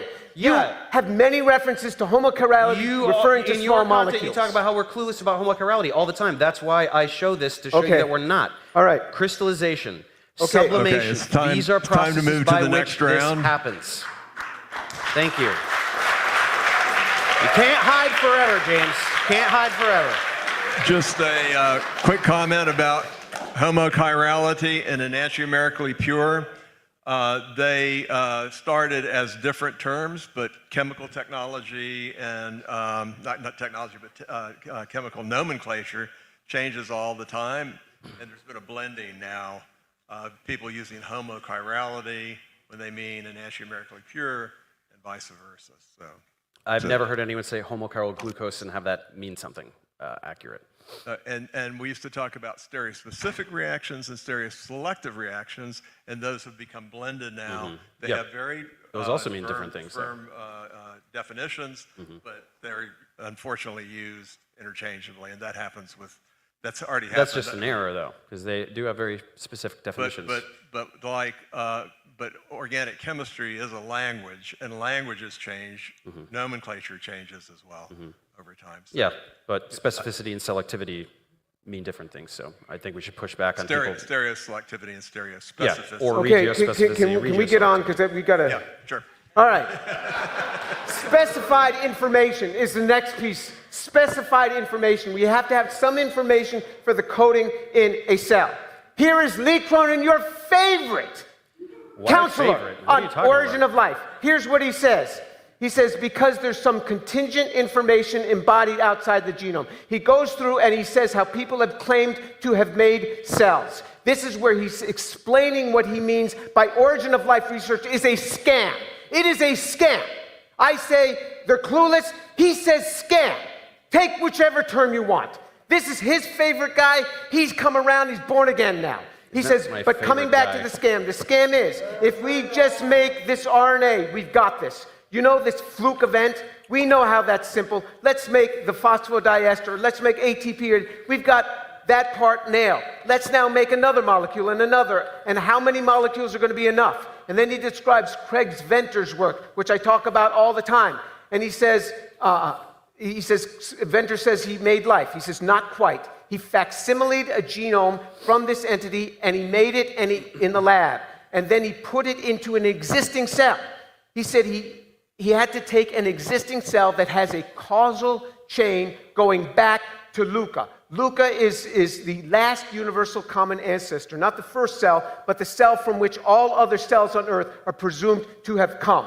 He says there was something outside of this. He says you couldn't make a cell from scratch.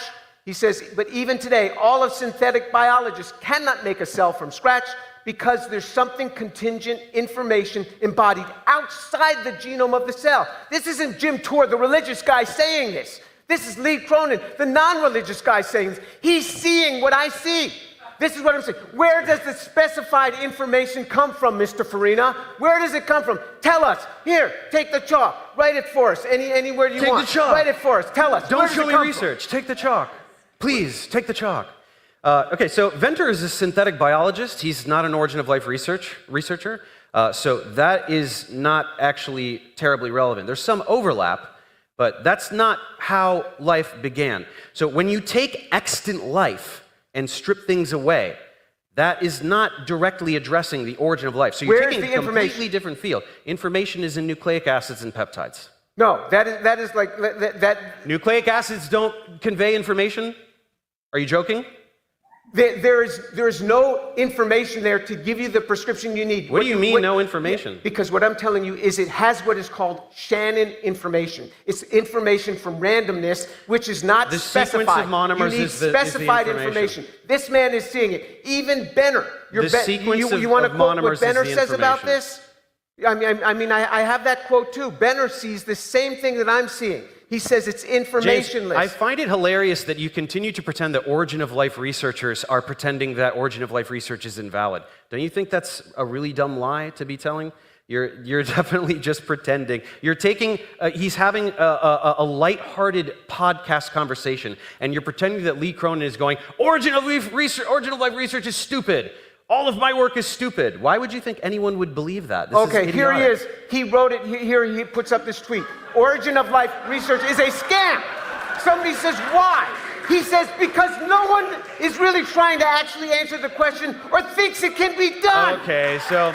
There it is, Lee Cronin. Yeah, an Origin of Life researcher... He's sitting in his office tweeting this stuff. An Origin of Life researcher is admitting that his entire body of work is meaningless. That is really... No, he's not saying his entire body of work. He's saying he's come to a realization of this. If we're being honest, slightly arrogant. He's come to a realization by looking at the data. The material must have come from outside the genome. Everybody.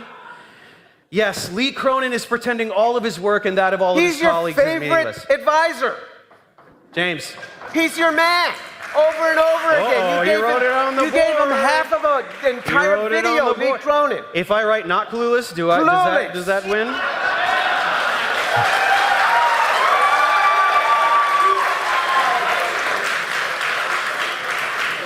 James, you're bringing up synthetic biology because you refuse to engage with the actual research of systems chemistry, which is my next prompt. He's the one who said synthetic biologists can't do this. He's a synthetic biologist. He's not an origin of life researcher. And even today, synthetic biologists cannot make a cell from scratch. Mimics of current extant life. Yeah, nobody can do this now. Nobody's good enough. Nobody's good enough today.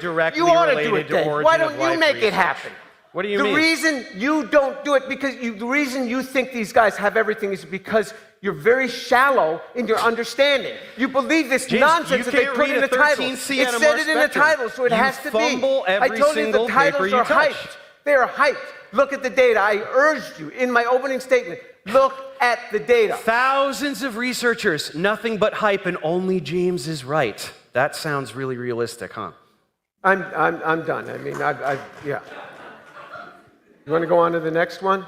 Yes. I've got one more prompt, and that's it, so let's do that. Oh, I've got plenty. Yeah. I got plenty of barriers you got to get by. Well, the last one being assemble a cell for me. Your prompts are all just clueless because I say so. So we don't have a lot of time, so it really is going to only be one more volley. All right. Okay. All right. So finally, we get to the most important concept that James is desperately ignoring. This is the one that debunks his idiotic straw man, where he wonders why nobody can synthesize a living cell. After all, if abiogenesis was some molecules floating together and boom, life exists, why can't scientists do it? Well, newsflash, nature also didn't do that. What current science suggests is that RNA molecules with catalytic properties called ribozymes came about, and some of these became self-replicating. And then systems of RNA and proteins enclosed in vesicles complexified over millions of years until a protocell was formed. Of the mountain of relevant literature, here are just a few that show how ribozymes form cooperative cycles and networks, engage in self-sustained replication, and have been demonstrated to evolve by natural selection. James is allergic to discussing anything that invalidates one of his mantras: selection doesn't happen on the molecular level. This is objectively false, and it is the key phenomenon that led from systems of random biomolecules to the first living organism. In order to hand-wave away this research, James makes completely unsubstantiated claims, like how replicators can only copy 10% of themselves. Nope, fully self-replicating ribozymes were shown as early as 2002, in some cases exhibiting Darwinian evolution, with many other examples by various mechanisms since then. And as early as 2013, ribozymes catalyzed synthesis of RNA longer than itself. Every time James whines about aspects of modern eukaryotic cells that are a product of 4 billion years of evolution, like CISS, interactomes, or anything having to do with DNA whatsoever, he's just desperately avoiding this mountain of science. He's never read any of this literature. He can't even define the word autocatalysis, despite me having taught it to him. And why? Because self-replicating molecules that evolve by natural selection, that sounds just a little too relevant to the origin of life, now doesn't it? Good reading skills. Yeah, tremendous reading skills. I'm telling you, he's reading from his videos. You don't have to watch his videos. He just read it. The man cannot speak. I guess the research isn't real because I wrote words. He has people writing this text for him, and he comes in here. I guess research isn't real because Dave wrote words and read them. So let me answer your question. You people are idiots. In your latest video, you said, because I say, well, why don't you just take a dead cell and bring it back to life? Because at least everything is kind of there. And he says, oh, you know, and he says, but it actually has been done. He actually says the words, it has been done. James, why are you jumping to a completely different topic? We're talking about systems chemistry. Because we're talking about cells. We're talking about bringing this back to life. This man stood there and said that they took dead cells and they brought them back to life. And he's talking about something completely unrelated. Do you wonder why? Because he cannot address this research. Because he's talking about something totally different. He is a gish galloper, like Kent Hovind. Hey, look over here. We don't want to talk about this research. You have to take that and apply it. You want to apply that, you have to bring... You said that they took dead cells because the pig was dead, James, and so the cells must have been dead too. Is this an Let me tell you what we do in our laboratory. We will take a rodent that is dead, take its leg, and keep the cells alive for a week. It was never dead. You said after an hour it came back alive. It was never dead, Dave. totally misinterpreted Yeah, that no, it article, was that. like all your articles. But back to what I was talking about, do you agree that this research shows replicators that evolve by natural selection? Because it does. No. Do you? No. Oh, okay. So Gerald Joyce is a fraud. You're calling Gerald Joyce a fraud right now? You should be careful right now. He doesn't copy DNA. How much of the DNA did he copy? You read the paper, I read the... Fully self-replicating. Fully self-replicating. No, he did not Yes. fully self-replicate Yes, it. There's fully not more than 10. self-replicating. Show me. You got the What do you paper mean? there. No, show it. No. RNA enzyme, dude, these are completely fully self-replicating. Without an You're just enzyme, lying. it has never been shown without an enzyme. Do you know what self-replicating means? Without an enzyme, it has never replicated more than 10% of itself. An autocatalyst is a catalyst that makes itself from the prefix. Mr. Farina, you have the paper. Show us in the paper. What do you mean, show you the paper? This is the paper that Show you're me pretending. how much. Did he say that how much of it was Fully copied? self-replicating. Fully Not self-replicating. fully James. self-replicating. Not. No. It is not. Nobody has ever copied more than 10% without an enzyme. But I don't believe no, that. But no. it is. Yeah. So let's see. We've got a lot of these. Where are they? Okay. Well, I already showed them. Yeah. Self-sustained replication of an RNA enzyme. Cross-replicating RNA enzymes undergo self-sustained And how much exponential was amplification. replicated? How much was replicated? How much? James, fully replicated. It is not fully replicated. No way. There is no way. What we're I seeing even right asked now Jack is Sostek. James I asked calling Jack how Gerald much Joyce of this a is fraud. replicated. It Okay. is not fully replicated. If Yeah, it was fully you're lying. replicated, he It's- would have said it's fully replicated. It is not. 20-fold amplification. They take a long bit and they duplicate this much of it. James, how would it retain catalytic activity? Even if they could, Okay. even if they could duplicate the whole So thing, you're James still is stuck baselessly because you couldn't denying make a body of work polynucleotides. and pretending that no one will notice, Where did and the pretending that and polynucleotide hoping you'll come just from? believe him. Where We did it have come from? fully- You couldn't make it. And you can't assemble a cell and you can't bring one back Switch to life. to something else, right? Switch to something else. Don't look at this research. Don't look at fully self-replicating molecules. I guess if I write clueless a bunch of times, I won the debate, right? Should I write not clueless?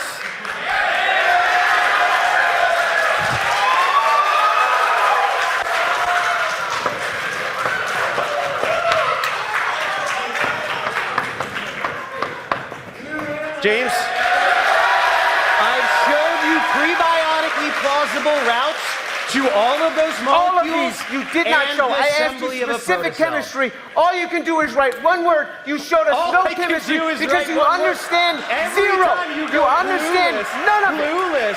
Clueless. Gentlemen, You cannot address the research because you don't want it to be true, and we all know I'm why. glad you have mind reading. In addition to all your talents, you can mind read now. I guess Gerald Joyce is a fraud, huh? Gentlemen, He didn't do it. Gentlemen, this part of the debate has come to an end.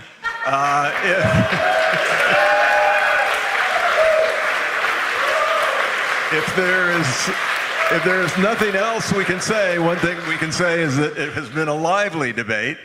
Yeah. So let's give another round to our debaters for this session.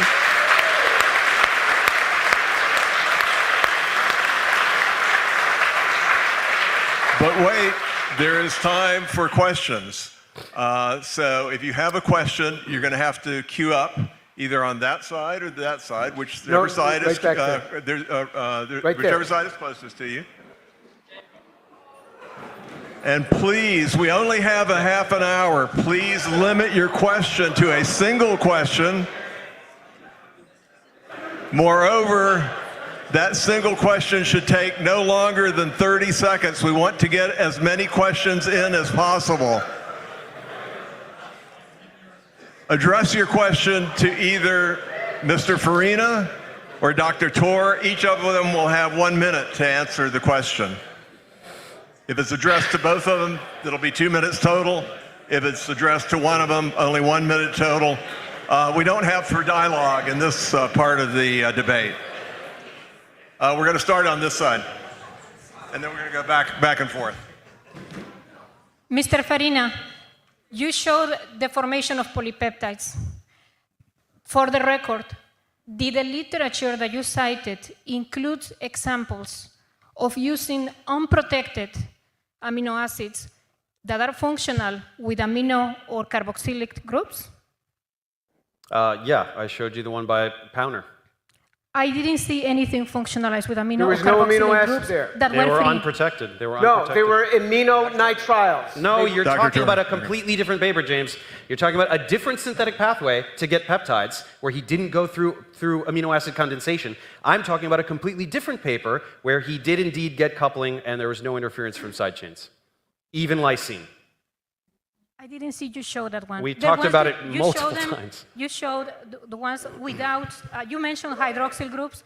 You didn't show something unprotected with amino or carboxylate groups. So I just wanted for the record to confirm on that. No, I did. That one. Specifically to amino or carboxylate. You did mention about hydroxyl, thank you for that. But for the amino and carboxylate groups, which are very reactive and very important because they are in a Sorry, lot guys, of I got a lot of slides amino here. acids. Can we make sure that these papers are Here you go. posted on Okay. this Sorry. YouTube They're all on video? his- The they're all most on his selective channel. peptide ligation that on this tolerates video. all proteinogenic side chains. Yeah. All. Now my All answer to proteinogenic that side chains. is thank you, what she said. Right. Next Thank question. you for reminding us about the paper I showed that does answer the question. Next question. Okay. Yeah. Dr. Tor, firstly, can I write my question on the blackboard? You have 30 seconds for your question according to the okay. moderator. So if it seems like you keep on saying that we don't know X, we don't know X, so what is your current scientific hypothesis as to the origin of life? And if it's not God, how is that, or if it is God, how is that not a God of gaps? Scientifically, I have no idea. To say you have no idea doesn't mean that you're saying God of the gaps. Imagine a man in the year 1700. You ask him, are we going to have space flight? How on earth could he even know that? There was no flight at all, let alone space flight. Are we going to be able to land a man on the moon? He can't say. I am like a man standing in 1700 and you're saying, can we put people on the moon and bring them back? I have no idea. That is not God of the gaps to say you don't know. Everybody wants to say God of the gaps because they want to say that they're very close. And this is why these guys say that they're going to get it in 2 years, in 3 years, in 5 years. And it keeps not happening. And these guys are getting old and they're retiring. Benner keeps talking about his retirement. They're all going to die of old age before this thing is found. Their students are going to die of old age before we find this because we're very far away. Because each year the cellular target gets further away because we learn more about the complexity of even the simplest of cells. Next I question. don't know. So my very, very brief response would be, James doesn't know how life began, so there is a gap in his knowledge, but he believes that God created life because of religious scripture. So that's the God of the gaps. You can cry about it all you want. That's what you believe. Sorry. Please make sure that when you address your question, to say whether you're addressing it to either Mr. Farina, Dr. Tor, or both. My question is for both Dr. Tor and Mr. Farina. It's simply put, what is one thing that they admire about each other's scientific career? Okay, let me start. This man has said multiple times that I have called him stupid. I have never called him stupid because I don't think he's stupid. I have said he's clueless on this topic. I have said he cannot read the scientific literature. That doesn't mean stupid. This man has become a musician, and then he went out, and in 2015, he started an educational site, which is huge. Stupid people can't do that. I admire him. This is an educational site, and I have never called him stupid because he's not stupid. He's not stupid. So I admire him for his educational site. And from what I understand, I'm not a musician. From what I understand, what people have said, he's an excellent musician. I admire him for that as well. His wife is here. He's a father. He has 2 children. I admire that a man can have a wife and 2 children and stay married and do these things these days. That is wonderful. That is wonderful. I admire that.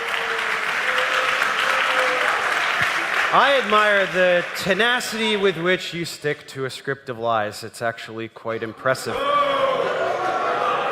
I never said Dave was stupid. I just said his content is a manure dump. I just said everything he says is wrong. I said he's clueless. I said he doesn't know chemistry. Although, again, who's used my content to pass his class? Anybody here?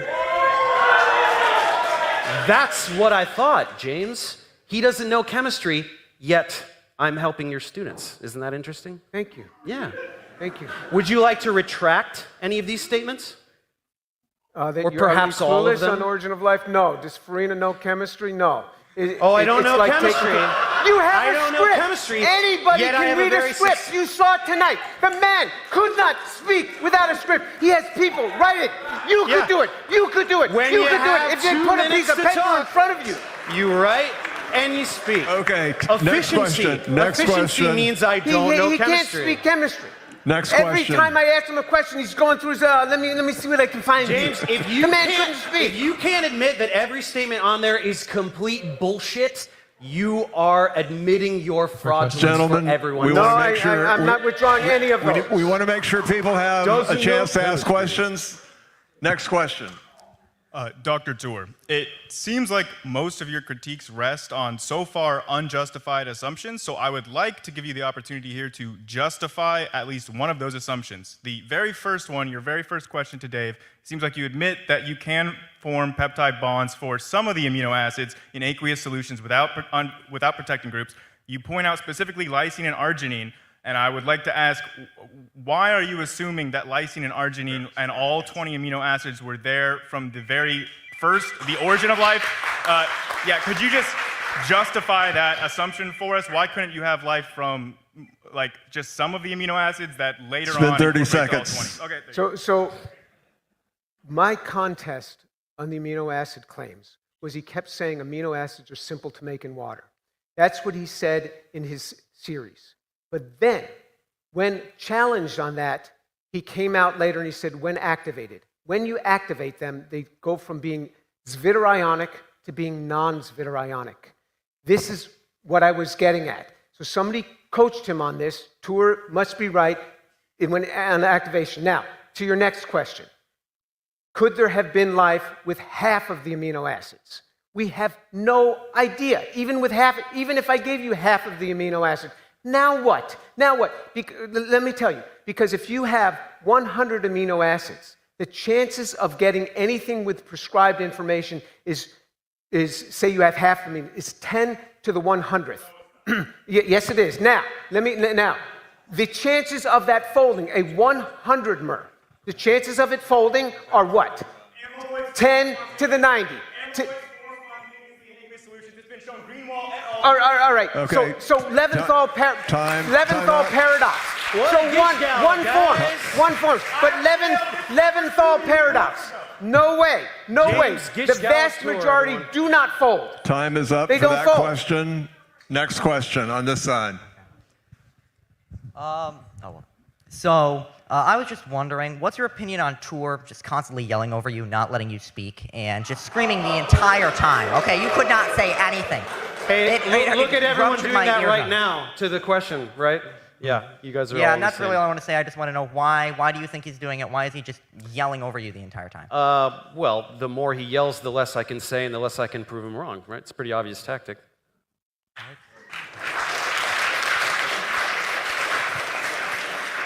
Next question.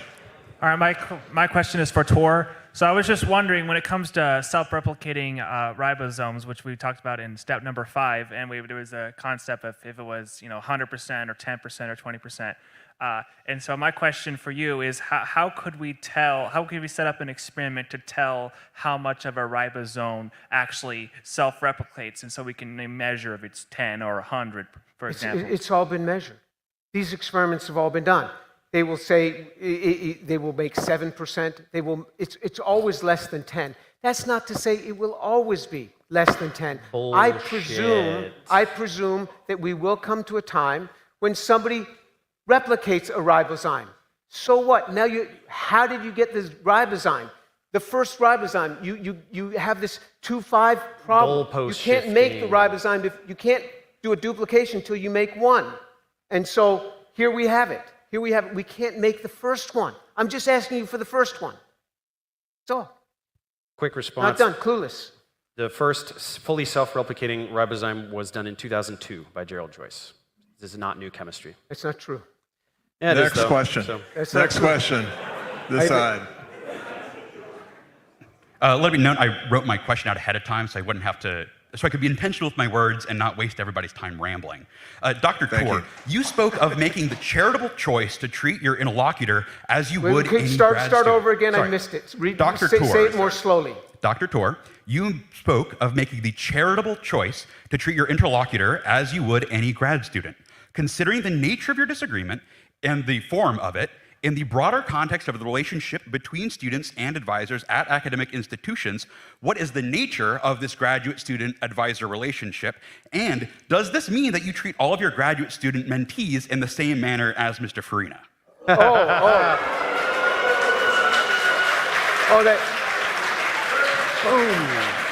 I like that one. I often confront my graduate students. Often. If you don't like the way I teach, you don't have to work in my group. But I train them very, very well. If they're going to speak nonsense, I will challenge them every time. If they're going to speak nonsense, I challenge them every time. This is education. If it bothers you to be educated, then that's you and your generation. But I'm telling you, this is the way we educate. We challenge people and we challenge them to do well, and we will maintain those standards. And in my laboratory, in my group meetings, we will maintain those standards. Would you say any of these things to your graduate students? Next question. Thank you both for tonight. My question is for Professor Dave. Since Dr. Tor's worldview was a major part of your argument, I'm curious to ask about your worldview coming from a more materialistic view of the world, a naturalistic view. A debate presupposes the ability of people to actually think rationally, and I know someone might be tempted to say right now, well, there was much rational thought in this debate. But setting that aside, what do you actually think people are capable of thinking rationally if ultimately all that exists are cells in our brains that react chemically with no meaningful difference from indigestion? 30 seconds. And can people think rationally if the world is materialistic? How is rational thought possible in a naturalist worldview? We have brains and the way brains work. I mean, I don't. You're trying to pretend that rationality presupposes divinity or something? Is that what you're doing? Correct, yes. So no, I reject that. We exist. We have rational thought. We can observe these things. There's no evidence that a God exists, so we can try to explain it physically. Huh? Yeah, and it's not. So, I mean, I just don't know what to say. We have no evidence that a God exists, yet we can use reason. Okay, we've been we're elucidating. We're going to have to go to the next question. Okay. We're out of time. Next question. Sorry, I'm kind of. I came from Georgia just to watch this debate. Wow. My biggest thing is, do you I'm talking to you? Do you believe in free will? That's a good question. I actually don't know. I think I do. No, I don't have a very strong. So when you say you don't know, does that mean there's a God of the gaps there? No, it just means I don't know. But thanks for jumping in there, James. It definitely feels like I do, but then again, I understand the idea of just responding to stimuli in a mechanical way. I feel like a fly doesn't have free will, or a bacterium certainly doesn't. So I don't know at what point free will would emerge. What I do know is that if there's an omnipotent, omniscient God who knows everything you do before he's even created you, you factually do not have free will. So I know that. Yeah. Next question. My question is for Professor Dave. In one of your videos, you stated, how about this approach from Bruce Lepschitz of UC Santa Barbara? He's a synthetic organic chemist just like you, James. He has devised some interesting methods of using to forming peptide bonds in water at room temperature.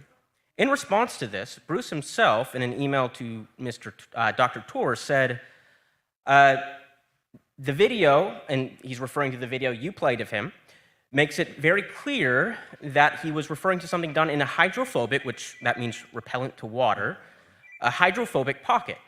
We're over 30 seconds. And essentially, my question to you is, do you admit that it actually did not occur in water, but actually outside of water?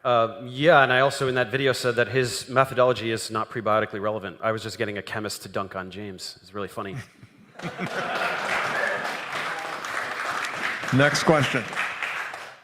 If you want a clue, then we need a fact and evidence, right? So if we're talking about the origin of life and how this happens, one of the facts and evidence would be the combination of embryology and molecular clock and the fossil record and so forth, and demonstrated observed evolution and everything, that we know that there's no vertebrates, no terrestrial vertebrates 300 million years ago. There's no land animals at all 400 million years ago. There's no vertebrates at all 500 million years ago, and so on.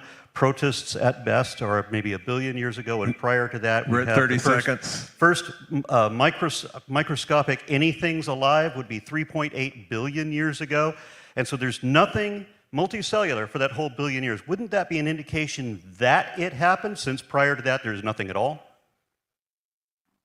We are obviously here. So that we are here tells us that something happened. What we are trying to discern is how that might have happened. I don't contest that we're here. I don't contest that there were cells. I don't know what you're getting at. That we are here already tells us that this can be done. From immaterial, you get material. I think we all believe that. We all concede to that.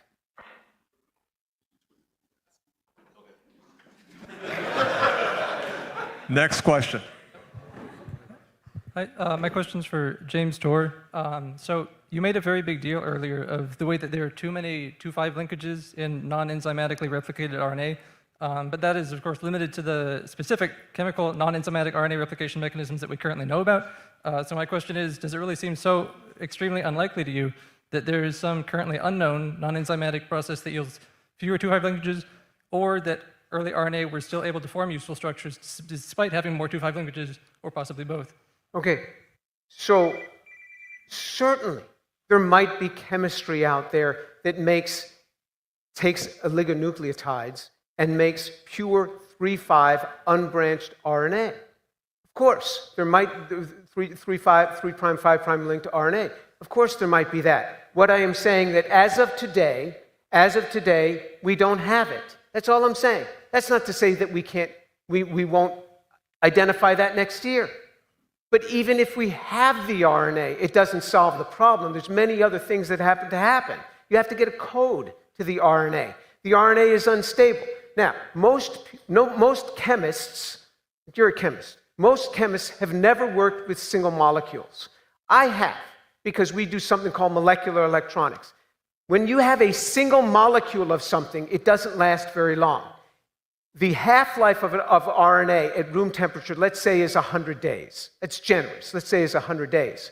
If you have a 300 mer and the half-life is 100 days, the half-life of that one molecule is 100 days divided by 300. It's 8 hours. It's 8 hours. When you have the reason as chemists we can work with these compounds is because we have moles of them. We're at 1 minute. Dave doesn't understand this. He thinks because a peptide linkage lasts 7 years, that in a single molecule of a 300 mer, that's never going to break for at least 7 years. That's not what it means. That's not what it means. You have to take the half-life and bring it back to a probability. When you have one molecule of anything, it doesn't last long. If you have a 200 mer of a polypeptide, that lasts 9 days. It's incredible, the Gish galloping. Take a look at this. Right, there are mineral surfaces that stabilize RNA and prevent degradation. So. Also well-researched, just another example of James hiding from all the answers that he doesn't want to be there. Next question. No, that is on a surface that is not in water. It's not doing any reaction on that mineral. As soon as it gets in water, boom, that 8 protect hours. RNA 8 from hours. degradation. 8 hours in water. That's it. No, Next James. question, please. No.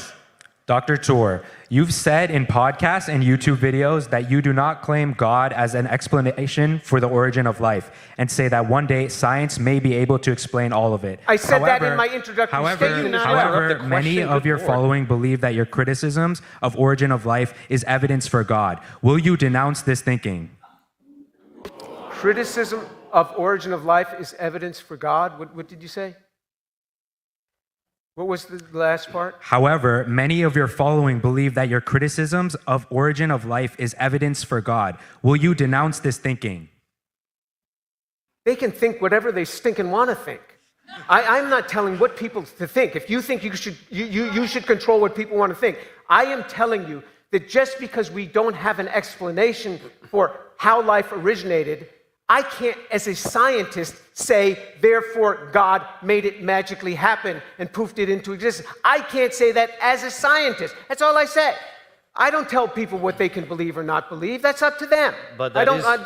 This isn't. I'm not the Lord here. Yeah, but that is what you believe, and that's why you lie about science, to protect that belief. Thank you. Boo! Boo! Sorry. Next question, please. That's the case. Next question, please. From learning from you two guys and wanting to be here as a neutral, I wanted to be persuaded and convinced. Thank you, Dr. Tour, because not only have you reassured that my path is opening, that there are doors that are still need to be open. Then from the fallacies, the mountain of fallacies that the gentleman next to you opened today, I wanted to see if there's a possibility for you to look into his cosmological work. Wait, say that again. I missed I want you to please look at his cosmological work and analyze it the same way that you do your expertise, so that you can entertain how he bridges all those gaps and how he promotes a construct that is flawed not only in the ways that you're seeing, but in the others. Please So ask your question. Yeah, the question is just to please, if you give us the opportunity online to see you analyzing his work in cosmology. What work in cosmology? I'm sorry, I don't work in cosmology, but I can't learn another area. I'm sorry about that. Do you found my electric universe debunks and you don't like that or something? What do you? Oh, okay. So next question, that's please. another debate. Next question, yeah, please. Yeah, I mean that's all a bunch of frauds that you're following, but that's fine. All right, my question is for Dr. Tor.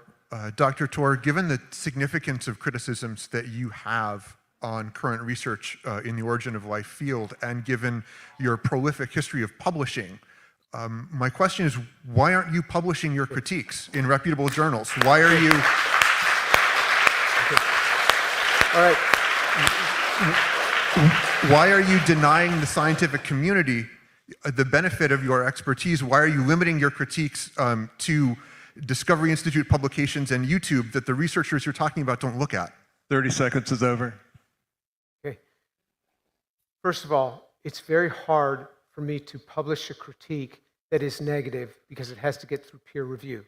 But that's not the main reason. There have been many critiques like this. So Bob Shapiro wrote critiques. Carnes Smith wrote a whole book on his critique of this.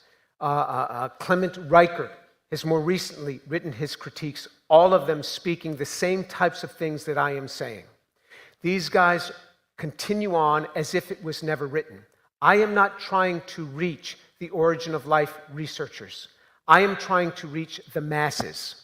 And there is something called social medium that is allowing me to reach the masses that never read the primary literature. I'm not trying to convince the origin of life researchers. I am trying to show the masses that there is another way of looking at this data. I am going after the people that do not read the scientific literature. That, to me, is what I want to do. And just so that you know, I'm not a YouTube guy like this guy is. I sit in my office and I work very hard at this. You make a I'll lot turn on my, of YouTube I'll videos turn on for my not camera, being a YouTube guy, buddy. and my camera is on, and I forgot to have the sound turned on properly. It takes me hundreds of hours to do a series like that. I could certainly write articles in that amount of time. The translation I've of this chosen is, to I use can't this publish medium. my critiques because they're full of lies, so I'll lie to the public instead. We have time for just one more question. Go ahead and ask your question, please. Hi, so my question is for both Dr. Tor and Professor Dave. My question is, I think that this debate has kind of strayed from the original premise of, are we clueless about the origin of life? So if both of you could, using examples from the primary literature, Dr. Tor, I'd appreciate it if you could explain why we are clueless beyond a doubt that there is that we are clueless about the origin of life. And Professor Dave, I would like you to explain why we are 100% not clueless about the origin of life. Okay, you go first. Go ahead. So really, James, all you can do is just write the word clueless a bunch of times. So we're not, right? All this research we've been talking about, despite his objections, we do have prebiotically plausible synthetic pathways to all of the important biomolecules and systems chemistry. It's only been going about 20 years, but again, he pretends the research doesn't exist. I would like to point out he made a 10-hour series about abiogenesis and never brought up replicators once. What more proof do you need how clueless he is and how much he is hiding from this research? We certainly would never say we know exactly how life began. That would be ridiculous. But we are far from clueless. We have a mountain of research. For James to train people to say that we've never done anything since Miller-Urey in the 50s is the most insane lie imaginable. It's been 70 years of incredible research, especially in the past 20, what we've been doing with systems chemistry. It's astounding work. Will we ever figure out exactly how life began? Maybe not. Honestly, probably not. But it's only because we have so many ways it could have happened. Okay, so first of all that astounding work for 70 years. 70 years of Nobel Prizes, both in chemistry and physiology and medicine, which includes biology. That's 70 times 3 with 2 Nobel Prizes. So you've got 210, 420 Nobel Prizes have been given since Miller-Urey was discovered. 0 have been given for origin of life. 0. All this wonderful chemistry. 0. 420. 0. None have been given. You don't want me to say clueless? I won't say clueless. How about I just agree with Cronin? Scam. How's that?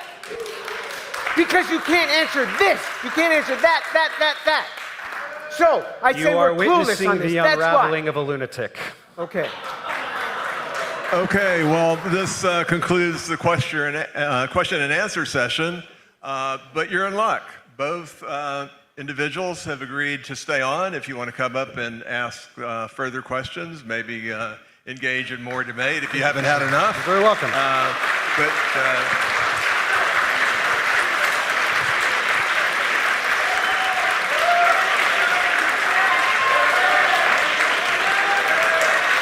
We don't know who's cheering for who, I guess.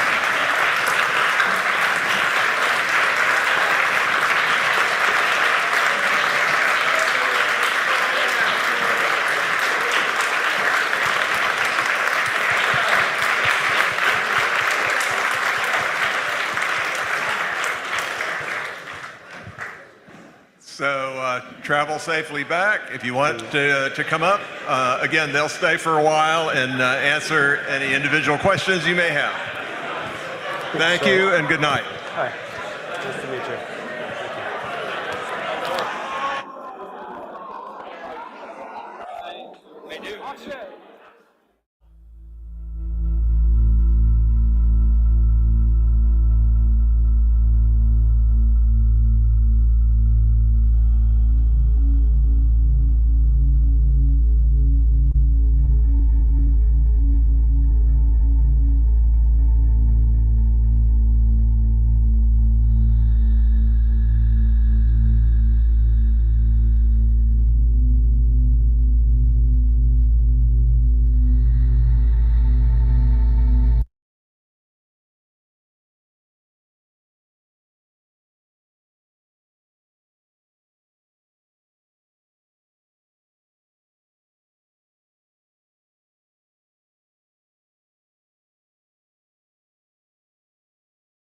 Was that not Professor Dave? Yeah, he was debating against a PhD guy. Holy shit, he's incredulous no matter where he goes. Tell me about it. So, did you guys hear the third from the last guy that asked the question from the audience, right? He was a flat earther. Which question was that? He asked him, asked Dr. Tor to analyze cosmology. Dave's cosmology debate. So you Yeah. know that he meant flat Earth. Yeah, obviously. He got decimated, but he kept, hiding behind the titles and the papers. He couldn't come He up with anything just on his own. he didn't relay any of the data in the papers. He just read the title and said, "See, it says functional in the title." Yeah, But he yeah. read through the paper because the conclusion does not mirror functional.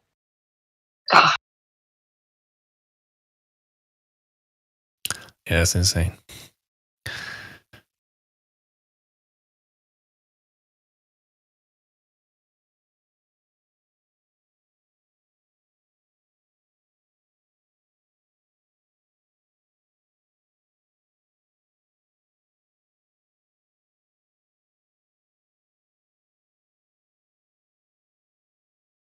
That dude boils my blood.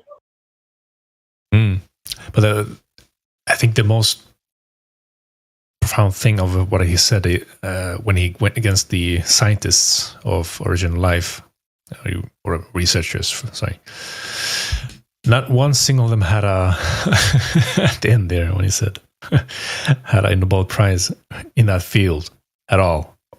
Out of all those thousands of researchers doing origins of life.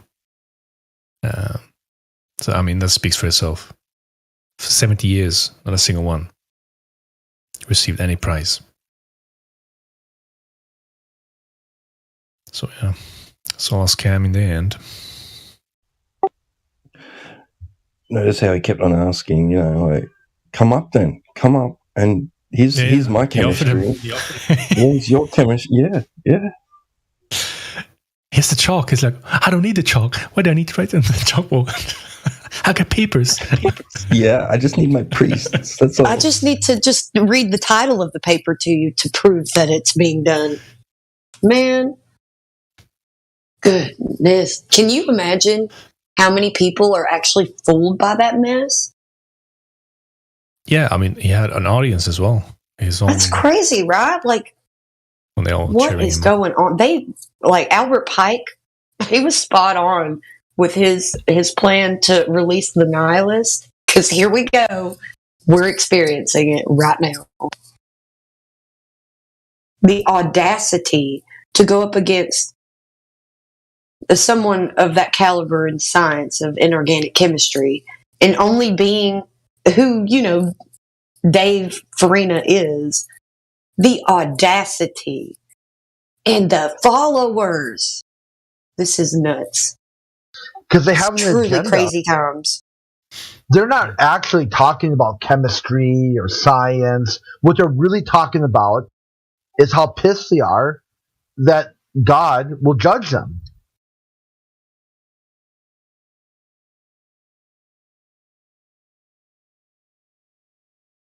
Yeah, and he also said distinctly that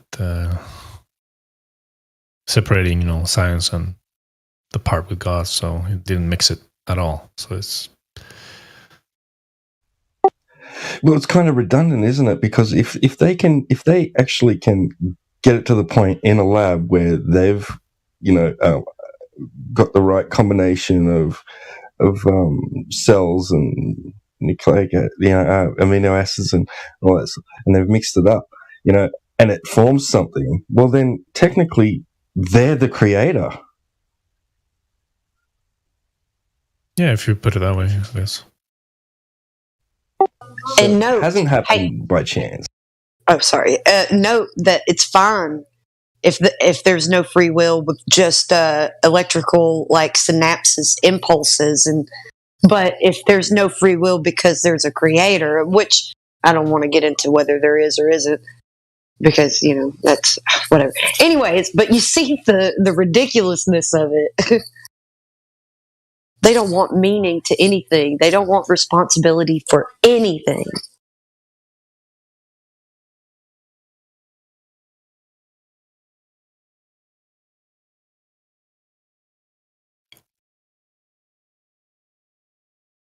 Yeah, it's crazy.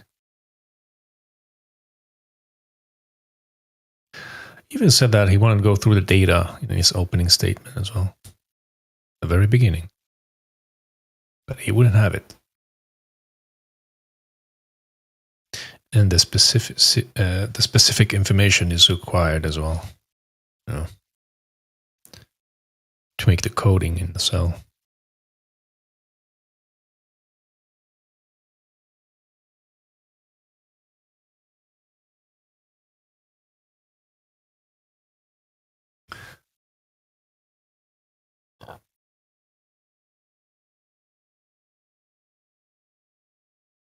In the audience, there was one guy.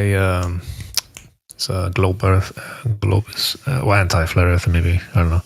What is his name? Raw something. Raw. Aaron Raw, was he in there? Yeah, he was there. Oh, I missed that part. Yeah. Oh my goodness. Yeah, that was him asking about the millions or thousands of years before. Yeah, because we observed that. And then he answers back, I mean, we're here, obviously. Something happened, I guess. I mean, I have to assume that. So. I mean, we're here, so something actually happened, you know. Some kind of reaction, you know. Yeah.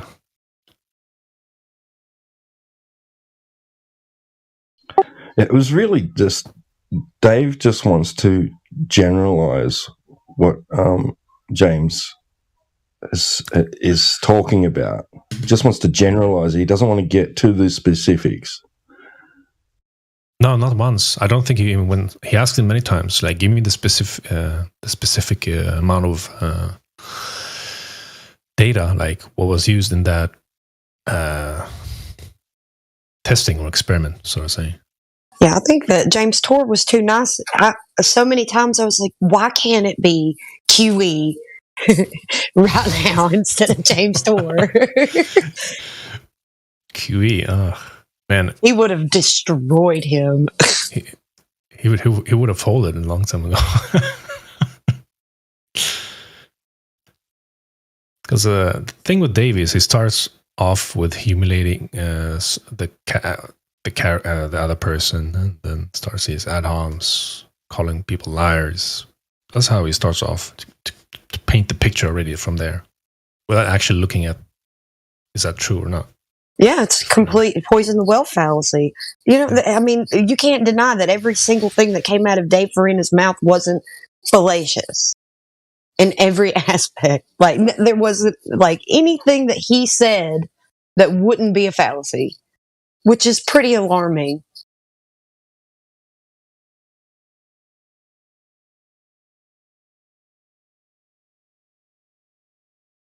Yeah, you should have seen. You should see the comment section in the YouTube clip. There's. I read a little bit of them. Yeah, it's no one. The majority hates, Dave. I would say. Out of all the comments you can see there. Even it's like, yeah. Oh, I was gonna say he wanted to be this pseudo-intellectual. He went to college, understood chemistry, and it's all defending his worldview. He realized he couldn't do that, so then he just tried to be like the worst one, like the most dishonest, the most anti-intellectual.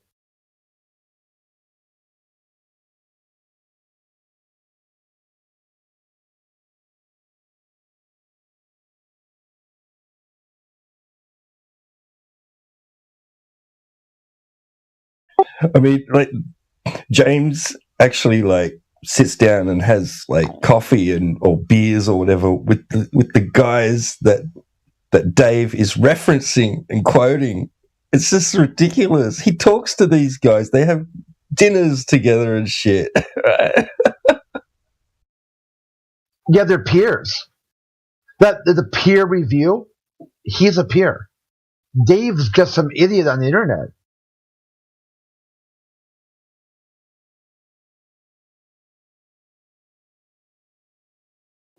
At the leading edge of numpty pseudoscience.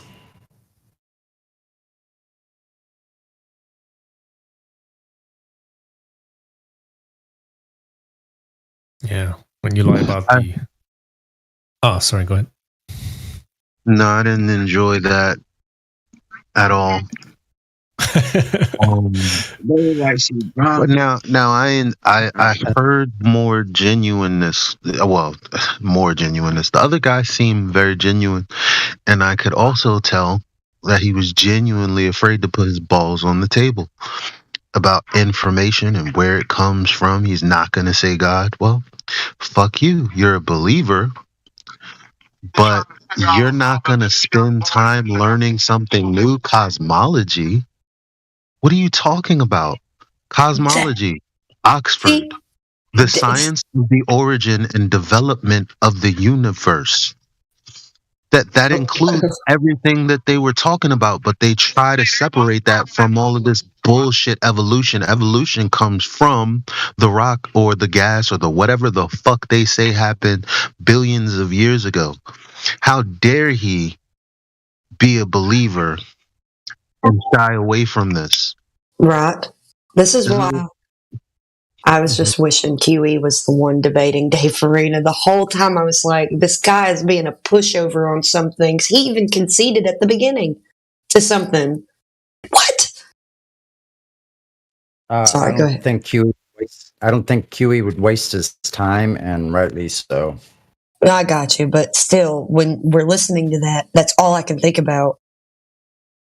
Well, that was QE's original thing, right? Was debating evolution. No, Yeah, how that's the part of life QE occurred. that's that's the part of QE that's actually living inside all of us. That's speaking out. Yeah, James Tour was, I will say, could say debunking evolution. Yeah, the randomness in the cell, one cells basically not happening. There was no proof of that at all. No scientific demonstration or of any kind. Well, I wonder if we'll see a reaction video from QE. That and Mindshock. I hope that we see a reaction from Mindshock to count the fallacies.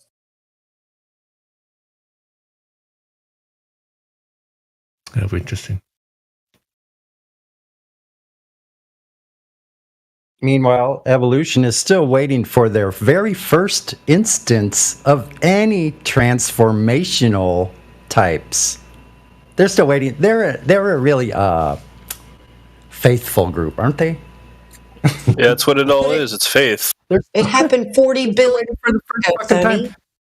Sonny, it happened 40 billion years ago, okay? I mean, there's nothing to debate about evolution, to be honest. I mean, there's no proof at all. It's just a theory. That's all. Just like their globe, it's just a theory.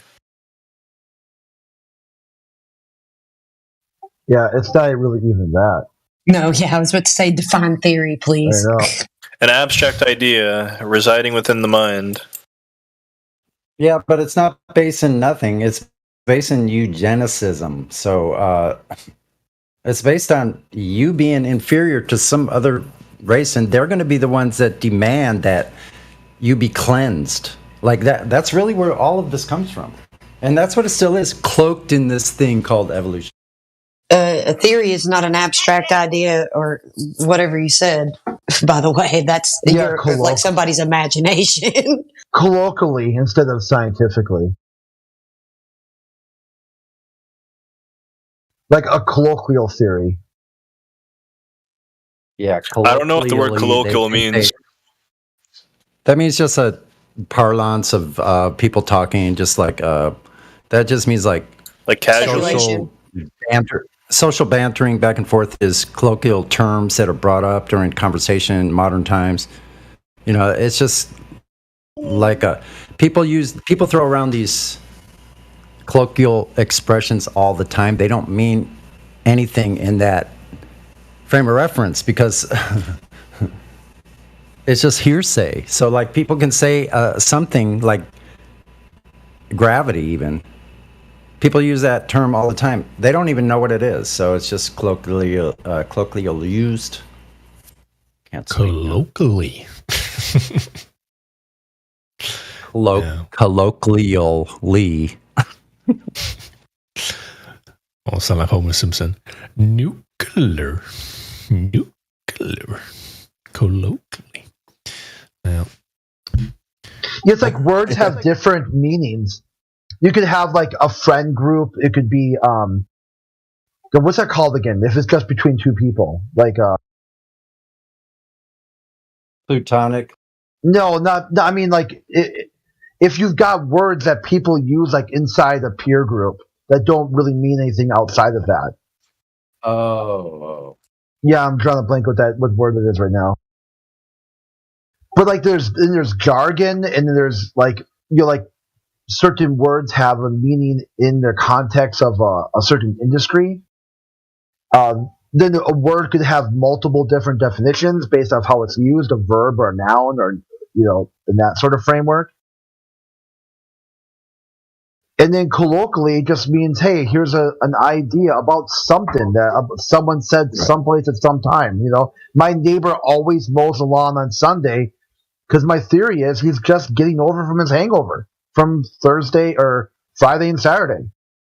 It doesn't really mean anything. He just mows his lawn on Sunday. But the theory, colloquially, there's a reason behind it when there really isn't. I just wanted to say my neighbor drinks a lot in the weekends. But I colloquially came up with an idea to make it seem I'm also annoyed that he mows on Sundays. Because I like it quiet. This is all just a story I made up. It's not. I actually don't care what my neighbors do.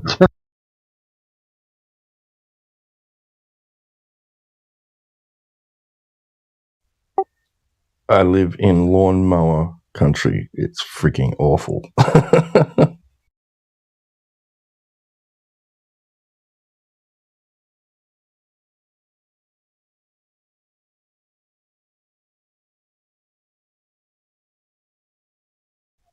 Yeah, and then they'll even go so far as to call their theory some fields of study will call a theory a hypothesis.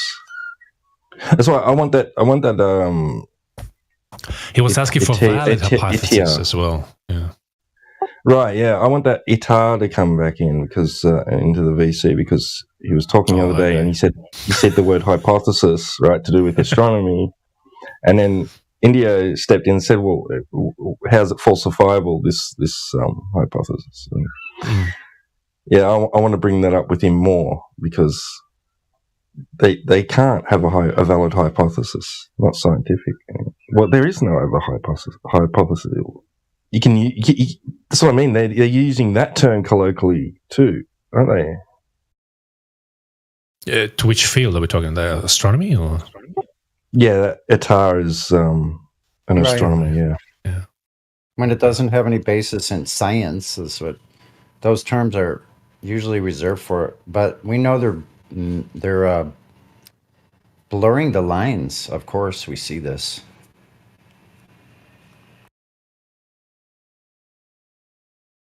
Right. Yeah. Well, FED asks daily. Is there any valid hypothesis in any of the fields of astronomy, astrophysics, or cosmology? And this guy reckons that there is. So, well, seems he thinks there is. So I'd like to hear it.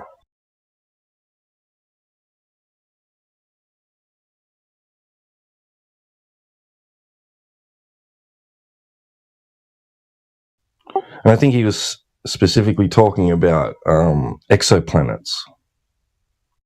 Yeah, fascinating. So, yeah, the pixels are fascinating.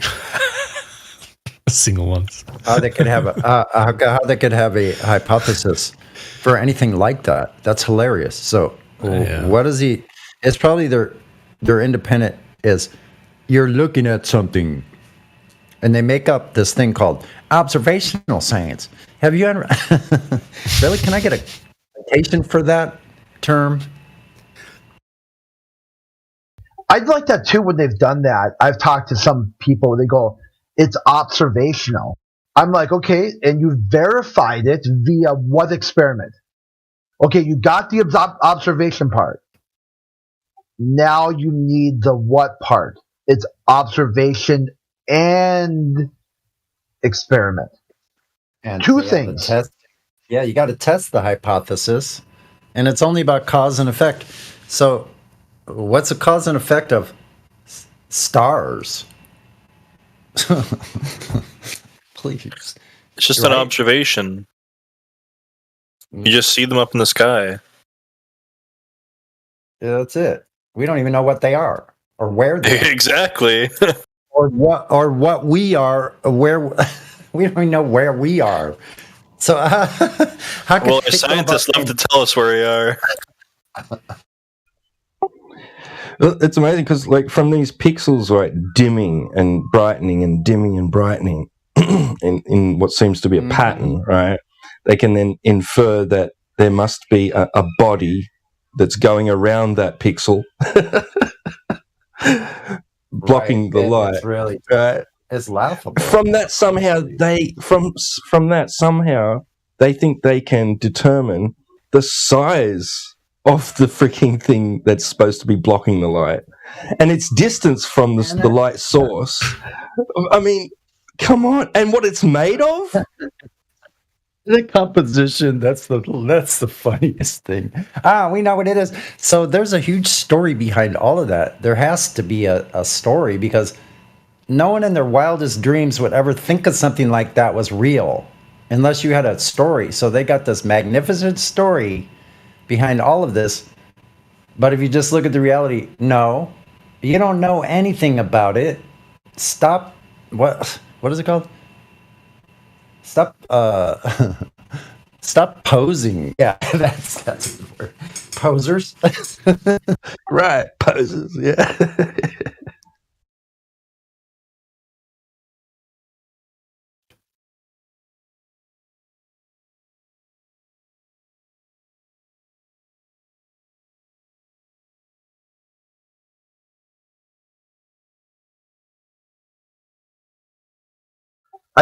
Maybe it's just slang, like a joke that's just between two people or a group of people. I was trying. I mean, just an inside joke, but that's not or slang or. I thought it was something like jovial. Maybe was that the word I was looking for? Jovial banter, because the party was let's see, Janet was very jovial at the party the other night, right? She was.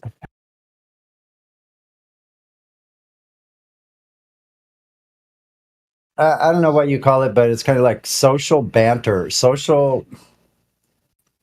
Yeah, there's a word for it.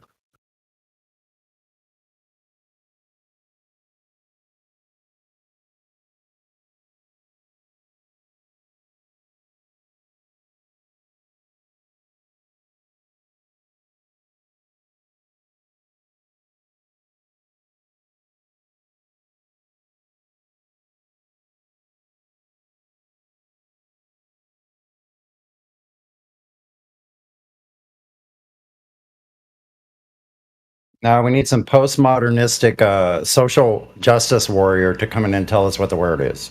Yeah. Down to. It really is. It's jargon that you're thinking of. Jargon, yeah. That's a good term to use.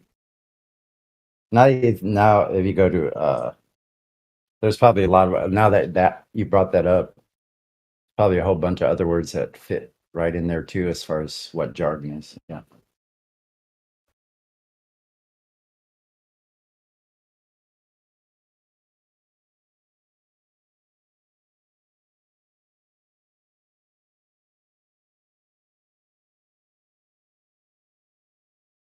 Chemist and proponent of intelligent design James Tour wasn't a fan of the.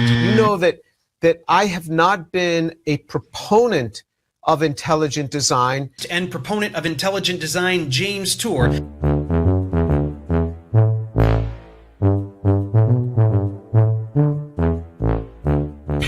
I just thought it'd be fun to have like a little persona. You know, Professor Dave. It's just a little name. You know, I don't have a PhD in chemistry or anything, but I, you know, did work in, you know, I took courses with laboratory components as an undergrad, and then I did most of a master's in synthetic organic chemistry. But I didn't really last long. I dropped out in my second semester. I wanted to move up to San Francisco and play music. And then I moved down to Los Angeles, again, for music opportunities. But I eventually got this teaching job for organic chemistry at this little trade university. It was a pretty lucky break because with a bachelor's degree, I was only supposed to teach the laboratory portion. But on the first day, the lecture instructor had this freak out. He just took off. And so my boss came up to me and he said, look, you got to go teach the lecture. There's nobody here.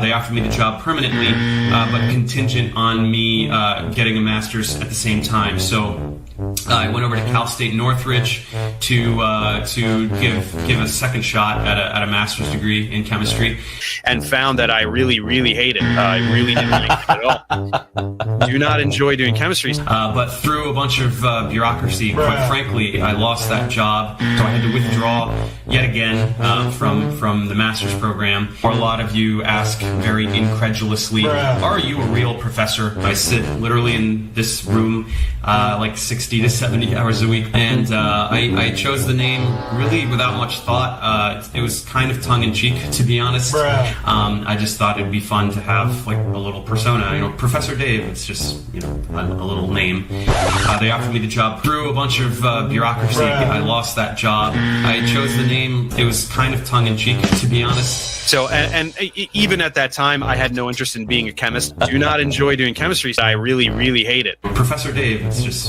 you know, a little name. No, it's not. Impersonating cunt.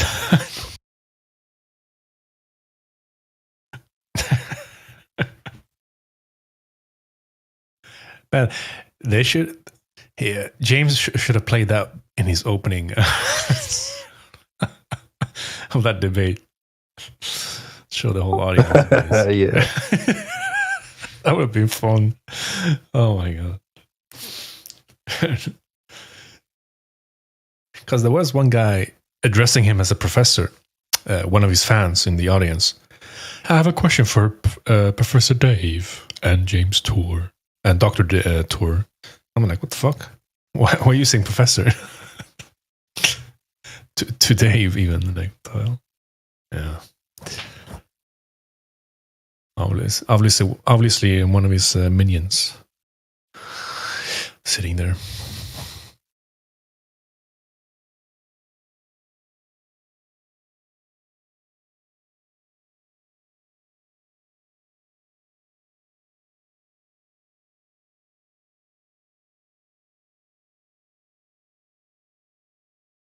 Tasmanian Devil.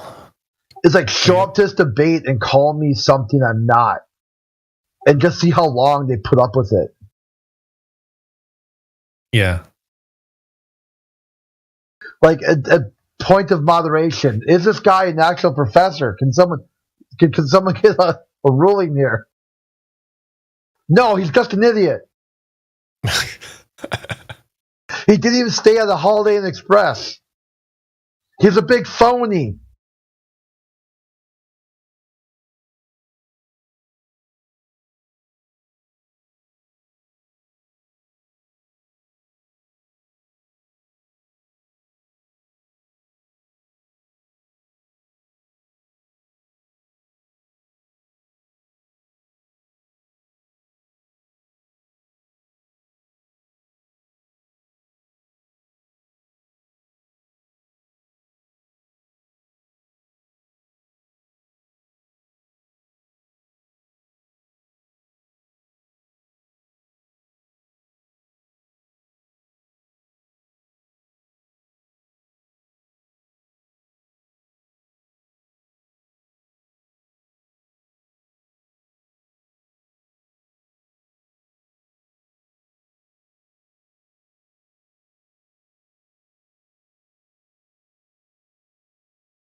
No, I'm jumping off. I'll talk later, guys. Bye.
Oh, Crit! I found the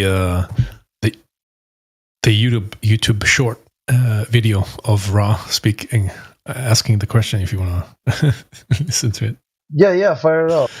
Yeah, I can't play it. It's a YouTube short, but if you want to watch, just this segment of him asking the question. Just have a look. I posted in the live stream. Okay. Yeah.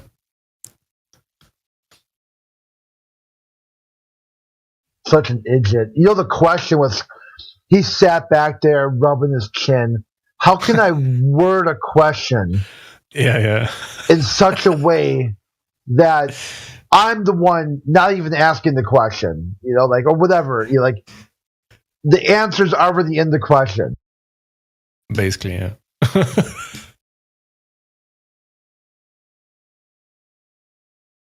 Dr. Tour, if you believe in God, why are you a chemist? Or something like that, you know? Oh my God, dude, just look at his face. You're like, dude, take some time off and get healthy.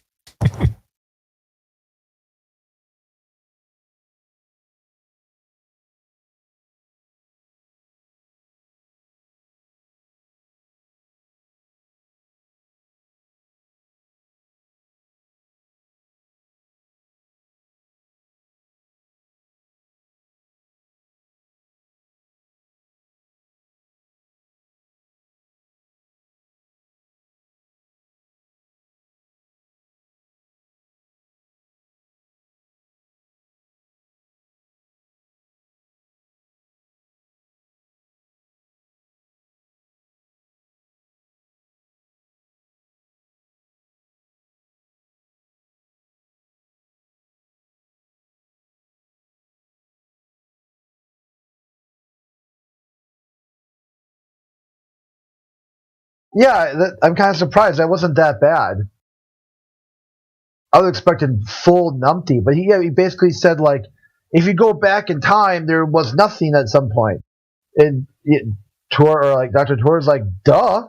Like, so clearly something happened, right? Because there was nothing for a long time. For a very long time, there was nothing. Then there was something. So something happened. You don't know what that is. Divine intervention, supernatural event. Something created life. Yeah, it didn't start out of nowhere.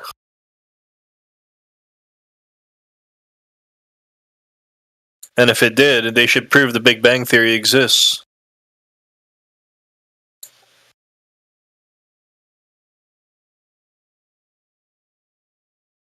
I mean, in that heliocentric cosmology, I'm kind of okay with that, because that is a Catholic creation myth. So when the atheist tells them, an atheist comes through and says, where did life come from? Big Bang.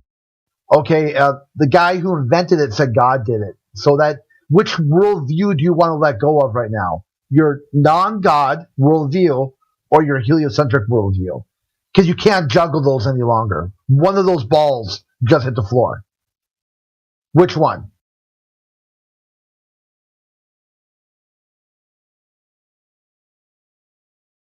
Unless I could come up with an atheist version of the Big Bang, that'd be interesting. Show me what you got. What do you got? Why are you so much better than George Lament? And they'd be like, well, George Lament, he's just a man. His belief system was completely separated. No, au contraire. He was an ordained Catholic priest. His whole life was dedicated to the pursuit of God. He never married, lived only in, Catholic spaces. It wasn't like this guy was just running around, like his religious preference, like he checked religious preference on some box somewhere. No, completely opposite. He's not going to present you something that was contradictory to his first path in life, which was God. The second path was all this cosmology stuff. He saw Big Bang as undeniable proof of the existence of God. So how is the atheist going to flip that around and say they've got a better version? Big Bang was actually a slam by the atheists at the time. They ended up weaponizing the atheists at the time, like, what was it, a Big Bang? Like God clapped his hands. I mean, what are you talking about here? So they tried to rip on them, and then they ended up with pie in their face. And now they're trying to present that they came up with the idea in the first place.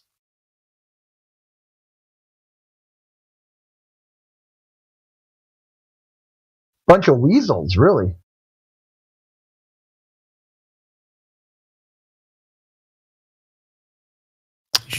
You should see the comments about Ra in the live stream I posted. People saying about him. Hey, Craig, the new atheist argument is that the universe was eternal. They jumped on the eternal God bandwagon.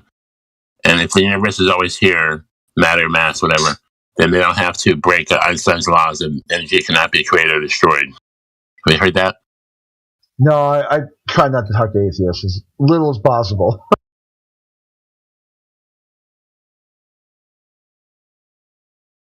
I've heard that before.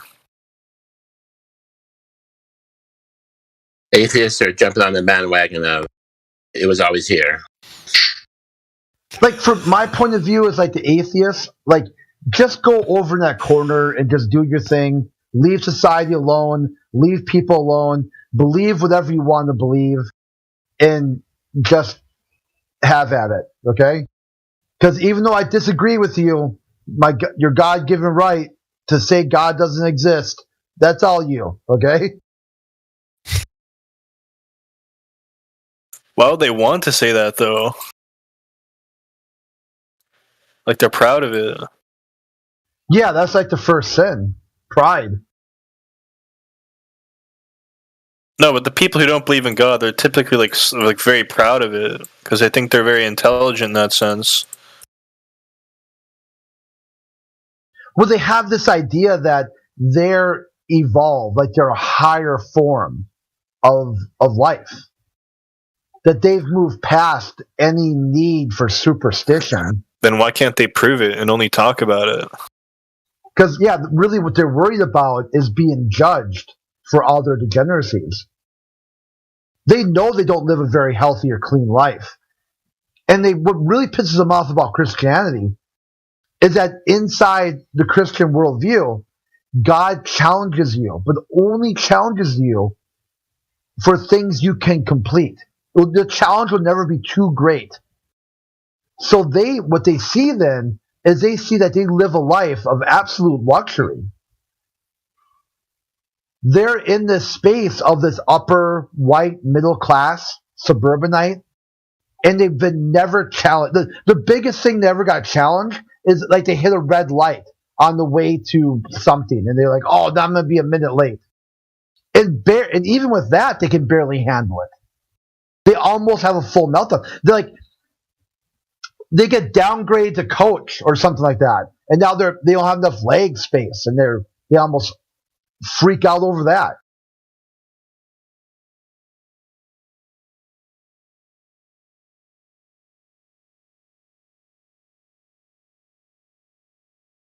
So what they look at here is that they see themselves as superior, but they know they've never had a real challenge in their life. So they're inferior because they can't rise to the challenge. Then they get mad. And they want to blame somebody and they can't blame themselves.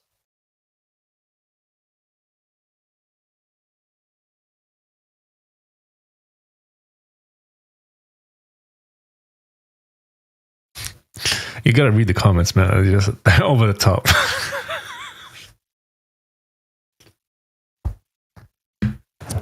I might as well blame those pesky flat earthers. I mean, who are they to tell us we don't live on a spinning ball in a thermodynamics violation? How rude. We want to believe in a hedonistic fantasy world of spinning balls. How dare you challenge their fantasy beliefs, man? Come on. Anything that's impossible is possible for them. Yo, Crit, check out the comments about Ra. Okay. from the short. I posted some of them in the live stream as well. It's funny. Oh, man. The last one, Intergalactic Klingon from the far future discusses Earth's distant past.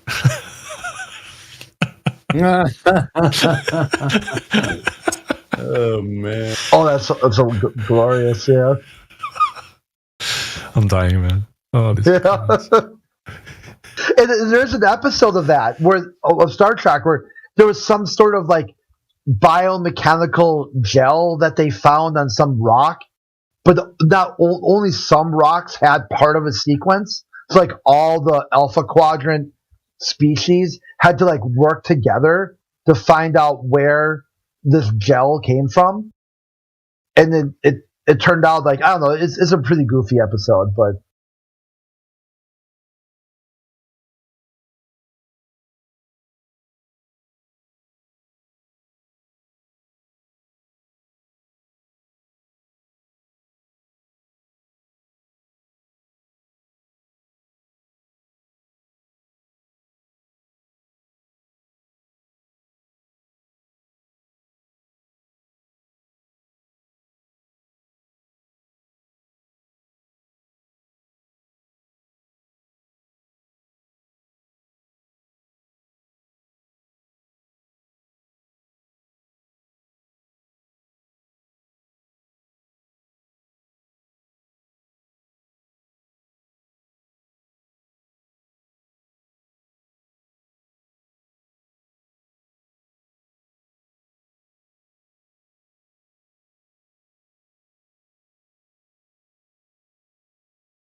Yeah, that's a good one too. Rod took a plane, fought his way into the auditorium, stood there, waited, just to tell everybody that something happened. Yeah. I mean, he basically answered his own question, I guess. I don't know. All that effort for nothing.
Who is this Klingon? Can you bring him to us?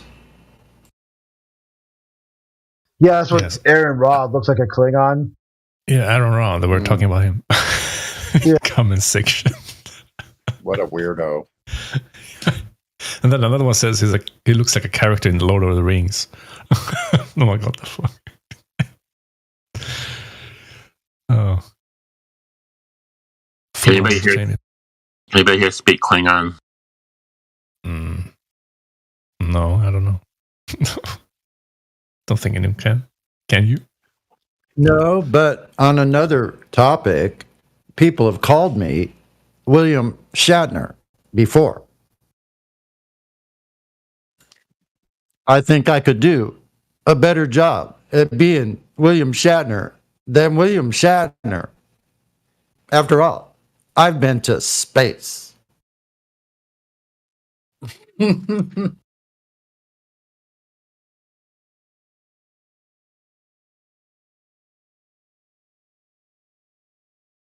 William Shatner, VC check-in 1. William Shatner, VC check-in 1. Thank you.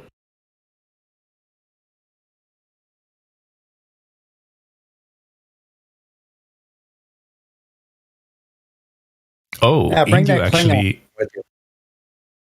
Indio actually could comment in that short as well. I'll post the comment there. I had no idea James was debating at a degenerate atheist convention. Oddly enough, Aaron forgot his fedora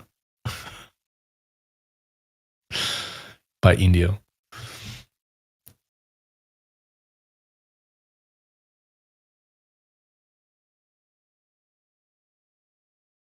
Oh, he probably watched the whole debate as well, I assume, if he found this one. That's not the one we were listening to, is it? No, this is from the YouTube short from James Tour he made. And then a lot of people started commenting as well. I'm trying to find one of the most shittiest cosplay Klingons there are and do like a side-by-side photo of the two.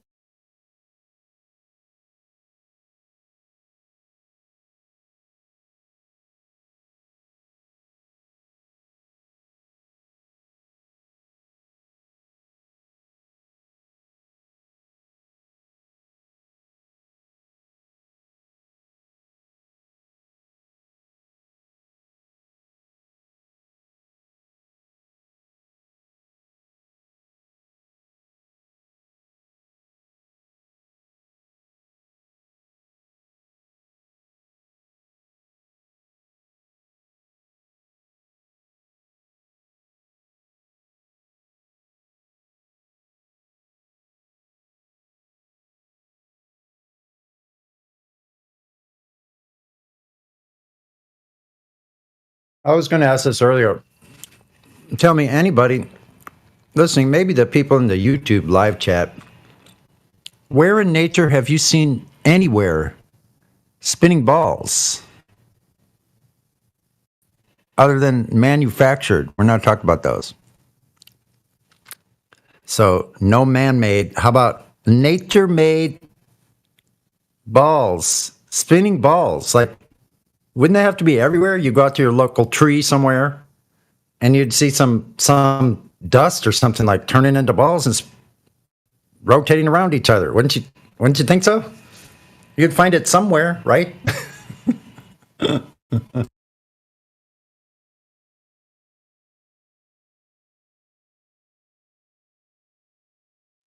Oh, so I get it. So spinning balls don't exist like that anywhere other than up above our heads that no one can verify. Oh, great. Okay, good. Who's going along with that? Who's jumping in that line?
We got Billy Williams joining us. How you doing there, mate?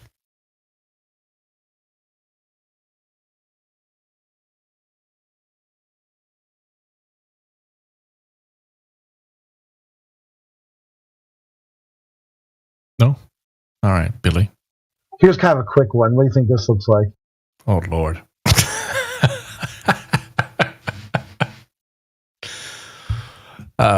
Almost a resemblance there, yeah.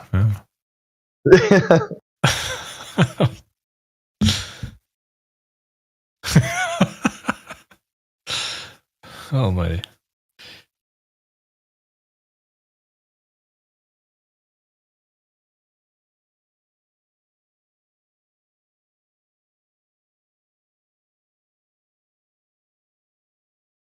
Kind of play around with the way the photos are lined up. That's a little bit better. Try to get them where the shoulders match and everything.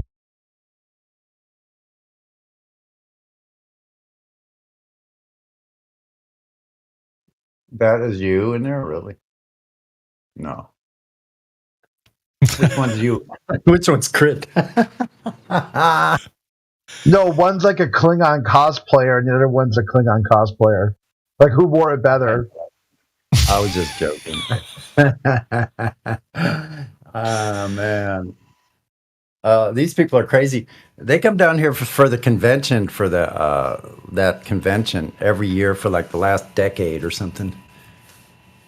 A bunch of lunatics. You can't even hardly walk through them. Like there's so many people all dressed ridiculously like cartoon characters, and standing in line for different, I don't know, different events, sci-fi events. What's that called? The Comic Con. Yeah, that's it.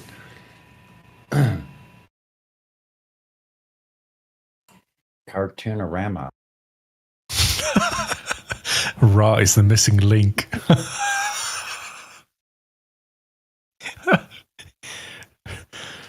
In the evolutionist.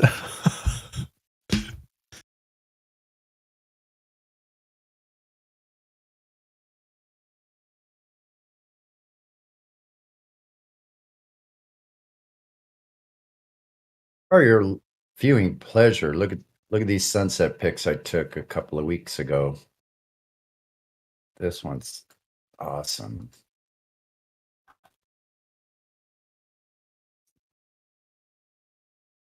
Oh, wrong one. Well, that's a good one though. Let's see.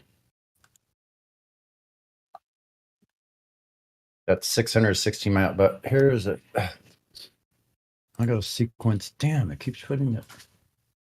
Keeps putting the same one. No way. Duh. What are you?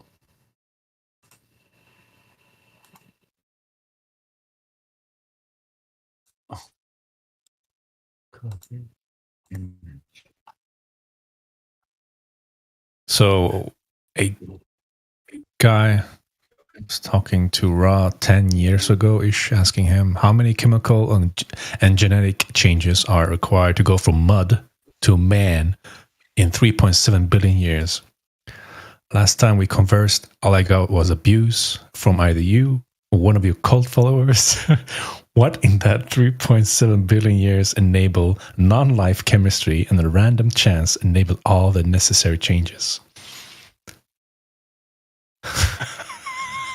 Shit, the fuck?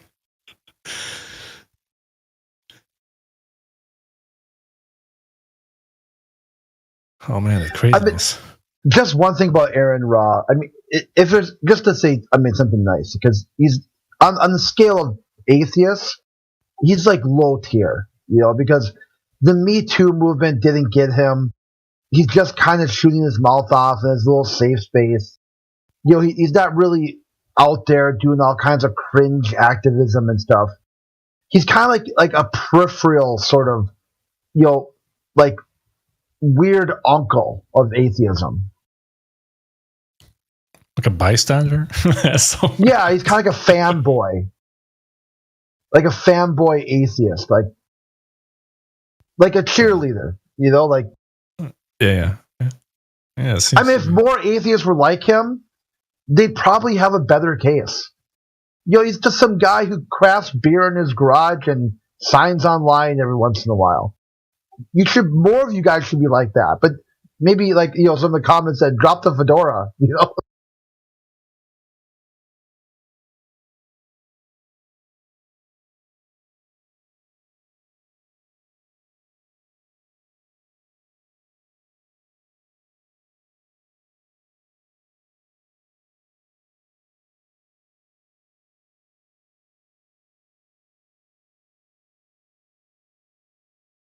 For a 90-year-old heroin addict, Aaron's or Aaron's hair dye still looks pretty good. Yeah, the comments are insane. I'm still scrolling through and I'm finding more and more of that. I know. It's so good. So he looks just as good as Keith Richards? Is that what you're trying to say? I guess.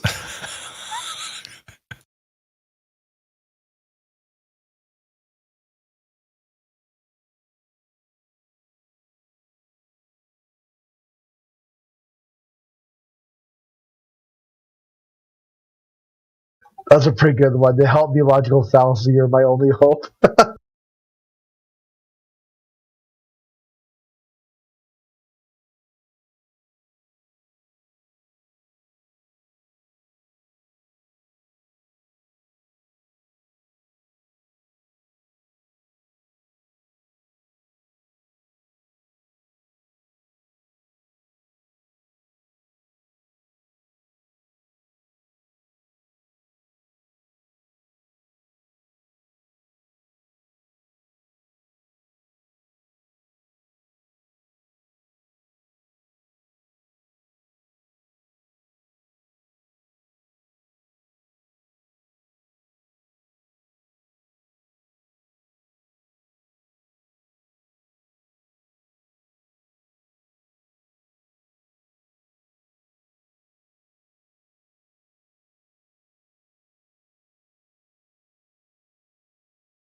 Here's my little campground, looking east. Where'd it go? There it is. Camp Calm. My campground, and then the west view. Pretty spectacular. Unlimited distance to horizon. I mean, when that sun's setting out there in the horizon, you have open ocean. How far do you think that is? Because that's a pretty bright light. I guess we really do know how far it has to be away from us, though. There must be a way to correlate, or maybe it's just I need to see that graphically more, like how wide the spot is. I guess is that the kind of the thing like the I Ching or the yin yang symbol shows how the light moves as that sun moves further out.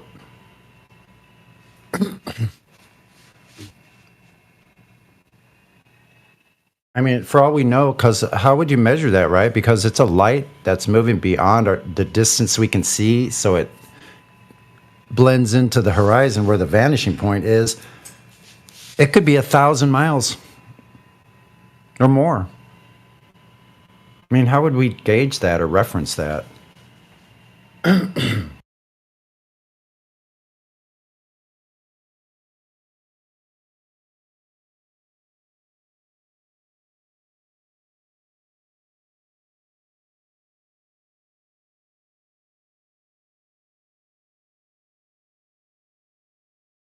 And I live right here on the edge of the Pacific, so I'm wondering how come all that water hasn't just sloshed right out and washed every city completely away.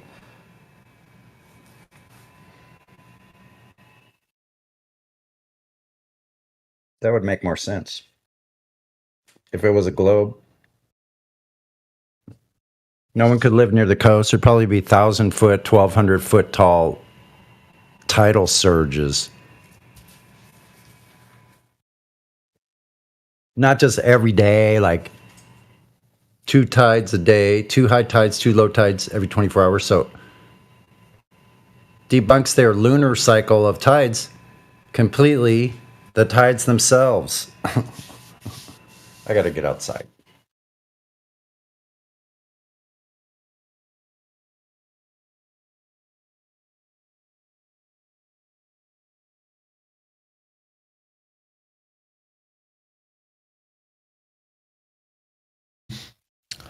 Oh, concave in VC check-in. How nice.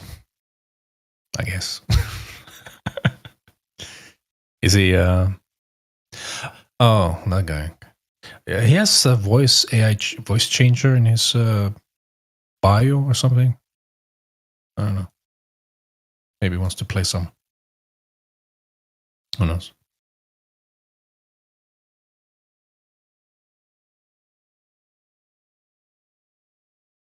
I'll check him out.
Mic check.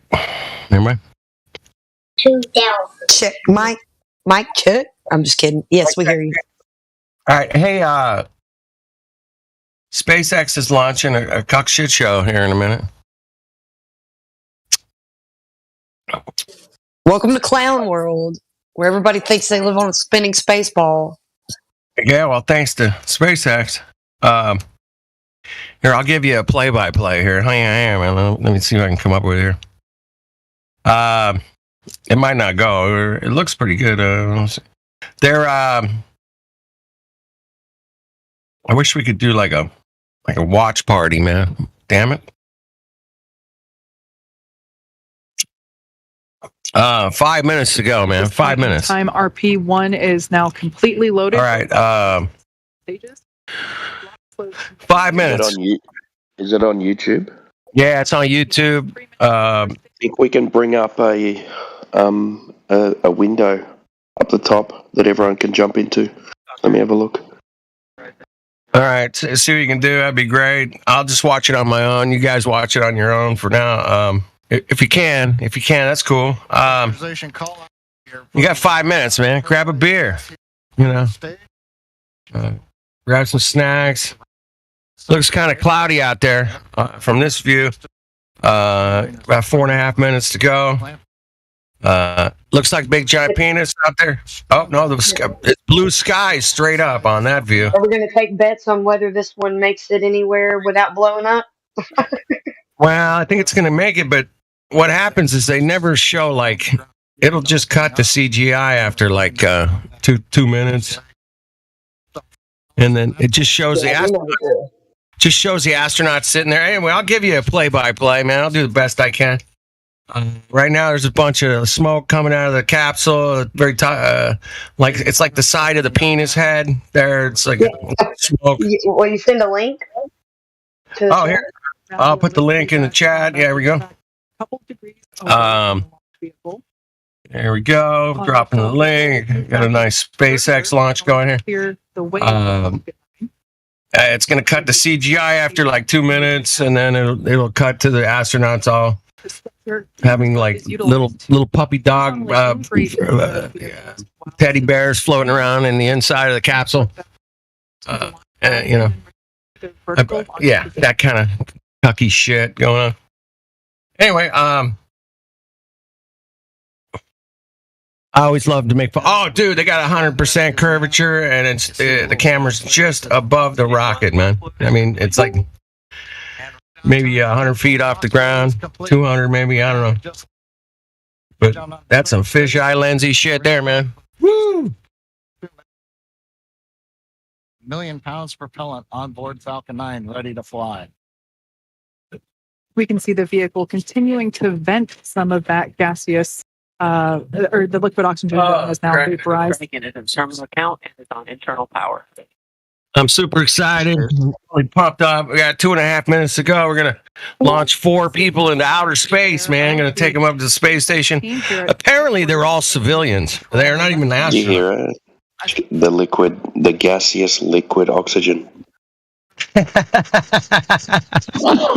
They didn't say that. Oh, there's the gaseous liquid oxygen. It's falling from the sky now. What the hell was that? Oh, they got like some big giant water tank spewing out a bunch of... What the hell? I've never seen that before. Probably watched 100 of these damn things.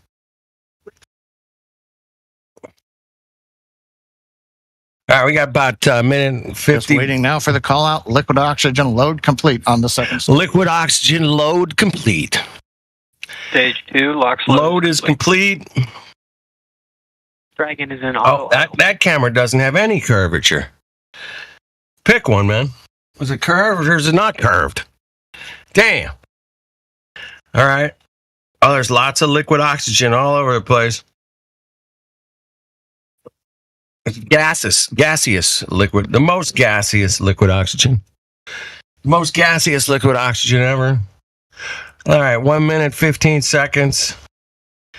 See, some of these camera angles, the sky's blue. The other camera angle, it's kind of gray, overcast. I'm not sure which, they just pick one here or there. All right, 1 minute. The countdown. Are you guys still with me, man? Am I just talking to myself? It shows the people. It shows the 4 people inside there. They're rubbing their hands together. They get very excited. They're all strapped in. They got their really, really great looking new spacesuits. That SpaceX spacesuits. Those are special. Special spacesuits for SpaceXers. All right, well, that camera angle is really dark and grainy. It's kind of shitty. Gray skies. There's no more smoke coming out. Well, there's a little bit of smoke coming out of the rocket down there. All right.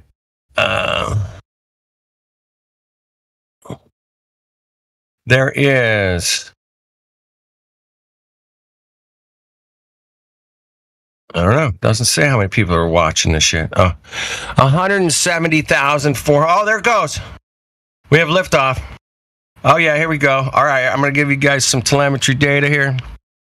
The speed's 300 miles an hour already in 8 seconds. All right, we're 400 miles an hour in 10 seconds. Our altitude is 1.8 kilometers, 2 kilometers, doing 600 kilometers at 3 kilometers up. Damn. All right, or 4 kilometers up, doing 800 kilometers. Got the camera looking back at the Earth. We're at 7 kilometers, doing 1,000 kilometers an hour. And here we go, 8 kilometers up. 1,100 kilometers an hour. Oh, the rocket. Boy, that's some smooth camera, man. How do I get a camera that's that fucking smooth, man? It doesn't shake around. That would be cool. I don't have one of those. That'd be great. All right, we're at 14 kilometers, doing 1,400 kilometers. This is stage 1 telemetry data. All right, we're doing 2,000 kilometers at 20 kilometers high. Boy, they got it down like almost perfect. We're at 2,300 kilometers at... All right, we're at 26 kilometers, 27, 28, 29, 30 kilometers, going 3,000 kilometers an hour. And we're 1 minute and 54 seconds in. We got the a lot of smoke and shit coming out of the back of that engine. You can see the Earth down there is pretty cloudy. The astronauts are like just twiddling their fingers. I got the inside shot. They're not even moving. Damn, those cameras are so smooth, man. I wish I had a camera that smooth. Fuck. All right, we got a little bit of the curvature of the Earth already. At 61 kilometers up, doing 6,000 kilometers. And oh, I can see like a big giant curve of the Earth. And all right, second stage coming. We just dropped the first stage. Okay, second stage is igniting now. And now we're doing some, now we're going to get going, man. All right, 88 kilometers up, going 6,000 kilometers an hour. And we're, oh. All right, second stage, the second stage, 104 kilometers up, 6,200. Oh, now we're starting to slow down here. What? All right. Yeah, now we're doing, our kilometers per hour are going slowing down. We're only 6,400 at a height of 122. All right, I can see they got a split screen, super flat Earth. Oh, concave Earth. There it is, concave Earth. Oh. Oh, yeah. Got a little concave Earth. And then we got the big... Why isn't that foil paper ripping off when the engines are burning red? No, it's magic foil with magic speeds. All right. Well, there's a flat Earth on the left and flat Earth on the right, too. Oh, now we got the globe Earth on the right, concave on the left. Oh, that's on the left is the return... the return rocket. It's going back down to Earth. I get it. Okay. I was confused. All right. So, the astronauts are just hanging out, scratching their balls, man. scratching their balls. All right, we're 7,000 kilometers an hour, 7,900. Altitude is 169 kilometers and climbing. We're picking up some speed, man. We're getting up to 8,200 kilometers an hour. Now we got 100. We're at 176 altitude, 177. It's about 5 minutes into the ride here. And when does the thing start floating? At 182 kilometers? Where is it? I don't know. That's just some really great looking rocket there, man. Looking good. Pretty much a flat Earth, globe Earth. We don't know which one it is. It's flat or it's globe. They keep flip-flopping back and forth with their camera angles. Oh, that's flat Earth there at 190 kilometers. Flat Earth. Oh, we're doing 10,000 kilometers an hour now. Woo, we're hauling ass, man. Hauling ass. Yeah, up there's the globe Earth. Back with the globe Earth. And the foil is different. Okay, now we got flat Earth there, and the foil is different. And there's a lot of wind up there, you know. It's the foil's bouncing around. It's kind of shaky. A lot of wind at 196 kilometers. A lot of wind. Yeah, a lot of air pressure to push off of up there. It's great. All right, the initial stage rocket is coming back down. It's at an altitude of 70 kilometers. It's only doing 4,000 kilometers an hour coming back down to Earth. The guy's looking around, he's yawning. Oh, he's like, oh, this is great. Oh, there was a little glitch in their video, it looked like. The very, very diverse crowd of astronauts going up, or civilians. Maybe they're civilians. I read they were civilians, so. But, I don't know. All right, 14,000 kilometers an hour. A height of 200 kilometers, man. And flat Earth, globe Earth is both being represented here today with their flip flag back and forth with their pictures. The foil's still bouncing around a little bit, even though there's no oxygen or anything up there. But all right, we're 7 minutes into the launch, and we are doing 16,000 kilometers an hour. Hey, we're leveling off, man. We're staying at 200 kilometers. Oh, here comes the rocket back down to Earth. It's coming in sideways, a little bit of an angle. It's at 2 kilometers. And it's aiming, and it's coming in sideways, and then it's going to straighten itself out here.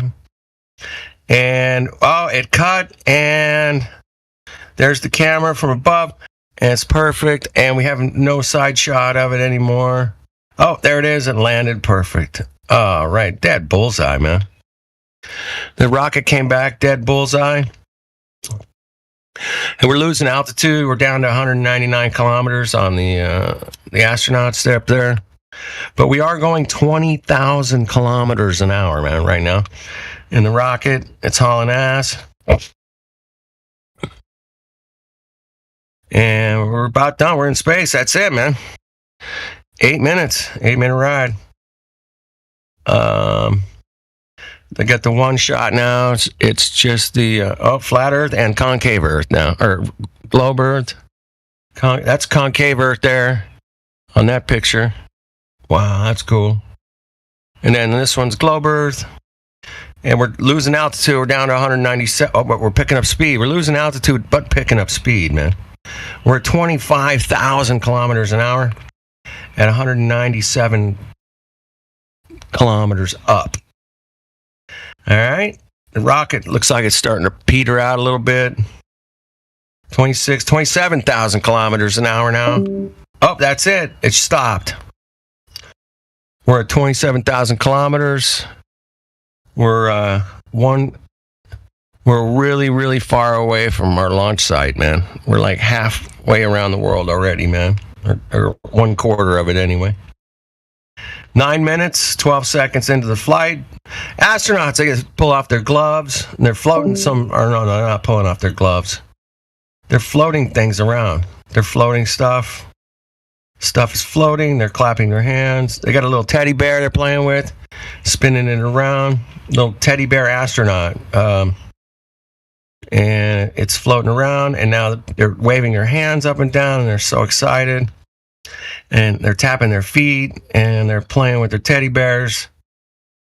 I see a string on the teddy bear. I didn't want to lose it, so tied a string onto the teddy bear so they could pull it back. You know, I didn't want it to float away or something. 27,000 kilometers an hour at 199 kilometers up. And they're super excited. They got their little iPads on their knees. They're checking their iPads.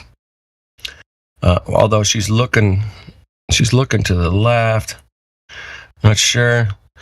It's a horrible, grainy, it's a shitty black and white picture. You'd think they'd give it to you in color or something, man. And we do have color cameras, people. You know, or maybe these things are just black and white in there. That's it. Maybe, I don't know. The teddy bear is still floating around. They're going to be high-fiving each other here real soon. They're super excited. We should listen in. Capsule utilizes to autonomously dock to the International Space Station. Oh, she's got her pen. It's tied to. It's floating around. Oh yeah. All right, I'm ready for this thing to Ariana cut. Barnawi. I'm going to cut to the outside of the rocket. Hey, we didn't get any CGI on this one, man. It was... They didn't cut to their standard CGI rocket trajectory position. They didn't cut to that. What the hell happened? No more hats in the studio. Right.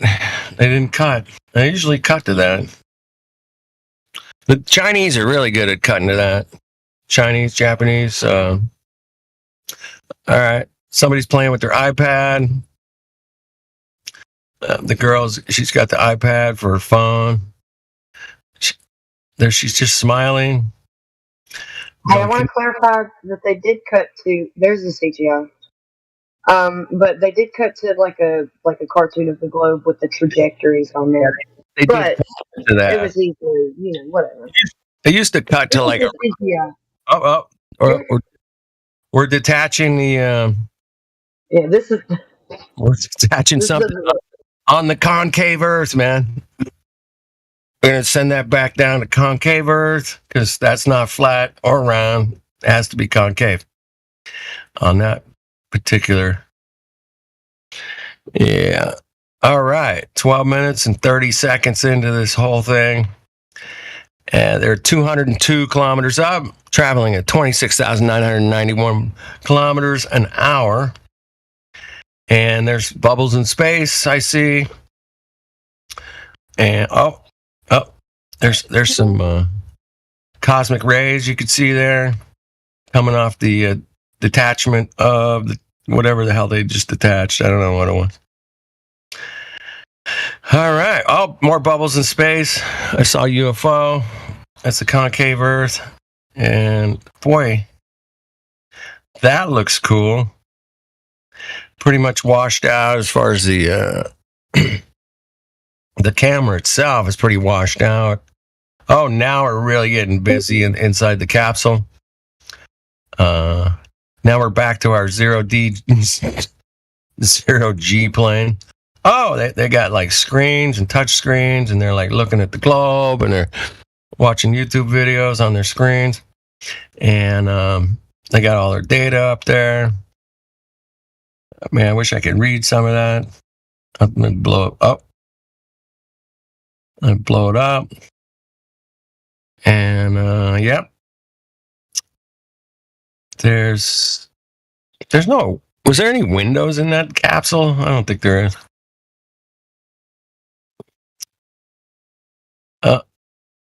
I love that they just play around with things that float. You know, it's like, oh, it's floating. Isn't that great? So is there another rat on the thruster? Yep, I got it at, it's about 10 seconds, 5 minutes and 10 seconds. Yeah? Yep. Oh, shit. I don't know where the original rat footage is to compare it. Surely not, though. How was my, How was the chances twice? I was doing the best I could on the fly, man. Exciting, so exciting. People are in outer space. They lost the telemetry data. It's gone. I don't know where they're at. We lost them. All right. Well, that was fun. Thanks, you guys. 15 minutes. I'll keep an eye on it. If I see something funky, man, I'll chime back in. But pretty much they're just floating around. Wait. Now they're waving. There's somebody waving. And playing with their floaty things. Yeah. All right, well, that was a blast. All right, Speculation Sunday, man. I don't usually get in here until late at night, but I just happen to have some free time here.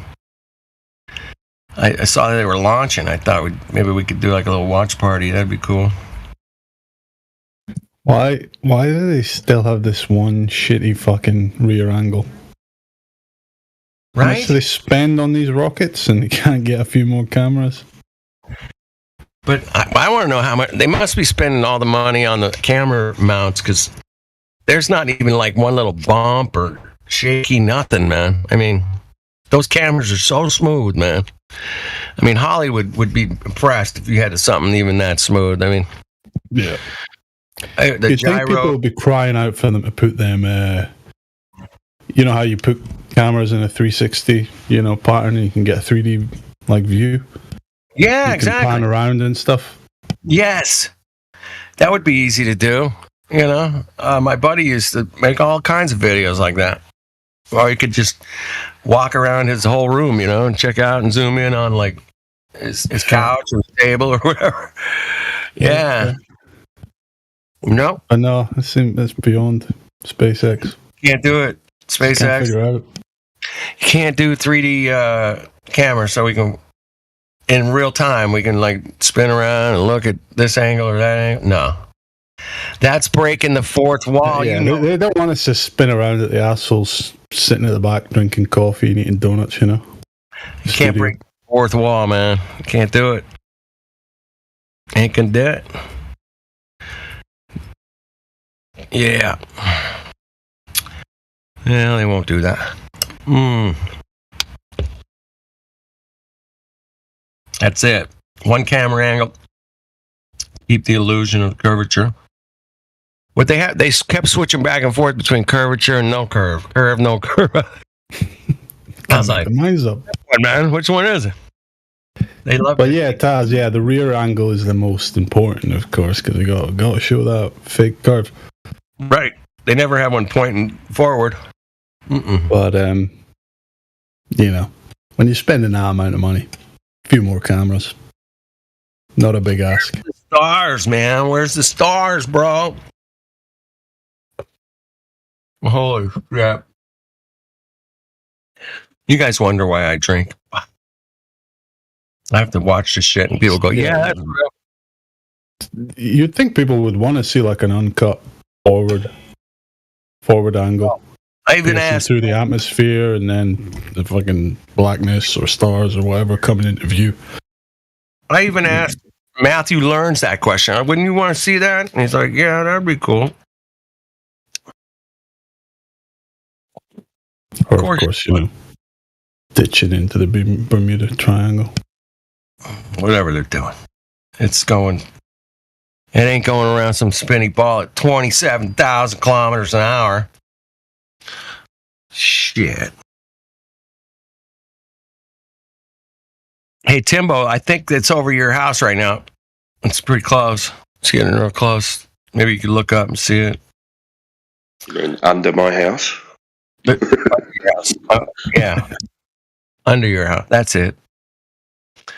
It's headed your way, man. It's headed your way. That makes it. I think they do it in kilometers to make it sound like it's really, really ripping. Oh shit! They stopped the stream. It's done. I got nothing. Fuck off, you bastards. Thanks for tuning in. Ended 33 seconds ago. It said. Oh, you freaking cocks. What was the last scene? All right, I'll look. Let me see. I'll back it up. Oh, there's talking heads. First, they're the happy, young, smiling people. Let's see here. Another successful piece of propaganda. The hot blonde and the. See you next week. A weird-looking dude, actually. It's kind of weird. They got a hot blonde on there. Got a hot blonde. Yeah, she's got the black laptop, and he's got the silver laptop. Yeah. And they're not sitting behind a green screen at all. No. That's for diversity, mate. They've got to do their diversity quota, so they're going to have all races of laptops. Right. And then you got the brunette giving us the rap. And she's like in the control room, with the control room behind her. And it's got the big map on the wall with the trajectories and all that. Have you ever looked into those trajectories? I did years ago, man, where you took what NASA said was an Earth orbit on their big screen, and then you put it on like the flat Earth, and it makes a circle, like a small circle. It's not like it goes around the whole Earth. It's weird, man. You can do it yourself. Don't believe me. And I was interesting, man. Oh, they're signing off. Thanks for watching. Tune in next time. I'll keep you updated. It was so fun. I'm so exciting. Oh, yeah. Way to end it. That's fabulous. All right. Back to Flat Earth, man. I always love making fun of those guys, though. It's one of my favorite pastimes in the last 8 years or so. It's big. We need to find out if this is just a reused footage, man. If Timbo said he saw a rat again. Did you see a rat again? Holy shit. Now I gotta go look. Yeah, I marked it.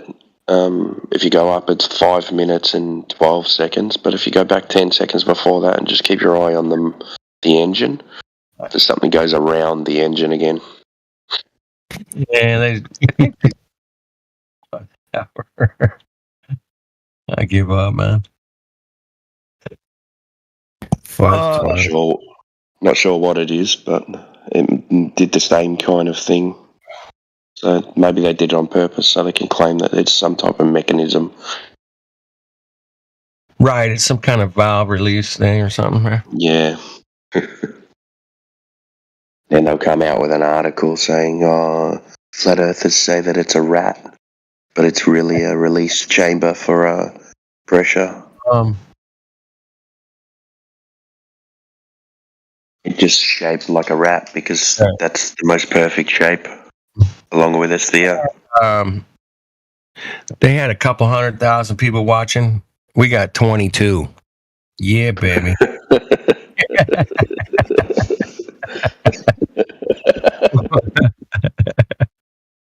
I thought my play-by-play was probably way better than their cucky shit show, man. I'm sure. Yeah, I mean, you go back and put my audio over theirs, and more people would be like, "What?" It was funny, man. I was like, flat Earth, no, round Earth, no, concave Earth. Here we go. I heard we had a concaver in here somewhere or something, or is it? Did he leave? Okay, I think they left. He had a voice changer or something, so. Well, those aren't allowed in here. Not allowed, man. That goes against the rules. All right, let me shout out to the YouTubers. All right, Paraplegic, What's happening? Teos, UK, what's going on? Rog Hawk, Sean. What's going on, Sean? Yeah, you can watch the rockets. We don't deny that there's something going up, dude. We just don't think it's going anywhere near 27,000 kilometers an hour up into the vacuum of space. Propellants blowing off of nothing in a vacuum, causing things to go fast. No, that's not happening, man. All right, BPOX, we got Flat Squash, Gamer X. What's up, Gamer? Jump on in, man. Say hi.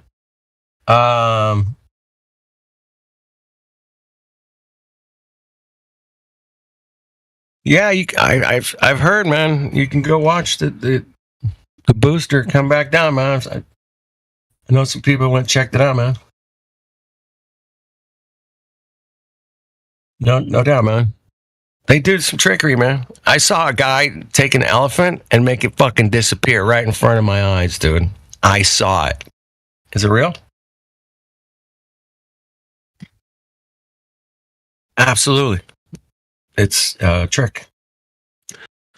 So yeah, there's that whole thing, man, where people are like, yeah, I went and watched the rocket launches and, things go up and things come down, man. No doubt. They got it down, man. But are they going to this thing called outer space and none of us are ever going to go to? None of us have ever been? You have to be a believer at that point, man. You got to stick your faith in it and believing that space is real and that rockets work in space, which nobody's ever demonstrated that shit working here on Earth in a vacuum chamber. Hey, rocket works in a vacuum chamber. What do you got? Anything? No, I didn't think so. That was so 2016, man. We were all over that, man. Where's this rockets working in space, man? Vacuum chamber. Give me a vacuum chamber. Try to light something in it. No. Good luck. Good luck with that. It's not happening. Yeah, things go out and people go, ooh, look. Oh, look. There's fire in the sky, man. Go, oh, yeah, it makes a noise. Yeah, sounds good, man. Definitely, man. Hey, man, I love jet engines, man. I think they're really cool. I think they work 100% of the time. And fantastic. Definitely work. Things are real, man. There's real things out there, man, that work. But where they're going, to outer space? Well, that's never been verified.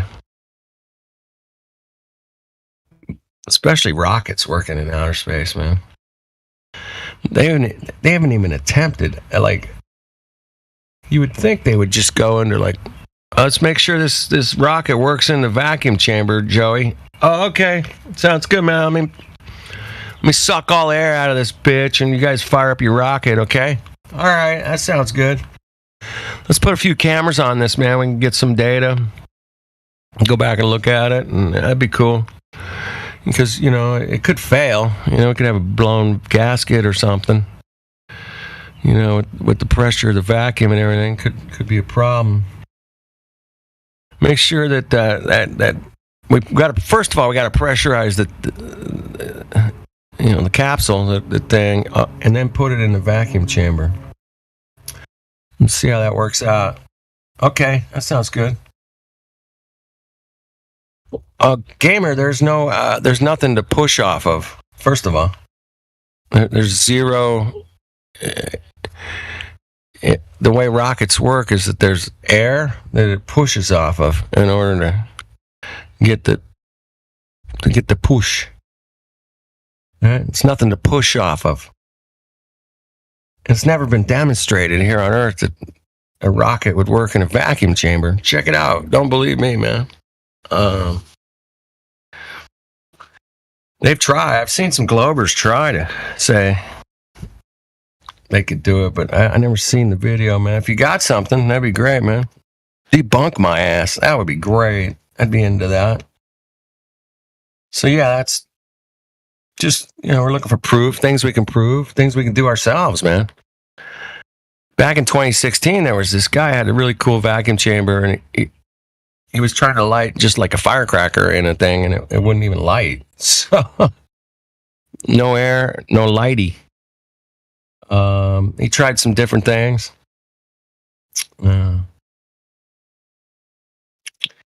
Yeah, just keep looking into it. Don't believe us. Check it out. We're just here to help you, kind of guide you along and say, hey, man, check it out for yourself. We're not here to convince anybody of anything. We're more into like empirical stuff where we can go out and check stuff for ourselves.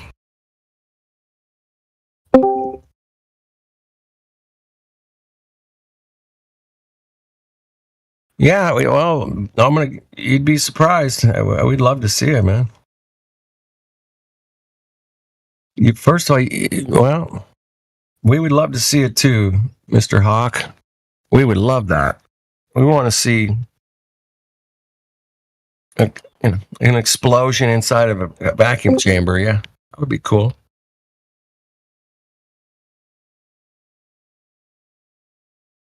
Oh, yep. Well, yeah, we like to keep things back down here on Earth where we live. We don't like to speculate on all the things that go on in outer space that none of us have ever been to. And guess what? None of us are never going to. Period. Ain't no fucking space hotel. Hey, man, I'm going to take a trip on the space hotels next week. The fucking SpaceX space hotel. And no, nobody's getting to go do that. Dude, you can't even book a fucking balloon to go up to 100,000 feet and check it out. Good luck. I tried. There's all these companies supposedly sending passengers up to 100,000 feet, and you can see the curve of the earth and be bitching. No. Not one of them has ever launched in 8 years, man. Not one of them. That I've been looking into it. Not a single one of them has ever even booked one person to go up. Now, I guess you could go over to Jeff Bezos, Blue Origin, whatever. If you got a bunch of shitload of money, you can take a 10-minute ride to space and back. That's about it, Mongos. Ain't nothing else, bro. And that's just a big giant free fall machine. You go up and then you fall for like 2 minutes and then you strap back in and you come back down. That's it, man. Wait, you don't have your hotel on the moon, bro? No, you gotta keep up with the pace. I'm trying, man. I really am, man. I'm like, whatever it takes, man. I gotta get there, man. Whatever it takes. I gotta keep trying, man. I gotta try harder. Let's keep trying, man. I'll get there. I can do it. I know it. You just gotta believe, man. Just gotta believe you can do it. You can do it. Right? Where am I missing it? Oh, Flat Squatch is right, man. It's like outer space is for children. Like Santa Claus.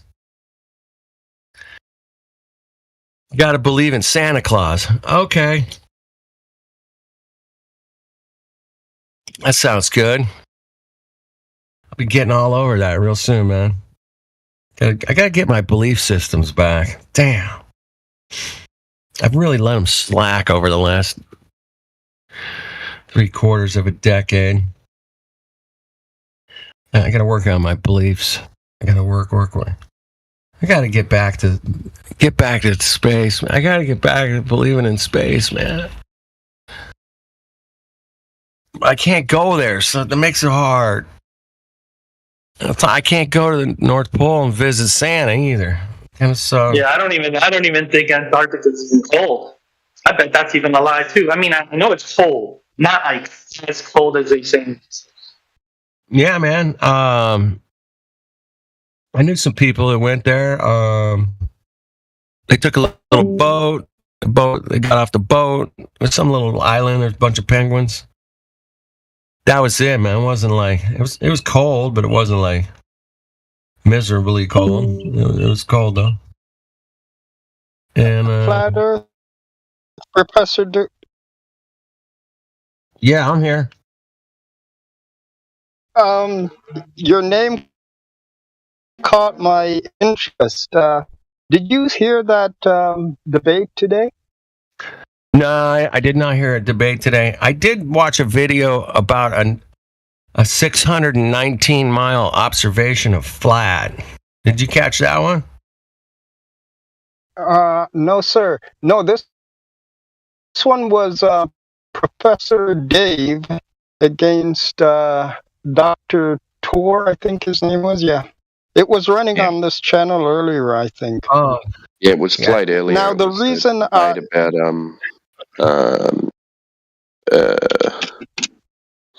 I lost it. Yeah. Yeah. Well, anyhow,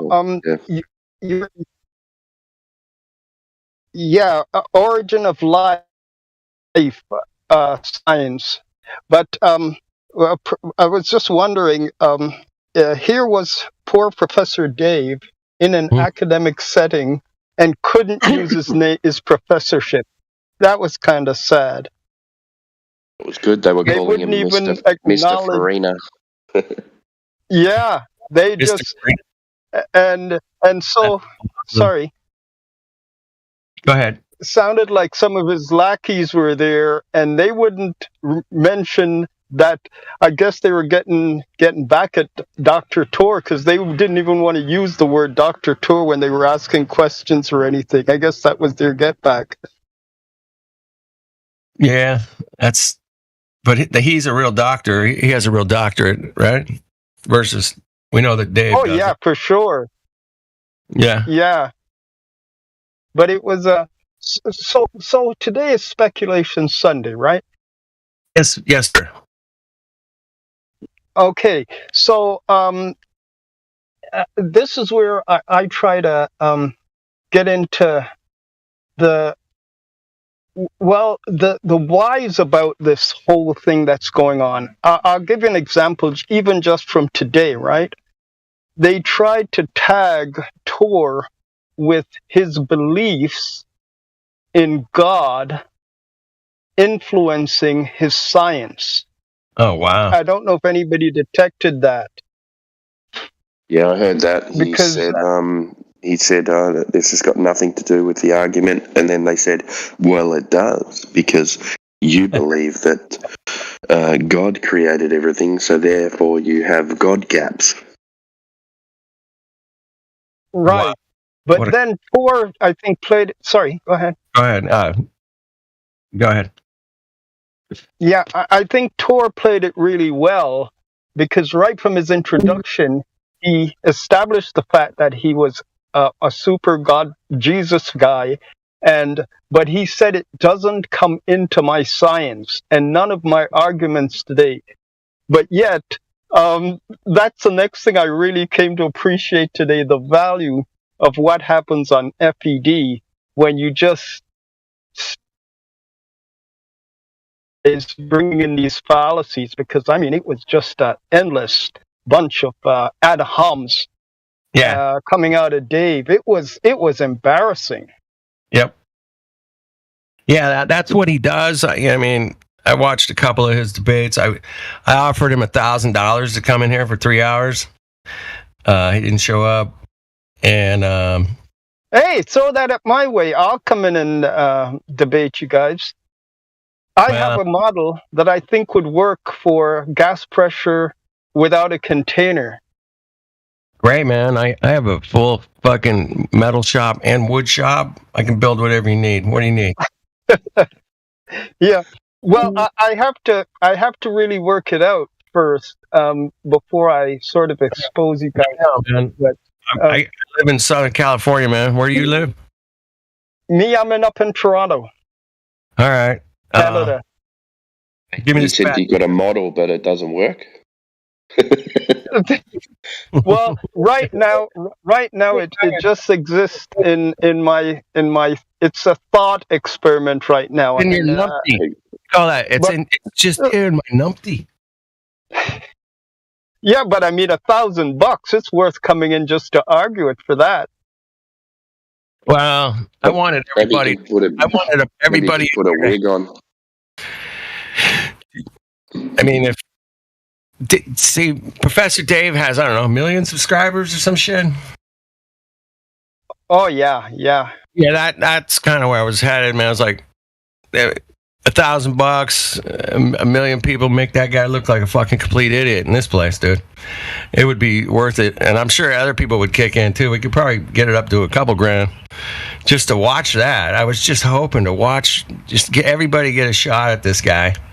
In this forum, he wouldn't last. He would just be toast. Yeah, Critical. Man, how about that new there's a video came out yesterday, I guess. I watched it last night. I was laying in bed. I saw it came up. I was like, fuck, man. As I watched it on my phone, I was like, fuck, I gotta watch this like on my computer screen, high definition, blow it up. Yeah, Wolfie's already commenting on the original. Yeah.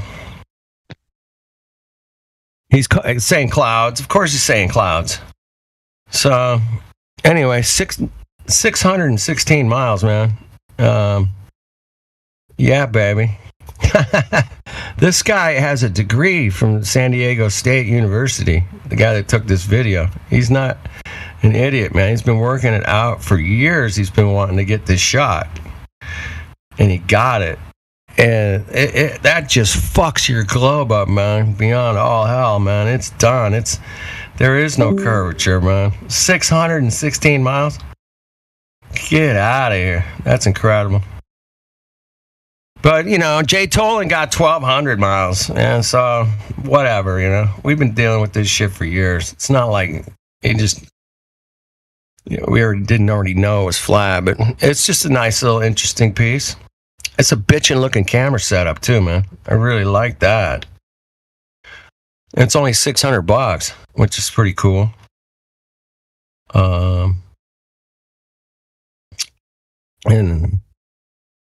that would be a nice little setup. Anyway, empirical evidence here on Earth is pretty easy to figure out. What we're seeing, what we're not seeing. Is it refraction, not gravity? All these things, man, they're all right here for Earth, especially that curvature thing, man. We've been looking a long time, man, and trying to find this curve thing, man, and it just keeps coming up short, man. But we do keep trying, and we're not giving up, man. We'll find that curve. If it's there, man, we'll find it. So here's the problem. It has to be there. It does. SpaceX showed it today. SpaceX showed us that curve, man. So we should be able to see it at some point. But 616 miles, man.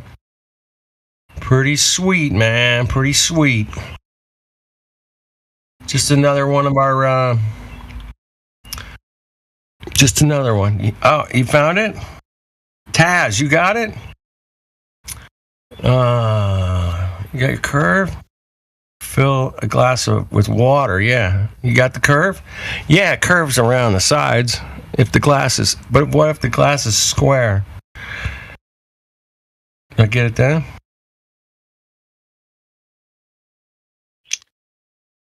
Yeah, I feel it like halfway. It's half full, man. My glass is half full, dude. Always, right? Yeah, as somebody who keeps fish tanks, right? You have to make sure the tank is leveled, right? Because if not, the water, right? Let's say the tank's not leveled, the water will find its level, and the tank will get messed up because the weight distribution could be fucked. Exactly. So Taz is saying I just fill up the water and just keep filling it up all the way to the top of the glass. If I just let it be right at the rim of the glass, I'm going to have curved water.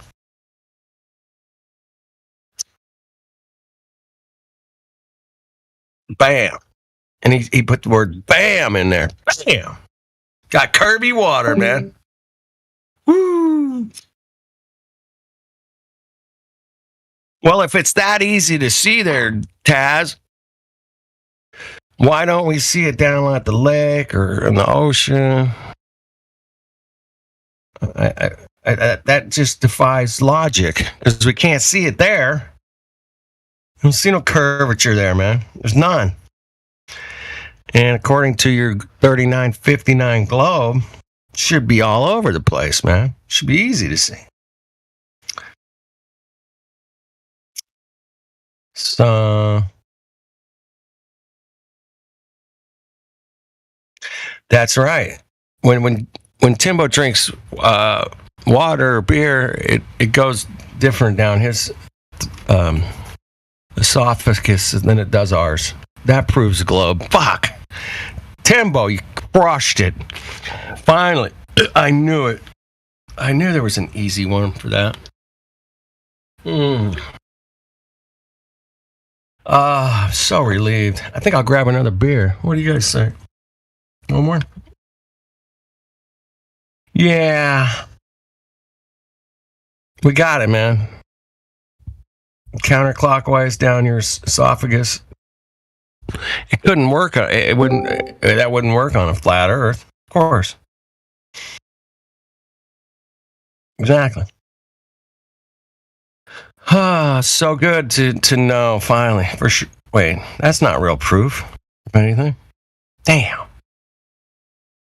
I hate it when logic comes back into your skull and you go, fuck. I don't have an answer for that. That's funny. Yeah, the surface tension. But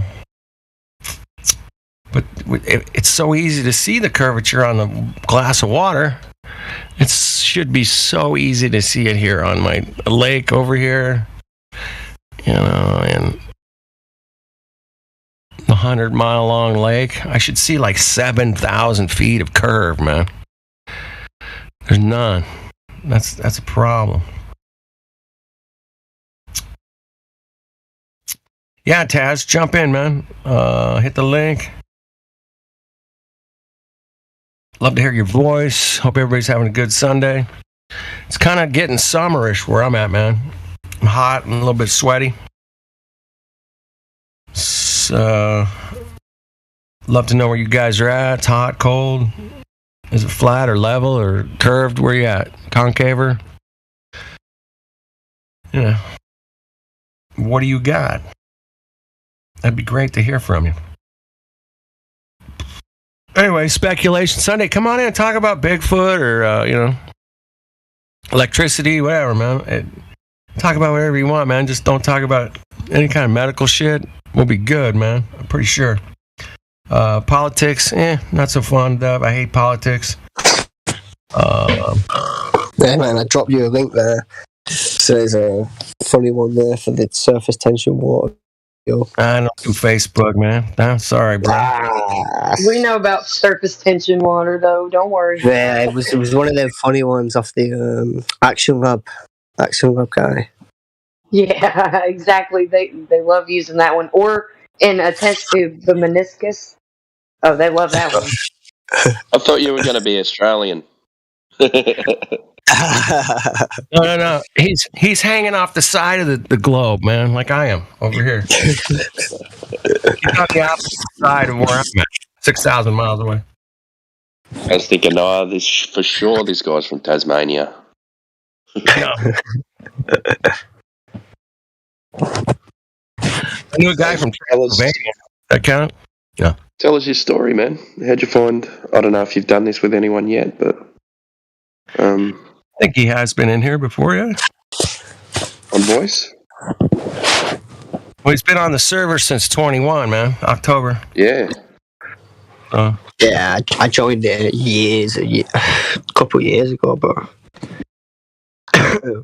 when it was new, actually, I think it was only just a couple of months into Flat Earth.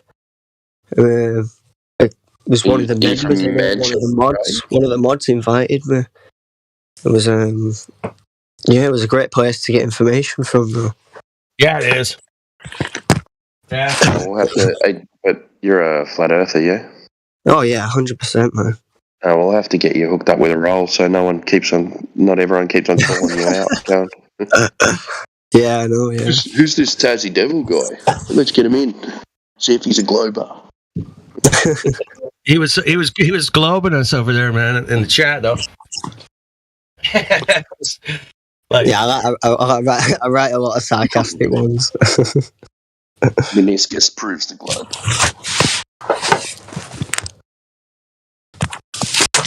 Right there, man. Got to clean something here for a second. There we go. I'm back.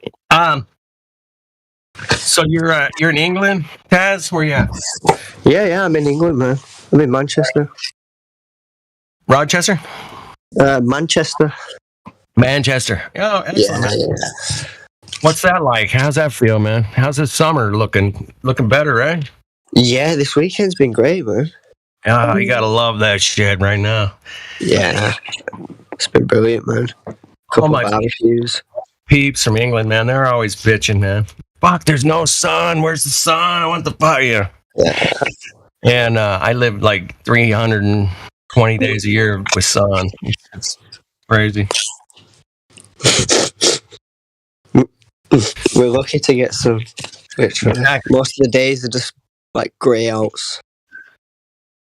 That's why grey skies. Becoming Europe. Fucking freezing here. Are you cold now, Timbo? What? Mate, I'm sitting here. I got tracksuit pants, a hoodie, a beanie. Freezing.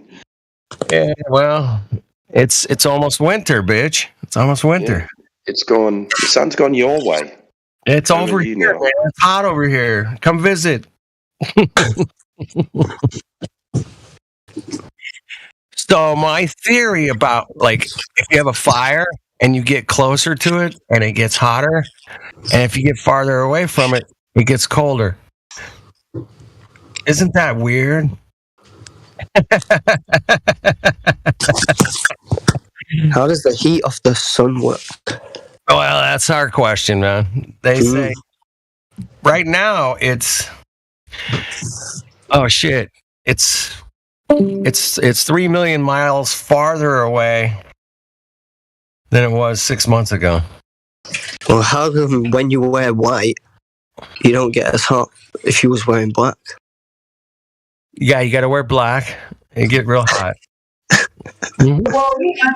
Just as white reflects. So, what's the difference between the distance? If it's affecting when you're wearing a different color?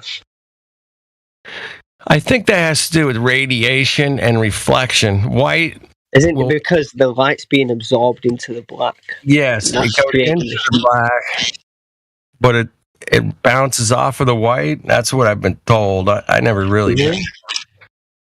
You know, I only pretty much wear black all the time, even in the summer. I don't care.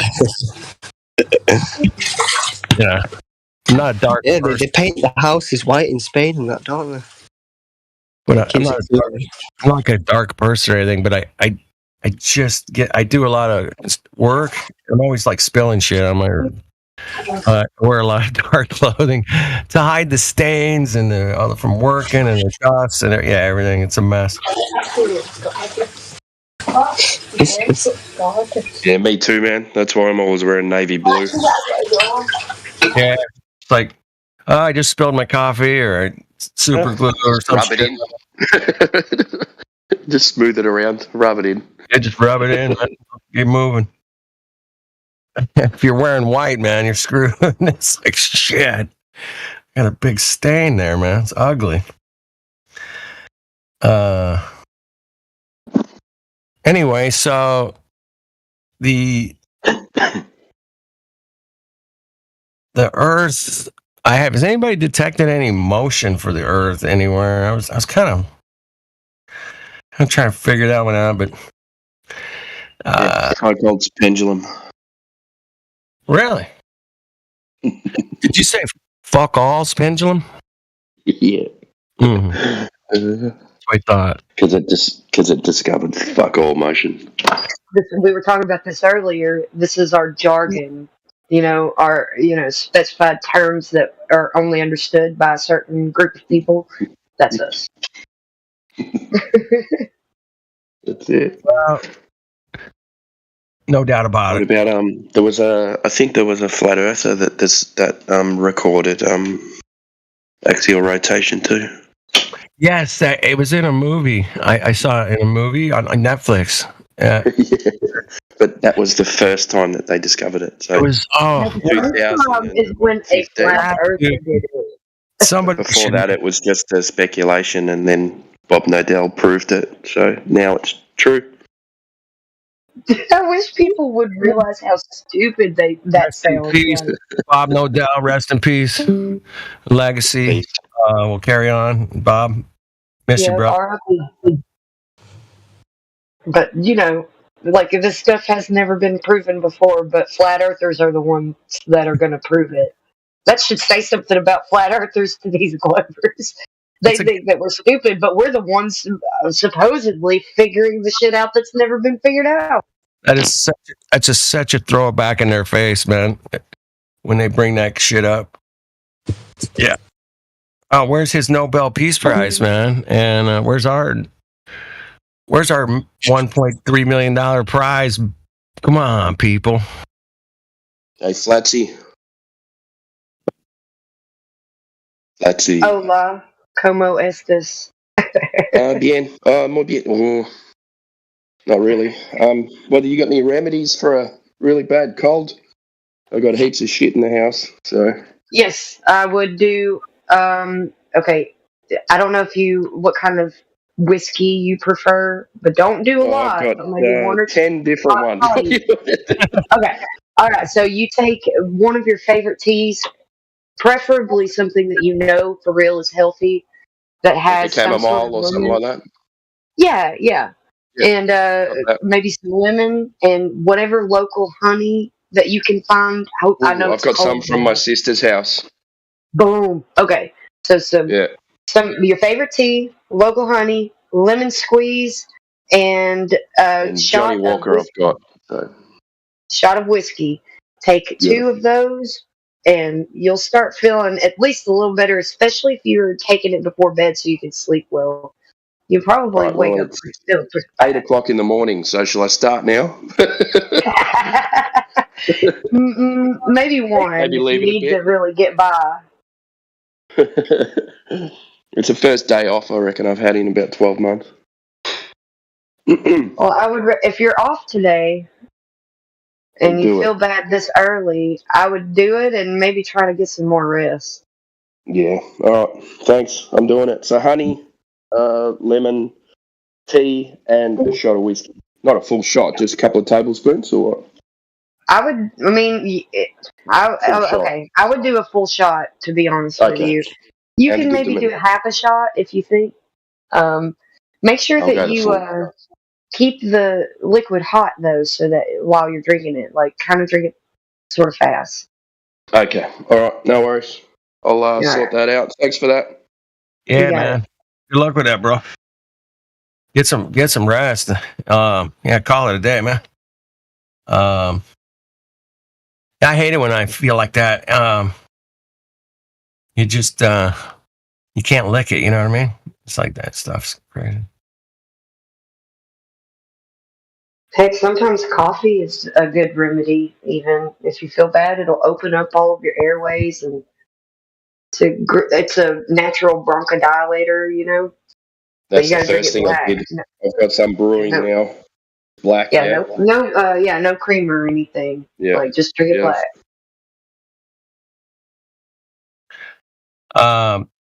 39 mile curvature's missing on that 619 mile picture. Well, even if we can't confirm that that's Crete, it doesn't matter because we've still got 270 odd miles anyway. So 75. Who cares? Yeah, it doesn't really matter, does it? Go on. Nah, I mean, I always just show them the J total and 1,200 mile. I'm like, what do you got for that? Oh, yeah. That one's pretty clear, man. You can count. You know those mountains are in the picture. We know that. I've driven through all those mountains. I know exactly what we're looking at. So check it out, man. We got a shitload of mountains here, Timbo. Fuck. We got the Rockies. We got the Appalachians. Dude, it's this place is just loaded, man. They're real great landmarks, man. Yeah. Anyway, America's pretty small, really. Take you 2-3 days, you drive across it. It's not bad. It's not really small.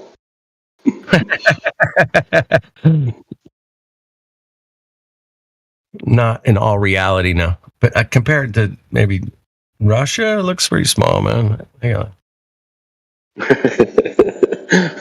think I looked before I went to Perth the other week. Yeah. I had a look and I typed it in for driving. That was from Melbourne, so I'm on the south coast, southeast. And it was 38 hours of constant driving. Oh my goodness. Oh, my neck hurts just thinking about that. I think from Sydney is even worse. Like 20 hours once. I was like, yeah. Oh, yeah. That's some driving.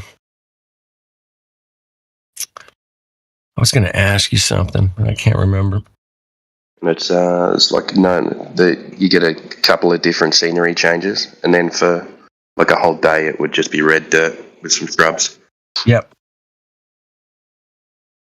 Yeah, there's a couple places where you can drive where it's just flat shit here in America, but the Southwest is amazing. You're driving through crazy rock formations. For hundreds of miles. It's great. Topography out here in the Southwest is fantastic. Between the coast and Utah, Colorado. Great Plains. You got the beautiful up there. Yeah, we got some mountain ranges, but it's all linked to the same mountain range. It's called the Great Dividing Range, which runs down like the inner east coast of Australia. It runs from Queensland all the way down through New South Wales and then into Victoria and scoops along the bottom there. Other than that, there's not really that many mountains. I got basically 3 sets of mountains right here in California. I got the Sierras, San Gabriel's, and the San Bernardino. And they're all amazing. 10,000 foot, 14,000 feet. You're like, yeah, we're getting up there, man. Yeah, good stuff. Beautiful. Yeah, I never got to climb Mount Whitney, man, but I know some people that did.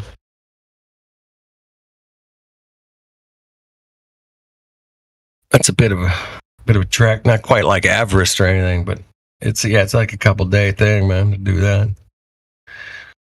I know this is kind of getting off topic, but kind of going back to the previous a little bit. But isn't it funny how kids deal with having colds better than adults do?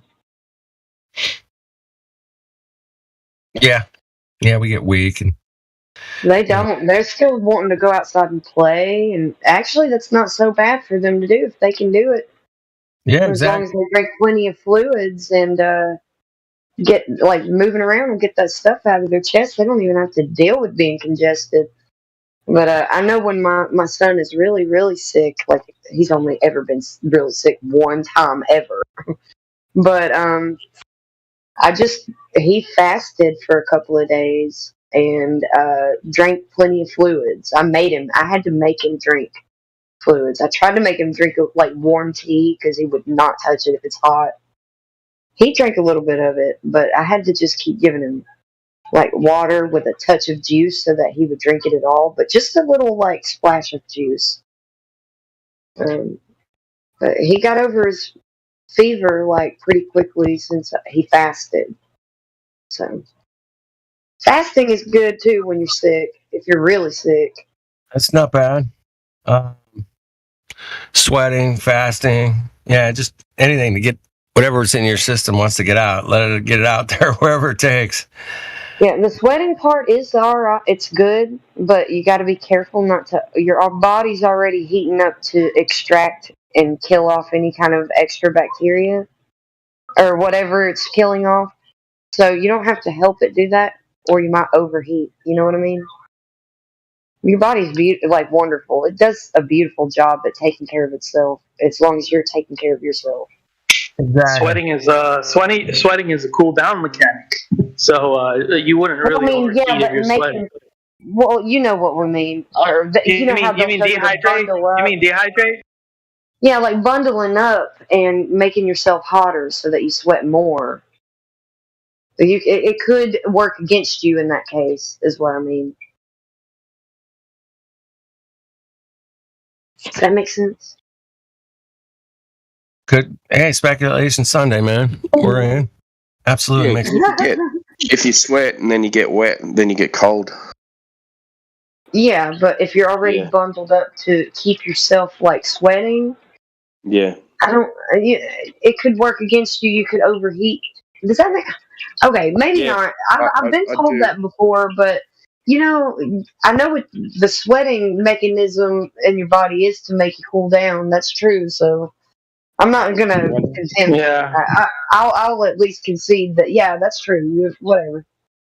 Once your body gets over a certain temperature, all your organs start to shut down. What about sweating from anxiety? Keep it. Sweating from anxiety? Yeah. You need to meditate, nervous. brother. What about people? People sweat from anxiety and being nervous. Well, just chill out. Just easy, chill out. Chill out. I had a friend who's his palms are always sweaty whenever you shake his hand. Nick weak palms are sweaty. There's blood on his sweater already. Mom spaghetti. Wrote down, but he keeps on forgetting. Get back to reality. Oh, there goes gravity. Bye-bye, Globers. We got Sean out in the YouTube chat, man. He thinks it's funny when flat earthers don't understand something on a rocket launch. They chalk it up to CGI. It's their jaw crutch. I wonder if he understands what it's our catch-all crutch. And we go, hey, man, everything's CGI, bro, man. They totally don't like rocket launches. They're fake, bro. We never said that, man. Sorry, man. Get your ass in here and straighten that shit out straight away, man. Come on. All right. Didn't we specifically say that there was no CGI in that? I don't think we didn't see any. I didn't see any. I saw a little bit of CGI, like when they showed like the trajectory on the globe. Yeah, where it was going. Yeah, with those lines drawn on the screen. That was about it. That was I didn't see the stage 1 rocket land again. But how did that look? It looked like they had a couple of cuts. It wasn't. They went from the side view, like ground view, side view, ground view. It kind of was stuck, and then it showed it land. That was it. Yeah, it was kind of an interesting landing with the stage 1 rocket. Yeah, all right, we checked it out. Did I say CGI? No. And did they kick it out of the back of an airplane? I don't know. Was it up on some cranes? I don't know, man. I saw a fucking dude on TV, man. He was a magician named Chris Angel.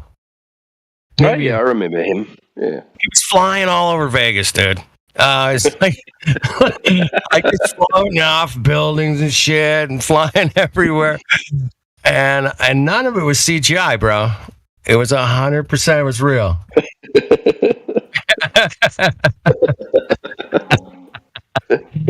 100% was real, man. Now let's talk about how it was done.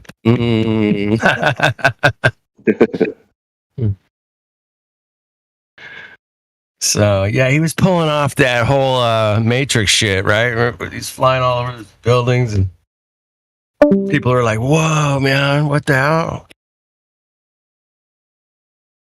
Yeah, that's funny. trickery, man. Yeah. I think I mentioned it.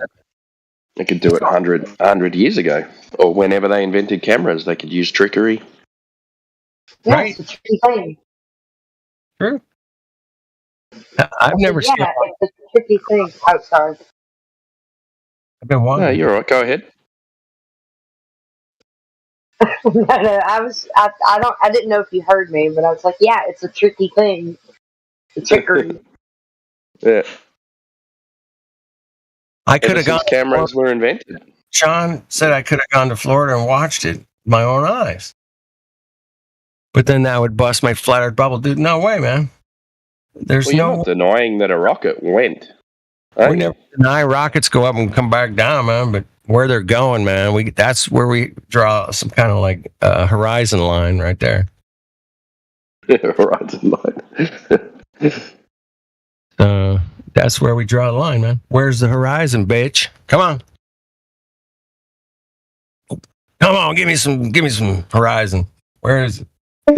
Where's that dog found Do it? you have any proof that the horizon is geometric? Well, I'm a sailor. So I have an expertise in looking at horizons. And I looked and they always look different, don't they? And I went out last summer, man. We sailed, and Sonny and I went, hey, man, maybe it's over there. We should go over there. And we sailed over there. Looked at each other and went, nah, it's not here, bro. Maybe it's over there. Okay, let's go over there.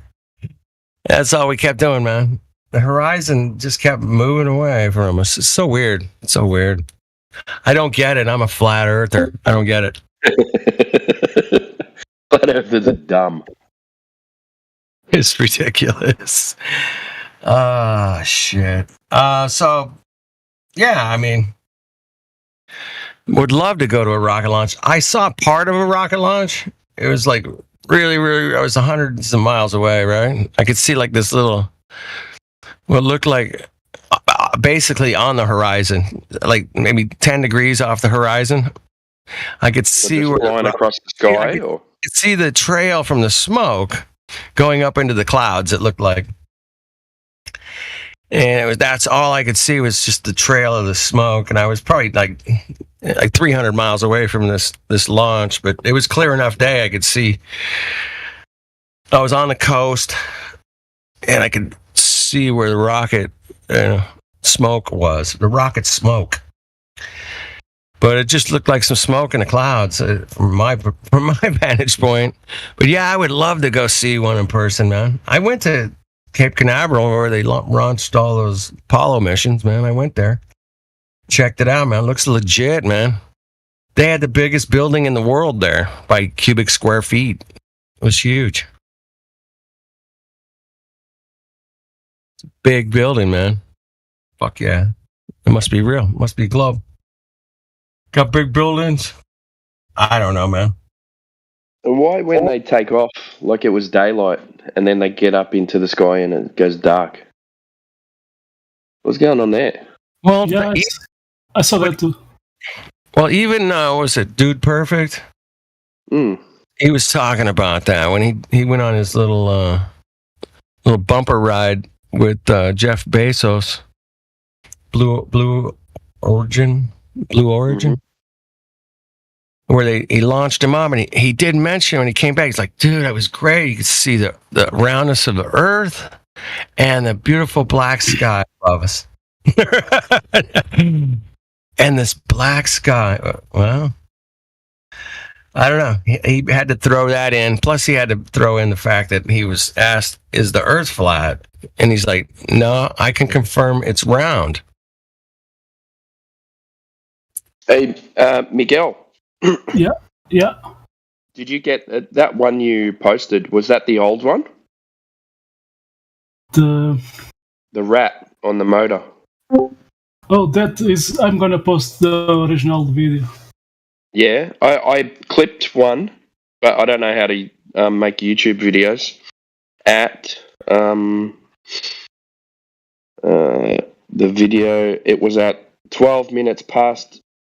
5 minutes and 12 seconds into the launch. It does exactly the same thing on the new one. Yes, I saw something like I did post. There's a white stuff there, but I did post Something goes around in the same direction. Yeah, something like that, and it's just a pressure release valve. Come on, you guys know this shit. Don't mess with gimbal. Changing the it's like adjusting the flaps on an airplane, man. It's no different. Same thing. What it does, I don't know. I don't know what their official. What was their official answer to that little rat thing? Did they have one? Oh, that's just a. No, they never addressed it. I don't think. I don't think it was ever addressed, but. So this 5 minutes 12. It does do the same thing, guys. It does. Yeah, do you see it? Yeah. Yeah. I've just filmed. I've just screen recorded it. Man, let me just edit it. I'll send it in. Yeah. Clip it. I'm a tradesman. I don't know how to use computers, so thanks, guys. Yeah, I'm not that good at it either, man. I'm a tradesman. Something not a rat shape, but something white there. Yeah, it moves around the screen. I mean, the bottom. It moves around the back of the thruster. Thruster. That's a technical term. That's a technical term. The main thruster. Main thrust. Oh shit! This is early for me, man. I'm like, let's get into it. I probably got like another hour or something. I gotta go, but what's up, Kong? Good to see you, brother. Who else is up in here, man? Not much, man. How are you? Good, man. Your mic's kind of hot. Let me see if I got you turned up or not, or whatever it is. Yeah, I got you cranked up. Never mind. It's on my end. My bad. No, I had to put my volume up. It's all good. You sound great now. Now you got pro up with everything, Donkey Kong. Yeah, I can't post it, man. It won't let me post. Oh, just send it to me. That's why we've got to get you some rolls. So send it to me. Timbo Slice. Timbo Slice. Yeah, we'll get you some rolls at some point. Yeah, man. No worries, man. Let me send. Let me send you one, Tassie Devil. I'll send you a friend request. Oh, you're not in there. Why are you not in there? What's this going on? Oh, you know what I'll do? I'll click on you. I just tried that with you, but you're at the bottom and the phone's blocking it.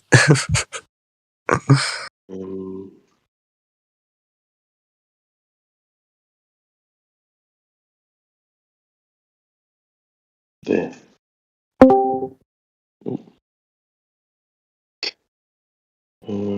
Add as friend. So you'll get that and then just send it to me.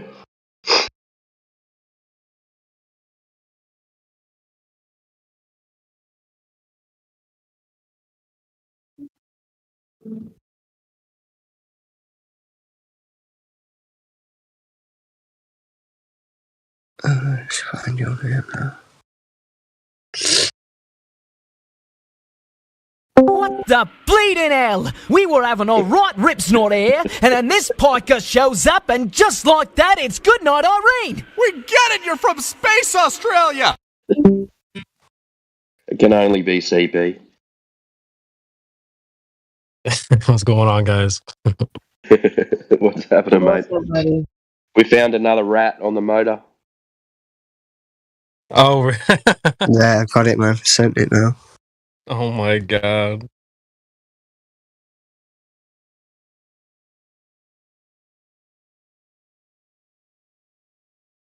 Yeah. Yeah. Please.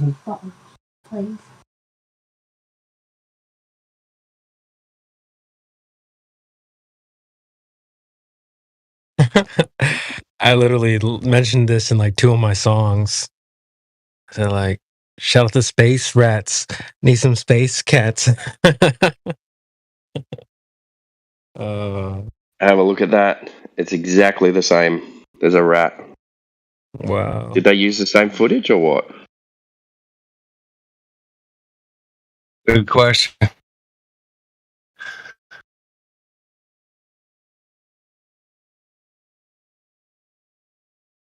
All right. Yeah, it's hard to tell. It's a little small. I gotta blow it up a little better here, but looks the same. I've done it. I mean, you can't tell what it is, but the thing does exactly the same thing. It's like a funny movement. A mechanical thing, man. I'm gonna go with that. Some kind of. You reckon it's a blow-off valve? Mm-hmm. You guys are all crazy conspiracy theorists. It's clearly just